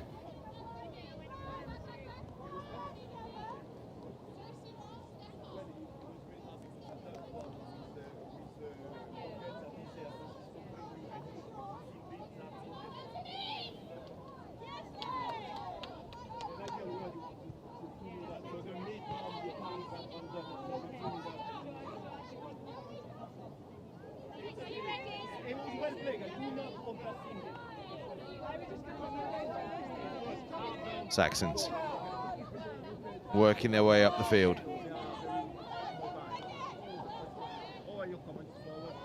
Moving forwards. But so is the ball. Forward pass.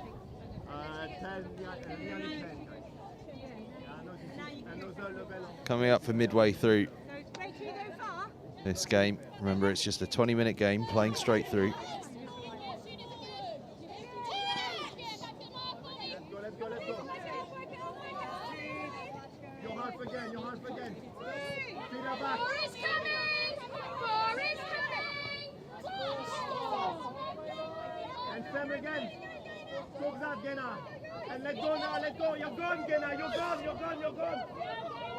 Gainer Sewell with the opening score of the game, and it's a long-range beauty. Oh, they enjoyed that one on the touchline here in front of me. The Midlands Tigers squad absolutely loving that. And why not?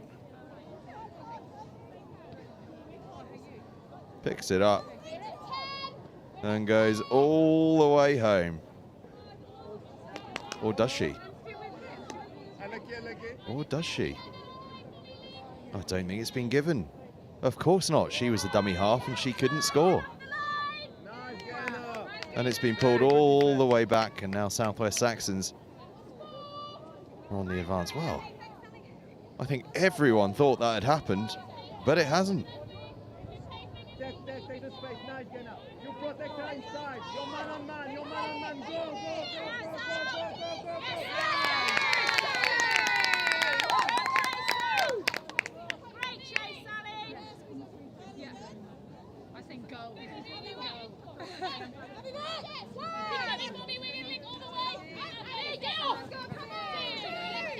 Midlands Tigers working down the left-hand side so they can make their replacements.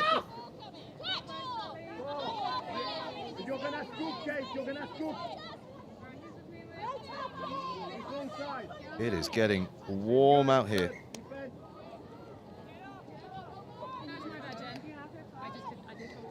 Very, very warm indeed, actually. My choice of all black clothing is one I may live to regret.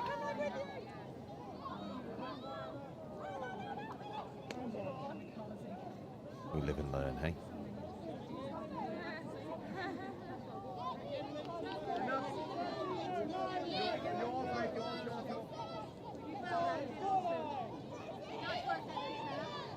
Dancing around, go the Saxons. Did they get that down? No, I think the touch was made. So back we come again, and still it stays at 0-0. 7.5 minutes left. Will we get a try? Surely we'll get a try as the bodies start to tire and the game wears on.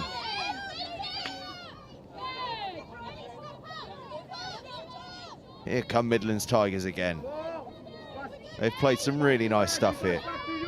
Just haven't quite been able to put the finishing touches on it.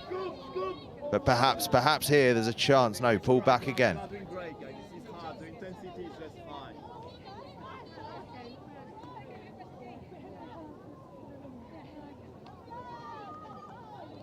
So now the Saxons have a go. And much like the Tigers, they've strung together some really good stuff, come really close a couple of times, but every time they've come close, they've just been caught in the nick of time. Perhaps that'll change now, though. They're getting onto this at pace and across the line. Is that the try? It could be. No, it's not. Once again, they're caught just before they score, and we still stay at 0-0.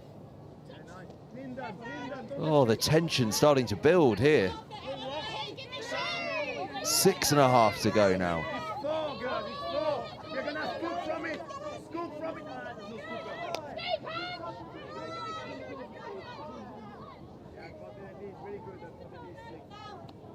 Another error though, and again it changes hands. In fact, that may have been 6 tackles.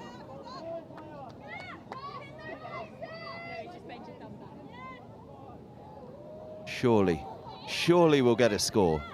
We can't have a 0-0.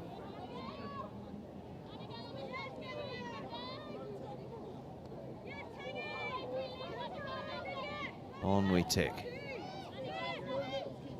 Closer and closer. And away we go. They need to find a pass though. Can they find a pass? They have found a pass. Finally we have our try. No, we don't. Once again, we're called back. Oh. It's not often you see a 0-0 stalemate in touch. It is really not. Oh, we've had about 5 or 6 that I thought have been scored. But every time, it gets pulled back. It's going to go right down to the wire, this. Buzzer beater score at the end. Just a shade over 5 minutes left to go. Big pass out wide. There's space. Oh, go. Are we going to have the try? Surely. They're going to talk about whether that was forward or not. Are we giving the try? Yeah. It's been waved off. And finally, we have our try, and it's Rosie Kells. No, it's not. I'm talking nonsense. It's Sally Seymour from the Norwich Rebels that gets the try. And finally, the deadlock is broken. And the Saxons respond. This is a collector's item in touch. 1-0, 15 minutes in. Tension. Tension to the max. Pay attention to this. I've heard the call. It's default. Anyone watching, you're about to find out what default is for this lot. I'm not sure I found out what default is there, actually. Yeah, it wasn't so clear. Nice sweeper. Oh, there we go. Bit of a debate, bit of a check, and it's awarded.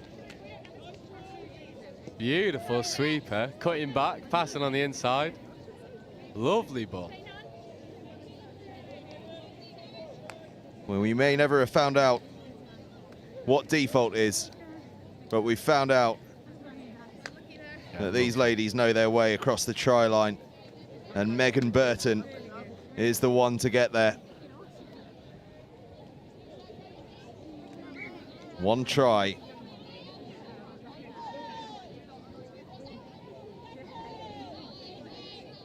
Will be all it takes, surely, to win this game. 3 minutes left, 1-1. 0-0 up until about a minute ago. Go on.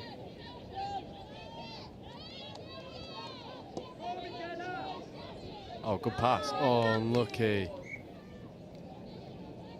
Story of the game that, though. It's been inches away from a try-scoring chance, and the ball's just gone to deck. Time and time again for both sides.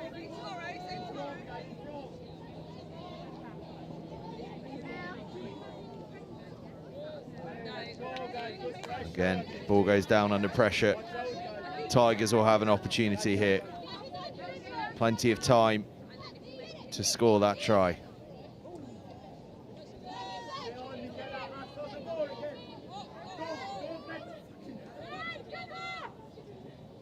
Chaos as they make their replacements there.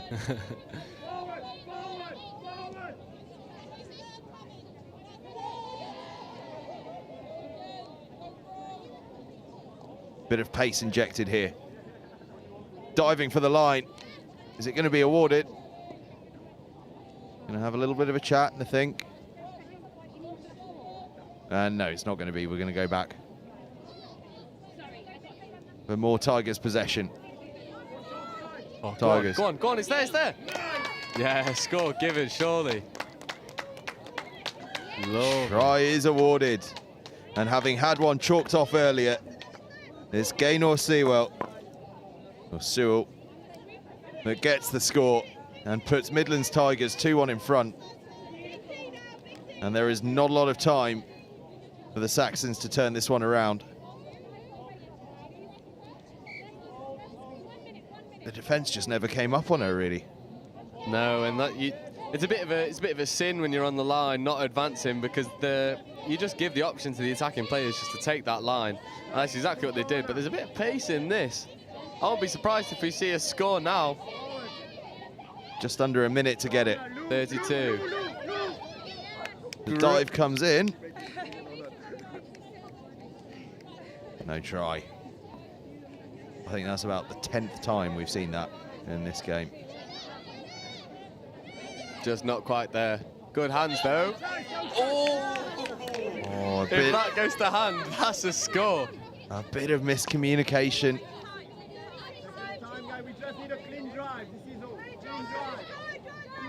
The call from the Tigers touchline, we just need a clean drive. Can they provide one? Take it slow, ladies. That's my advice here. Yeah, relax, relax. Wind that clock down. There it is. And Midlands Tigers have won this one. It was a slow burner, but we got drama at the end. And Midlands Tigers take it 2-1 against the Southwest Saxons in the third of these women's friendlies. But it is back into the competitive action in 10 minutes time in the mixed open, 4 p.m, when the West Wildcats take on the Northeast Raiders. And we're on the home stretch today now, because after that 4:50 Southeast Sharks against the Northwest Touch in the women's open, and then we round off the day at 5:40 with Midlands Tigers against Southwest Saxons in the women's over 27s. But stay with us, because at 4 p.m. it's into that mixed open and the West Wildcats against the Northeast Raiders. In this one, though, it finished up Midlands Tigers 2, Southwest Saxons 1.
So if you see them, sweeper, watch the ball, We'll be having rather than keeping an eye on your play, it's who's in your opposite position. Yeah, exactly. Because it's quite, including me, I will follow the player rather than the position. So if they swap, I'm swapping the player I'm marking. But also when we 2, 3. Yes! So just come up, if you're worried about being run round, come up and force them to do things. And then that way they won't be able to get all that space. Up, Sarah, get Brad, up, get toes on your toes. Get up! Take the space! Take the space! You work hard defence. Get onside early, help each other out, okay? Right, quickies, you stay tight, push out, okay? Put a smile on your face, enjoy yourselves, yeah? It's a big game. Let's get it, yeah?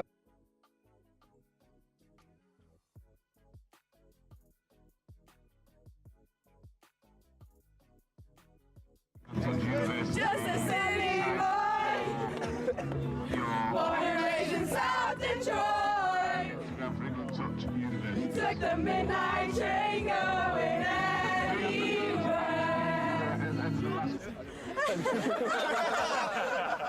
Oh, sport mode. That's how much I care about the threes. Even got them in sport mode. We need to make sure that we're working on staying tight in D, and then when we're up there, we need to be a bit more organised. So 32 shorts, doing the quickies. I realise the camera's on me, so I'm trying to keep talking. We're keeping them in their half really well, so keep working hard because they're taking 4 touches, 5 touches, get halfway. Those last 2 scores have been exactly the same move. So just as soon as half gets hands on ball, eyes up, we've got to shut them down there. The other impact that it has is that you don't have an impact on the game because you're so far back, they can't hear you. If you're on or behind the line, yes, let's go, right? Now win it. The all starts in the middle, okay? If we work hard, the links don't have to step up, okay? Yeah. Ready? Let's go. Hands in. Come on, then. Tight, tight! Pressure! Cheers to Bristol! Hip hip! Hip hip! One for the ref! Hip hip! One for us! Woo! I want for the ref! Hooray! That was video. Go on, Darren! Act really casual.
So if you see them, sweeper, sweeper, sweeper, watch the ball, watch the ball, watch the ball. It's rather keeping an eye on your play, it's who's in your opposite position.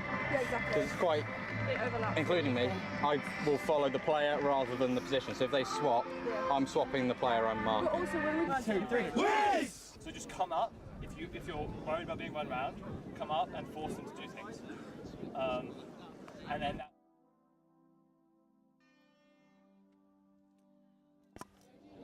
So, back underway and back in the competitive action. Mixed open now, West Wildcats against North East Raiders, and this should be a decent game, I reckon. Yeah, definitely. These are two teams that are going to really put they're going to want to put a statement out, a statement of intent for the rest of the tournament. These are two teams that I think it's fair to say are both going through a bit of a development period with the personnel that they've got, and especially in the division that they are in. There's so many, you've got Southwest Saxons, Southeast Sharks, Southeast Taipans, Northwest. So this is a division that is very saturated with talented players, and both of these teams will be looking to make a statement of intent that they can hang with the big boys. Absolutely. And the North East Raiders, just to keep you abreast of things, are in possession now, playing from left to right in that green and blue kit. West Wildcats in the... Oh, lovely speed, lovely speed. Can he find the pass? Yes, he can. That is score given. North East Raiders take the lead early on. Then tell you what, if they can pull a result out of the bag here, this will be an upset. This will be an upset. They're obviously fast. It's a fantastic start from the North East Raiders. Yeah, so a lot of the North East Raiders are Leeds University touch players, although score's not been given, actually. It looks like touch has been given, or the winger stepped out in touch. Either way, West Wildcats will have the ball. Yeah, West Wildcats in that gold and black kit, playing from right to left. Kazaya Kazurko, who had her try chalked off. She will be absolutely fuming about that. A wonder score early on here. Can the Wildcats heap more misery on by scoring a try of their own?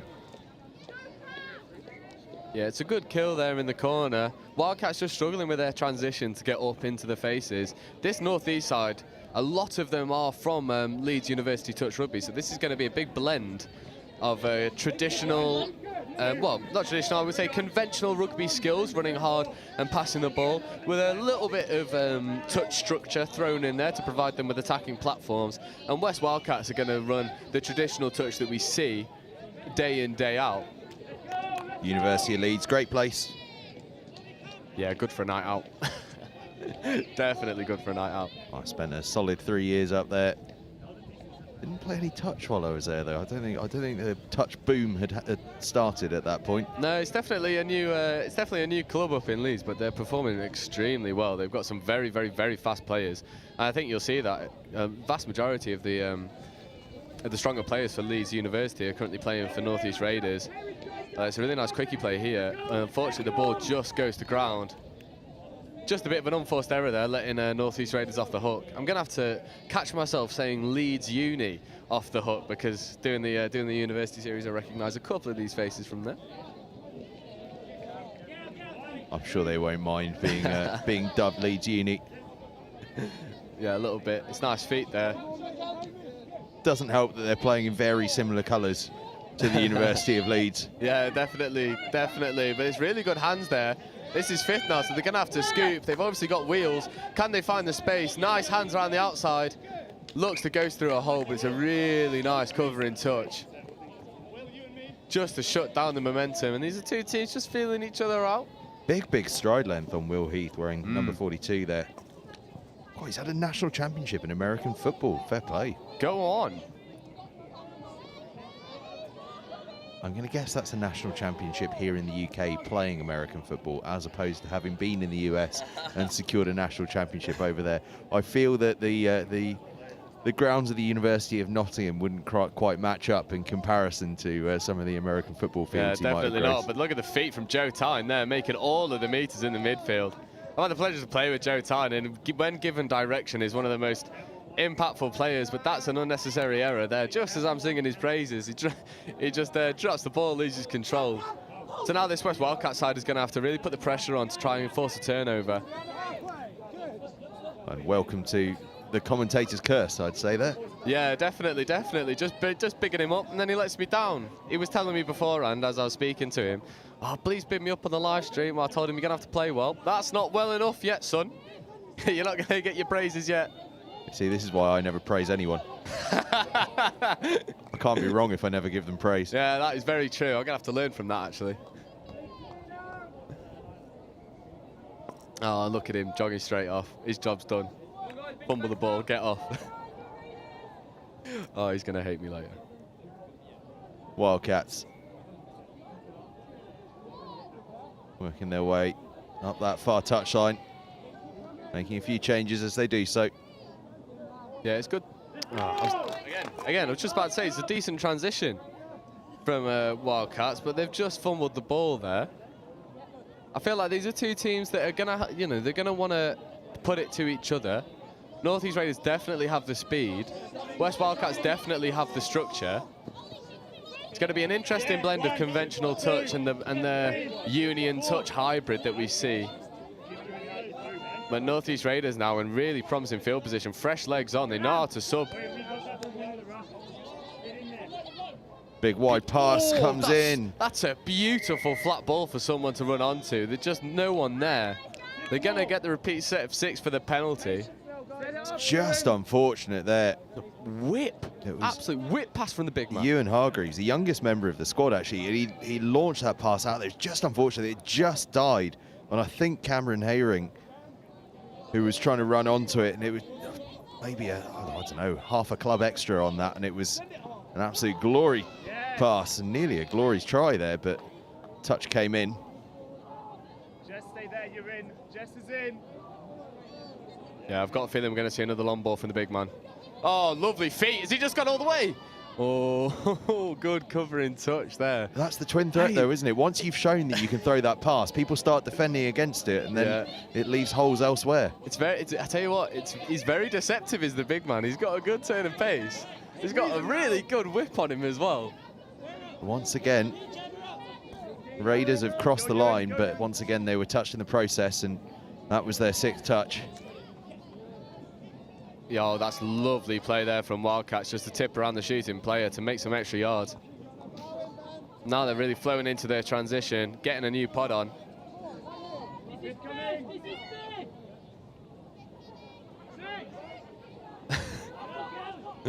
Oh, lovely scoop. Has he got the pace? Not quite. Some dark arts from the Northeast sub-box screaming, this is 5th. When they've got a touch to play with. We love it in touch. We absolutely love it. Any advantage you can find, that's the way to do it. Oh, honestly, I love that stuff. It honestly makes my day. Hargreaves subs himself off.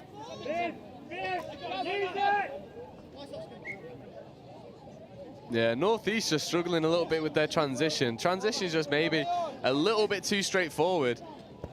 And West Wildcats reading it really well.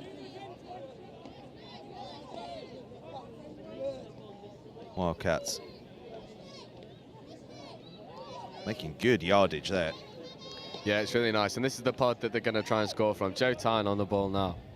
Chips the ball off. I've got a feeling we're going to see Joe Tyne get on the ball. Scoop goes open. What a flat pass. Link just isn't chopping his hole, always fading away. The ball's always going to beat him to ground. And there's positives from both sides, and they're both threatening to really expose the holes in each other's defences with long balls. But at the moment, the running players aren't hitting the holes that they need to, and it's just allowing for easy let-offs. Let's see if Northeast can break the trend now. They've got a touch now. Good scoop. They look to go open side. Oh, lovely ball, lovely score. It gets it down. And finally, Northeast Raiders have their try. They've had a few opportunities. It's been close on a number of occasions, but now they convert and get it across. Yeah, it's a lovely little disguised ball here. Threatens to go long and then just drops it short instead. I think it was Aidan Joshua Burrows that got across the try line in the end.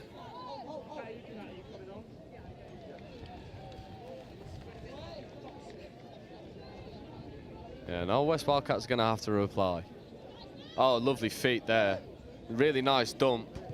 Supporting player's a little bit slow to it, but he goes round to the open side. Short side, sorry. Really brilliant hands there from the link, just to keep that ball alive.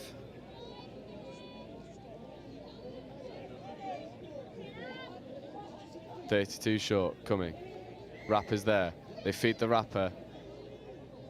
Offside called. Repeat set of 6.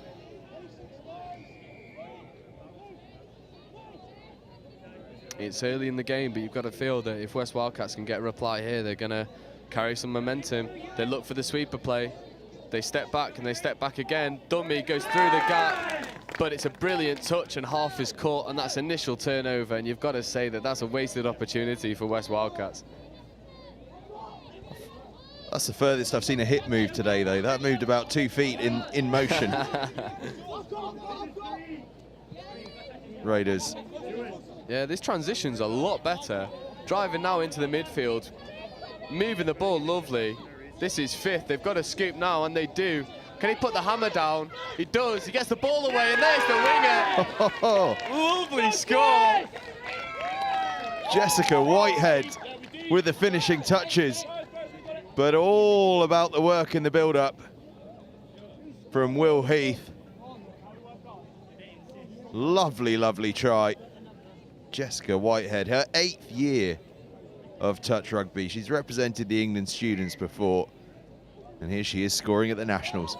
Yeah, it's a really good play. The one thing that North East weren't doing on their transition is they weren't playing expansive enough once they had players on the pitch, but you saw 4th touch there. They took it right in the midfield to engage the middles, and then the scooping player comes back over to the short side. It's a really beautifully executed score. West Wildcats looking to reply now. Goes for the dive, but is touched first. Lovely covering touch there from North East Raiders.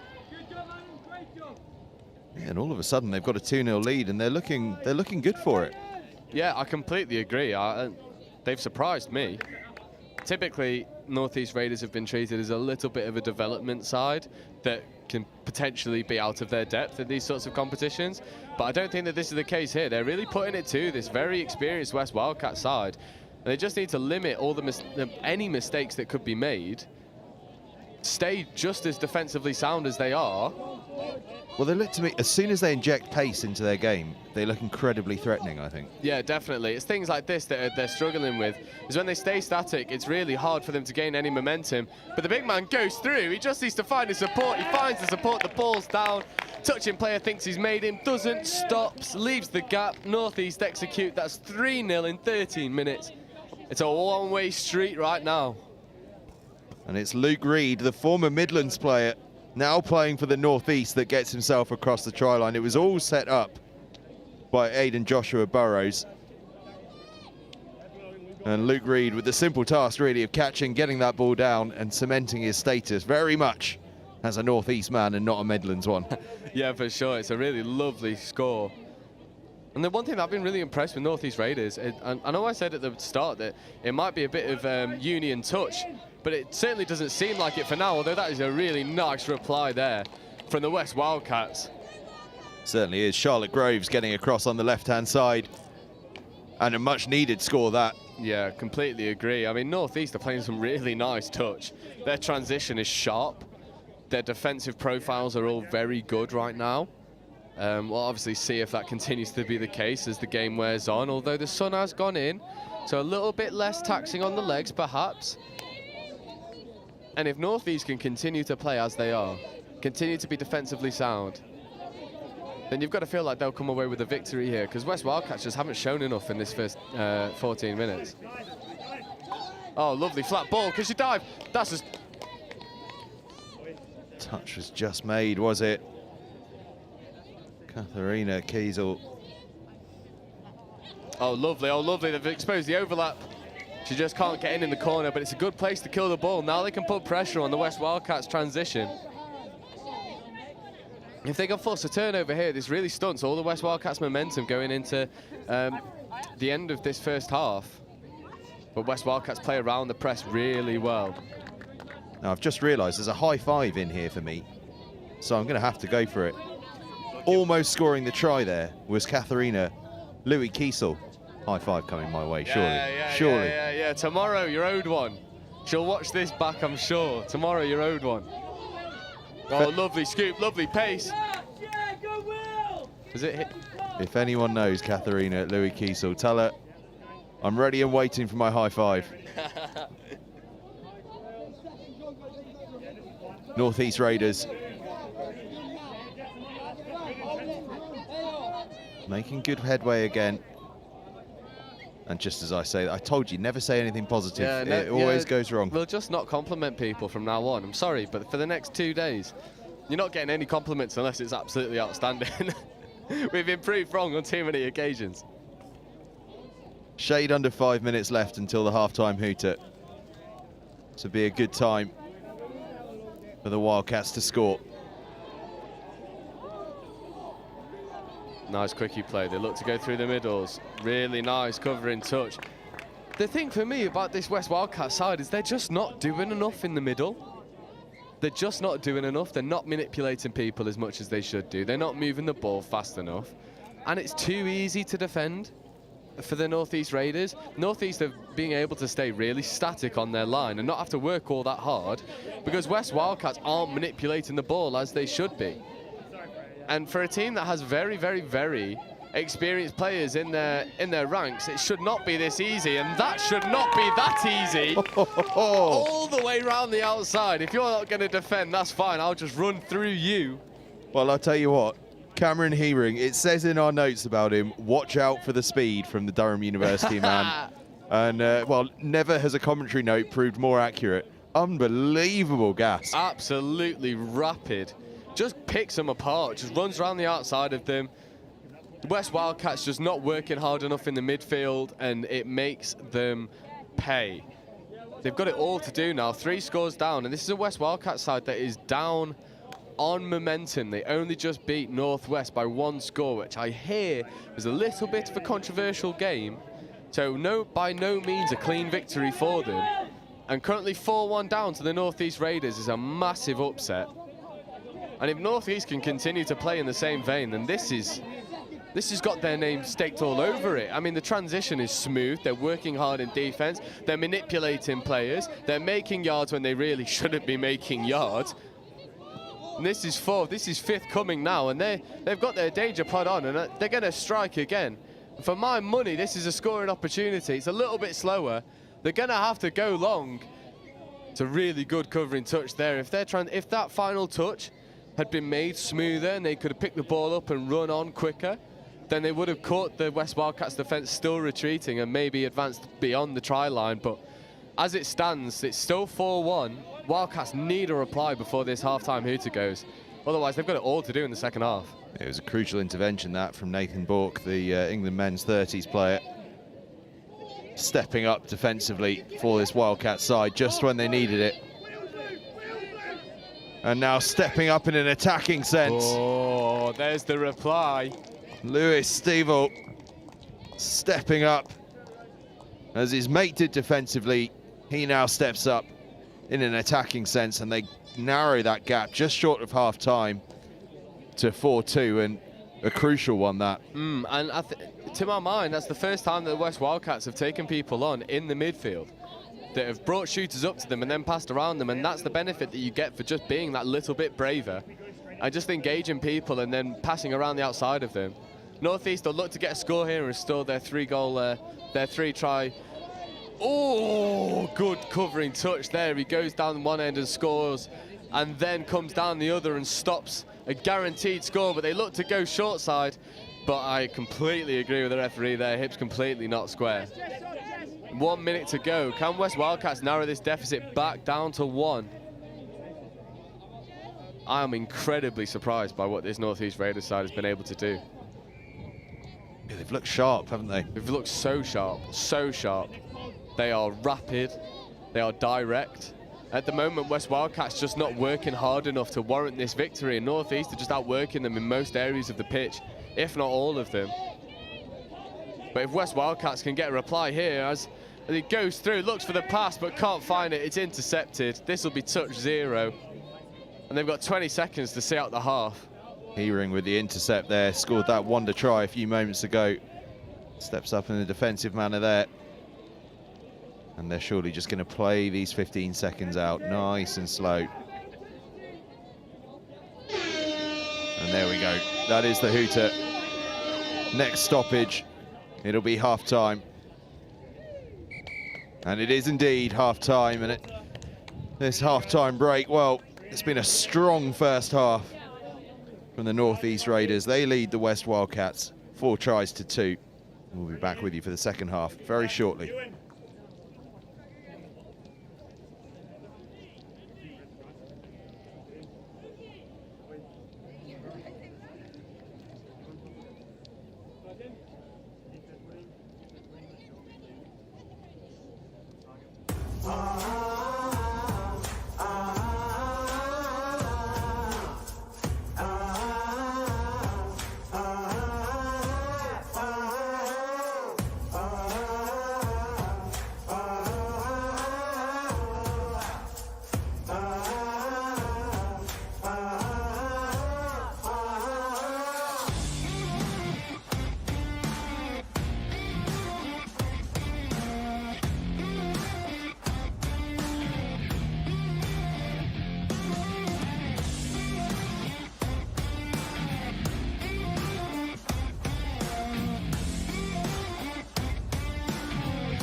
So if you see them, sweeper, sweeper, sweeper, watch the ball, watch the ball. We'll be having rather than keeping an eye on your play, it's who's in your opposite position. Yeah, exactly. Because it's quite, including me, I will follow the player rather than the position. So if they swap, I'm swapping the player I'm marking. But also when we 2, 3. Yes! So just come up. If you're worried about being run round, come up and force them to do things. And then that way they won't be able to get all that space. Up, Sarah, get Brad, up, get nose on your toes. Get up! Take the space! Take the space! You work hard defense. Get onside early, help each other out, okay? You run quickies, you stay tight, push out, okay? Put a smile on your face, enjoy yourselves, yeah? It's a big game. Let's get it, yeah?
Players and officials, stand by.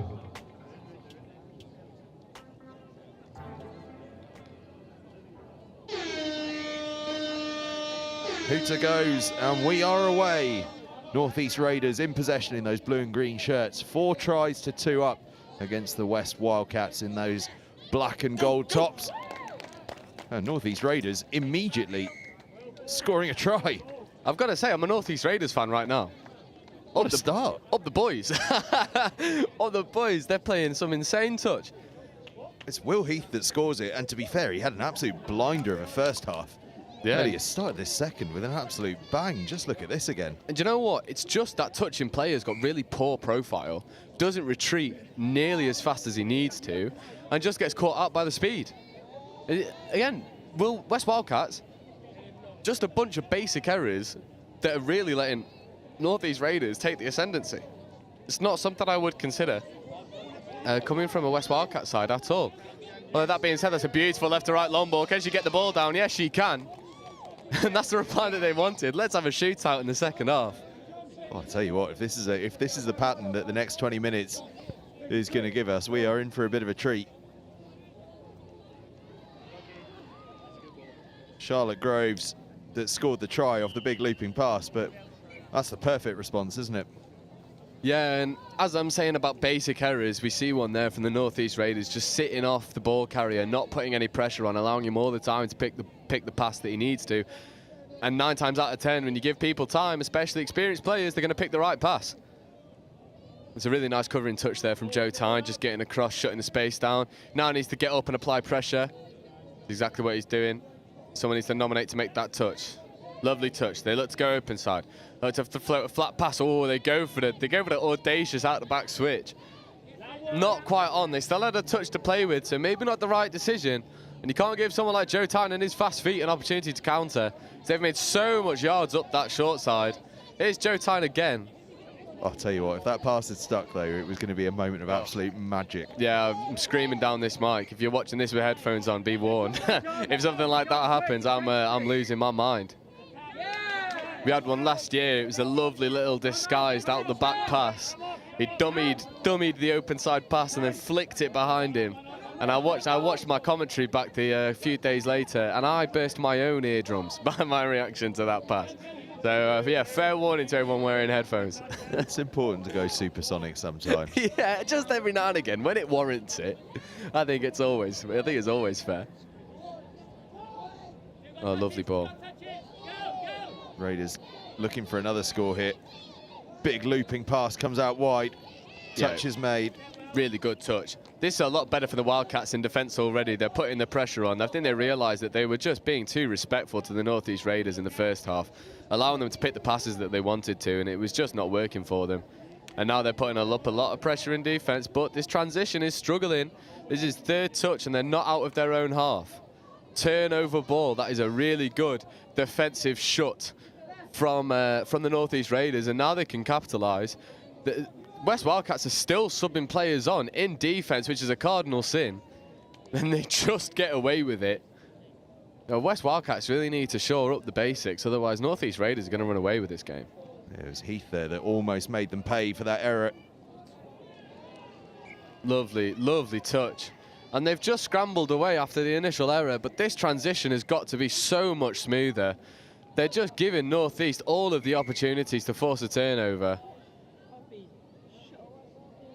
Yeah, it's a good call. That was a little bit hard. Straight arm. And again, we spoke earlier on in the day about painting the pictures that referees want to see. And if you're going for a touch with a perfectly straight arm, no consideration for your opponent to absorb that pressure. It's just an easy, hard touch all day, every day. There are ways to do hard touches and get away with them. I'm sure that people have figured them out by now. But given that straight arm, it's just not, it just doesn't work. It just doesn't work, and refs are going to call it all day, every day. Here's the speed, going around the outside, goes for the dummy, goes for the try. Lovely score.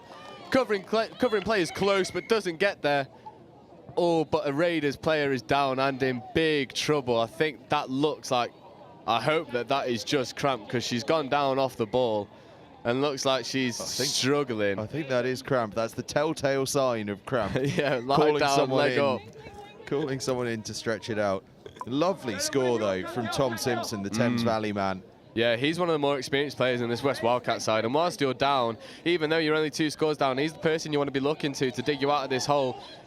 But he needs his defence to shut North East out. Well, I'll tell you what, that try has narrowed the deficit to just 1 score as well. And suddenly, it's game on. How will Raiders handle the pressure of having that lead just chipped away at? Oh, lovely touch, lovely touch. That's much better. He made a mistake to let the first try in of the half, and now he's just rectified one. Oh, but again, just trying to run things too fast. Basic errors costing West Wildcats. And at the moment, North East massively in the ascendancy. Lovely static play. Just needs to recycle that. Yeah, really, yeah, it's so intelligent. I'd give the score. I'm not ref, unfortunately, but it's really intelligent play from the North East Raiders just to be stuttering on that line to really expose the fact that the West Wildcats players are not advancing in their 7, and they've got to. And they go again, they run a hammer, they look open side. Oh, he could have kept hold of that ball, then the player had gone way before the ball had. North East need to make it pay. Nice static dump again. They look for the quickie. They look open side. She catches the ball in a massive hole. West Wildcats just not working hard enough in defence, and North East Raiders make them pay.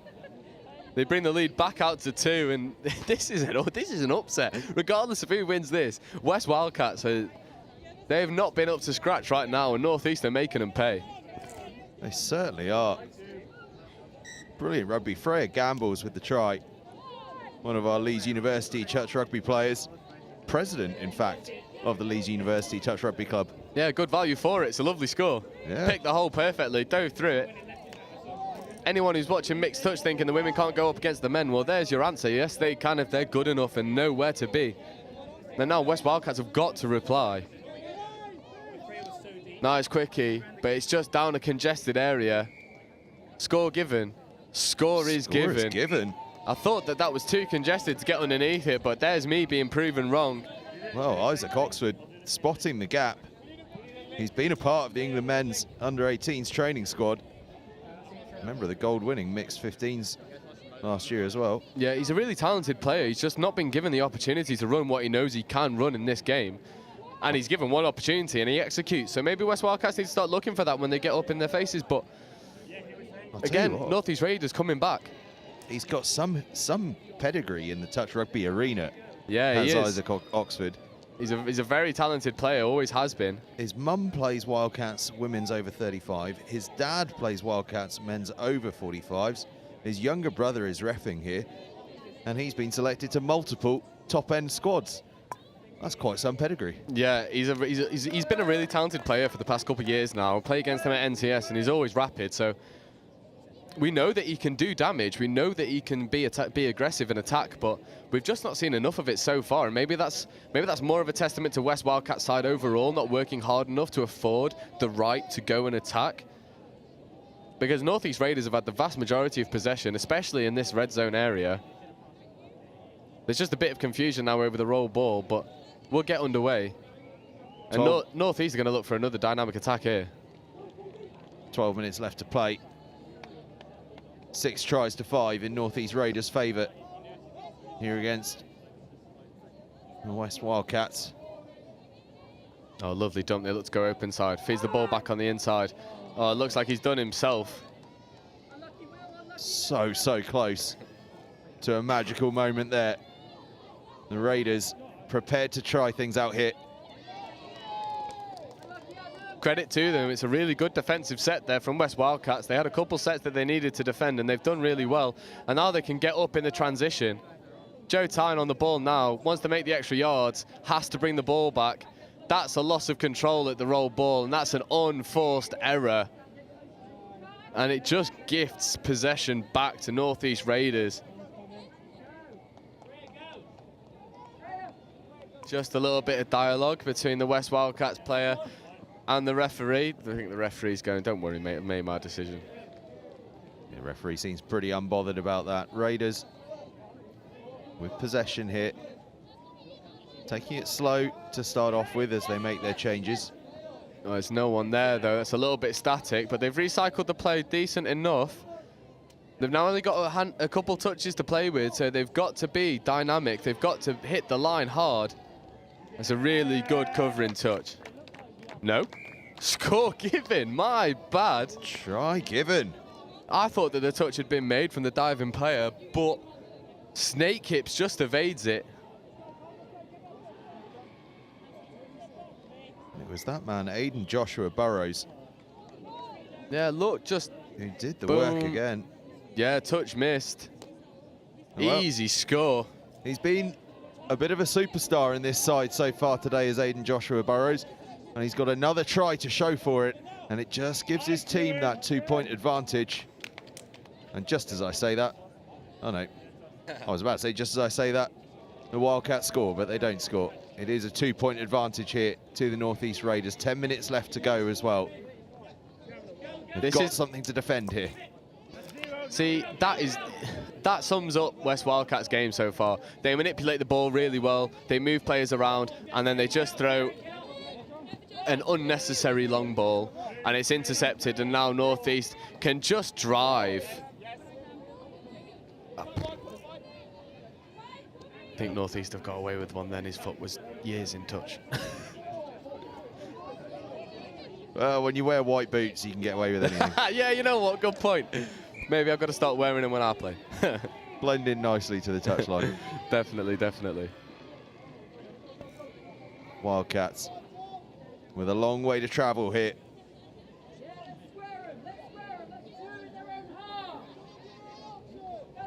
Trying to work their way up to the halfway line. Yeah, and if you look at North East when they're defending this transition, they're sending 2 up at a time to go and shut it down, and it's really effective.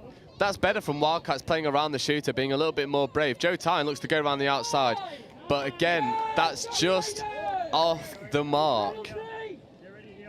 And it's just these fundamental errors that are absolutely killing West Wildcats. And North East, oh, it's lovely, lovely play.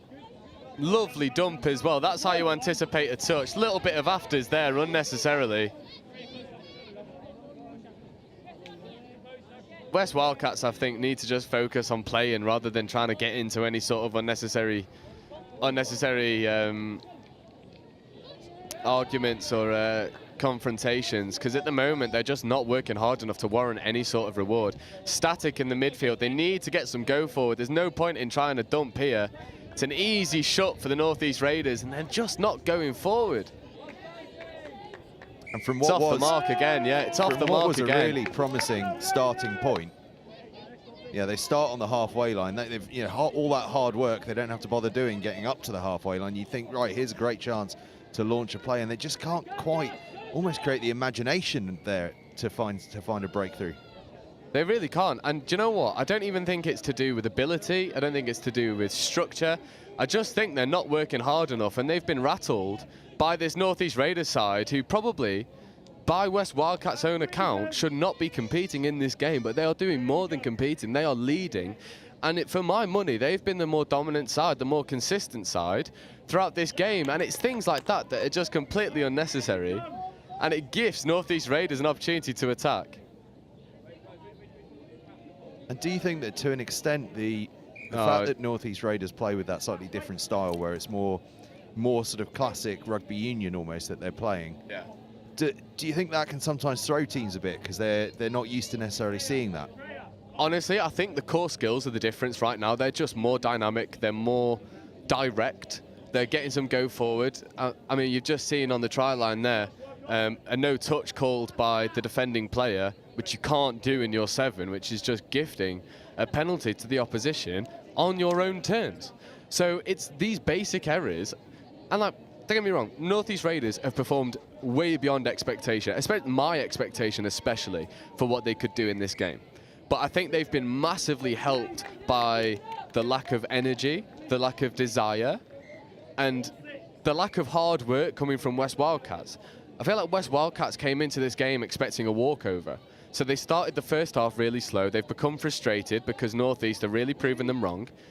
And now they're struggling to get any go forward. And now they're in line defence and not really putting any pressure on the ball carriers and only really looking to shut when absolutely necessary. And this is This is 3 penalties in a row now, so the referee needs to send someone for time. And he has. That looks like Joe Tyne, who's been sent to the corner for time. So this is 6v5 for the remainder of the possession. And North East Raiders make it pay initially, and West Wildcats are stood with hands on hips wondering where did it all go so wrong. 3 scores down, 5 minutes to go, and I'm a North East Raiders fan. Come on. And the North East Raiders, as you say, immediately seizing upon having the extra players advantage. And it's a second try for Jessica Whitehead. She's overcome that cramp, that's for sure. Finishing in the corner, her second try of the game.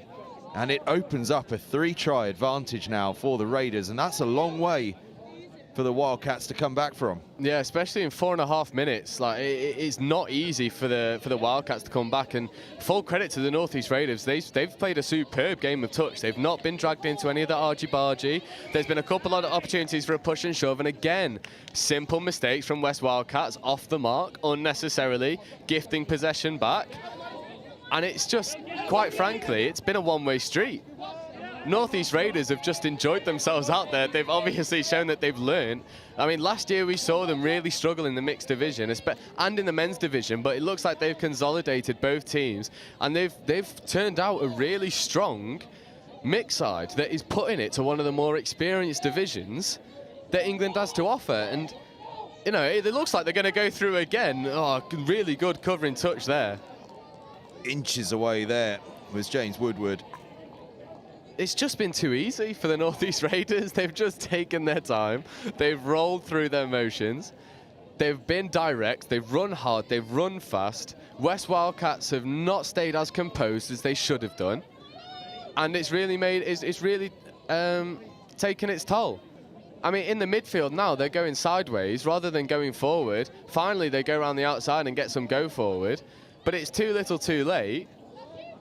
That's a really nice tip-off there. He's going to look to go around the outside of the female.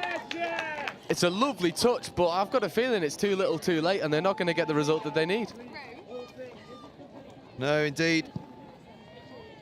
Tom Simpson with his second of the game, but with time ticking away, it may be too little too late, as you say.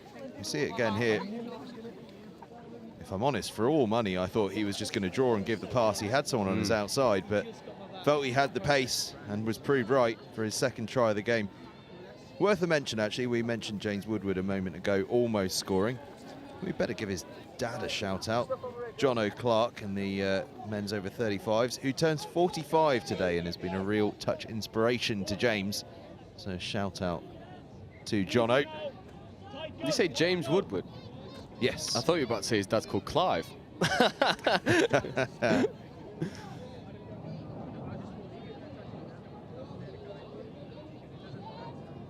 2 tries in it and 2 minutes left to go.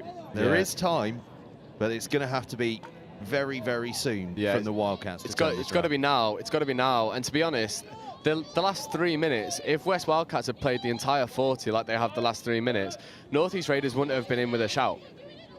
But they go lateral too much. Oh, lovely. Has he made the touch? Yes, he has. Great covering touch. He makes the touch, trots straight back to Link.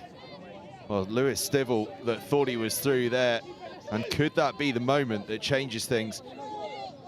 Well, doesn't change things, rather. It just secures it up for the North East Raiders. They've been absolutely superb. Every single one of them have done their job exactly what they needed to. Just a little unforced error there, but if I'm honest, it's maybe one of a handful that they've made over the entire 40 minutes. If we had a penalty count up, it would be massively in favour of North East Raiders, because West Wildcats have just made too many errors. And they've just not gone forward enough. I think if we was to boil it all down, they've just not been direct enough. Too many times going static, trying to drive, trying to attack from too far out. They go for one there. It's going to be given 6 more, but with 45 seconds left, I don't think there's any chance that they're going to get 2 scores in succession. Absolutely. It's a good time to be giving away penalties now. Just wind that clock down. Let the time run out, and that hooter is now just 30 seconds away. North East Raiders are going to have a memorable victory here. Yeah, it's a lovely score here.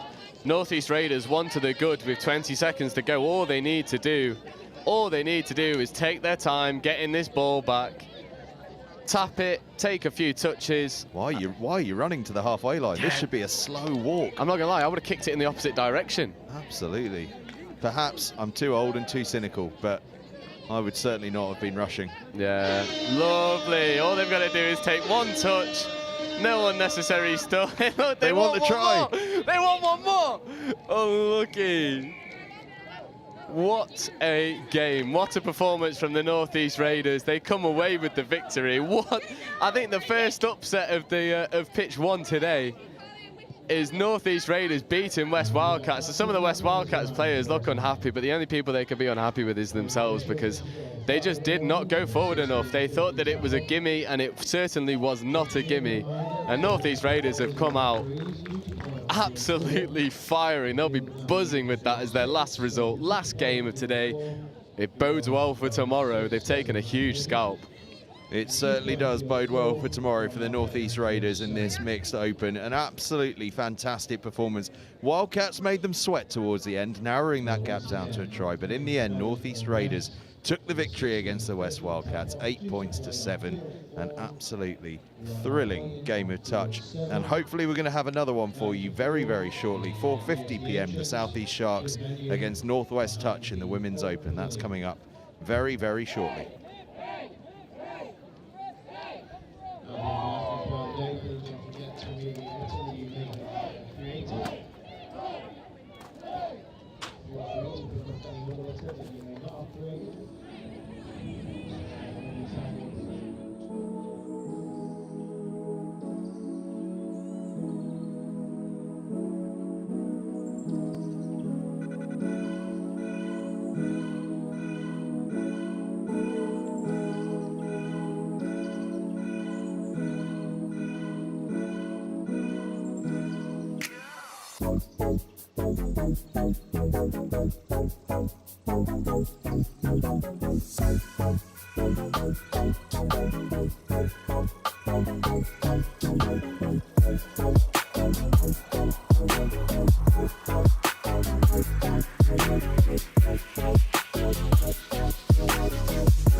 Oh, and this is a nervous one for me, guys. I can't lie. I can't lie. This is the Northwest Women's Open versus the Southeast Sharks, probably two of the most dominant women's sides in England, and it's especially nervy for me because number 2 for Northwest is Jessica Wright, my little sister, and when last time they faced off against Southeast Sharks, they lost by 1 last year, and it was such a tight affair. And I know all of the girls felt so disappointed that they couldn't just see out the victory. So they'll be really out here now to prove a point and to say that, look, that was just a blip. We can come and take them.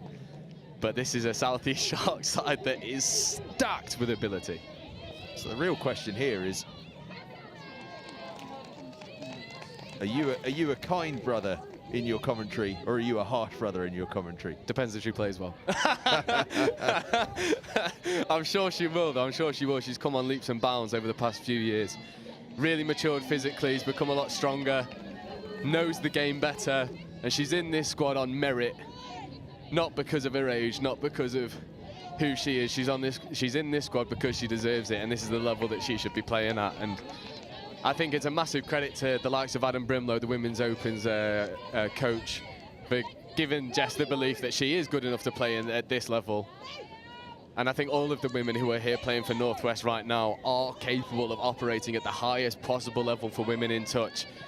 Although they're really up against it now with this Southeast Sharks side. This is one of the most dynamic women's attacks that you will see in England, going up against one of the most stubborn teams in the Northwest. Northwest do not want to take a backward step. They always want to go forward as they look to get into their transition and get some go forward. Making nice yards through the middle. Lovely drive, just needs to take the ball back.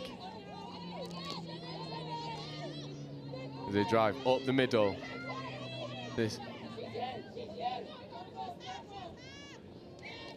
Good touch there from the Sharks link, just from the Sharks middle, tracking across, making the touch. Jessica Wright putting the press on. Good touch. Retreats. Good step. Another good touch. Sharks are attacking down the Northwest box. But that's a beautiful shot in the midfield. Getting up in the face and applying pressure, but now her teammates have got to get there as well. This is good transition defence, really shutting down Southeast Sharks, making them work for every yard that they make. This is 5th now. Sharks have got to scoop, but this is the woman they want on it. Beautiful transition defence. And now they look to get off, get fresh legs on, and drive up the other end.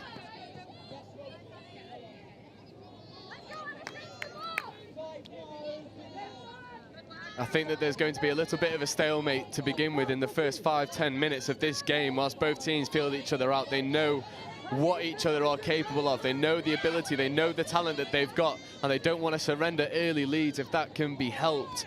But this Northwest side are moving the ball beautifully. Oh, just tries to force the pass around the outside. It's not quite there, touch and pass given, but it's really positive from the Northwest. A helter-skelter start. I feel like the intensity is right up there, isn't it? Yeah, it's always like this when Northwest and Southeast clash, whether it's in the mix, whether it's in the men's, or whether it's in the women's. It's always a dynamic affair. It's always get up and go forward. No one wants to take a backward step. Lovely touch there in the middle from Carly Wynn. Experienced player for NQ, getting up in the faces and forcing errors. And I've got to think, if I'm in this Northwest side, I'm thinking that this is a Shark side that you can really get at, and you can really try and force some errors. And this is what we've seen so far. Lovely drive up the middle. They're going to look to scoop. They scoop short side. Lovely switch. Unlucky, really good covering touch there from the Sharks. Just not willing to throw that extra pass in fear of the interception. Smart decision to kill it, and now they could put the press on in defence. Yeah, it just looked like that pass wasn't quite on, was it? And rather than force it, she's just held on to it. A wise call. Grace Pyrgos, by the way, in possession there. Cousin of the Scotland international rugby union player and former Edinburgh skipper Henry Pyrgos. Cracking player. Cracking player. Yeah, really nice defensive pressure there from the Northwest, trying to force the issue. Sharks try and play around the outside, but it's a beautiful covering touch there. And this is a Northwest side with bags of pace, bags of ability, and bags of belief. They drew against the Taipans, which is one of their bogey teams. They feel like they should have won that game, and they're going to want to come out here and really set the tone, set their intentions. 5.5 minutes gone, looking to scoop through. Thought she'd avoided the touch, but she just gets caught at the very last. And now Sharks going to have an opportunity to turn the ball over and keep moving. Now, question for you. The Northwest touch side have got a chalkboard or something up there in their coaching position. What do we reckon's on that? Be brave. I reckon it's just that. I reckon it's just be brave, because this is a young side. They've got a lot of women who, you know, are under 20. This is a growing side. This is a side that's going to hit their peak in the next 2-3 years. There are a lot of the women who are in this side haven't properly physically developed as the Sharks go over for the opening score. I believe that's... We'll just wait until we see the number. I think it was Lydia Ticehurst. Yeah, number 9, Lydia Ticehurst, one of the more experienced players. But as I was saying, this is a side that's growing. This is a side that can develop. And I think if they are just brave in this game and go for it and throw the extra passes, really put it to them, they're going to find success. And I think they'll surprise themselves. But it's things like that that just give an easy out to the Sharks. And at some point, you've got to sacrifice. I'll tell you what, though, it's a sign of how cagey this opening sort of period of the game has been, that it's taken us the best part of 7 minutes for the opening score. Yeah, and this was the case in the last game as well. It was a little bit of a slow burner, and then it became really frantic, and then it sort of settled down again, and it bubbled towards the end of the game. So I've got a feeling we're going to be seeing the same thing here. Northwest on the attack, lovely sweeper play. She's got the pace. Can she step back inside? If there's one thing you can credit the Sharks, is a lot of these Sharks women have played internationally for Women's Open, Mixed Open. They are very dynamic, very aggressive. They know what they're doing. And in defense, they're going to try and really force the issue and make the Northwest team work. And at the moment, they're just holding them now.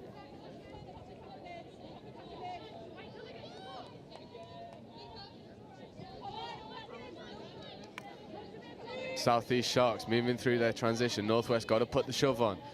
It's a lovely ball over the top, but a really nice covering touch there. And Sharks have got to reset. Looking to go forward. Nice touch. Oh, stumbled by the Northwest player. They're in behind, but a beautiful covering touch, and that'll be 6 and turnover. Adam Brimlow screaming, punch it from the sidelines. We know what he wants. He wants them to go forward. He wants them to be brave, stick it on them. You're a younger side, you're a fitter side. But it's little issues that we've got to cut out of the game. Otherwise, we're just gifting positive field position to the Southeast Sharks.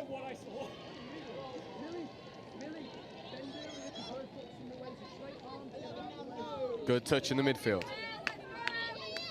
And again, third coming.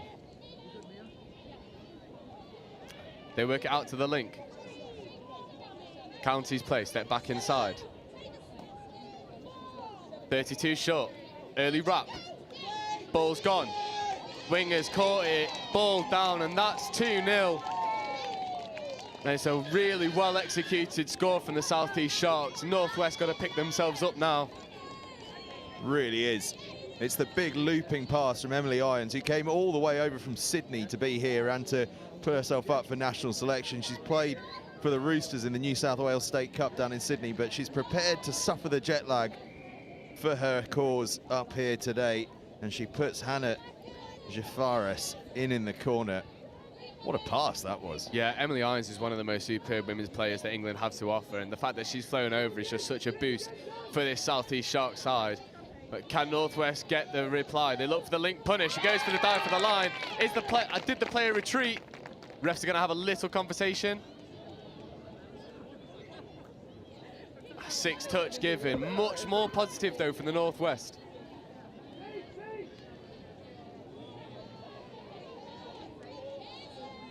Good drive here from the Sharks. Trying to force the issue, but Northwest have forced the turnover. And this is where you want to punish. You force the turnover 10 metres into the opposition's half. You're just about to hit the red zone. We need to be moving this defence more. Earn the right to play.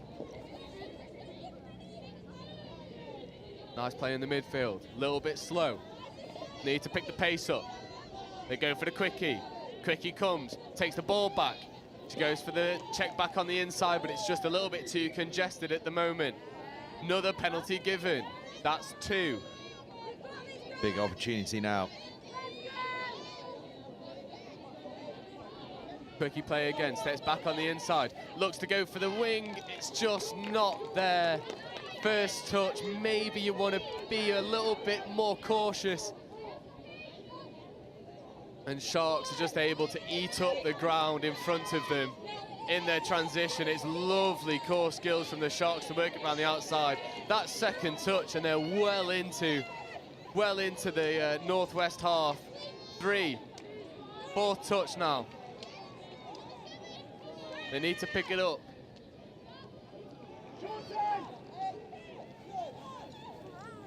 Oh, lovely delayed pass from Emily Irons, but a beautiful covering touch from the winger, just shutting out any opportunity of a score.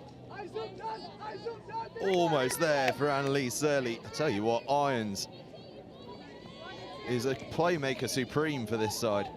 She's always been the one in this South East Sharks side. And you've got to think, a South East Sharks side without Emily Irons is a much depleted side. But it's these little errors that they've got to put out of their game. Just surrendering this position to the South East Sharks.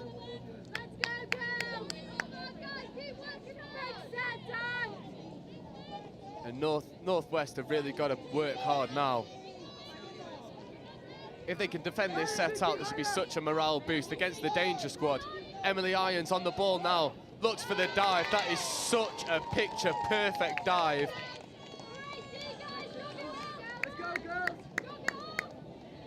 And Northwest looking a little bit deflated here. I believe that's 3 to the good now. Well, that 24-hour flight is starting to seem like an easy one now, isn't it? Yeah, and this is what Emily Irons does. She does the quickie, and look at this. One hand, low, long, strong. Northwest just not quite getting up off the line as quick as they could do. She's done really well to keep control of that ball with that reach as well. Yeah, it's her bread and butter. That's what she loves to do. It's a lovely ball on the inside, though. Can just go to the wing. Can they execute? Touch given. Covering touch has been made. But it shows that they can find the space. They can execute. And they look for the quickie again. She gets the ball back, dives for the line. Another touch made, and that's 6 and turnover. Well, it was worth a go. Definitely worth a go. The opportunity was half there. Yeah, now they're driving down their box side. Touch is being made. Sharks looking to play a little bit more open now, trying to force the issue. Northwest surrendering a little bit of field position just to feel a little bit more secure. That's half court. Nice turnover. Now they've got to work off. 14 minutes gone, 3 down. A score before half time, and they're in this game. But they've got to break the deadlock. They've got to work hard for their earnings. This is a better transition from the Northwest. Coming back now to the short side. Unfortunately, that's 6th and turnover ball, and at the moment they're just not making the South East Sharks work hard enough to expose the gaps that they know that is there. And the South East just tipping the ball around so elegantly. And it really shows that this South East side, as well as the Taipans, are just absolute animals when on the pitch.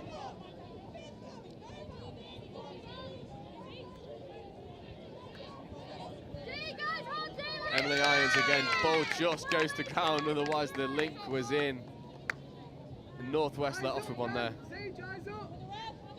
Yeah, you feel another score for the South East Sharks might just make this a really tricky one to come back from. Yeah, definitely, and it's little errors like that that really don't help. Burning a touch, completely static after your roll ball, it just allows the South East Sharks to come and put the pressure on, and now this is 4th touch. They've got to save a touch somewhere.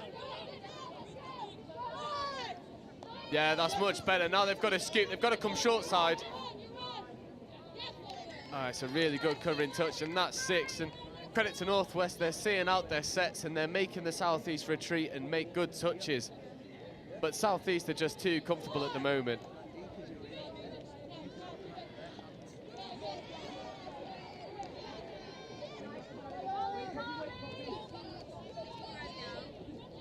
We almost feel like one of the Northwest players just needs to grab this game by the scruff of the neck and just go, you know what, I'm here, this is what I'm built for. This is what I want, those little errors. Oh, what do you think about the defensive shape of the Northwest? Sort of observing it, it looks like they're sending a shooter up quite often, but actually no one's kind of following, so they end up being allowing quite a lot of easy yards if you get around that shooter. Yeah, they need to be sending 2 up at a time, because the ball skills that South East Sharks possess, they're just going to be able to pass around this shooter all day, every day. So especially in this transition defence, they need to be able to get send 2 up and stop South East being able to pass around them. But I think the more important issue that Adam Brimlow will be addressing at half-time is just taking this error count all the way down. Stop forcing things unnecessarily, giving themselves opportunities to play in areas where they know they can, and being safe in areas where, you know, they may be under a little bit more pressure. But I think at the moment they're just making too many errors, and you're gifting really good field. That's 7 on from and the referees should see this. Yeah, Adam Brimlow, master of the dark arts, barking 7 on. I thought I saw an extra body creep on unnecessarily. That's a little bit of a boo-boo from the referees. It should be the penalty should be taken from when the 7th player entered the field of play. So Northwest now have it all to do, working from deep in their own half. And Northwest just not being able to play around the shooters of South East Sharks. It's just too positive from the South East. And Northwest are always having to scoop from so far out. And it's just so difficult to get that momentum when you're always on the back foot and you're struggling to find that momentum. And at the moment, if you're South East Sharks, you're absolutely loving the way that this half has gone. While it stays at 3, though, you feel there's always a chance. You can make a team nervous when it's that narrow. Yeah, I completely agree. And I think as long as Northwest get 1, then they'll get 2. But it's just getting that first one. That's the difficulty, because this South East side is so elite, and they can do things like that and create opportunities from nothing, and that's 4 with 90 seconds to go in the first half. Northwest need a reply. I think it's Lydia Ticehurst that gets herself across as well. Is that her second try of the game? I think it might be. Yeah, and again, this Shark side is just absolutely stacked to the rafters with ability. And I know this Northwest side is missing a couple key figures, but they won't see that as a problem, because they're a bunch of brave women who just want to get up there and, you know, show what they can do and enjoy playing touch. But at the moment, South East are just making them work way too hard for it. But this is Nikki Wise. Really nice touch there. She phases it. Can she dive for the line? Oh, it's a great covering touch there. Emily Irons just shutting them out. And I really thought Nikki Wise was going to go over there, but she looks to manipulate the play. It's a nice covering touch though, and that'll be given touch and pass. 60 seconds to go in the first half. And it's been a bit of a one-way street at the moment. The key is, though, they are making the Sharks work really hard for their tries. Yeah, I completely agree. And I think the rate at which they're conceding is fine. They're just not going and getting the scores up the other end, and I think that's massively because they're not able to sustain pressure. They're not able to force turnovers in the Sharks transition. I think that in the second half they've got nothing to lose, so when the Sharks do transition and they're subbing from their own try line, Northwest need to be braver. They need to be sending more players, and you know what, if someone tips one around the outside of you and they run full length, they run full length. You've got nothing to lose. You need to be putting pressure on their transition to try and create some sustained pressure. Maybe expose a couple penalties in a row. But at the moment, it is one-way traffic, and South East Sharks just look a little bit too comfortable. Northwest are going to have to regroup and go again in the second half, which we know that they can. We know that this is a group of women who can pull themselves back together and really put Sharks to the sword come in the second half, but any other side, they'd feel more comfortable. This is the top of the top. This is the elite. They are playing like the elite in this first half. It's half-time here. South East Sharks 4, Northwest Touch 0.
Join us again with the South East Sharks leading Northwest Touch 4-0 ahead of this second half, and the hooter goes. Take us away, Joe. Yeah, this is a half that's going to define, I think, how the Northwest go throughout the rest of this competition. Even if they don't come away with the victory, getting a couple scores against this side is going to be absolutely influential to their morale for the rest of this tournament. But you've got to stop this Shark side, and Emily Irons sees the gap, and it's too exposed, and that's a nightmare start for the Northwest. Just the connections in midfield aren't there, and you can't leave that gap for Emily Irons to run through. She's too experienced, too knowledgeable, and that's an easy start for the Southeast and a nightmare start for the Northwest. It's just a big gap in the middle there. Too many options available. Defenders not sure who to defend, and Irons diving over for her second. Yeah, definitely. But this is the pod that looks like they can create something. They're looking to manipulate now. They're coming back to the right-hand side. Quickie steps to the left.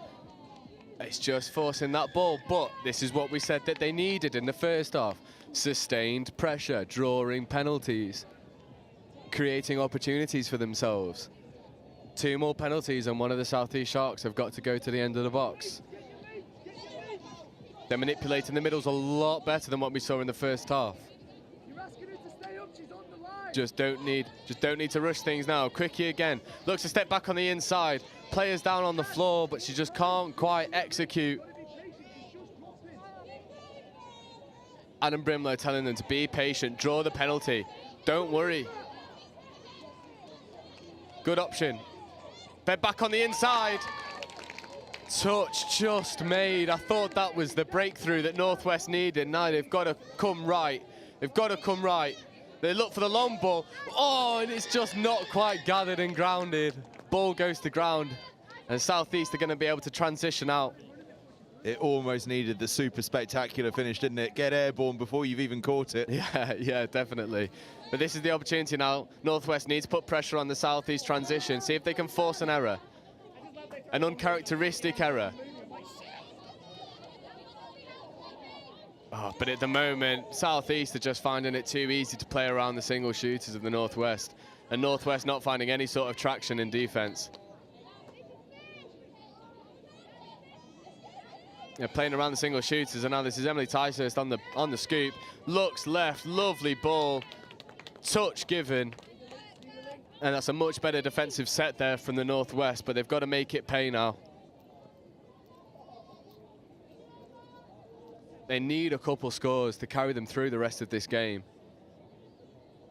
Like I said at the start, if they can get 1, they can get 2, but at the moment, they can't get 1, and we need to cut out these unforced errors to be able to run the touch that they know that they can run. It's a much better drive with the box side, though. Much more successful. Well, the thing they've got to remember as well is you nick a couple of scores, and no matter how good the team you're playing against, people feel pressure and they start to panic. Yeah, definitely. It's a much better scoop.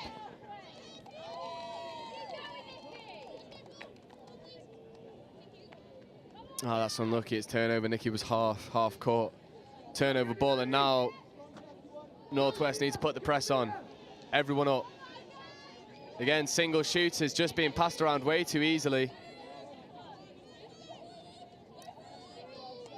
And at the moment, Northwest just not giving themselves the opportunity to go and attack that end consistently. They're just being passed around a little bit too much, and it's full credit to this Southeast Shark side that are just so dynamic, so fast, so dangerous. And that's Emily Irons just going all the way through by herself.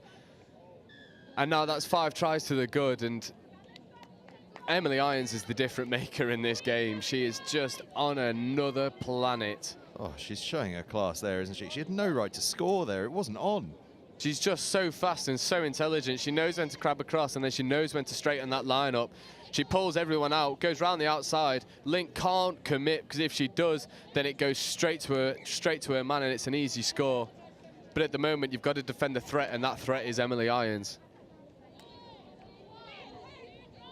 She even manipulates her body in the dive, so her legs swing out as her body's going straight, so that the touchable part of her body is moving away. It's extraordinary. Yeah, and we say players like that aren't steppy, they're evasive. And that's exactly what she is. She just evades touch way too easily for someone who's as tall with as much of a stride length.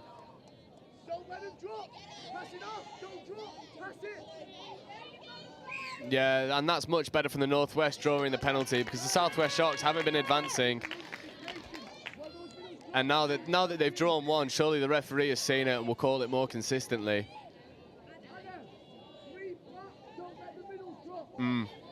Yeah, Adam Brimlow barking exactly what needs to be said. He needs to stay flat and not let these middles drop, because at the moment all they're doing is dropping. Here's Anna Crossley on the ball, but the South East Sharks just come in waves.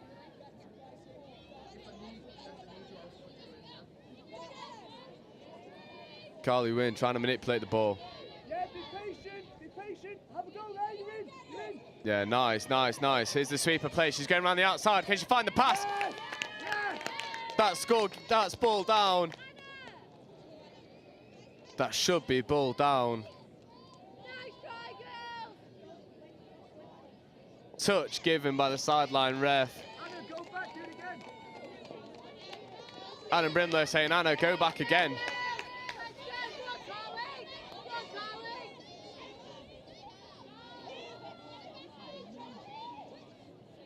Lovely ball over the top. Is she in? Yeah.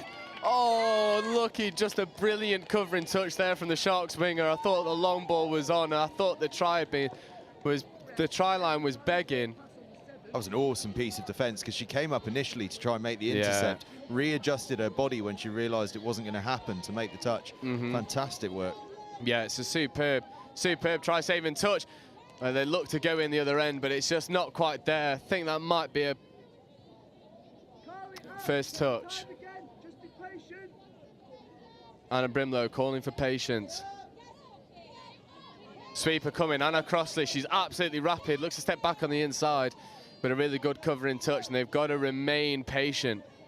Trust the processes. Lovely, lovely setup. Sweeper comes again, Anna Crossley, the ball just goes to ground. And this is the first opportunity of sustained pressure that we've seen from the Northwest, and they almost make it pay, apart from just a little handling error at the crucial moment. And they've got to force an error here. That looks like a loss of control, and it is a loss of control. A really crucial touch. I was about to say brutal, probably a little bit from column A and a little bit from column B. But Carly Wynn getting up in the faces, forcing the turnover, and this is the sustained pressure we were talking about. They're trying. Unfortunately, that ball just goes.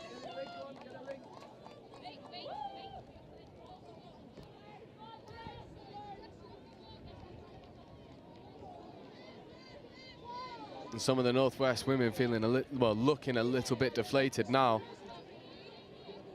But they've just got to put a good account of themselves out. Go and get a couple scores.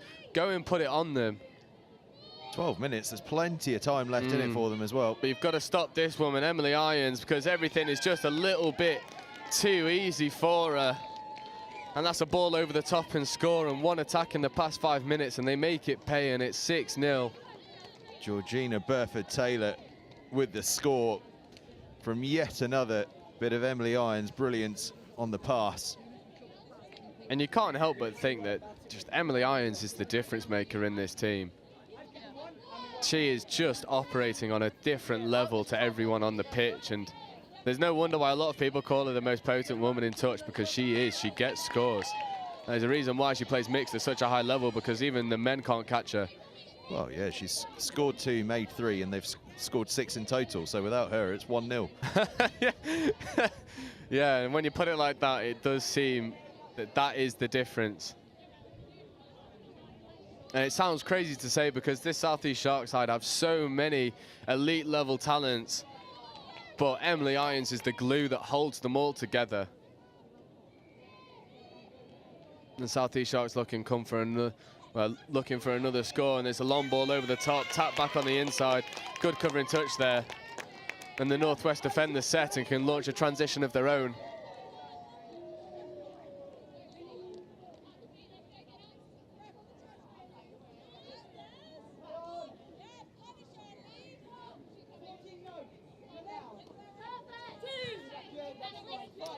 That's a good drive. A much better transition. They're working it open side. You got to feed back inside. Much better. You've just got to take that ball down, get some go forward, because already the Sharks are up in the faces. That's better.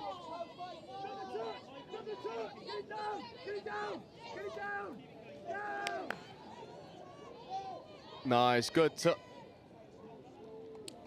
Unlucky, and it's just those little errors that have let the Sharks off the hook every single time that the Northwest look to threaten that line. And it just feels like it's not going to be the Northwest day, and the elite level talents of Southeast Sharks are just going to run away with it.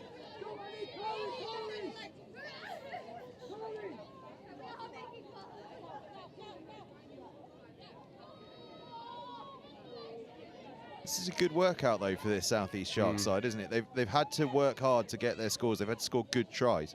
Yeah, I completely agree. And the credit to the Northwest, they have restricted them to the hardest opportunities possible, aside from maybe one score. And I think if you're still limiting a team to the hardest possible options and their scoring, fair enough. Fair enough. That is just some individual brilliance that's changing the complexion of the game. And I think at the moment the Northwest can really hold their heads up high, and that they've shown that they can hang with the best.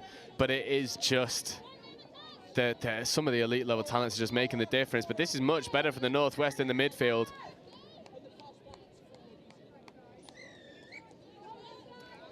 Fair call. That did look a little bit forward. Yeah, it did look a little bit forward, and it's just these things that are just always working against the Northwest, and they're always having to strike from such deep distances. They're not really finding any of that success that we know that they can. And it's just, look at the hands from the Southeast. They're just passing around with ease, and even if the ball's at feet, they're still picking it up. It's just one of those games for the Southeast where everything you run is working.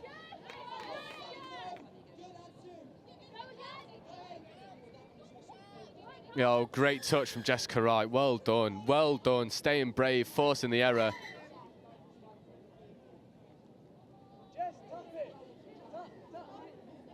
Tap and go. Nice, drive, drive, drive. Good dump, good sub. Really good defensive set there. And now they've got to transition. Northwest, as long as this doesn't end a 0, they'll be happy. Really good dump there. This is much better moving forward. And now they've got an opportunity to go through. She feeds the ball back on the inside, but it's a brilliant covering touch.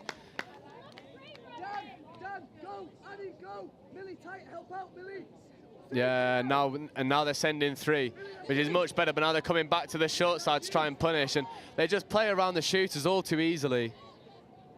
And do you know what? You put most mixed or men's sides in this position against the Southeast Sharks, and they're still passing around you. They are. The level of talent that these guys have got and the skill ceiling is just so high. Well, the error count is just so low. Oh, yeah. Always, always. You see all of these teams try and do what the Southeast Sharks are doing, and they just can't. And you look at how well drilled this side is. Oh, and that's an intercept, and there's Emily Irons, and just trying to go, but called offside. Heart in mouth moment. And Northwest got to pick it up now. 6 minutes remaining. You want to get a couple scores on the board. Southeast making a couple more errors than we saw in the first half, and this is the opportunity now for Northwest to do what they can do. Just a little bit too static there in their setup. Feeds the ball back inside, and again, nice quickie play. Feeds it outside, looks for the step back, just not quite there. Looking to recycle.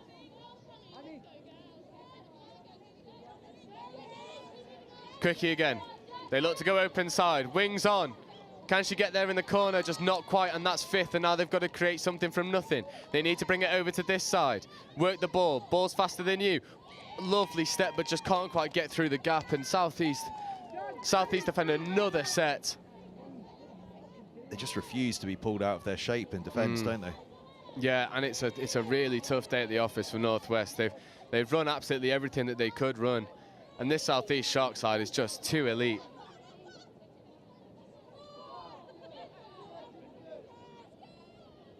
No, I'm sure we'll see the Northwest women's back on pitch 1 tomorrow. or at some point over the next couple of days, and I'm sure that we'll see a better account of themselves. And I don't even think that this game is a reflection of their ability and how that they have played. This is just a South East Shark side that are not taking no for an answer and keep driving and keep working hard and keep moving forward. There's a brief chat here between the referees to figure out what's going on. Yeah, forward pass given. South East Sharks did throw the ball away, so it'll be interesting to see where this penalty is taken from. Oh, though, look at them. You see, this is the thing. This is what winds me up. You can't hate them because they're so nice returning the ball. Do something a little bit bad, so we can have something against you. But it's just not the case. They're just too fair, too clean, too good. Carly Wynn making lovely yards in the midfield. I like a bit of niggle in my team. Oh, yeah, so do I, man. So do I.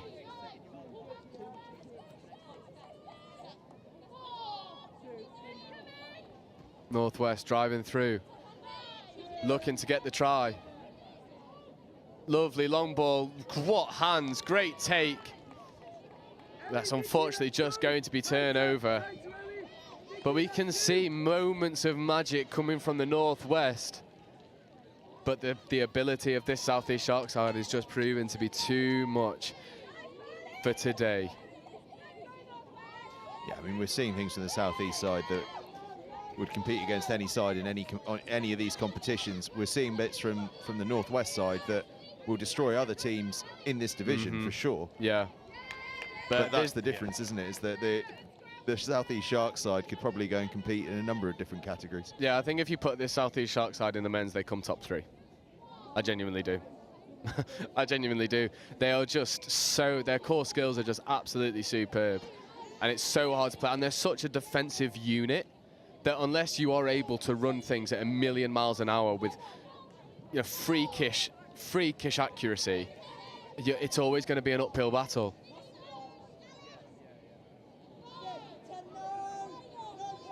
That's much better. Give the ball. Oh, ball's got to go in that instance. Pass has got to go. Winger was begging. She just got a bit unlucky with her body angle there. As she caught it, her shoulder turned in, and it meant that giving that pass immediately, and it had to be fast, was sort of, she almost, by her body shape, took it out of her control on that front. Yeah, completely agree, and it's just receiving that ball in a strange position. Jessica Wright on the ball now, looking to punish. Supporting player isn't there, they recycle. 2 minutes to go. They look for the midfield quickie and they get it, but that is a superb shot. They get an offside call. Northwest, 2 minutes to go to get a score.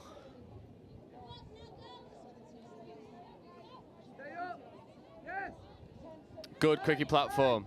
Anna Crossley looks to go to the wing. Winger receives the ball. Just in too little space on the Sharks side. Sharks winger are able to just come up and shut out all of that space. They look for the quickie again. They come back the other side. They look to feed it off. Lovely little phase play.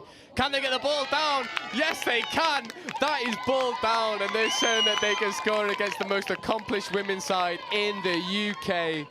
Superb score, and they finally get their reward. They'll feel proud of that, regardless of what the scoreline says. They will be proud of that. They certainly will be. Alice Hobson with the score. My word, she dived in from about 4 meters out. That was... Yeah, that's an Alice Hobson special. She loves that dive. Took a few years out, and now she's back better than ever. But here she is again, Emily Irons, just orchestrating an attack. Really good covering touch there from the winger. That's a good shot. 45 seconds remain. In what has been such a hard-fought victory for the Sharks in the end.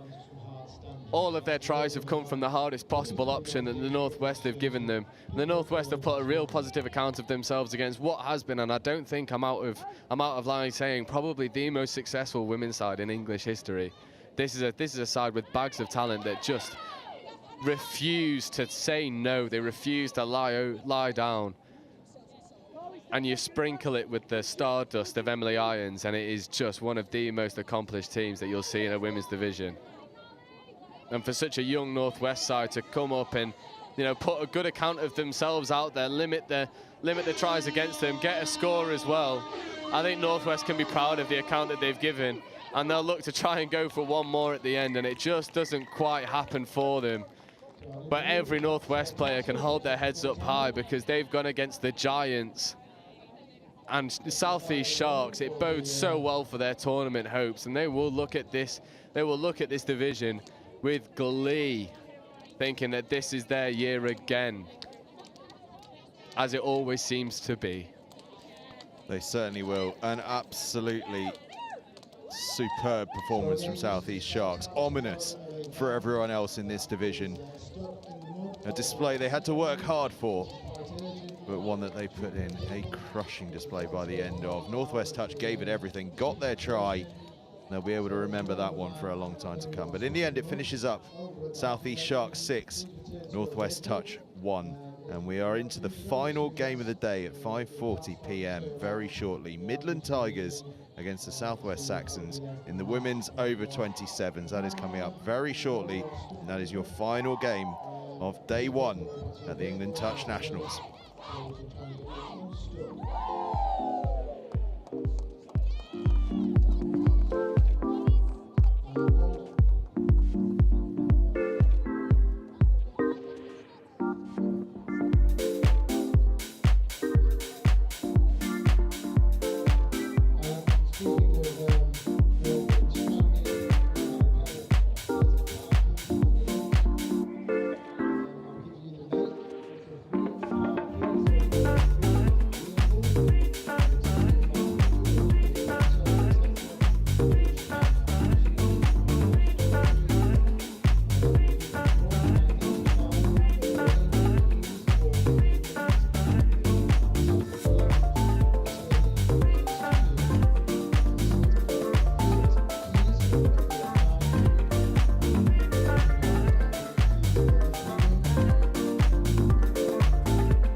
Opposing officials, stand by.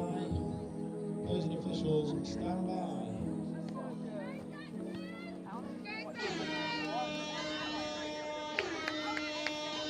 And so the hooter sounds for the final game of day one here at the England Touch Nationals at the University of Nottingham Highfield Sports Complex.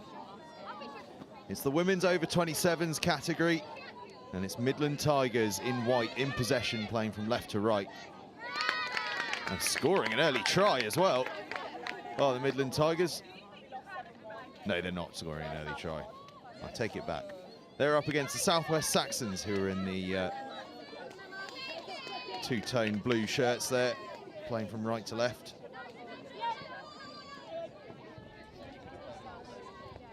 Almost a try there for the Midland Tigers, but touch was made late on, so Southwest Saxons get on the attack and the ball gets left behind. Not quite sure what happened there. Was it knocked out of her hand, possibly? Someone's visor's flown loose as well.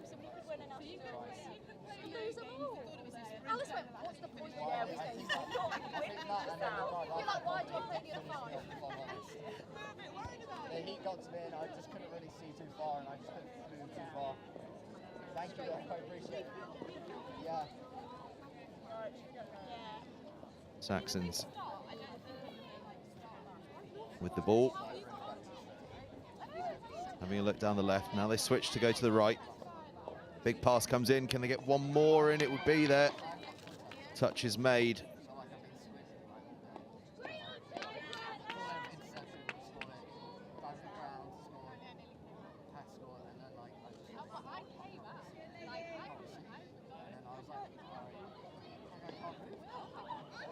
They get across the try line this time, but I think that's going to get called back, is it?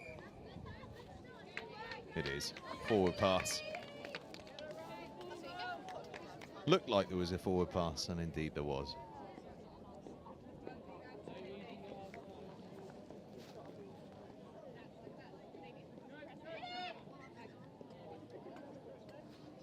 It's a bit of a bitty start to this game. Yet to fully get underway, really.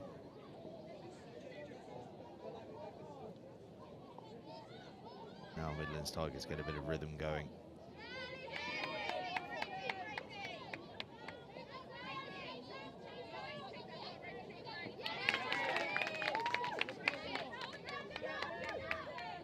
Absorbing a lot of touches in trying to get across the halfway line, though. They might well be on the last. They are indeed. Not sure the ref had quite worked that out until the Midlands Tigers players stopped playing. But, everyone up to speed pretty quickly. Saxons in possession. And on the front foot as well. Could be a bit of space on that right-hand side. They decide to come back in. Now maybe they'll look out there again. No, again, the eyes look left. There could be a try-scoring opportunity, and there is a try-scoring opportunity. Catherine Nash almost couldn't believe that the opportunity was there for her. Looked up, thought about the pass. And in the end, didn't need to bother. She could just dot it down.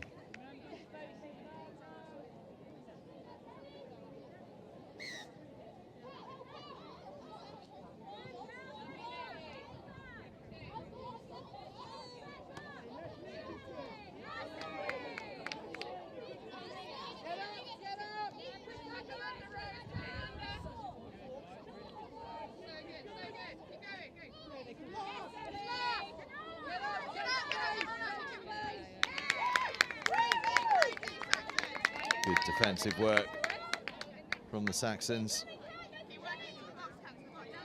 Got a long way to play out. You can be sure they'll be more than happy to give it a good go.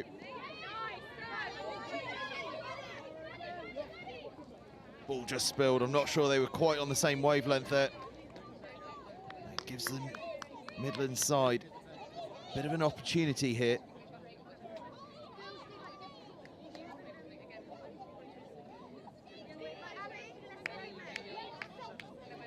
Can they take advantage of it?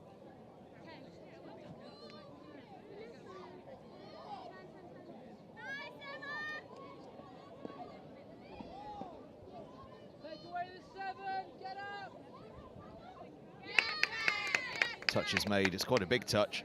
Knocks her off her feet. She's a little unhappy with that, I think. Returns the ball in none too gentle a fashion.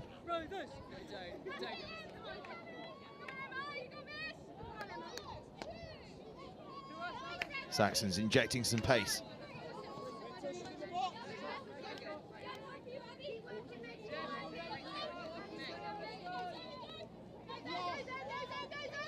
Across the halfway line.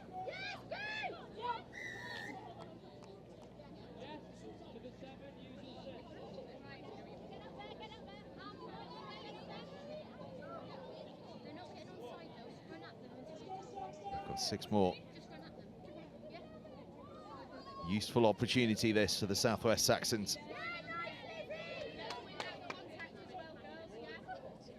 Now they're up into try-scoring territory.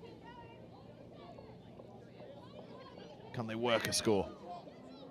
They've already got 1. They could have a second. Touch is made. But they've got the penalty. 6 more. And a big opportunity now to double their advantage.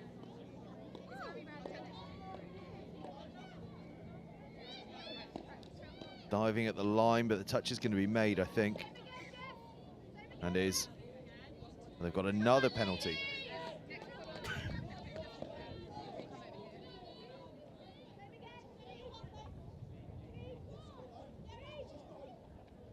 Space wide if they can get the ball to it. They get the ball out there, but it's a bit loopy. It allows the defence just to come across.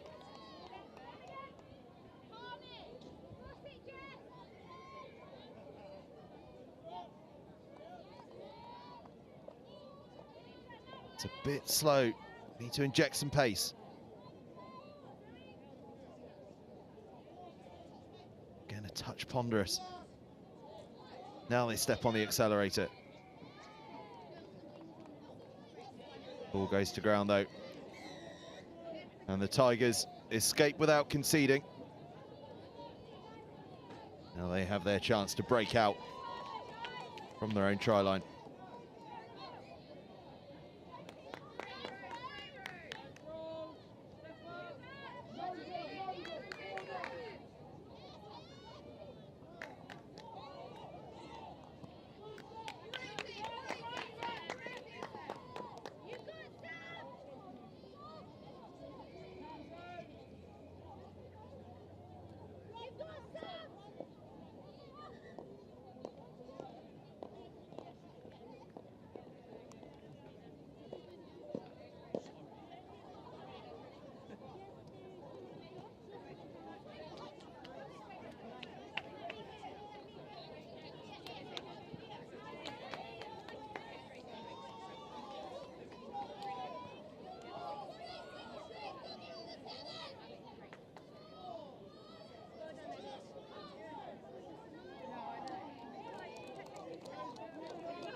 Tigers in possession.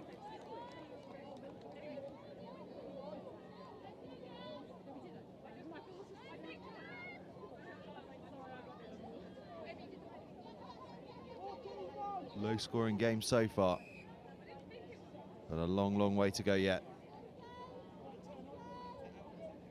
That's still just over half an hour.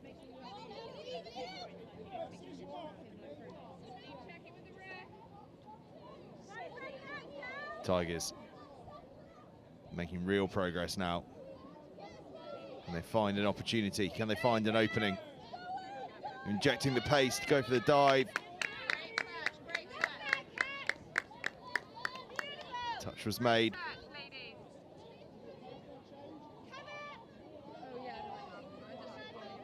Could be some space on the left. Instead they dive over. Will the try be given?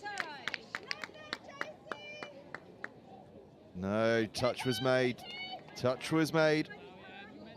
Midway through the first half, and it still remains. Southwest Saxons leading Midland Tigers 1-0. Could yet be a chance for a second though. So a race to the line. Oh, she passes inside. That's brilliant. Returns the favour. Rose Willoughby scores the try. And that is one of the scores of the day. They worked the space on the left-hand side. Willoughby had the pace to get around the outside, and then before the chasing touch could come in, she gave it on the outside to Cara Roberts. Roberts then gave it immediately back to Willoughby. The interchange of passing between the two, just fantastic. And a glorious try for the Southwest Saxons, and it puts them 2 scores in front here against the Midland Tigers.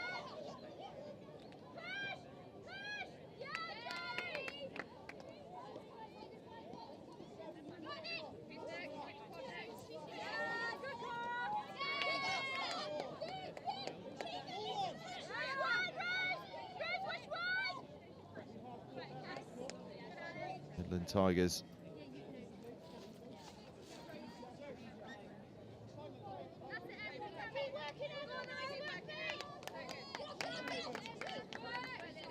need to work hard.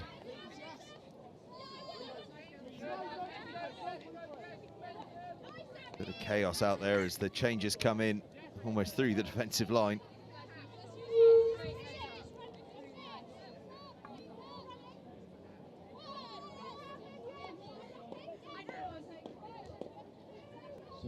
Nice looping play for Jessica Miller.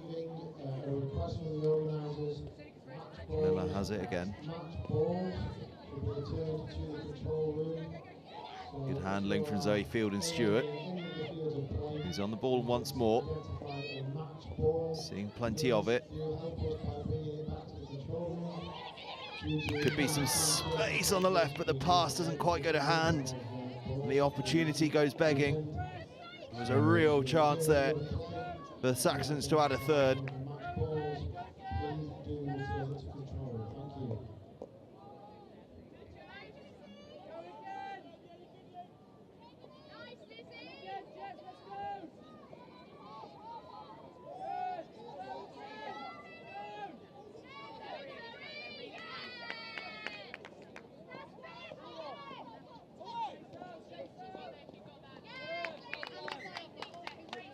Taken in by Suzuki, one of the best names in this entire competition, but that was a sick tackle.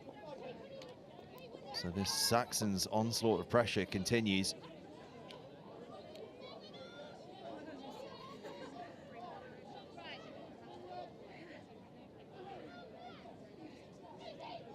Working it out to that left-hand side again. Big looping pass comes in. Oh, pop back inside brilliantly by the try scorer Willoughby. Touch was then made on Nash. Could be a bit of space on the right, but the touch comes in. But they are pushing and they are probing and they are getting very, very close to a third score of this Saxon side. Midlands Tigers need to get themselves right up the under end of the field just to ease that pressure valve. There's a bit of frustration there from a couple of the Midlands players as well. I'm happy with the aggression of some of the touches, I think. Oh, I'd see an aggressive touch, why not? Referee's happy with it. Crack on, I say.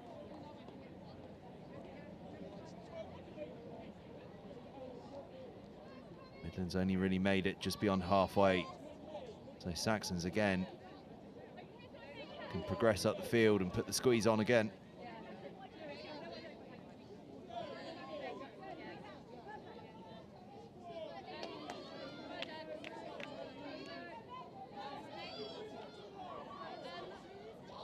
Oh, and that was so nearly there. A whisker away for Alice Walker.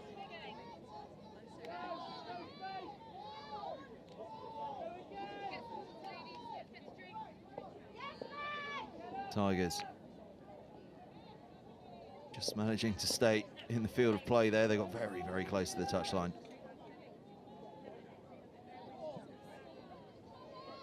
Big carry that from Hannah Suzuki. And now there's a little bit of space. Can that pass get a hand? Not quite. Emma Conroy made really good ground. Knew she needed to get the pass away though, and just couldn't quite find her supporting player, but it's close stuff here for the Midlands Tigers and the England Lions. 30s player rather, in Conroy.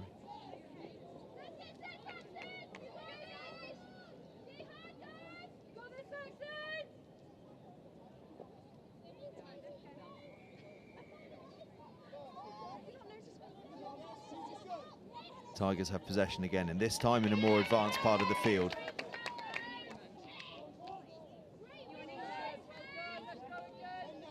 Can they move themselves up towards the red zone?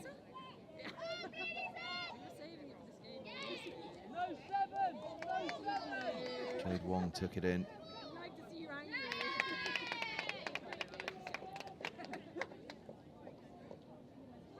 No score, but field position gained. And if they can get a strong defensive set in here, there could be an opportunity for them in a few touches time.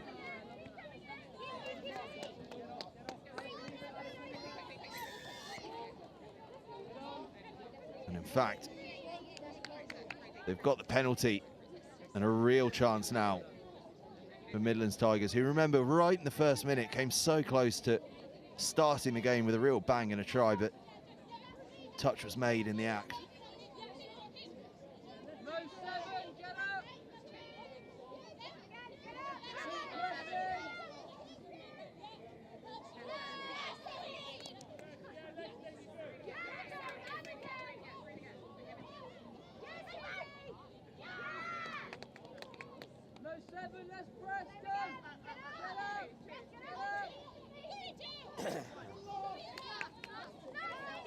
Tigers intercepted, and a chance here.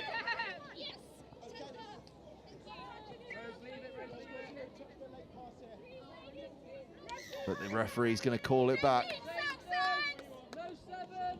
2.5 minutes to go until half time. Tigers with a real opportunity to halve the deficit here. A real opportunity, but the ball is fumbled and it goes back into Saxons' hands.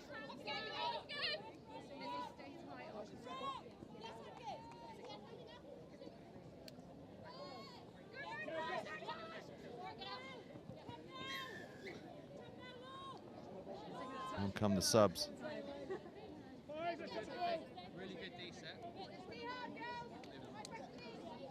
Among them, Rosie Kell with a heavily strapped leg there.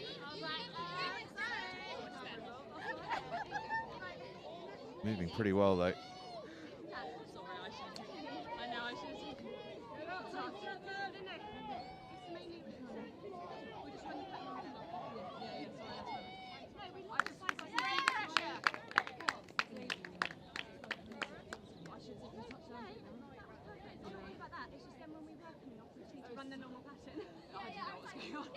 I was there, so I was like, got it, but I should keep going defensive pressure. You're consistently getting out to the 7. Then carry on. Saxons in possession. Into Rosie Kells. They'll just slow the pace down a touch here through Moss.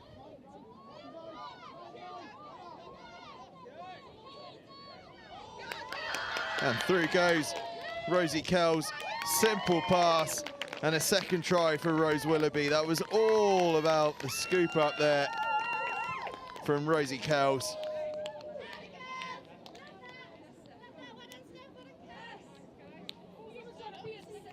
Well, I thought it was slow play, but it wasn't. It wasn't even a scoop up from Kells. It was just a fantastic little bit of movement there.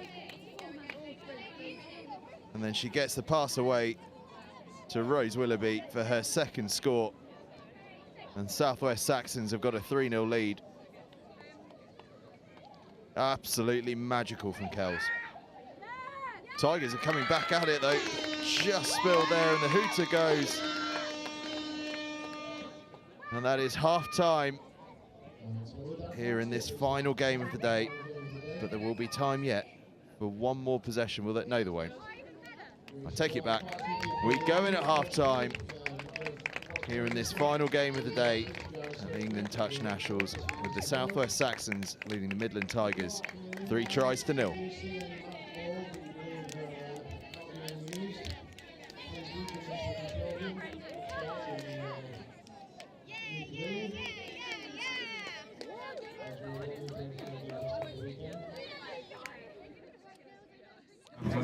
Just a city boy, born and raised in South Detroit. Took the midnight train going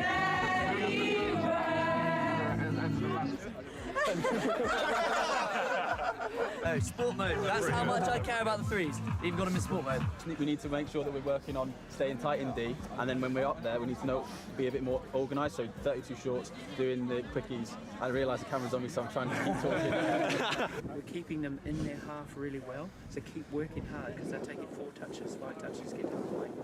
The last 2 scores have been exactly the same move. So just as soon as half gets hands on ball, eyes up, we've got to shut them down the middle. The other impact that it has is that you don't have an impact on the game because you're so far back, they can't hear you. If you're on or behind the line, yes, let's go, guys. No, win it. It all starts in the middle, okay? If we work hard, the links don't have to step up, okay? Yeah. You ready? Let's go. Hands in. Come on, Evan. Tight! Eyes up, pressure! Cheers to Bristol! Hip hip! Hip hip! Hip hip! One for the ref! Hip hip! One for us! And one for the ref! Hooray! That was video. Go on, Darren! Act really casual.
Ladies and officials, 30 seconds.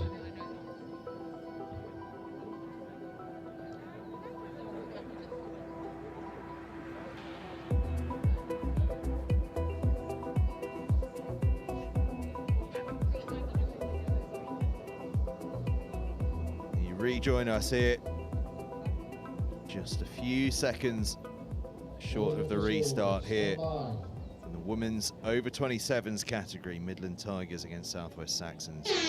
South West Saxons, as the hooter goes to start things off, in possession in those blue shirts, working from left to right and leading the Midlands Tigers in white there by 3 tries to 0 at the start of this second half. 20 minutes of action left here today on the opening day of the National Championships here, the England Touch Nationals, the premier touch competition in England. It's going to aid selection for all of England's high performance squads for the 2024 World Cup, Touch Nationals, men's and women's and mixed NTSs, European Touch Championships, Youth Atlantic Cup. There is a lot coming up. And this weekend's Nationals a key part in selection to that.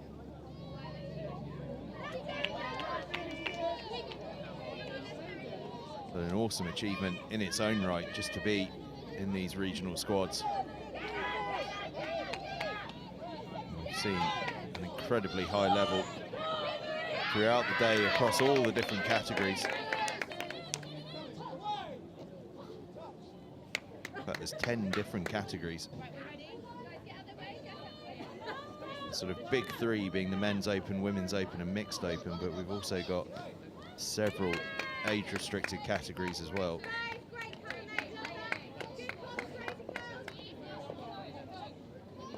Three in the women's competition, the over 40s, the over 35s, and this over 27s competition that we're watching right now. And 3 in the men's, the over 50s, the over 45s, and the over 40s. In fact, 4 in the men's, over 50s, over 45s, over 40s, and over 30s.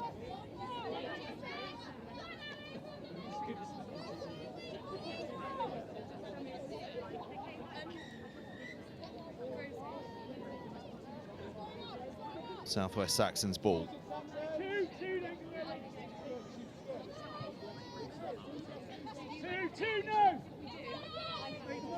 Yeah, you're good now, Making ground are the Saxons as well.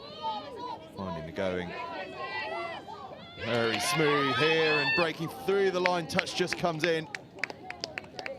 For just a half a second, I thought Megan Burton was away. Still an opportunity here, though. Intercepted by the Tigers.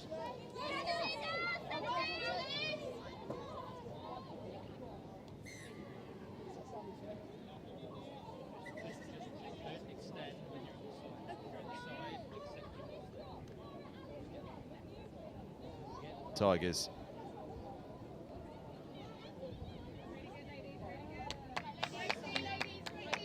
Ceding possession, and this is a real opportunity for the Southwest Saxons to start this second half with a commanding play.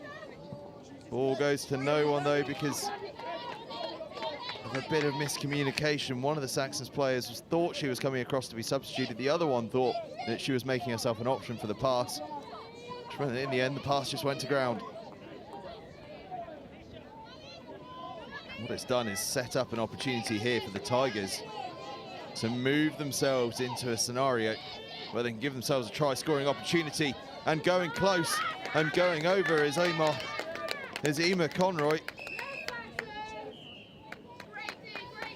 Try isn't awarded though. It's not awarded. Emma Conroy going close again. She's gone close a couple of times.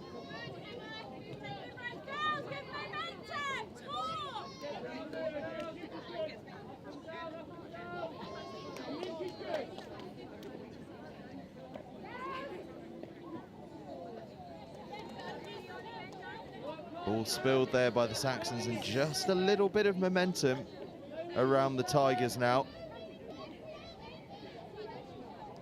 Can they convert a bit of that into point scoring? Arriving like a train there was Jade Wong. Real pace as she came onto the ball.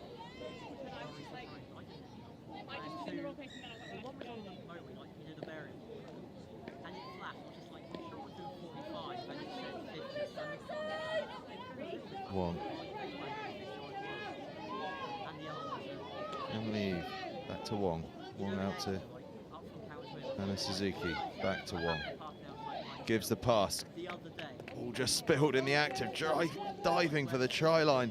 They're coming close to the Midlands Tigers. They are knocking on the door, and they're going to have another chance here. Zoe Woodham's in possession. Back to Jade Wong, seeing a lot of it at the moment. Moves it out to Eve, and out in the corner. Are they across the line? They may well be. Emily Gourlay. They are indeed across the line. Finally, the Midlands Tigers break through.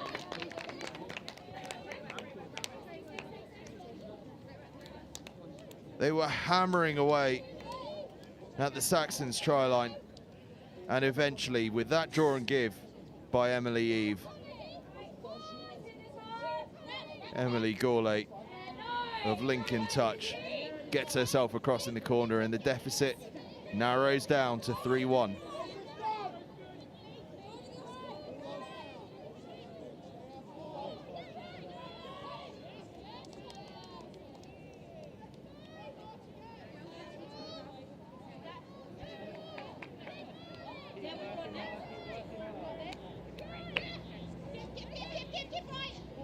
Saxons get the ball out to the edge. Tigers in possession now, though. Trying to find a bit of space to work their way up the field.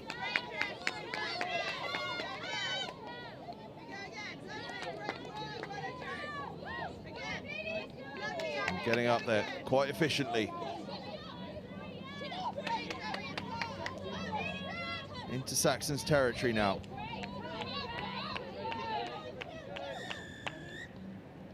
Touched him past though, and we come all the way back.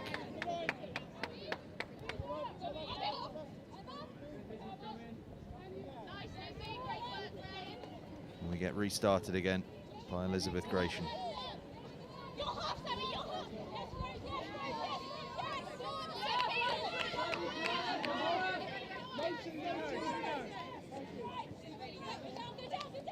Two-try scorer Willoughby takes it in.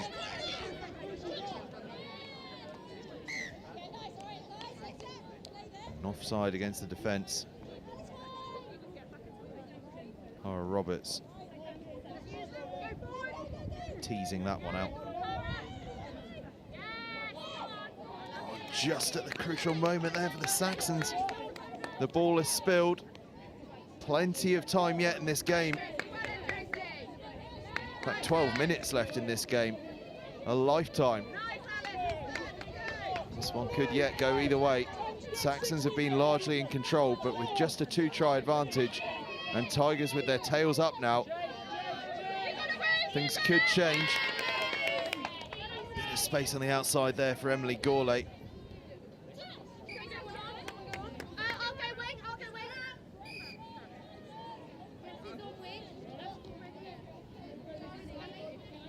Changes for the Saxons, including one.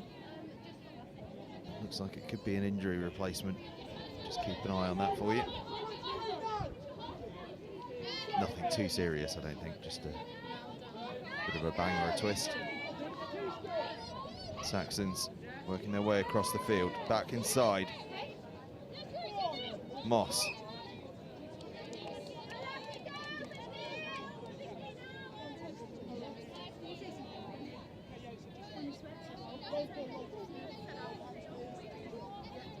Tigers possession.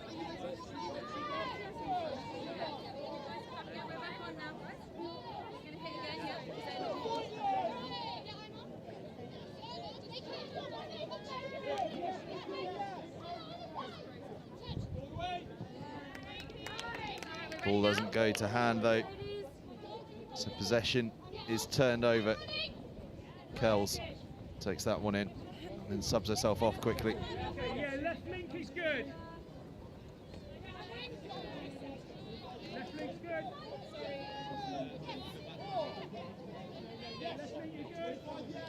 Saxons working their way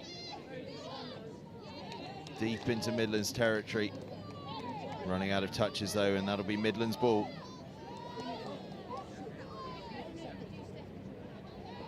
Not much play in either side's danger zone in this second half.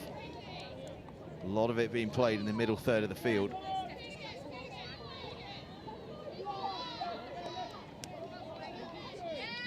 Having been incredibly hot earlier on, the temperature has dropped right down in the closing stages of today's action. Final 10 minutes of the day.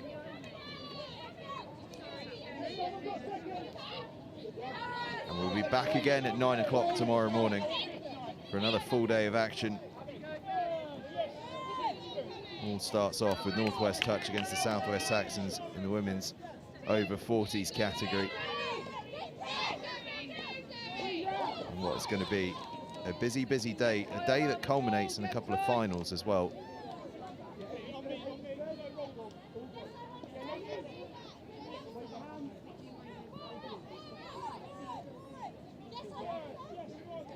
Yeah, in fact, if you give me 30 seconds, I'll just bring it properly undercover.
Oh, would you believe it? It's raining. It was midsummer, but 2 hours ago. Now the rain is coming down, as you can just see flicking across your screen.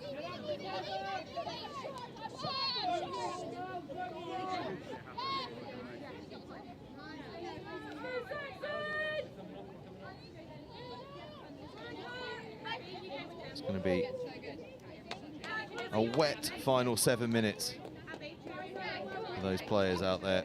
Southwest Saxons leading Midlands Tigers 3 scores to 1.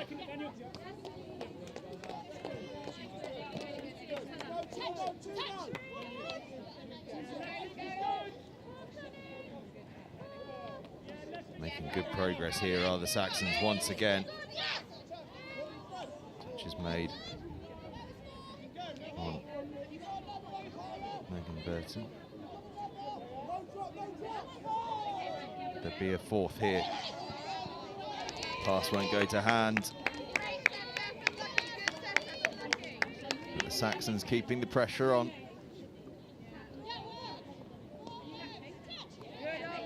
And as time ticks away, all the Saxons have to do is just keep the Tigers under pressure and in that Tigers half of the field. Tigers have done well actually to work their way just about into Saxons territory and making a little bit more headway here. And that's their 6 touches complete. That'll be Saxons' possession again.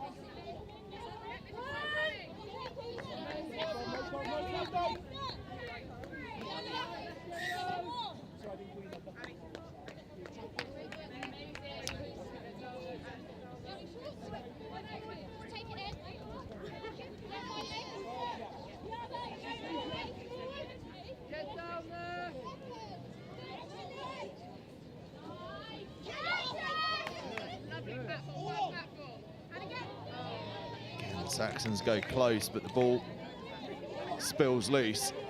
So Tigers are going to be on the offensive here.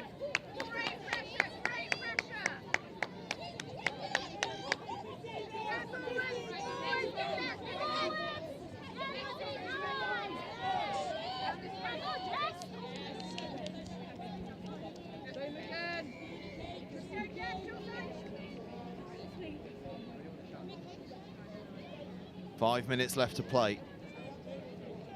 Saxons leading 3-1, just losing control of that ball again. Just been a little loose in the last few moments when they've been near the Tigers' try line.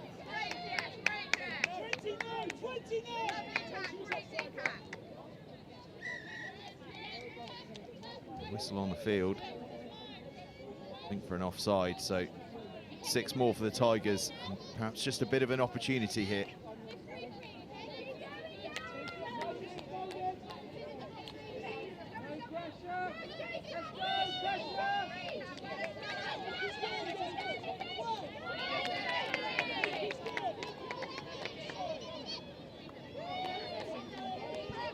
Tigers working their way up the field, trying their best to keep it alive. Touch comes in. It's played quickly.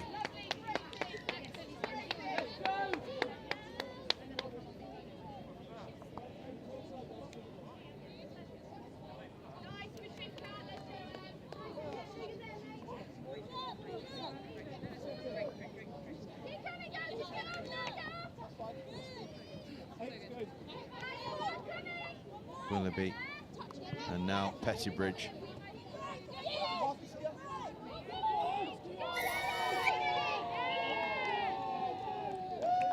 They're going to get called all the way back. Eleanor Moss, I think, thought she'd scored, but instead they're coming all the way back to the halfway line, I think. In fact, they're coming all the way back and it's Tigers' possession. Tigers again a bit unhappy with something out there. But with only 3 minutes left to go, you've got to think they need to be concentrating on getting the ball into the right part of the field from their perspective as fast as they possibly can. They need 2 scores to level it, 3 to win it.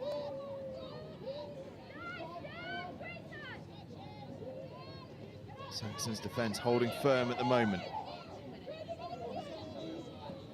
Tigers, that's good play, that's quick. And now they're close. Can they launch something and get themselves across the line?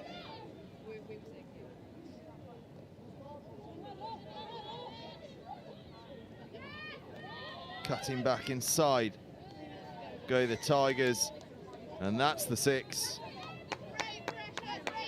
And with just 2 minutes left, you've got to think this might just be job done from the Southwest Saxons. Do a good job of taking that one quite slowly as well, eating up a few precious seconds, but then conceding a penalty, gifting an opening here to the Tigers. Can they take advantage of it? They need to take advantage quickly. 90 seconds left to go.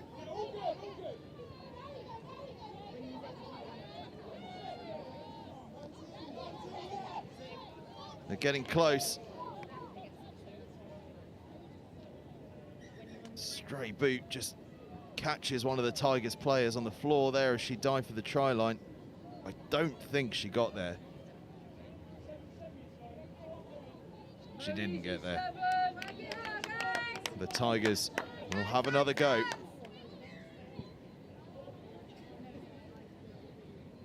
With just a minute left now, is their time.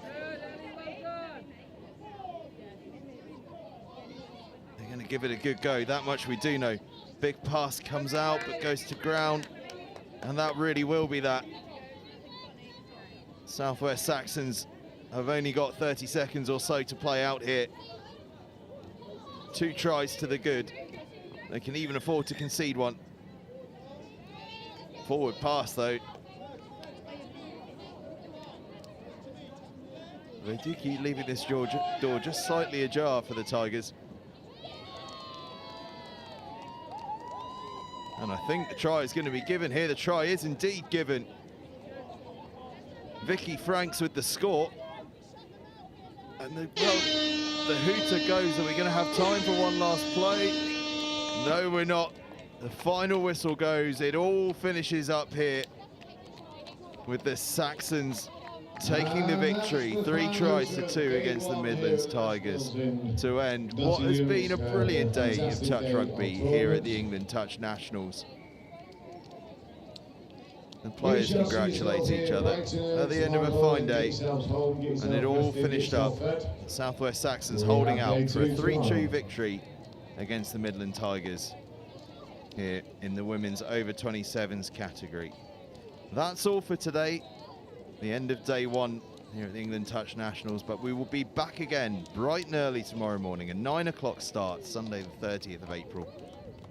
In the women's over 40s is what kicks us off with Northwest Touch against the Southwest Saxons on day 2 of the England Touch Nationals. So do please come and join us for that. We'll finish off with a couple of finals as well. At 4:10 p.m. we've got the men's over 30s final, and at 5:10 p.m. the women's over 27s final. And then on Monday, it is a whole host of knockout games, not least in the men's open, mixed open, and the women's open. So do stay with us over the course of the next 2 days. But that's it from day one at the England Touch Nationals. Do come and join us tomorrow morning at 9 o'clock.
So if you see them, sweep off, watch the ball, We'll be having rather keeping an eye on your play, it's who's in your opposite position. Yeah, exactly. Because it's quite, including me, I will follow the player rather than the position. So if they swap, I'm swapping the player I'm marking. But also when we 1, 2, 3. Yes! So just come up, if you're worried about being run round, come up and force them to do things. And then that way they won't be able to get all that space. Up, Sarah, get Brad, up, get toes on your toes. Get up! Take the space! Take the space! You work hard defensive. Get onside early, help each other out, okay?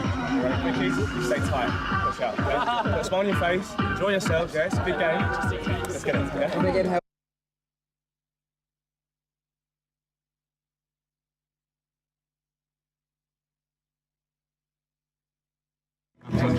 Just a silly boy, born and raised in South Detroit.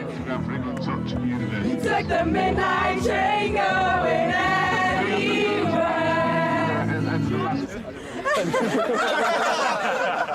Oh, sport mode. That's how much I care about the threes. Even got them in sport mode. We need to make sure that we're working on staying tight in D, and then when we're up there, we need to be a bit more organised. So 32 shorts, doing the quickies. I realise the camera's on me, so I'm trying to keep talking. We're keeping them in their half really well, so keep working hard because they're taking 4 touches, 5 touches to get to the point. The last 2 scores have been exactly the same move. So just as soon as half gets hands on ball, eyes up, we've got to shut them down. The other impact that it has is that you don't have an impact on the game because you're so far back, they can't hear you. If you're on or behind the line, yes, let's go, guys. No, we're in it. It all starts in the middle, okay? If we work hard, the links don't have to step up, okay? Yeah. You ready? Let's go. Hands in. Come on, Emma. Tight, tight, tight! Eyes up, Tim! Yeah, go on!